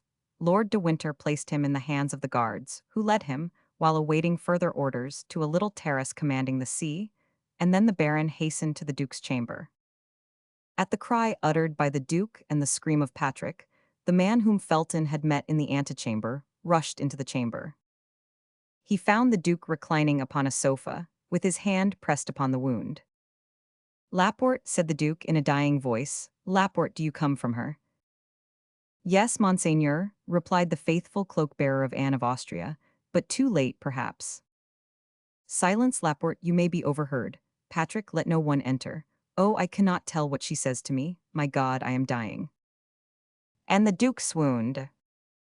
Meanwhile, Lord de Winter, the deputies, the leaders of the expedition, the officers of Buckingham's household, had all made their way into the chamber. Cries of despair resounded on all sides. The news, which filled the palace with tears and groans, soon became known and spread itself throughout the city. The report of a cannon announced that something new and unexpected had taken place. Lord de Winter tore his hair. "Too late by a minute," cried he, "too late by a minute. Oh my God, what a misfortune." He had been informed at 7 o'clock in the morning that a rope ladder floated from one of the windows of the castle. He had hastened to Milady's chamber, had found it empty, the window open, and the bars filed, had remembered the verbal caution 500 Artagnan had transmitted to him by his messenger, had trembled for the duke, and running to the stable without taking time to have a horse saddled, had jumped upon the first he found, had galloped off like the wind, had alighted below in the courtyard, had ascended the stairs precipitately, and on the top step, as we have said, had encountered Felton. The duke, however, was not dead. He recovered a little, reopened his eyes, and hope revived in all hearts. "Gentlemen," said he, "leave me alone with Patrick and Laporte. Ah, is that you, De Winter? You sent me a strange madman this morning. See the state in which he has put me." "Oh, my lord," cried the baron, "I shall never console myself." "And you would be quite wrong, my dear De Winter," said Buckingham, holding out his hand to him. "I do not know the man who deserves being regretted during the whole life of another man, but leave us, I pray you." The baron went out sobbing. There only remained in the closet of the wounded Duke Laporte and Patrick. A physician was sought for, but none was yet found. "You will live, my lord, you will live," repeated the faithful servant of Anne of Austria, on his knees before the duke's sofa. "What has she written to me?" said Buckingham, feebly, streaming with blood, and suppressing his agony to speak of her he loved. "What has she written to me? Read me her letter." "Oh, my lord," said Laporte. "Obey, Laporte, do you not see I have no time to lose?" Laporte broke the seal, and placed the paper before the eyes of the duke, but Buckingham in vain tried to make out the writing. "Read," said he, "read, I cannot see. Read then, for soon perhaps I shall not hear, and I shall die without knowing what she has written to me." Laporte made no further objection, and read: "My lord, by that which, since I have known you, have suffered by you and for you, I conjure you, if you have any care for my repose, to countermand those great armaments which you are preparing against France, to put an end to a war of which it is publicly said, religion is the ostensible cause, and of which, it is generally whispered, your love for me is the concealed cause. This war may not only bring great catastrophes upon England and France, but misfortune upon you, my lord, for which I should never console myself. Be careful of your life, which is menaced, and which will be dear to me from the moment I am not obliged to see an enemy in you. Your affectionate Anne." Buckingham collected all his remaining strength to listen to the reading of the letter. Then, when it was ended, as if he had met with a bitter disappointment, he asked, "Have you nothing else to say to me by the living voice, Laporte?" "The queen charged me to tell you to watch over yourself, for she had advice that your assassination would be attempted." "And is that all, is that all?" replied Buckingham impatiently. "She likewise charged me to tell you that she still loved you." "Ah," said Buckingham, "God be praised. My death then will not be to her as the death of a stranger." Laporte burst into tears. "Patrick," said the duke, "bring me the casket in which the diamond studs were kept." Patrick brought the object desired, which Laporte recognized as having belonged to the queen. Now the sent bag of white satin, on which her cipher is embroidered in pearls. Patrick again obeyed. "Here, Laporte," said Buckingham, "these are the only tokens I ever received from her, this silver casket and these 2 letters. You will restore them to her majesty, and as a last memorial," he looked round for some valuable object, "you will add." He still sought, but his eyes, darkened by death, encountered only the knife which had fallen from the hand of Felton, still smoking with the blood spread over its blade. "And you will add to them this knife," said the duke, pressing the hand of Laporte. He had just strength enough to place the scent bag at the bottom of the silver casket, and to let the knife fall into it, making a sign to Laporte that he was no longer able to speak. Then, in a last convulsion, which this time he had not the power to combat, he slipped from the sofa to the floor. Patrick uttered a loud cry. Buckingham tried to smile a last time, but death checked his thought, which remained engraved on his brow like a last kiss of love. At this moment the duke's surgeon arrived, quite terrified. He was already on board the admiral's ship, where they had been obliged to seek him. He approached the duke, took his hand, held it for an instant in his own, and letting it fall, "All is useless," said he. "He is dead." "Dead, dead," cried Patrick. At this cry all the crowd re-entered the apartment, and throughout the palace and town, there was nothing but consternation and tumult. As soon as Lord de Winter saw Buckingham was dead, he ran to Felton, whom the soldiers still guarded on the terrace of the palace. "Wretch," said he to the young man, who since the death of Buckingham had regained that coolness and self-possession which never after abandoned him, "wretch, what have you done?" "I have avenged myself," said he. "Avenged yourself," said the baron. "Rather say that you have served as an instrument to that accursed woman, but I swear to you that this crime shall be her last." "I don't know what you mean," replied Felton, quietly, "and I am ignorant of whom you are speaking, my lord. I killed the Duke of Buckingham because he twice refused yourself to appoint me captain. I have punished him for his injustice, that is all." De Winter, stupefied, looked on while the soldiers bound Felton, and could not tell what to think of such insensibility. One thing alone, however, threw a shade over the pallid brow of Felton. At every noise he heard, the simple Puritan fancied he recognized the step and voice of Milady coming to throw herself into his arms, to accuse herself and die with him. All at once he started. His eyes became fixed upon a point of the sea, commanded by the terrace where he was. With the eagle glance of a sailor he had recognized there, where another would have seen only a gull hovering over the waves, the sail of a sloop which was directed toward the coast of France. He grew deadly pale, placed his hand upon his heart, which was breaking, and at once perceived all the treachery. "One last favor, my lord," said he to the baron. "What?" asked his lordship. "What o'clock is it?" The baron drew out his watch. "It wants 10 minutes to 9, said he. Milady had hastened her departure by an hour and a half. As soon as she heard the cannon which announced the fatal event, she had ordered the anchor to be weighed. The vessel was making way under a blue sky, at great distance from the coast. "God has so willed it," said he, with the resignation of a fanatic, but without, however, being able to take his eyes from that ship, on board of which he doubtless fancied he could distinguish the white outline of her to whom he had sacrificed his life. De Winter followed his look, observed his feelings, and guessed all. "Be punished alone for the first, miserable man," said Lord de Winter to Felton, who was being dragged away with his eyes turned toward the sea. "But I swear to you by the memory of my brother, whom I have loved so much, that your accomplice is not saved." Felton lowered his head without pronouncing a syllable. As to Lord de Winter, he descended the stairs rapidly, and went straight to the port. Chapter 60. In France, the first fear of the King of England, Charles I, on learning of the death of the Duke, was that such terrible news might discourage the Rochellais.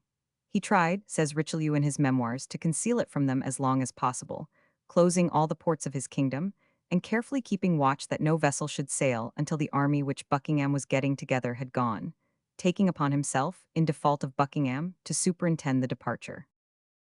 He carried the strictness of this order so far as to detain in England the ambassadors of Denmark, who had taken their leave, and the regular ambassador of Holland, who was to take back to the port of Flushing the Indian merchantmen of which Charles I had made restitution to the United Provinces. But as he did not think of giving this order till 5 hours after the event, that is to say, till 2 o'clock in the afternoon, 2 vessels had already left the port, the one bearing, as we know, Milady, who, already anticipating the event, was further confirmed in that belief by seeing the black flag flying at the masthead of the admiral's ship. As to the second vessel, we will tell hereafter whom it carried, and how it set sail. During this time nothing new occurred in the camp at La Rochelle.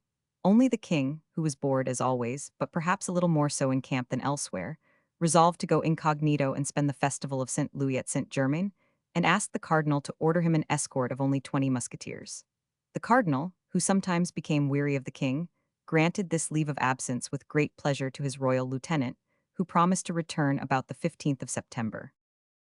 M. de Treville, being informed of this by his eminence, packed his portmanteau, and as without knowing the cause he knew the great desire and even imperative need which his friends had of returning to Paris, it goes without saying that he fixed upon them to form part of the escort. The four young men heard the news a quarter of an hour after M. de Treville, for they were the first to whom he communicated it. It was then that 500 Artagnan appreciated the favor the cardinal had conferred upon him in making him at last enter the musketeers. For without that circumstance, he would have been forced to remain in the camp, while his companions left it. It goes without saying that this impatience to return toward Paris had for a cause the danger which Mme. Bonacieux would run of meeting at the convent of Bethune with Milady, her mortal enemy. Aramis therefore had written immediately to Marie Michan, the seamstress at Tours who had such fine acquaintances, to obtain from the queen authority for Mme. Bonacieux to leave the convent, and to retire either into Lorraine or Belgium. They had not long to wait for an answer. 8 or 10 days afterward, Aramis received the following letter. My dear cousin, here is the authorization from my sister to withdraw our little servant from the convent of Bethune, the air of which you think is bad for her. My sister sends you this authorization with great pleasure, for she is very partial to the little girl, to whom she intends to be more serviceable hereafter. I salute you. Marie Michan. To this letter was added an order, conceived in these terms. At the Louvre, August 10, 1628. The superior of the convent of Bethune will place in the hands of the person who shall present this note to her the novice who entered the convent upon my recommendation and under my patronage. Again, it may be easily imagined how the relationship between Aramis and a seamstress, who called the queen her sister, amused the young men. But Aramis, after having blushed 2 or 3 times up to the whites of his eyes at the gross pleasantry of Porthos, begged his friends not to revert to the subject again, declaring that if a single word more was said to him about it, he would never again implore his cousins to interfere in such affairs. There was no further question, therefore, about Marie Michan among the 4 musketeers, who besides had what they wanted. That was the order to withdraw Mme. Bonacieux from the convent of the Carmelites of Bethune. It was true that this order would not be of great use to them while they were in camp at La Rochelle. That is to say, at the other end of France. Therefore 500 Artagnan was going to ask leave of absence of M. de Treville, confiding to him candidly the importance of his departure, when the news was transmitted to him, as well as to his 3 friends, that the king was about to set out for Paris with an escort of 20 musketeers, and that they formed part of the escort. Their joy was great. The lackeys were sent on before with the baggage, and they set out on the morning of the 16th. The cardinal accompanied his majesty from Surgers to Mauses, and there the king and his minister took leave of each other with great demonstrations of friendship. The king, however, who sought distraction, while traveling as fast as possible, for he was anxious to be in Paris by the 23rd, stopped from time to time to fly the magpie, a pastime for which the taste had been formerly inspired in him by Delines, and for which he had always preserved a great predilection. Out of the 20 musketeers 16, when this took place, rejoiced greatly at this relaxation, but the other 4 cursed it heartily. 500 Artagnan, in particular, had a perpetual buzzing in his ears, which Porthos explained thus: "A very great lady has told me that this means that somebody is talking of you somewhere." At length the escort passed through Paris on the 23rd, in the night. The king thanked M. de Treville and permitted him to distribute furloughs for 4 days, on condition that the favored parties should not appear in any public place, under penalty of the Bastille. The first 4 furloughs granted, as may be imagined, were to our 4 friends. Still further, Athos obtained of M. de Treville 6 days instead of 4, and introduced into these 6 days 2 more nights, for they set out on the 24th at 5 o'clock in the evening, and as a further kindness M. de Treville postdated the leave to the morning of the 25th. Good Lord, said 500 Artagnan, who, as we have often said, never stumbled at anything. It appears to me that we are making a great trouble of a very simple thing. In 2 days, and by using up 2 or 3 horses, that's nothing. I have plenty of money, I am at Bethune. I present my letter from the queen to the superior, and I bring back the dear treasure I go to seek. Not into Lorraine, not into Belgium, but to Paris, where she will be much better concealed, particularly while the cardinal is at La Rochelle. Well, once returned from the country, half by the protection of her cousin, half through what we have personally done for her, we shall obtain from the queen what we desire. Remain, then, where you are, and do not exhaust yourselves with useless fatigue. Myself and Planchet are all that such a simple expedition requires.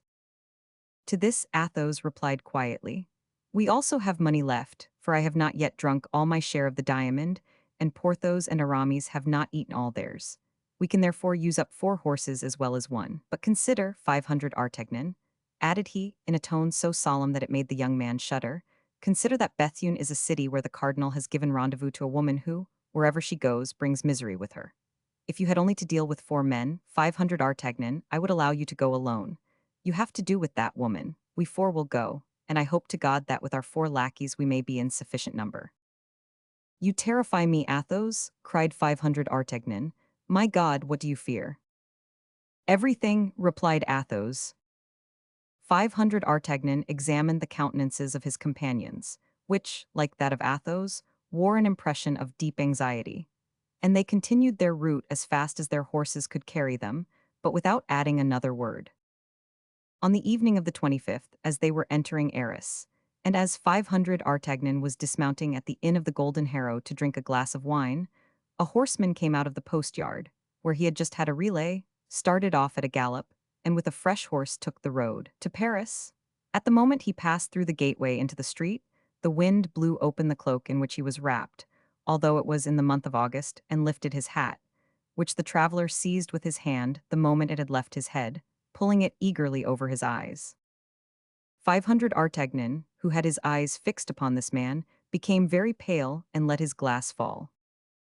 "What is the matter, monsieur?" said Planchet. "Oh, come, gentlemen, my master is ill."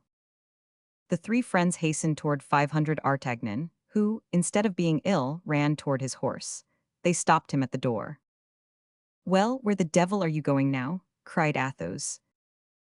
"It is he," cried 500 Artagnan, pale with anger and with the sweat on his brow. "It is he. Let me overtake him." "He, what he?" asked Athos. "He's that man."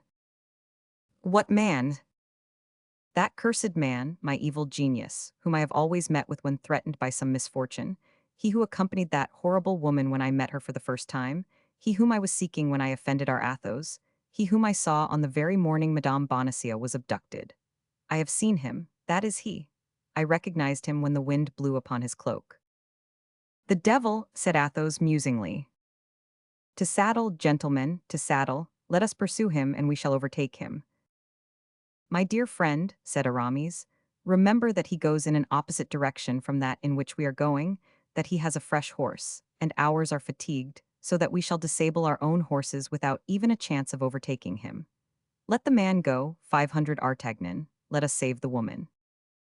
"Monsieur, monsieur," cried a hostler, running out and looking after the stranger, "monsieur, here is a paper which dropped out of your hat. Monsieur, a." "Friend," said 500 Artagnan, "a half pistole for that paper."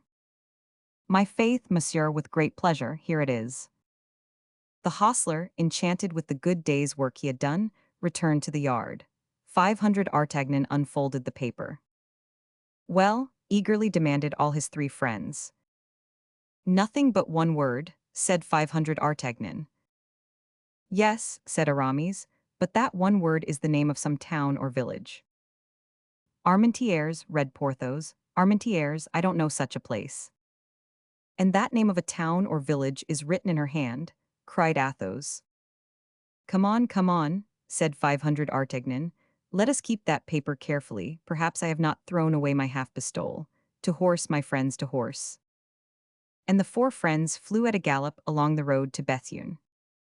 Chapter 61. The Carmelite Convent at Bethune. Great criminals bear about them a kind of predestination, which makes them surmount all obstacles, which makes them escape all dangers, up to the moment which a wearied providence has marked as the rock of their impious fortunes. It was thus with Milady. She escaped the cruisers of both nations, and arrived at Boulogne without accident. When landing at Portsmouth, Milady was an Englishwoman whom the persecutions of the French drove from La Rochelle. When landing at Boulogne, after a 2 days' passage, she passed for a Frenchwoman whom the English persecuted at Portsmouth out of their hatred for France. Milady had, likewise, the best of passports: her beauty, her noble appearance, and the liberality with which she distributed her pistoles. Freed from the usual formalities by the affable smile and gallant manners of an old governor of the port, who kissed her hand, she only remained long enough at Boulogne to put into the post a letter, conceived in the following terms. To His Eminence, Monseigneur the Cardinal Richelieu, in his camp before La Rochelle. Monseigneur, let your Eminence be reassured. His Grace the Duke of Buckingham will not set out for France. Milady de Boulogne, evening of the 25th. P.S. According to the desire of your Eminence, I report to the convent of the Carmelites at Bethune, where I will await your orders. Accordingly, that same evening Milady commenced her journey. Night overtook her. She stopped and slept at an inn. At 5 o'clock the next morning she again proceeded, and in 3 hours after entered Bethune. She inquired for the convent of the Carmelites and went thither immediately. The superior met her. Milady showed her the cardinal's order.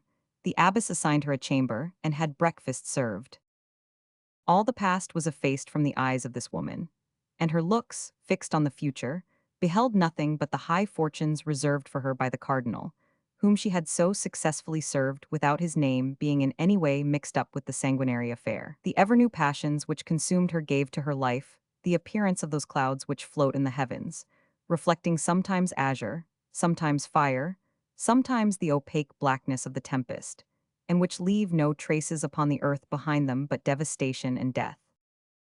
After breakfast, the abbess came to pay her a visit. There is very little amusement in the cloister, and the good superior was eager to make the acquaintance of her new boarder. Milady wished to please the abbess. This was a very easy matter for a woman so really superior as she was. She tried to be agreeable, and she was charming, winning the good superior by her varied conversation and by the graces of her whole personality. The abbess, who was the daughter of a noble house, took particular delight in stories of the court, which so seldom travel to the extremities of the kingdom, and which, above all, have so much difficulty in penetrating the walls of convents, at whose threshold the noise of the world dies away. Milady, on the contrary, was quite conversant with all aristocratic intrigues, amid which she had constantly lived for 5 or 6 years. She made it her business, therefore, to amuse the good abbess with the worldly practices of the court of France, mixed with the eccentric pursuits of the king. She made for her the scandalous chronicle of the lords and ladies of the court, whom the abbess knew perfectly by name, touched lightly on the amours of the Queen and the Duke of Buckingham, talking a great deal to induce her auditor to talk a little. But the abbess contented herself with listening and smiling without replying a word. Milady, however, saw that this sort of narrative amused her very much, and kept at it, only she now let her conversation drift toward the cardinal. But she was greatly embarrassed. She did not know whether the abbess was a royalist or a cardinalist. She therefore confined herself to a prudent middle course. But the abbess, on her part, maintained a reserve still more prudent, contenting herself with making a profound inclination of the head every time the fair traveler pronounced the name of His Eminence. Milady began to think she should soon grow weary of a convent life. She resolved, then, to risk something in order that she might know how to act afterward. Desirous of seeing how far the discretion of the good abbess would go, she began to tell a story, obscure at first but very circumstantial afterward, about the cardinal, relating the amours of the minister with Mme. Daigelin, Marion Delorme, and several other gay women. The abbess listened more attentively, grew animated by degrees, and smiled. Good, thought Milady, she takes a pleasure in my conversation. If she is a cardinalist, she has no fanaticism at least. She then went on to describe the persecutions exercised by the cardinal upon his enemies. The abbess only crossed herself, without approving or disapproving. This confirmed Milady in her opinion that the abbess was rather royalist than cardinalist. Milady therefore continued, coloring her narrations more and more. I am very ignorant of these matters, said the abbess, at length, but however distant from the court we may be, however remote from the interests of the world we may be placed, we have very sad examples of what you have related, and one of our boarders has suffered much from the vengeance and persecution of the cardinal. One of your boarders, said Milady. Oh my God, poor woman, I pity her then. And you have reason, for she is much to be pitied. Imprisonment, menaces, ill treatment, she has suffered everything. But after all, resumed the abbess, Monsieur Cardinal has perhaps plausible motives for acting thus, and though she has the look of an angel, we must not always judge people by the appearance. Good, said Milady to herself. Who knows, I am about perhaps to discover something here, I am in the vein. She tried to give her countenance an appearance of perfect candor. Alas, said Milady, I know it is so. It is said that we must not trust to the face. But in what, then, shall we place confidence, if not in the most beautiful work of the Lord? As for me, I shall be deceived all my life perhaps, but I shall always have faith in a person whose countenance inspires me with sympathy. You would, then, be tempted to believe, said the abbess, that this young person is innocent. The cardinal pursues not only crimes, said she. There are certain virtues which he pursues more severely than certain offenses. Permit me, madame, to express my surprise, said the abbess. At what? Said Milady with the utmost ingenuousness. At the language you use. What do you find so astonishing in that language? Said Milady, smiling. You are the friend of the cardinal, for he sends you hither, and yet. And yet I speak ill of him, replied Milady, finishing the thought of the superior.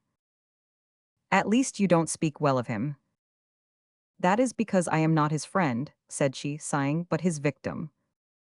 But this letter, in which he recommends you to me, is an order for me to confine myself to a sort of prison, from which he will release me by one of his satellites. But why have you not fled? Whither should I go? Do you believe there is a spot on the earth which the cardinal cannot reach if he takes the trouble to stretch forth his hand? If I were a man, that would barely be possible. But what can a woman do? This young boarder of yours, has she tried to fly? No, that is true, but that is another thing. I believe she is detained in France by some love affair.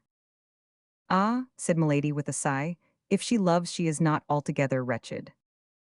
Then, said the abbess, looking at Milady with increasing interest, I behold another poor victim. Alas, yes, said Milady. The abbess looked at her for an instant with uneasiness, as if a fresh thought suggested itself to her mind. You are not an enemy of our holy faith, said she, hesitatingly. Who I? Cried Milady. I a Protestant? Oh no, I call to witness the God who hears us that on the contrary I am a fervent Catholic. Then, madame, said the abbess, smiling, be reassured. The house in which you are shall not be a very hard prison, and we will do all in our power to make you cherish your captivity. You will find here, moreover, the young woman of whom I spoke, who is persecuted, no doubt, in consequence of some court intrigue. She is amiable and well-behaved. What is her name? She was sent to me by someone of high rank, under the name of Kitty.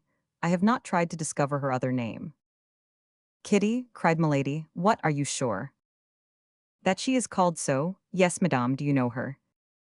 Milady smiled to herself at the idea which had occurred to her that this might be her old chambermaid.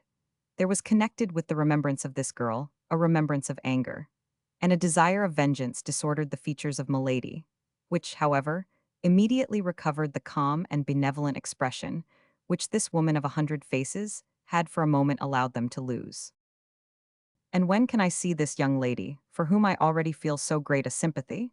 Asked Milady. Why, this evening, said the abbess. Today even, but you have been traveling these 4 days, as you told me yourself. This morning you rose at 5 o'clock, you must stand in need of repose. Go to bed and sleep, at dinner time we will rouse you. Although Milady would very willingly have gone without sleep, sustained as she was by all the excitements which a new adventure awakened in her heart, ever thirsting for intrigues, she nevertheless accepted the offer of the superior. During the last 15 days she had experienced so many and such various emotions that if her frame of iron was still capable of supporting fatigue, her mind required repose. She therefore took leave of the abbess, and went to bed, softly rocked by the ideas of vengeance which the name of Kitty had naturally brought to her thoughts. She remembered that almost unlimited promise which the cardinal had given her if she succeeded in her enterprise. She had succeeded. 500 artagnan was then in her power. One thing alone frightened her. That was the remembrance of her husband, the Comte de la Fere, whom she had believed dead, or at least expatriated, and whom she found again in Athos, the best friend of 500 artagnan. But alas, if he was the friend of 500 artagnan, he must have lent him his assistance in all the proceedings by whose aid the queen had defeated the project of his eminence. If he was the friend of 500 artagnan, he was the enemy of the cardinal, and she doubtless would succeed in involving him in the vengeance by which she hoped to destroy the young musketeer. All these hopes were so many sweet thoughts for Milady, so, rocked by them, she soon fell asleep. She was awakened by a soft voice which sounded at the foot of her bed. She opened her eyes and saw the abbess, accompanied by a young woman with light hair and delicate complexion, who fixed upon her a look full of benevolent curiosity. The face of the young woman was entirely unknown to her. Each examined the other with great attention, while exchanging the customary compliments. Both were very handsome, but of quite different styles of beauty. Milady, however, smiled in observing that she excelled the young woman by far in her high air and aristocratic bearing. It is true that the habit of a novice, which the young woman wore, was not very advantageous in a contest of this kind. The abbess introduced them to each other. When this formality was ended, as her duties called her to chapel, she left the two young women alone. The novice, seeing Milady in bed, was about to follow the example of the superior, but Milady stopped her.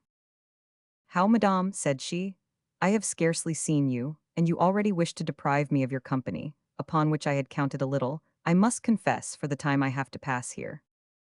"No, madame," replied the novice, "only I thought I had chosen my time ill. You were asleep, you are fatigued." "Well," said Milady, "what can those who sleep wish for? A happy awakening? This awakening you have given me. Allow me, then, to enjoy it at my ease," and taking her hand, she drew her toward the armchair by the bedside. The novice sat down. "How unfortunate I am," said she. "I have been here 6 months without the shadow of recreation. You arrive, and your presence was likely to afford me delightful company, yet I expect, in all probability, to quit the convent at any moment." "How, you are going soon?" asked Milady. "At least I hope so," said the novice, with an expression of joy which she made no effort to disguise. "I think I learned you had suffered persecutions from the cardinal," continued Milady. "That would have been another motive for sympathy between us." "What I have heard, then, from our good mother is true. You have likewise been a victim of that wicked priest." "Hush," said Milady. "Let us not, even here, speak thus of him. All my misfortunes arise from my having said nearly what you have said before a woman whom I thought my friend, and who betrayed me. Are you also the victim of a treachery?"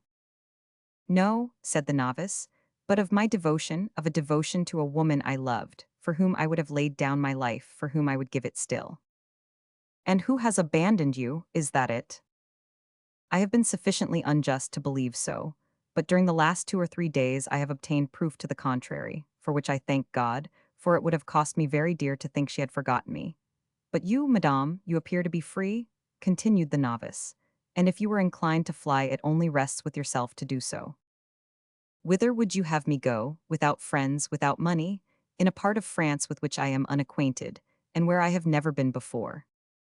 "Oh," cried the novice, "as to friends, you would have them wherever you want, you appear so good and are so beautiful." "That does not prevent," replied Milady, softening her smile so as to give it an angelic expression, "my being alone or being persecuted." "Hear me," said the novice. "We must trust in heaven.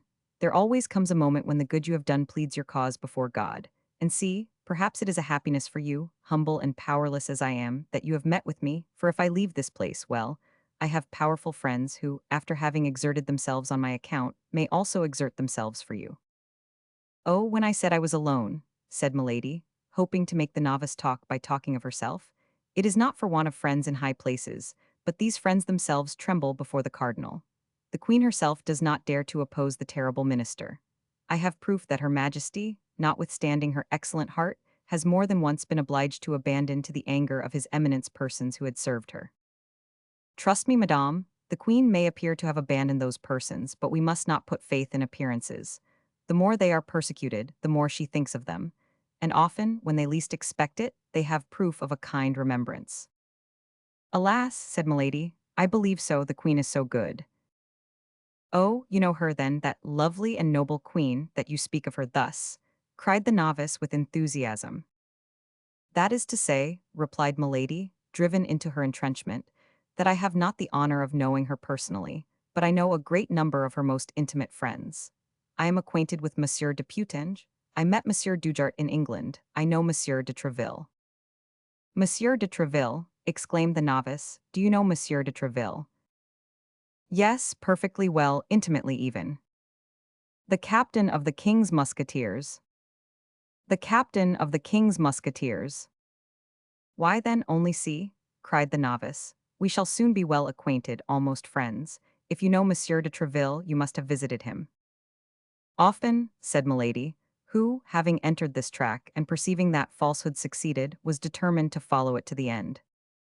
With him, then, you must have seen some of his musketeers. All those he is in the habit of receiving, replied Milady, for whom this conversation began to have a real interest. Name a few of those whom you know, and you will see if they are my friends.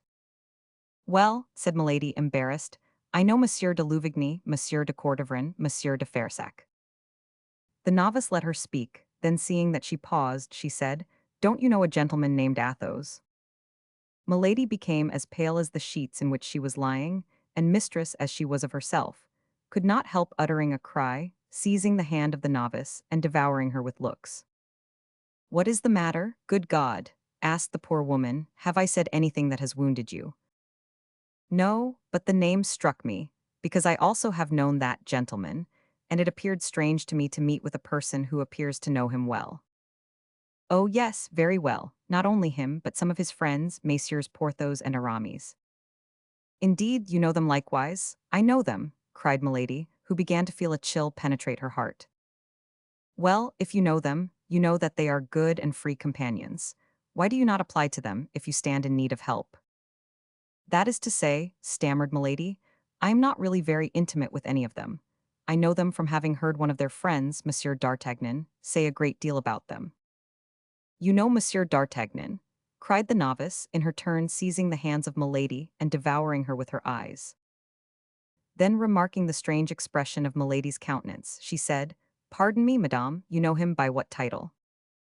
Why, replied Milady, embarrassed, why by the title of friend? You deceive me, madame, said the novice, you have been his mistress. It is you who have been his mistress, madame, cried Milady in her turn. I, said the novice. Yes, I know you now, you are Madame Bonacieux. The young woman drew back, filled with surprise and terror. Oh, do not deny it, answer, continued Milady. Well, yes, madame, said the novice, are we rivals? The countenance of Milady was illumined by so savage a joy that under any other circumstances, Bonacieux would have fled in terror, but she was absorbed by jealousy. Speak, madame, resumed Bonacieux with an energy of which she might not have been believed capable. Have you been, or are you, his mistress? Oh no, cried Milady with an accent that admitted no doubt of her truth. Never, never. I believe you, said Bonacieux, but why then did you cry out so? Do you not understand? Said Milady, who had already overcome her agitation and recovered all her presence of mind. How can I understand? I know nothing. Can you not understand that Monsieur d'Artagnan, being my friend, might take me into his confidence? Truly. Do you not perceive that I know all, your abduction from the little house at Saint-Germain, his despair, that of his friends and their useless inquiries up to this moment? How could I help being astonished when, without having the least expectation of such a thing, I meet you face to face, you of whom we have so often spoken together, you whom he loves with all his soul, you whom he had taught me to love before I had seen you? Ah, dear Constance, I have found you then, I see you at last. And Milady stretched out her arms to Bonacieux, who, convinced by what she had just said, saw nothing in this woman whom an instant before she had believed her rival but a sincere and devoted friend. Oh, pardon me, cried she, sinking upon the shoulders of Milady. Pardon me, I love him so much. These two women held each other for an instant in a close embrace. Certainly, if Milady's strength had been equal to her hatred, Bonacieux would never have left that embrace alive, but not being able to stifle her, she smiled upon her. Oh, you beautiful, good little creature, said Milady. How delighted I am to have found you, let me look at you. And while saying these words, she absolutely devoured her by her looks. Oh, yes, it is you indeed. From what he has told me, I know you now, I recognize you perfectly. The poor young woman could not possibly suspect what frightful cruelty was behind the rampart of that pure brow, behind those brilliant eyes in which she read nothing but interest and compassion. Then you know what I have suffered, said Bonacieux, since he has told you what he has suffered, but to suffer for him is happiness. Milady replied mechanically, yes, that is happiness. She was thinking of something else. And then, continued Bonacieux, my punishment is drawing to a close. Tomorrow, this evening perhaps, I shall see him again, and then the past will no longer exist. This evening? Asked Milady, roused from her reverie by these words. What do you mean? Do you expect news from him? I expect himself. Himself, 500 Artegnan here. Himself. But that's impossible. He is at the siege of La Rochelle with the cardinal. He will not return till after the taking of the city. Ah, you fancy so. But is there anything impossible for my 500 Artegnan, the noble and loyal gentleman? Oh, I cannot believe you. Well, read then, said the unhappy young woman, in the excess of her pride and joy, presenting a letter to Milady. The writing of Madame de Chevreuse, said Milady to herself. Ah, I always thought there was some secret understanding in that quarter, and she greedily read the following few lines. My dear child, hold yourself ready. Our friend will see you soon, and he will only see you to release you from that imprisonment in which your safety required you should be concealed. Prepare, then, for your departure, and never despair of us. Our charming Gascon has just proved himself as brave and faithful as ever. Tell him that certain parties are grateful for the warning he has given. Yes, yes, said Milady. The letter is precise. Do you know what that warning was?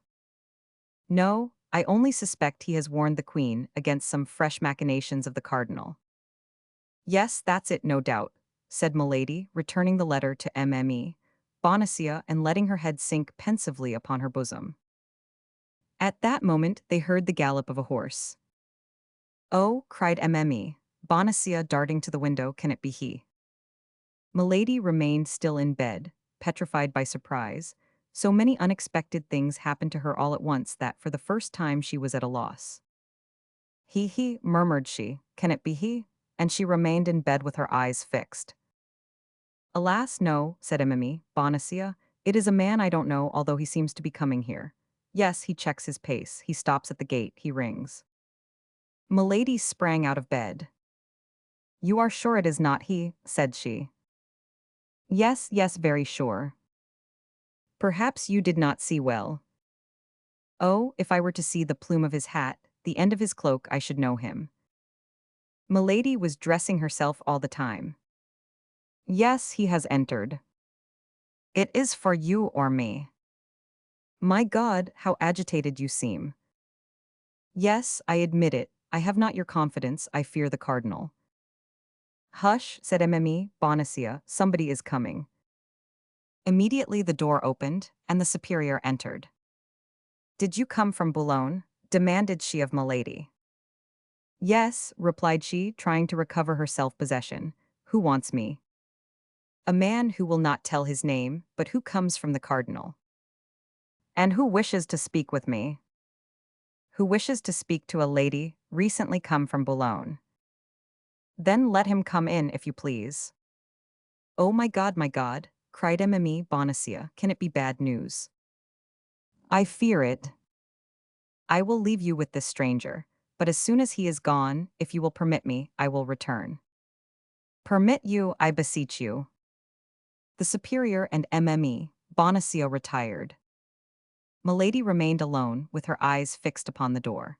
An instant later, the jingling of spurs was heard upon the stairs, steps drew near, the door opened, and a man appeared. Milady uttered a cry of joy. This man was the Comte de Rochefort, the demoniacal tool of his eminence. Chapter 62. Two Varieties of Demons. Ah, cried Milady and Rochefort together, it is you. Yes, it is I. And you come, asked Milady. From La Rochelle, and you? From England. Buckingham. Dead or desperately wounded, as I left without having been able to hear anything of him. A fanatic has just assassinated him. Ah, said Rochefort with a smile, this is a fortunate chance, one that will delight his eminence. Have you informed him of it? I wrote to him from Boulogne, but what brings you here? His eminence was uneasy and sent me to find you. I only arrived yesterday. And what have you been doing since yesterday? I have not lost my time. Oh, I don't doubt that. Do you know whom I have encountered here? No. Guess. How can I? That young woman whom the queen took out of prison. The mistress of that fellow 500 Artagnan. Yes, Madame Bonacieux, with whose retreat the cardinal was unacquainted. Well, well, said Rochefort, here is a chance which may pair off with the other. Monsieur Cardinal is indeed a privileged man. Imagine my astonishment, continued Milady, when I found myself face to face with this woman. Does she know you? No. Then she looks upon you as a stranger. Milady smiled. I am her best friend. Upon my honor, said Rochefort, it takes you, my dear Countess, to perform such miracles. And it is well I can, Chevalier, said Milady, for do you know what is going on here? No. They will come for her tomorrow, or the day after, with an order from the Queen. Indeed, and who? 500 Artagnan and his friends. Indeed, they will go so far that we shall be obliged to send them to the Bastille. Why is it not done already? What would you? The cardinal has a weakness for these men which I cannot comprehend. Indeed. Yes. Well then, tell him this, Rochefort. Tell him that our conversation at the Inn of the Red Dovecot was overheard by these 4 men.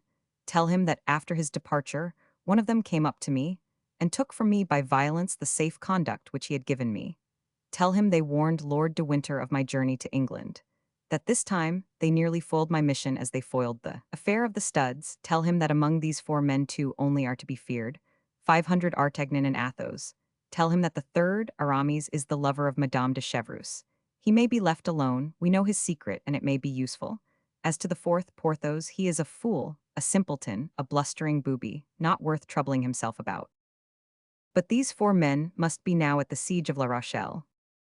I thought so, too, but a letter which Madame Bonacieux has received from Madame the Constable, and which she has had the imprudence to show me, leads me to believe that these 4 men, on the contrary, are on the road hither to take her away. The devil, what's to be done? What did the cardinal say about me? I was to take your dispatches, written or verbal, and return by post, and when he shall know what you have done, he will advise what you have to do. I must then remain here. Here or in the neighborhood. You cannot take me with you. No, the order is imperative. Near the camp you might be recognized, and your presence, you must be aware, would compromise the cardinal. Then I must wait here or in the neighborhood. Only tell me beforehand where you will wait for intelligence from the cardinal. Let me know always where to find you. Observe, it is probable that I may not be able to remain here. Why? You forget that my enemies may arrive at any minute. That's true, but is this little woman, then, to escape his eminence? Bah, said Milady, with a smile that belonged only to herself, you forget that I am her best friend. Ah, that's true. I may then tell the cardinal with respect to this little woman. That he may be at ease. Is that all? He will know what that means. He will guess at least. Now then, what had I better do? Return instantly. It appears to me that the news you bear is worth the trouble of a little diligence. My chaise broke down coming into Lilliers. Capital. What capital? Yes, I want your chaise. And how shall I travel then? On horseback. You talk very comfortably, 180 leagues. What's that? One can do it afterward. Afterward? Why, in passing through Lilliers you will send me your chaise, with an order to your servant to place himself at my disposal. Well? You have, no doubt, some order from the cardinal about you. I have my full power. Show it to the abbess, and tell her that someone will come and fetch me, either today or tomorrow, and that I am to follow the person who presents himself in your name. Very well. Don't forget to treat me harshly in speaking of me to the abbess. To what purpose? I am a victim of the cardinal. It is necessary to inspire confidence in that poor little Madame Bonacieux. That's true. Now, will you make me a report of all that has happened? Why, I have related the events to you. You have a good memory, repeat what I have told you. A paper may be lost. You are right, only let me know where to find you that I may not run needlessly about the neighborhood. That's correct, wait. Do you want a map? Oh, I know this country marvelously. When were you here?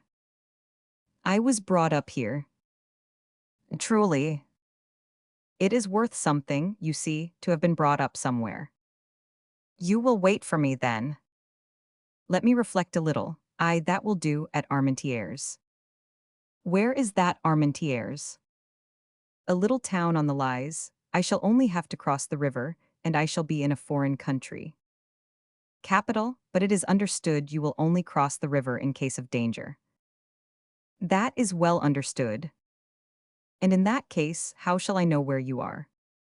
You do not want your lackey. Is he a sure man?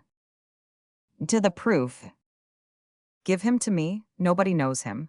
I will leave him at the place I quit, and he will conduct you to me. And you say you will wait for me at Armentières. At Armentières. Write that name on a bit of paper, lest I should forget it. There is nothing compromising in the name of a town, is it not so? Who knows? Never mind, said Milady, writing the name on half a sheet of paper. I will compromise myself. Well, said Rochefort, taking the paper from Milady, folding it and placing it in the lining of his hat, you may be easy.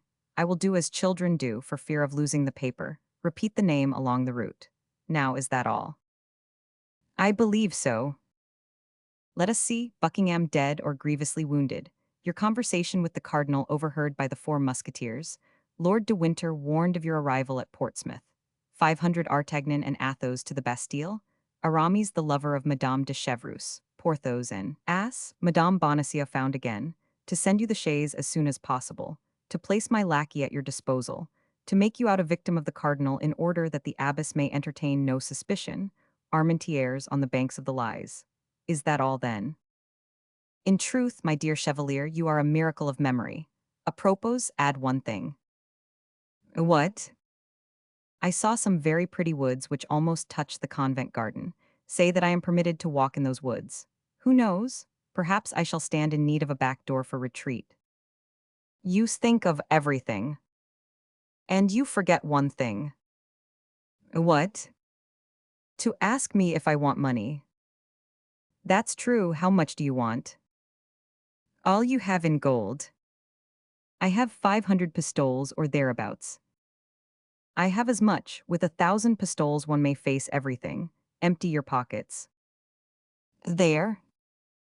Right, and you go. In an hour, time to eat a morsel, during which I shall send for a post-horse. Capital, adieu, Chevalier. Adieu, Countess. Commend me to the cardinal. Commend me to Satan. Milady and Rochefort exchanged a smile and separated. An hour afterward Rochefort set out at a grand gallop. 5 hours after that he passed through Arras. Our readers already know how he was recognized by 500 Artagnan, and how that recognition by inspiring fear in the 4 musketeers had given fresh activity to their journey. Chapter 63. The Drop of Water. Rochefort had scarcely departed when Mme. Bonacieux re-entered. She found Milady with a smiling countenance. Well, said the young woman, what you dreaded has happened. This evening or tomorrow, the cardinal will send someone to take you away. Who told you that, my dear? Asked Milady. I heard it from the mouth of the messenger himself. Come and sit down close to me, said Milady. Here I am. Wait till I assure myself that nobody hears us. Why all these precautions? You shall know. Milady arose, went to the door, opened it, looked in the corridor, and then returned and seated herself close to Mme. Bonacieux. Then, said she, he has well played his part. Who has? He who just now presented himself to the abbess as a messenger from the cardinal. It was, then, a part he was playing. Yes, my child. That man, then, was not. That man, said Milady, lowering her voice, is my brother. Your brother, cried Mme Bonacieux. No one must know this secret, my dear, but yourself. If you reveal it to anyone in the world, I shall be lost, and perhaps yourself likewise. Oh my God. Listen, this is what has happened. My brother, who was coming to my assistance to take me away by force if it were necessary, met with the emissary of the cardinal, who was coming in search of me. He followed him. At a solitary and retired part of the road, he drew his sword and required the messenger to deliver up to him the papers of which he was the bearer. The messenger resisted. My brother killed him. Oh, said Mme Bonacieux, shuddering. Remember, that was the only means. Then my brother determined to substitute cunning for force. He took the papers and presented himself here as the emissary of the cardinal, and in an hour or two a carriage will come to take me away by the orders of his eminence. I understand, it is your brother who sends this carriage. Exactly, but that is not all. That letter you have received, and which you believe to be from Madame de Chevreuse.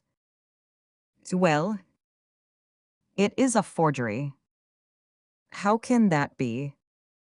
Yes, a forgery. It is a snare to prevent your making any resistance when they come to fetch you. But it is 500 Artagnan that will come. Do not deceive yourself. 500 Artagnan and his friends are detained at the siege of La Rochelle. How do you know that? My brother met some emissaries of the cardinal in the uniform of musketeers. You would have been summoned to the gate. You would have believed yourself about to meet friends. You would have been abducted and conducted back to Paris. Oh my God, my senses fail me amid such a chaos of iniquities. I feel if this continues, said Mme Bonacieux, raising her hands to her forehead, I shall go mad. Stop. What? I hear a horse's steps. It is my brother setting off again. I should like to offer him a last salute. Come. Milady opened the window and made a sign to Mme Bonacieux to join her. The young woman complied. Rochefort passed at a gallop. Adieu, brother, cried Milady. The chevalier raised his head, saw the two young women, and without stopping, waved his hand in a friendly way to Milady. The good George, said she, closing the window with an expression of countenance full of affection and melancholy, and she resumed her seat, as if plunged in reflections entirely personal. Dear lady, said Mme Bonacieux, pardon me for interrupting you, but what do you advise me to do? Good heaven, you have more experience than I have. Speak, I will listen. In the first place, said Milady, it is possible I may be deceived, and that 500 Artagnan and his friends may really come to your assistance. Oh, that would be too much, cried Mme Bonacieux, so much happiness is not in store for me. Then you comprehend it would be only a question of time, a sort of race which should arrive first. If your friends are the more speedy, you are to be saved. If the satellites of the cardinal, you are lost. Oh yes, yes, lost beyond redemption. What then to do, what to do? There would be a very simple means, very natural. Tell me what?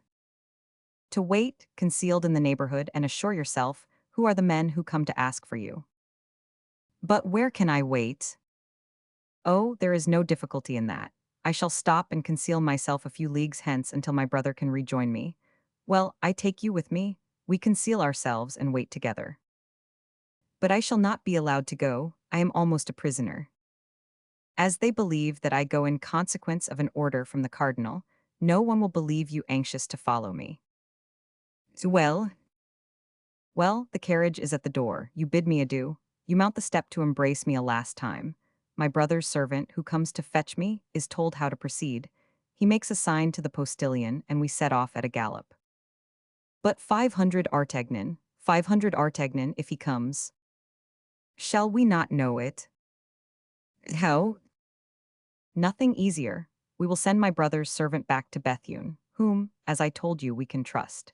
He shall assume a disguise and place himself in front of the convent.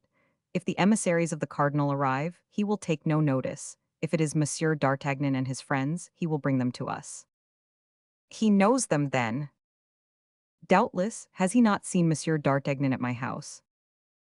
Oh, yes, yes, you are right. Thus all may go well, all may be for the best, but we do not go far from this place. 7 or 8 leagues at the most. We will keep on the frontiers, for instance, and at the first alarm we can leave France. And what can we do there? Wait. But if they come, my brother's carriage will be here first. If I should happen to be any distance from you when the carriage comes for you, at dinner or supper, for instance, do one thing. What is that? Tell your good superior that in order that we may be as much together as possible, you ask her permission to share my repast. Will she permit it? What inconvenience can it be? Oh, delightful. In this way we shall not be separated for an instant. Well, go down to her then, to make your request. I feel my head a little confused. I will take a turn in the garden. Go, and where shall I find you?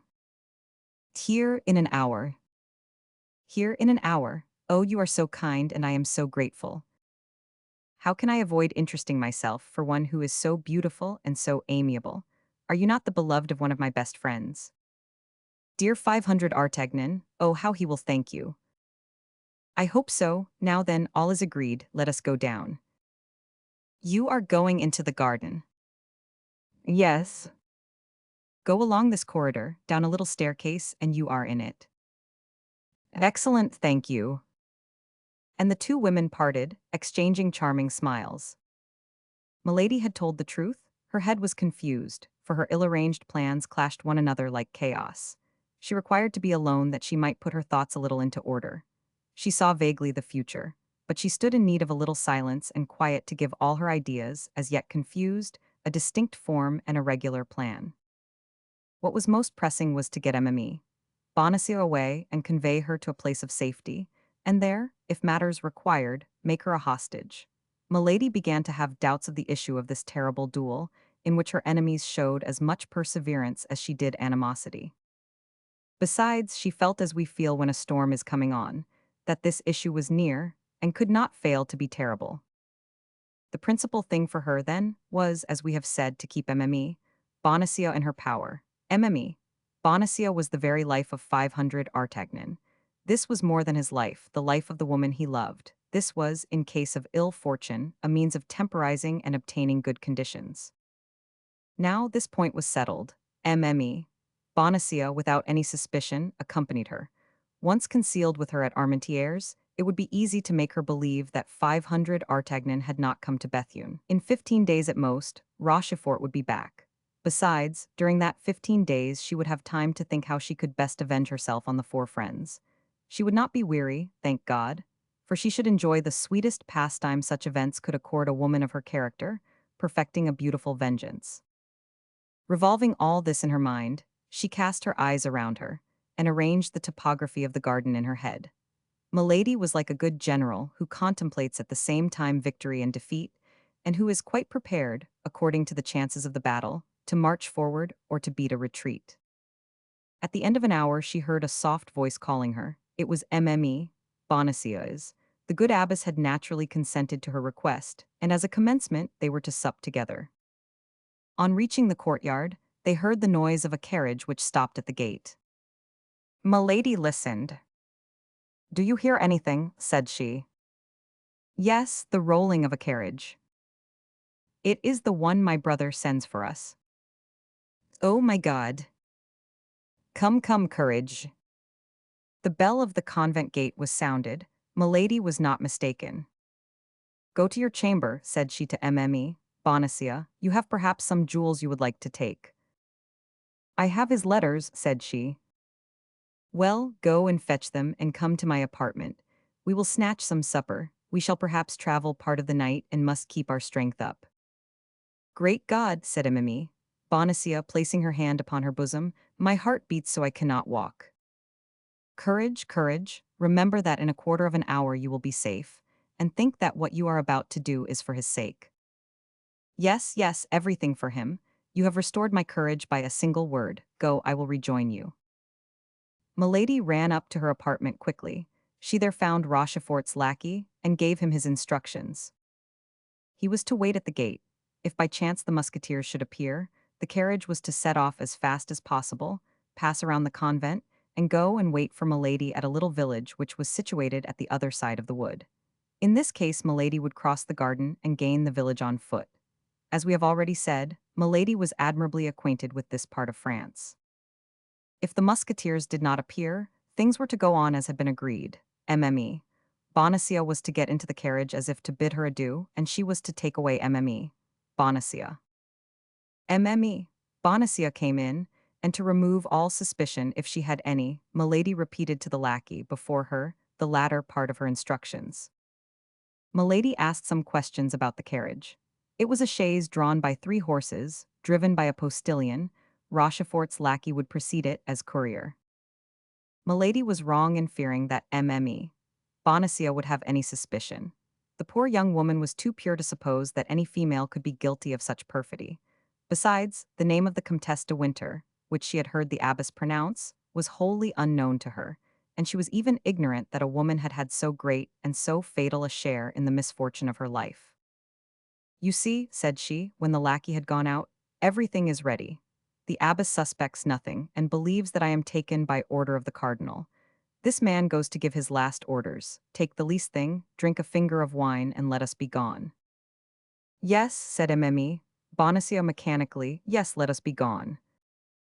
Milady made her a sign to sit down opposite, poured her a small glass of Spanish wine, and helped her to the wing of a chicken. "See," said she, "if everything does not second us. Here is night coming on, by daybreak we shall have reached our retreat, and nobody can guess where we are. Come, courage, take something." Mme. Bonacieux ate a few mouthfuls mechanically, and just touched the glass with her lips. "Come, come," said Milady, lifting hers to her mouth, "do as I do." But at the moment the glass touched her lips, her hand remained suspended. She heard something on the road which sounded like the rattling of a distant gallop. Then it grew nearer, and it seemed to her, almost at the same time, that she heard the neighing of horses. This noise acted upon her joy like the storm which awakens the sleeper in the midst of a happy dream. She grew pale and ran to the window, while Mme. Bonacieux, rising all in a tremble, supported herself upon her chair to avoid falling. Nothing was yet to be seen, only they heard the galloping draw nearer. "Oh my God," said Mme. Bonacieux, "what is that noise?" "That of either our friends or our enemies," said Milady, with her terrible coolness. "Stay where you are, I will tell you." Mme. Bonacieux remained standing, mute, motionless, and pale as a statue. The noise became louder. The horses could not be more than 150 paces distant. If they were not yet to be seen, it was because the road made an elbow. The noise became so distinct that the horses might be counted by the rattle of their hoofs. Milady gazed with all the power of her attention. It was just light enough for her to see who was coming. All at once, at the turning of the road, she saw the glitter of laced hats and the waving of feathers. She counted 2, then 5, then 8 horsemen. One of them preceded the rest by double the length of his horse. Milady uttered a stifled groan. In the first horseman she recognized 500 Artagnan. "Oh my God," cried Mme. Bonacieux, "what is it?" "It is the uniform of the cardinal's guards. Not an instant to be lost. Fly, fly." "Yes, yes, let us fly," repeated Mme. Bonacieux, but without being able to make a step, glued as she was to the spot by terror. They heard the horsemen pass under the windows. Come then," cried Milady, trying to drag the young woman along by the arm. "Thanks to the garden, we yet can flee. I have the key, but make haste. In 5 minutes it will be too late." Mme. Bonacieux tried to walk, made 2 steps, and sank upon her knees. Milady tried to raise and carry her, but could not do it. At this moment they heard the rolling of the carriage, which at the approach of the musketeers set off at a gallop. Then 3 or 4 shots were fired. "For the last time, will you come?" cried Milady. "Oh my God, you see my strength fails me, you see plainly I cannot walk. Flee alone." "Flee alone and leave you here? No, no, never," cried Milady. All at once she paused, a livid flash darted from her eyes. She ran to the table, emptied into Mme. Bonacieux's glass the contents of a ring which she opened with singular quickness. It was a grain of a reddish color, which dissolved immediately. Then, taking the glass with a firm hand, she said, "Drink. This wine will give you strength, drink." And she put the glass to the lips of the young woman, who drank mechanically. "This is not the way that I wish to avenge myself," said Milady, replacing the glass upon the table with an infernal smile, "but, my faith, we do what we can." And she rushed out of the room. Mme. Bonacieux saw her go without being able to follow her. She was like people who dream they are pursued, and who in vain try to walk. A few moments passed, a great noise was heard at the gate. Every instant Bonacieux expected to see Milady, but she did not return. Several times, with terror, no doubt, the cold sweat burst from her burning brow. At length she heard the grating of the hinges of the opening gates. The noise of boots and spurs resounded on the stairs. There was a great murmur of voices which continued to draw near, amid which she seemed to hear her own name pronounced. All at once she uttered a loud cry of joy, and darted toward the door. She had recognized the voice of 500 Artagnan. 500 Artagnan, 500 Artagnan, cried she, is it you? This way, this way. Constance, Constance, replied the young man, where are you, my God? At the same moment the door of the cell yielded to a shock, rather than opened. Several men rushed into the chamber. Bonacieux had sunk into an armchair without the power of moving. 500 Artagnan threw down a yet smoking pistol which he held in his hand, and fell on his knees before his mistress. Athos replaced his in his belt. Porthos and Aramis, who held their drawn swords in their hands, returned them to their scabbards. Oh, 500 Artagnan, my beloved 500 Artagnan, you have come then at last. You have not deceived me, it is indeed thee. Yes, yes, Constance, reunited. Oh, it was in vain she told me you would not come. I hoped in silence. I was not willing to fly. Oh, I have done well, how happy I am. At this word Athos, who had seated himself quietly, started up. What she? Asked 500 Artagnan. Why, my companion. She who out of friendship for me wished to take me from my persecutors.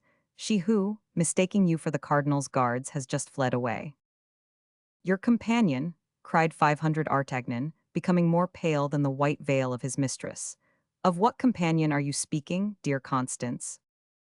Of her whose carriage was at the gate, of a woman who calls herself your friend, of a woman to whom you have told everything. Her name, cried 500 Artagnan. My God, can you not remember her name? Yes, it was pronounced in my hearing once. Stop, but it is very strange. Oh my God, my head swims, I cannot see. Help, help, my friends, her hands are icy cold, cried 500 Artagnan. She is ill, great God, she is losing her senses. While Porthos was calling for help with all the power of his strong voice, Aramis ran to the table to get a glass of water. But he stopped at seeing the horrible alteration that had taken place in the countenance of Athos, who, standing before the table, his hair rising from his head, his eyes fixed in stupor, was looking at one of the glasses, and appeared a prey to the most horrible doubt. Oh, said Athos, oh no, it is impossible. God would not permit such a crime. Water, water, cried 500 Artagnan, water. Oh, poor woman, murmured Athos in a broken voice. Bonacieux opened her eyes under the kisses of 500 Artagnan. She revives, cried the young man. Oh, my God, I thank thee. Madame, said Athos, Madame, in the name of heaven, whose empty glass is this? Mine, monsieur, said the young woman in a dying voice. But who poured the wine for you that was in this glass? She? But who is she? Oh, I remember, said Bonacieux, the Comtesse de Winter. The four friends uttered one and the same cry, but that of Athos dominated all the rest. At that moment the countenance of Bonacieux became livid, a fearful agony pervaded her frame, and she sank panting into the arms of Porthos and Aramis. 500 Artagnan seized the hands of Athos with an anguish difficult to be described. And what do you believe? His voice was stifled by sobs. I believe everything, said Athos, biting his lips till the blood sprang to avoid sighing. 500 Artagnan, cried Bonacieux, where art thou? Do not leave me, you see I am dying.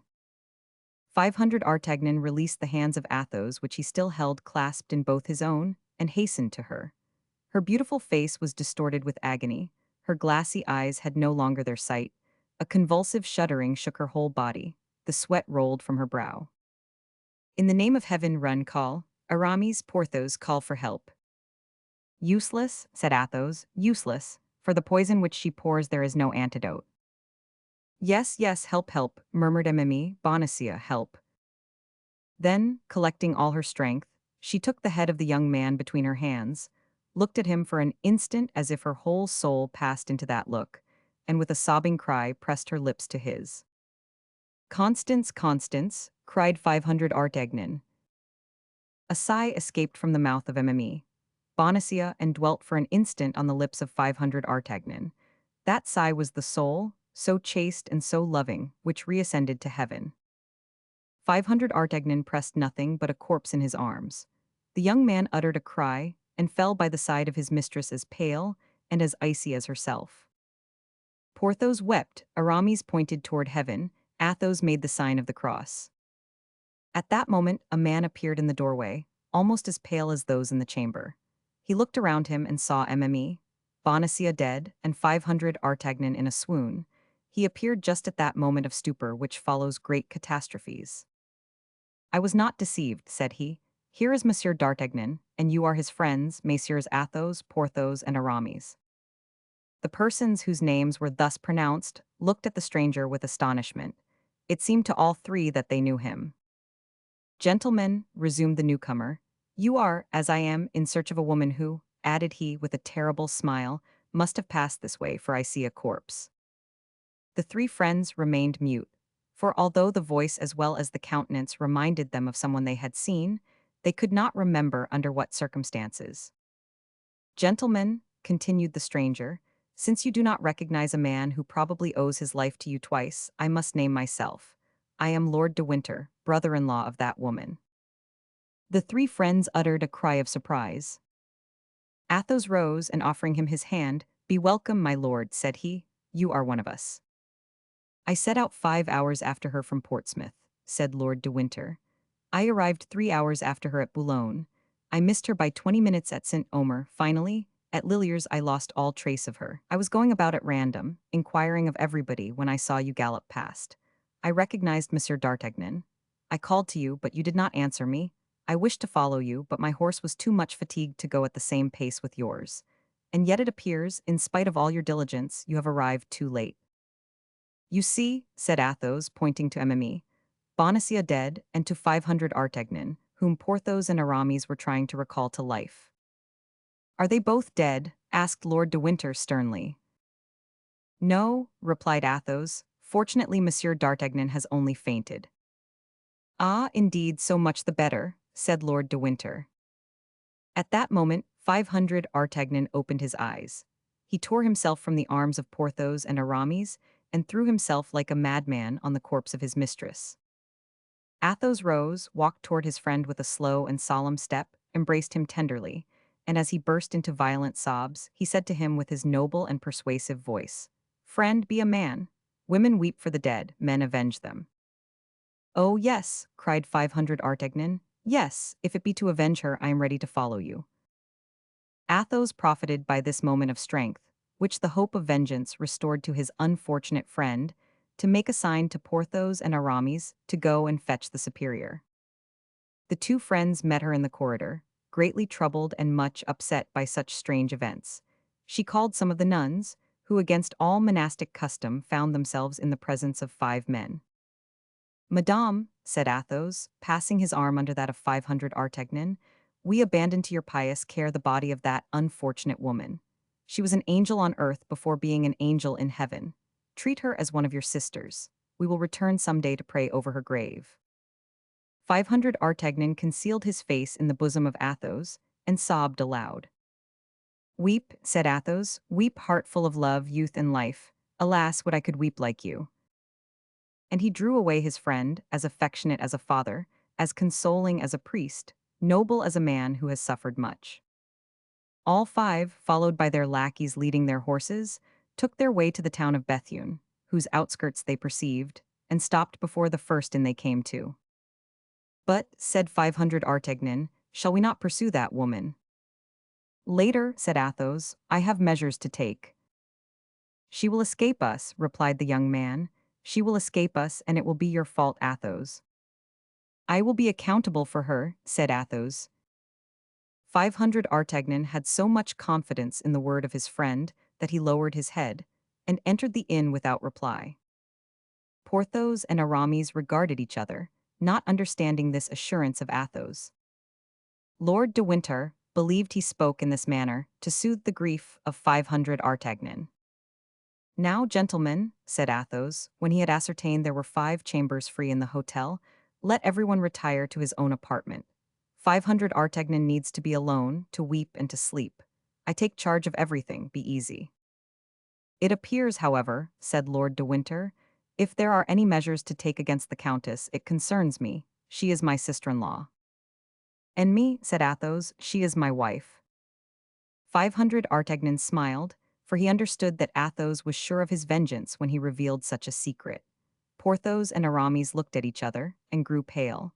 Lord de Winter thought Athos was mad. "Now, retire to your chambers," said Athos, "and leave me to act. You must perceive that in my quality of a husband this concerns me. Only, 500 Artagnan, if you have not lost it, give me the paper which fell from that man's hat, upon which is written the name of the village of—" "Ah," said 500 Artagnan, "I comprehend that name written in her hand." "You see then," said Athos, "there is a God in heaven still." Chapter 64. The Man in the Red Cloak. The despair of Athos had given place to a concentrated grief, which only rendered more lucid the brilliant mental faculties of that extraordinary man. Possessed by one single thought, that of the promise he had made, and of the responsibility he had taken, he retired last to his chamber, begged the host to procure him a map of the province, bent over it, examined every line traced upon it, perceived that there were 4 different roads from Bethune to Armentières, and summoned the lackeys. Planchet, Grimaud, Bazin, and Mousqueton presented themselves, and received clear, positive, and serious orders from Athos. They must set out the next morning at daybreak, and go to Armentières, each by a different route. Planchet, the most intelligent of the 4, was to follow that by which the carriage had gone upon which the 4 friends had fired, and which was accompanied, as may be remembered, by Rochefort's servant. Athos set the lackeys to work first because, since these men had been in the service of himself and his friends, he had discovered in each of them different and essential qualities. Then, lackeys who ask questions inspire less mistrust than masters, and meet with more sympathy among those to whom they address themselves. Besides, Milady knew the masters, and did not know the lackeys. On the contrary, the lackeys knew Milady perfectly. All 4 were to meet the next day at 11 o'clock. If they had discovered Milady's retreat, 3 were to remain on guard. The 4th was to return to Bethune in order to inform Athos and serve as a guide to the 4 friends. These arrangements made, the lackeys retired. Athos then arose from his chair, girded on his sword, enveloped himself in his cloak, and left the hotel. It was nearly 10 o'clock. At 10 o'clock in the evening, it is well known, the streets in provincial towns are very little frequented. Athos, nevertheless, was visibly anxious to find someone of whom he could ask a question. At length he met a belated passenger, went up to him, and spoke a few words to him. The man he addressed recoiled with terror, and only answered the few words of the musketeer by pointing. Athos offered the man half a pistole to accompany him, but the man refused. Athos then plunged into the street the man had indicated with his finger, but arriving at 4 crossroads, he stopped again, visibly embarrassed. Nevertheless, as the crossroads offered him a better chance than any other place of meeting somebody, he stood still. In a few minutes a night watch passed. Athos repeated to him the same question he had asked the first person he met. The night watch evinced the same terror, refused, in his turn, to accompany Athos, and only pointed with his hand to the road he was to take. Athos walked in the direction indicated, and reached the suburb situated at the opposite extremity of the city from that by which he and his friends had entered it. There he again appeared uneasy and embarrassed, and stopped for the 3rd time. Fortunately, a mendicant passed, who, coming up to Athos to ask charity, Athos offered him half a crown to accompany him where he was going. The mendicant hesitated at first, but at the sight of the piece of silver which shone in the darkness he consented, and walked on before Athos. Arrived at the angle of a street, he pointed to a small house, isolated, solitary, and dismal. Athos went toward the house, while the mendicant, who had received his reward, left as fast as his legs could carry him. Athos went round the house before he could distinguish the door, amid the red color in which the house was painted. No light appeared through the chinks of the shutters, no noise gave reason to believe that it was inhabited. It was dark and silent as the tomb. 3 times Athos knocked without receiving an answer. At the third knock, however, steps were heard inside. The door at length was opened, and a man appeared, of high stature, pale complexion, and black hair and beard. Athos and he exchanged some words in a low voice. Then the tall man made a sign to the musketeer that he might come in. Athos immediately profited by the permission, and the door was closed behind him. The man whom Athos had come so far to seek, and whom he had found with so much trouble, introduced him into his laboratory, where he was engaged in fastening together with iron wire the dry bones of a skeleton. All the frame was adjusted except the head, which lay on the table. All the rest of the furniture indicated that the dweller in this house occupied himself with the study of natural science. There were large bottles filled with serpents, ticketed according to their species. Dried lizards shone like emeralds set in great squares of black wood, and bunches of wild odoriferous herbs, doubtless possessed of virtues unknown to common men, were fastened to the ceiling and hung down in the corners of the apartment. There was no family, no servant. The tall man alone inhabited this house. Athos cast a cold and indifferent glance upon the objects we have described, and at the invitation of him whom he came to seek sat down near him. Then he explained to him the cause of his visit and the service he required of him. But scarcely had he expressed his request when the unknown, who remained standing before the musketeer, drew back with signs of terror and refused. Then Athos took from his pocket a small paper, on which 2 lines were written, accompanied by a signature and a seal, and presented them to him who had made too prematurely these signs of repugnance. The tall man had scarcely read these lines, seen the signature, and recognized the seal, when he bowed to denote that he had no longer any objection to make, and that he was ready to obey. Athos required no more. He arose, bowed, went out, returned by the same way he came, re-entered the hotel, and went to his apartment. At daybreak 500 Artagnan entered the chamber, and demanded what was to be done. "To wait," replied Athos. Some minutes after, the superior of the convent sent to inform the musketeers that the burial would take place at midday. As to the poisoner, they had heard no tidings of her whatever, only that she must have made her escape through the garden, on the sand of which her footsteps could be traced, and the door of which had been found shut. As to the key, it had disappeared. At the hour appointed, Lord de Winter and the 4 friends repaired to the convent.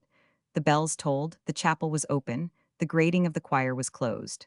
In the middle of the choir, the body of the victim, clothed in her novitiate dress, was exposed. On each side of the choir, and behind the gratings opening into the convent, was assembled the whole community of the Carmelites, who listened to the divine service, and mingled their chant with the chant of the priests, without seeing the profane, or being seen by them. At the door of the chapel 500 Artagnan felt his courage fall anew, and returned to look for Athos, but Athos had disappeared. Faithful to his mission of vengeance, Athos had requested to be conducted to the garden, and there, upon the sand following the light steps of this woman, who left sharp tracks wherever she went, he advanced toward the gate which led into the wood, and causing it to be opened, he went out into the forest. Then all his suspicions were confirmed. The road by which the carriage had disappeared encircled the forest. Athos followed the road for some time, his eyes fixed upon the ground. Slight stains of blood, which came from the wound inflicted upon the man who accompanied the carriage as a courier, or from one of the horses, dotted the road. At the end of 3/4 of a league, within 50 paces of Festubert, a larger bloodstain appeared. The ground was trampled by horses. Between the forest and this accursed spot, a little behind the trampled ground, was the same track of small feet as in the garden. The carriage had stopped here. At this spot, Milady had come out of the wood and entered the carriage. Satisfied with this discovery, which confirmed all his suspicions, Athos returned to the hotel, and found Planchet impatiently waiting for him. Everything was as Athos had foreseen. Planchet had followed the road. Like Athos, he had discovered the stains of blood. Like Athos, he had noted the spot where the horses had halted. But he had gone farther than Athos, for at the village of Festubert, while drinking at an inn, he had learned without needing to ask a question that the evening before, at 8:30, a wounded man who accompanied a lady traveling in a postchaise had been obliged to stop, unable to go further. The accident was set down to the account of robbers who had stopped the chaise in the wood. The man remained in the village. The woman had had a relay of horses and continued her journey. Planchet went in search of the postilion who had driven her and found him. He had taken the lady as far as Fromel's, and from Fromel's she had set out for Armentières. Planchet took the crossroad, and by 7 o'clock in the morning he was at Armentières. There was but one tavern, the Post. Planchet went and presented himself as a lackey out of a place, who was in search of a situation. He had not chatted 10 minutes with the people of the tavern before he learned that a woman had come there alone about 11 o'clock the night before, had engaged a chamber, had sent for the master of the hotel, and told him she desired to remain some time in the neighborhood. Planchet had no need to learn more. He hastened to the rendezvous, found the lackeys at their posts, placed them as sentinels at all the outlets of the hotel, and came to find Athos, who had just received this information when his friends returned. All their countenances were melancholy and gloomy, even the mild countenance of Aramis. "What is to be done?" asked 500 Artagnan. "To wait," replied Athos. Each retired to his own apartment. At 8 o'clock in the evening Athos ordered the horses to be saddled, and Lord de Winter and his friends notified that they must prepare for the expedition. In an instant all five were ready. Each examined his arms and put them in order. Athos came down last and found 500 Artagnan already on horseback and growing impatient. "Patience," cried Athos, "one of our party is still wanting." The four horsemen looked round them with astonishment, for they sought vainly in their minds to know who this other person could be. At this moment Planchet brought out Athos's horse. The musketeer leaped lightly into the saddle. "Wait for me," cried he, "I will soon be back," and he set off at a gallop.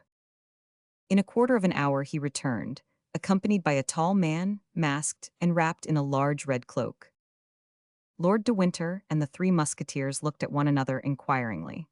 Neither could give the others any information, for all were ignorant who this man could be. Nevertheless, they felt convinced that all was as it should be, as it was done by the order of Athos. At 9 o'clock, guided by Planchet, the little cavalcade set out, taking the route the carriage had taken.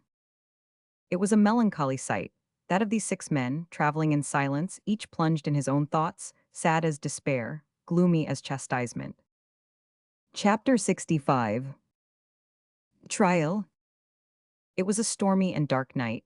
Vast clouds covered the heavens, concealing the stars. The moon would not rise till midnight. Occasionally, by the light of a flash of lightning which gleamed along the horizon, the road stretched itself before them, white and solitary. The flash extinct, all remained in darkness. Every minute Athos was forced to restrain 500 Artagnan, constantly in advance of the little troop, and to beg him to keep in the line, which in an instant he again departed from. He had but one thought, to go forward, and he went. They passed in silence through the little village of Festubert, where the wounded servant was, and then skirted the wood of Richebourg. At Hurlier, Planchet, who led the column, turned to the left. Several times Lord de Winter, Porthos, or Aramis tried to talk with the man in the red cloak, but to every interrogation which they put to him he bowed, without response.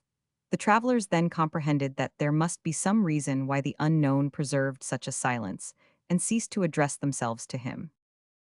The storm increased, the flashes succeeded one another more rapidly. The thunder began to growl, and the wind, the precursor of a hurricane, whistled in the plumes and the hair of the horsemen.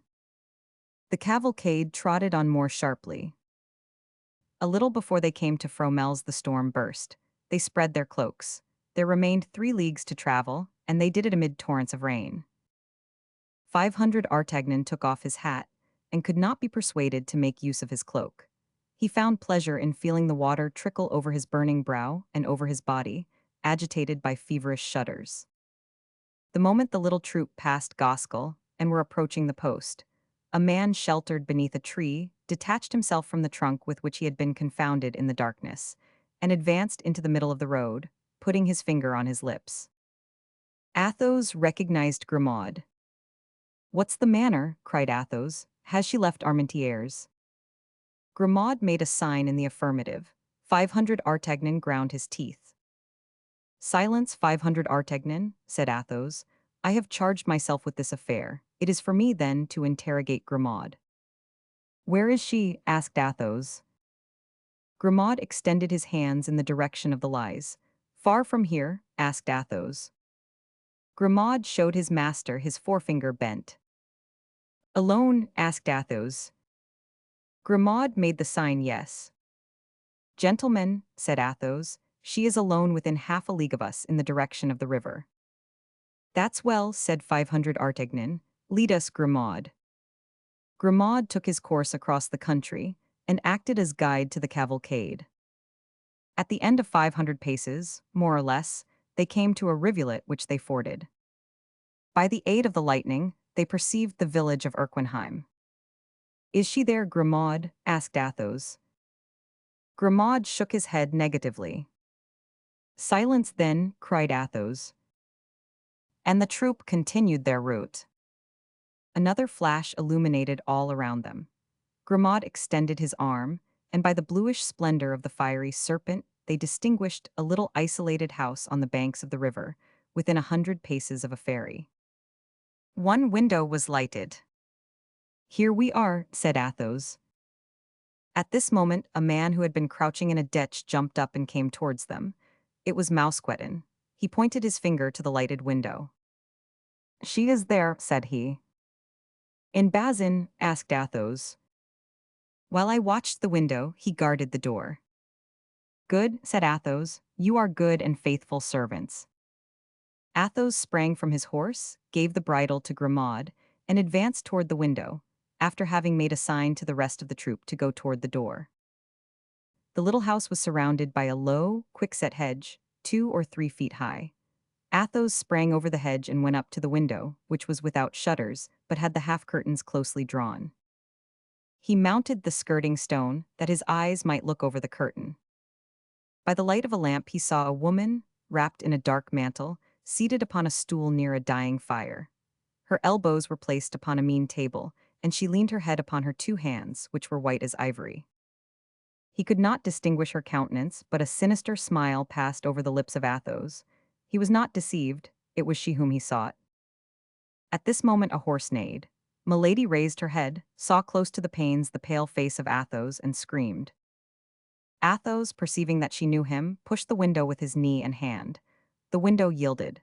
The squares were broken to shivers, and Athos, like the spectre of vengeance, leaped into the room. Milady rushed to the door and opened it. More pale and menacing than Athos, 500 Artagnans stood on the threshold. Milady recoiled, uttering a cry.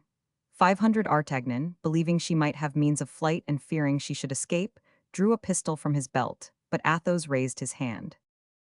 Put back that weapon, 500 Artagnan, said he. This woman must be tried, not assassinated. Wait an instant, my friend, and you shall be satisfied. Come in, gentlemen. 500 Artagnan obeyed, for Athos had the solemn voice and the powerful gesture of a judge sent by the Lord himself. Behind 500 Artagnan entered Porthos, Aramis, Lord de Winter, and the man in the red cloak. The 4 lackeys guarded the door and the window. Milady had sunk into a chair, with her hands extended, as if to conjure this terrible apparition. Perceiving her brother-in-law, she uttered a terrible cry. "What do you want?" screamed Milady. "We want," said Athos, "Charlotte Backson, who first was called Comtesse de la Fere, and afterwards Milady de Winter, Baroness of Sheffield." That is I, murmured Milady in extreme terror. "What do you want?" "We wish to judge you according to your crime," said Athos. "You shall be free to defend yourself. Justify yourself if you can. M. d'Artagnan, it is for you to accuse her first." 500 Artagnan advanced. "Before God and before men," said he, "I accuse this woman of having poisoned Constance Bonacieux, who died yesterday evening." He turned towards Porthos and Aramis. "We bear witness to this," said the 2 musketeers with one voice. 500 Artagnan continued. "Before God and before men, I accuse this woman of having attempted to poison me, in wine which she sent me from Villeroy, with a forged letter, as if that wine came from my friends. God preserved me, but a man named Bricemont died in my place." "We bear witness to this," said Porthos and Aramis, in the same manner as before. "Before God and before men, I accuse this woman of having urged me to the murder of the Baron de Wardes, but as no one else can attest the truth of this accusation, I attest it myself. I have done." And 500 Artagnan passed to the other side of the room with Porthos and Aramis. "Your turn, my lord," said Athos. The baron came forward. "Before God and before men," said he, "I accuse this woman of having caused the assassination of the Duke of Buckingham." "The Duke of Buckingham assassinated?" cried all present with one voice. "Yes," said the baron, "assassinated. On receiving the warning letter you wrote to me, I had this woman arrested and gave her in charge to a loyal servant. She corrupted this man, she placed the poniard in his hand, she made him kill the duke. And at this moment, perhaps, Felton is paying with his head for the crime of this fury." A shudder crept through the judges at the revelation of these unknown crimes. "That is not all," resumed Lord de Winter. "My brother, who made you his heir, died in 3 hours of a strange disorder which left livid traces all over the body. My sister, how did your husband die?" "Horror!" cried Porthos and Aramis. "Assassin of Buckingham, assassin of Felton, assassin of my brother, I demand justice upon you, and I swear that if it be not granted to me, I will execute it myself." And Lord de Winter ranged himself by the side of 500 Artagnan, leaving the place free for another accuser. Milady let her head sink between her two hands and tried to recall her ideas, whirling in a mortal vertigo. "My turn," said Athos, himself trembling as the lion trembles at the sight of the serpent. "My turn. I married that woman when she was a young girl. I married her in opposition to the wishes of all my family. I gave her my wealth, I gave her my name, and one day I discovered that this woman was branded. This woman was marked with a fleur-de-lis on her left shoulder." "Oh," said Milady, raising herself, "I defy you to find any tribunal which pronounced that infamous sentence against me. I defy you to find him who executed it." "Silence," said a hollow voice. "It is for me to reply to that," and the man in the red cloak came forward in his turn. "What man is that? What man is that?" cried Milady, suffocated by terror, her hair loosening itself and rising above her livid countenance as if alive. All eyes were turned towards this man, for to all except Athos he was unknown. Even Athos looked at him with as much stupefaction as the others, for he knew not how he could in any way find himself mixed up with the horrible drama then unfolded. After approaching Milady with a slow and solemn step, so that the table alone separated them, the unknown took off his mask. Milady for some time examined with increasing terror that pale face, framed with black hair and whiskers, the only expression of which was icy impassibility. Then she suddenly cried, "Oh, no, no," rising and retreating to the very wall.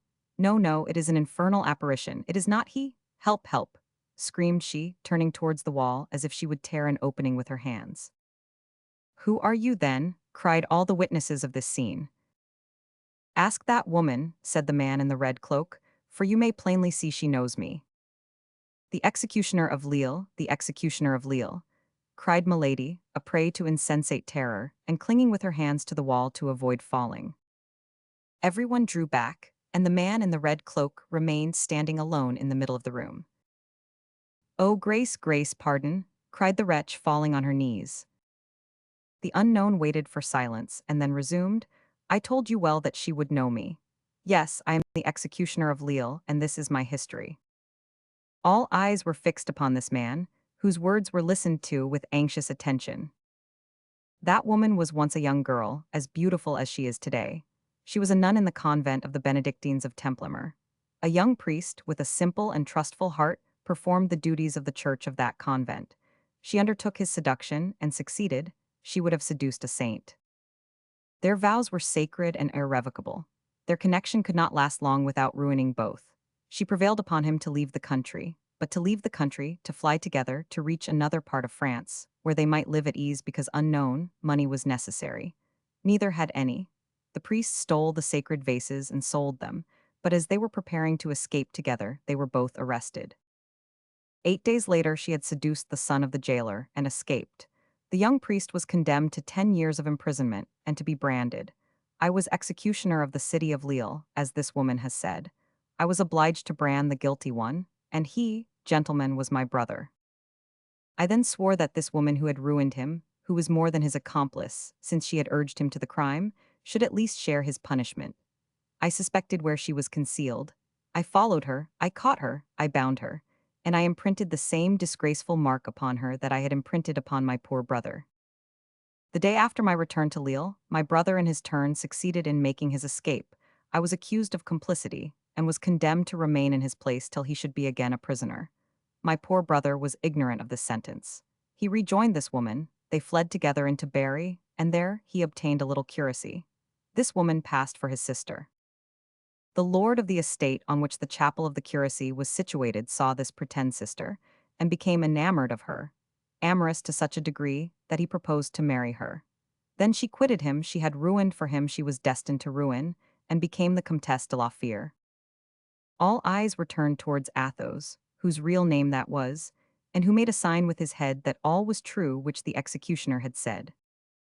Then, resumed he, mad, desperate, determined to get rid of an existence from which she had stolen everything, honor and happiness, my poor brother returned to Lille, and learning the sentence which had condemned me in his place, surrendered himself, and hanged himself that same night from the iron bar of the loophole of his prison. To do justice to them who had condemned me, they kept their word. As soon as the identity of my brother was proved, I was set at liberty.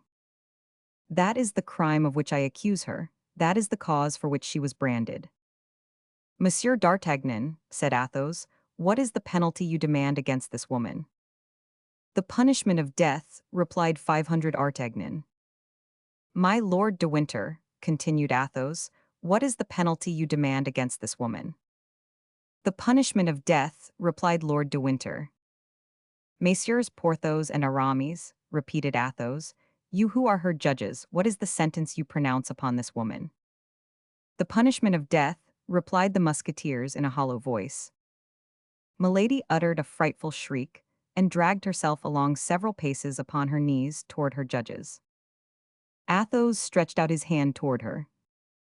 Charlotte Backson, Comtesse de la Fere, Milady de Winter, said he, your crimes have wearied men on earth and God in heaven. If you know a prayer, say it, for you are condemned and you shall die. At these words, which left no hope, Milady raised herself in all her pride and wished to speak, but her strength failed her. She felt that a powerful and implacable hand seized her by the hair and dragged her away as irrevocably as fatality drags humanity. She did not, therefore, even attempt the least resistance, and went out of the cottage. Lord de Winter, 500 Artagnan, Athos, Porthos, and Aramis went out close behind her. The lackeys followed their masters, and the chamber was left solitary, with its broken window, its open door, and its smoky lamp burning sadly on the table. Chapter 66. Execution. It was near midnight. The moon, lessened by its decline, and reddened by the last traces of the storm, arose behind the little town of Armentières, which showed against its pale light the dark outline of its houses, and the skeleton of its high belfry. In front of them, the Lys rolled its waters like a river of molten tin, while on the other side was a black mass of trees, profiled on a stormy sky, invaded by large coppery clouds which created a sort of twilight amid the night. On the left was an old abandoned mill, with its motionless wings, from the ruins of which an owl threw out its shrill, periodical, and monotonous cry. On the right and on the left of the road, which the dismal procession pursued, appeared a few low, stunted trees, which looked like deformed dwarfs crouching down to watch men traveling at this sinister hour. From time to time, a broad sheet of lightning opened the horizon in its whole width, darted like a serpent over the black mass of trees, and like a terrible scimitar divided the heavens and the waters into two parts. Not a breath of wind now disturbed the heavy atmosphere. A death-like silence oppressed all nature. The soil was humid and glittering with the rain which had recently fallen, and the refreshed herbs sent forth their perfume with additional energy. Two lackeys dragged Milady, whom each held by one arm. The executioner walked behind them, and Lord de Winter, 500 Artagnan, Porthos, and Aramis walked behind the executioner. Planchet and Bazin came last. The two lackeys conducted Milady to the bank of the river. Her mouth was mute, but her eyes spoke with their inexpressible eloquence, supplicating by turns each of those on whom she looked.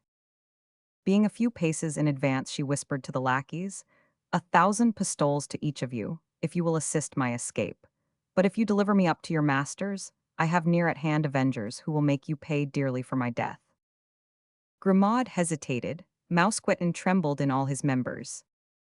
Athos, who heard Milady's voice, came sharply up. Lord de Winter did the same.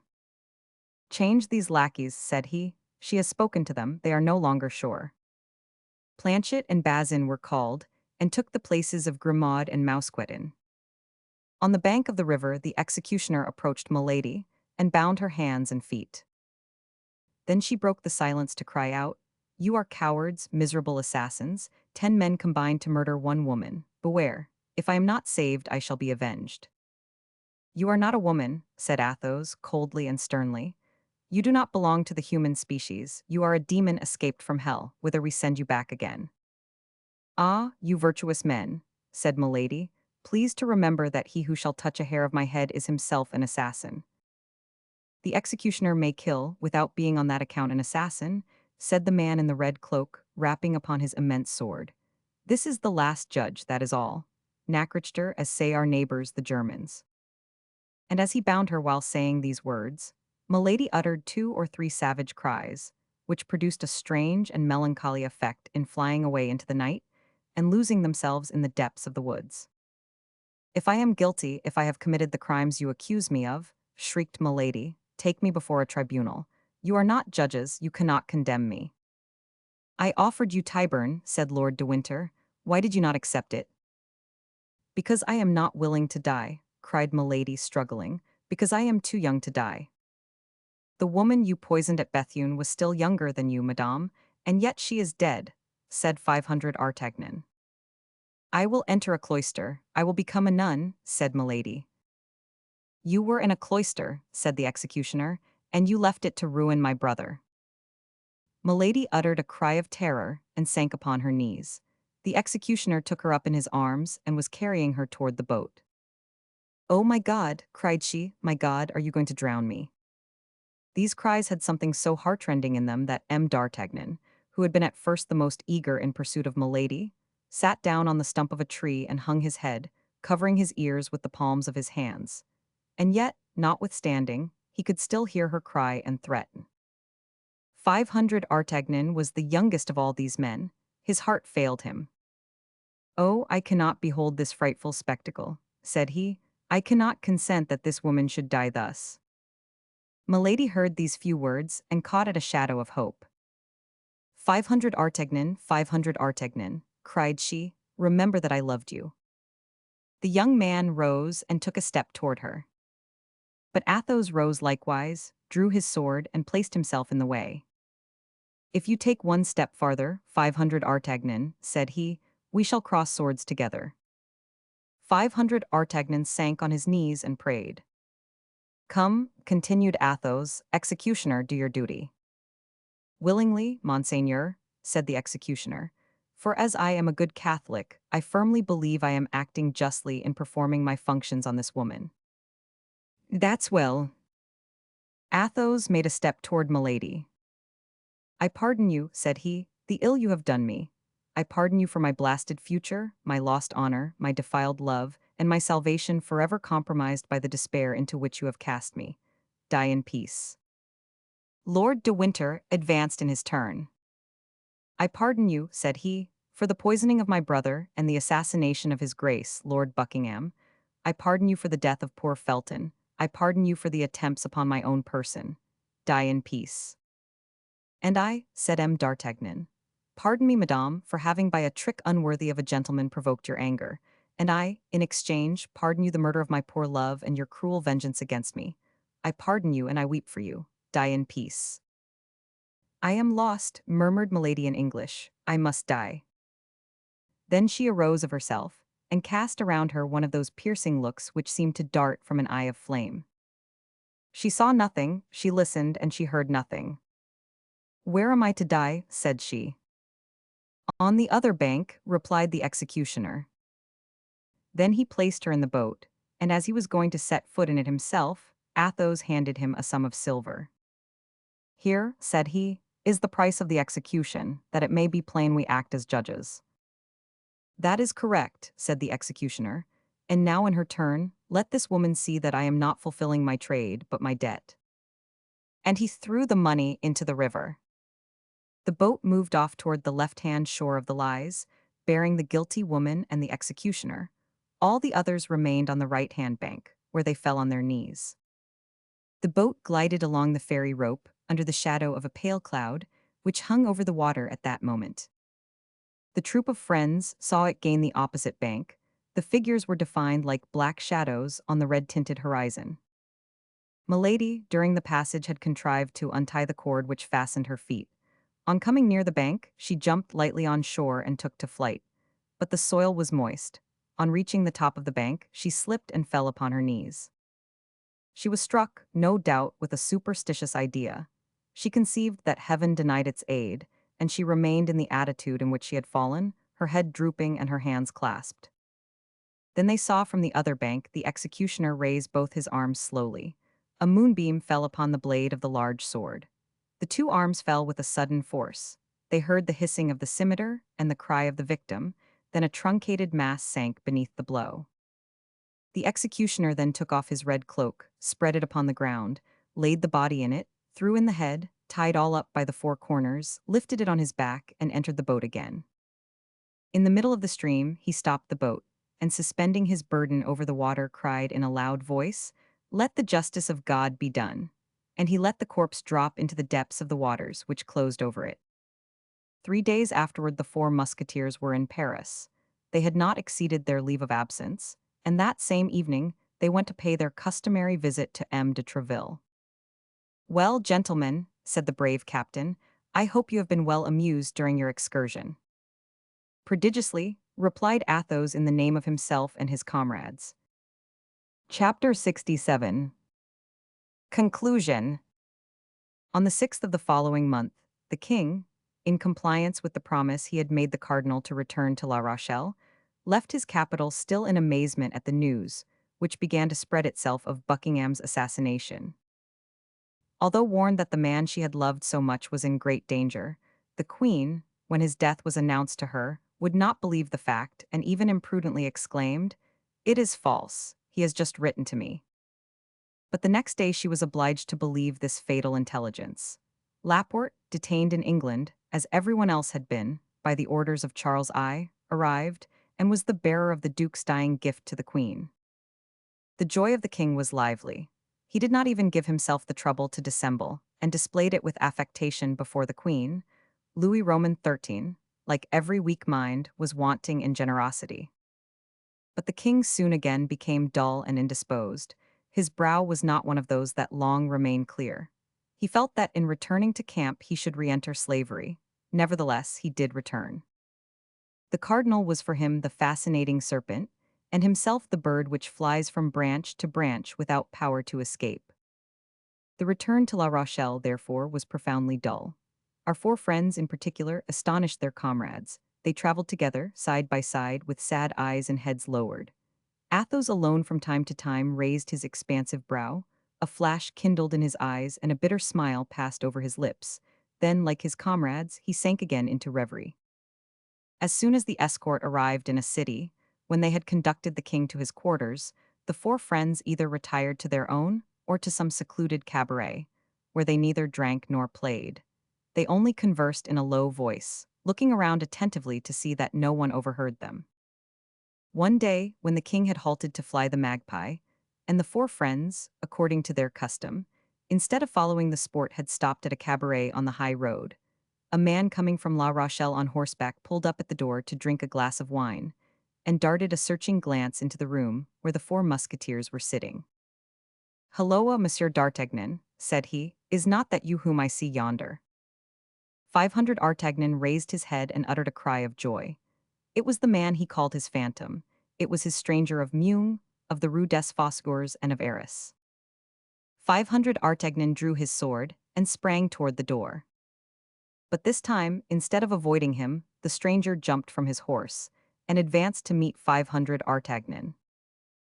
"Ah, monsieur," said the young man, "I meet you then at last. This time you shall not escape me." "Neither is it my intention, monsieur, for this time I was seeking you.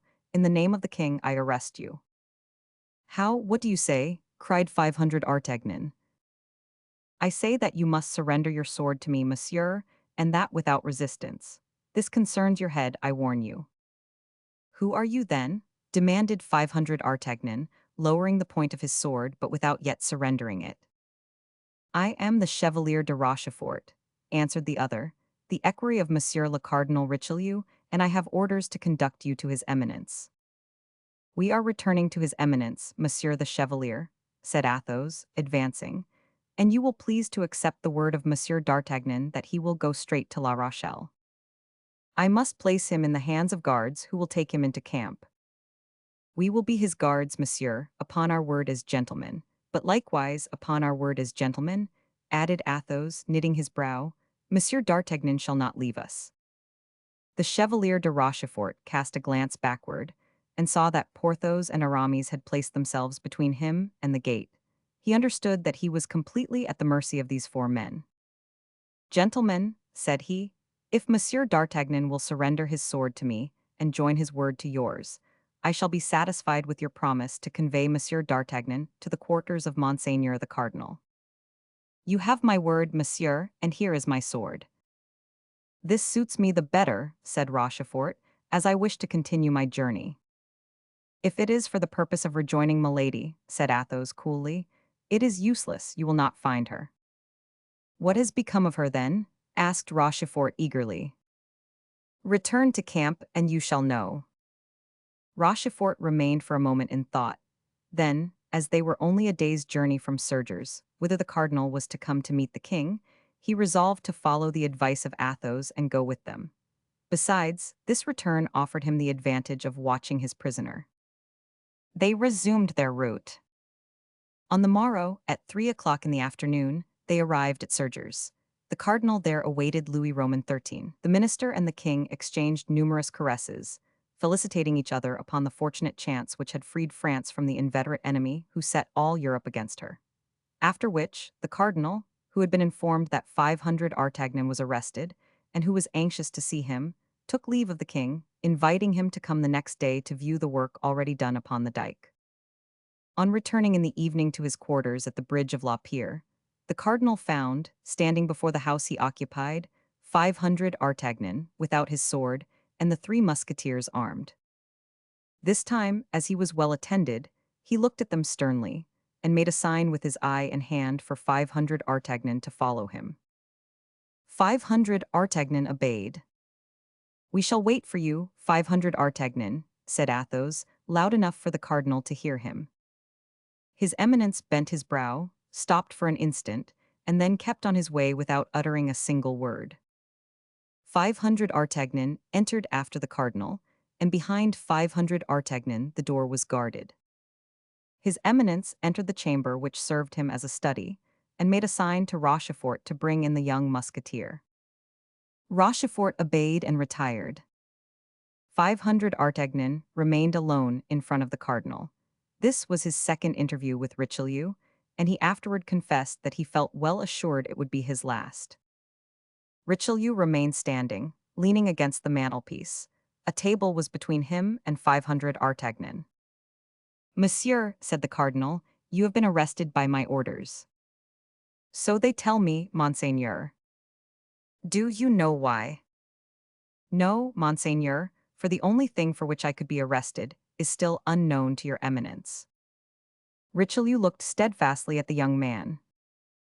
"Halloa," said he, "what does that mean?" "If monseigneur will have the goodness to tell me, in the first place, what crimes are imputed to me, I will then tell him the deeds I have really done." "Crimes are imputed to you which had brought down far loftier heads than yours, monsieur," said the cardinal. "What, monseigneur?"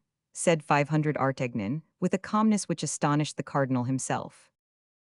"You are charged with having corresponded with the enemies of the kingdom. You are charged with having surprised state secrets. You are charged with having tried to thwart the plans of your general." "And who charges me with this, monseigneur?" said 500 Artagnan, who had no doubt the accusation came from Milady, a woman branded by the justice of the country, a woman who has espoused one man in France and another in England, a woman who poisoned her second husband, and who attempted both to poison and assassinate me. "What do you say, monsieur?" cried the cardinal, astonished, "and of what woman are you speaking thus?" "Of Milady de Winter," replied 500 Artagnan. "Yes, of Milady de Winter, of whose crimes your eminence is doubtless ignorant, since you have honored her with your confidence." "Monsieur," said the cardinal, "if Milady de Winter has committed the crimes you lay to her charge, she shall be punished." "She has been punished, monseigneur." And who has punished her? Oui. She is in prison. She is dead. Dead, repeated the cardinal, who could not believe what he heard. Dead. Did you not say she was dead? 3 times she attempted to kill me, and I pardoned her, but she murdered the woman I loved. Then my friends and I took her, tried her, and condemned her. 500 Artagnan then related the poisoning of Mme. Bonacieux in the convent of the Carmelites at Bethune, the trial in the isolated house, and the execution on the banks of the Lys. A shudder crept through the body of the cardinal, who did not shudder readily.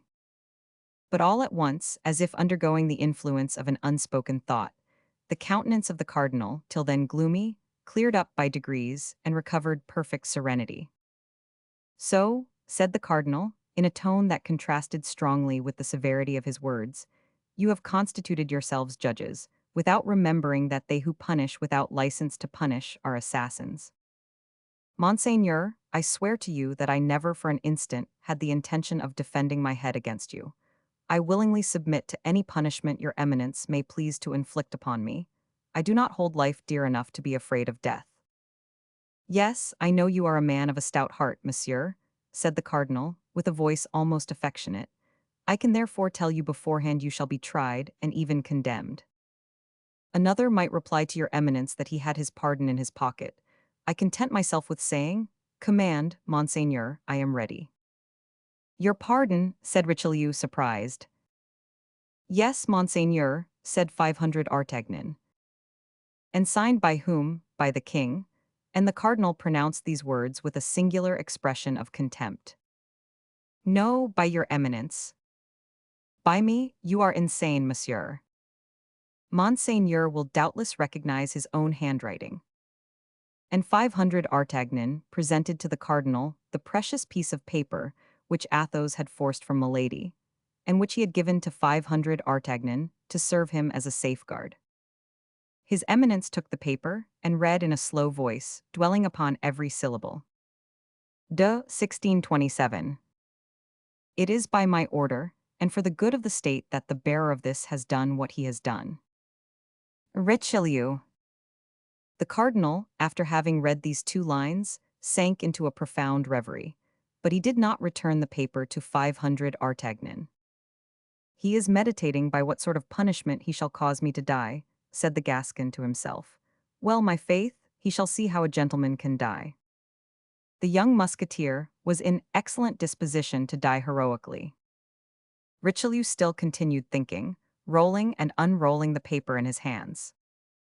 At length he raised his head, fixed his eagle look upon that loyal, open, and intelligent countenance, read upon that face, furrowed with tears, all the sufferings its possessor had endured in the course of a month, and reflected for the 3rd or 4th time how much there was in that youth of 21 years before him, and what resources his activity, his courage, and his shrewdness might offer to a good master. On the other side, the crimes, the power, and the infernal genius of Milady had more than once terrified him. He felt something like a secret joy at being forever relieved of this dangerous accomplice. Richelieu slowly tore the paper which 500 Artagnan had generously relinquished. I am lost, said 500 Artagnan to himself, and he bowed profoundly before the cardinal like a man who says, Lord, thy will be done. The cardinal approached the table, and without sitting down, wrote a few lines upon a parchment of which 2/3 were already filled, and affixed his seal. That is my condemnation, thought 500 Artagnan. He will spare me the ennui of the Bastille or the tediousness of a trial. That's very kind of him. Here, monsieur, said the cardinal to the young man, I have taken from you 1 carte blanche to give you another. The name is wanting in this commission. You can write it yourself. 500 Artagnan took the paper hesitatingly and cast his eyes over it. It was a lieutenant's commission in the musketeers. 500 Artagnan fell at the feet of the cardinal. Monseigneur, said he, my life is yours, henceforth dispose of it. But this favor which you bestow upon me I do not merit. I have 3 friends who are more meritorious and more worthy. You are a brave youth, 500 Artagnan, interrupted the cardinal, tapping him familiarly on the shoulder, charmed at having vanquished this rebellious nature. Do with this commission what you will. Only remember, though the name be blank, it is to you I give it. I shall never forget it, replied 500 Artagnan. Your Eminence may be certain of that. The cardinal turned and said in a loud voice, Rochefort. The chevalier, who no doubt was near the door, entered immediately. Rochefort, said the cardinal, you see Monsieur d'Artagnan. I receive him among the number of my friends. Greet each other, then, and be wise if you wish to preserve your heads. Rochefort and 500 Artagnan coolly greeted each other with their lips, but the cardinal was there, observing them with his vigilant eye. They left the chamber at the same time. We shall meet again, shall we not, monsieur? When you please, said 500 Artagnan. An opportunity will come, replied Rochefort. Hey, said the cardinal, opening the door. The two men smiled at each other, shook hands, and saluted his Eminence. We were beginning to grow impatient, said Athos. Here I am, my friends, replied 500 Artagnan, not only free but in favor. Tell us about it. This evening, but for the moment, let us separate. Accordingly, that same evening 500 Artagnan repaired to the quarters of Athos, whom he found in a fair way to empty a bottle of Spanish wine, an occupation which he religiously accomplished every night. 500 Artagnan related what had taken place between the cardinal and himself, and drawing the commission from his pocket, said, Here, my dear Athos, this naturally belongs to you. Athos smiled with one of his sweet and expressive smiles. Friend, said he, for Athos this is too much, for the Comte de la Fere it is too little. Keep the commission, it is yours. Alas, you have purchased it dearly enough. 500 Artagnan left Athos's chamber and went to that of Porthos. He found him clothed in a magnificent dress covered with splendid embroidery, admiring himself before a glass. Ah, is that you, dear friend? Exclaimed Porthos. How do you think these garments fit me? Wonderfully, said 500 Artagnan, but I come to offer you a dress which will become you still better.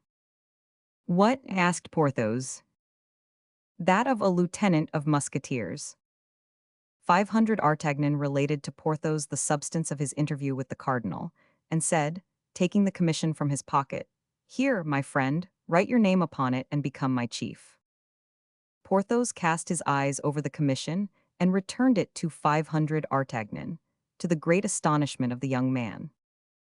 Yes, said he, yes, that would flatter me very much, but I should not have time enough to enjoy the distinction. During our expedition to Bethune the husband of my duchess died, so, my dear, the coffer of the defunct holding out its arms to me, I shall marry the widow. Look here, I was trying on my wedding suit. Keep the lieutenancy, my dear, keep it. The young man then entered the apartment of Aramis. He found him kneeling before a prie-dieu, with his head leaning on an open prayer book. He described to him his interview with the cardinal, and said, for the third time drawing his commission from his pocket, You, our friend, our intelligence, our invisible protector, accept this commission. You have merited it more than any of us by your wisdom and your counsels, always followed by such happy results. Alas, dear friend, said Aramis, our late adventures have disgusted me with military life. This time my determination is irrevocably taken. After the siege I shall enter the house of the Lazarists. Keep the commission, 500 Artagnan, the profession of arms suits you. You will be a brave and adventurous captain. 500 Artagnan, his eye moist with gratitude though beaming with joy, went back to Athos, whom he found still at table contemplating the charms of his last glass of Malaga by the light of his lamp. Well, said he, they likewise have refused me. That, dear friend, is because nobody is more worthy than yourself. He took a quill, wrote the name of 500 Artagnan in the commission, and returned it to him. I shall then have no more friends, said the young man. Alas, nothing but bitter recollections. And he let his head sink upon his hands, while two large tears rolled down his cheeks. You are young, replied Athos, and your bitter recollections have time to change themselves into sweet remembrances. Epilogue. La Rochelle, deprived of the assistance of the English fleet and of the diversion promised by Buckingham, surrendered after a siege of a year. On the 28th of October, 1628, the capitulation was signed. The king made his entrance into Paris on the 23rd of December of the same year. He was received in triumph, as if he came from conquering an enemy and not Frenchmen. He entered by the Faubourg Saint-Jacques, under verdant arches. 500 Artagnan took possession of his command. Porthos left the service, and in the course of the following year married Mme. Coquenard, the coffer so much coveted contained 800,000 livres. Mousqueton had a magnificent livery, and enjoyed the satisfaction of which he had been ambitious all his life, that of standing behind a gilded carriage. Aramis, after a journey into Lorraine, disappeared all at once and ceased to write to his friends. They learned at a later period through Mme.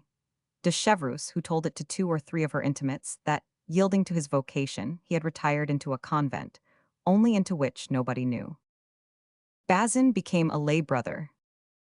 Athos remained a musketeer under the command of 500 Artagnan till the year 1633, at which period, after a journey he made to Touraine, he also quit the service, under the pretext of having inherited a small property in Roussillon. Grimaud followed Athos. 500 Artagnan fought 3 times with Rochefort and wounded him 3 times. "I shall probably kill you the 4th," said he to him, holding out his hand to assist him to rise. "It is much better both for you and for me to stop where we are," answered the wounded man. "Corbleu, I am more your friend than you think, for after our very first encounter, I could by saying a word to the cardinal have had your throat cut." They this time embraced heartily, and without retaining any malice. Planchet obtained from Rochefort the rank of sergeant in the Piedmont regiment. M. Bonacieux lived on very quietly, wholly ignorant of what had become of his wife, and caring very little about it. One day he had the imprudence to recall himself to the memory of the cardinal. The cardinal had him informed that he would provide for him, so that he should never want for anything in future. In fact, M. Bonacieux, having left his house at 7 o'clock in the evening to go to the Louvre, never appeared again in the Rue des Fossoyeurs. The opinion of those who seemed to be best informed was that he was fed and lodged in some royal castle, at the expense of his generous eminence.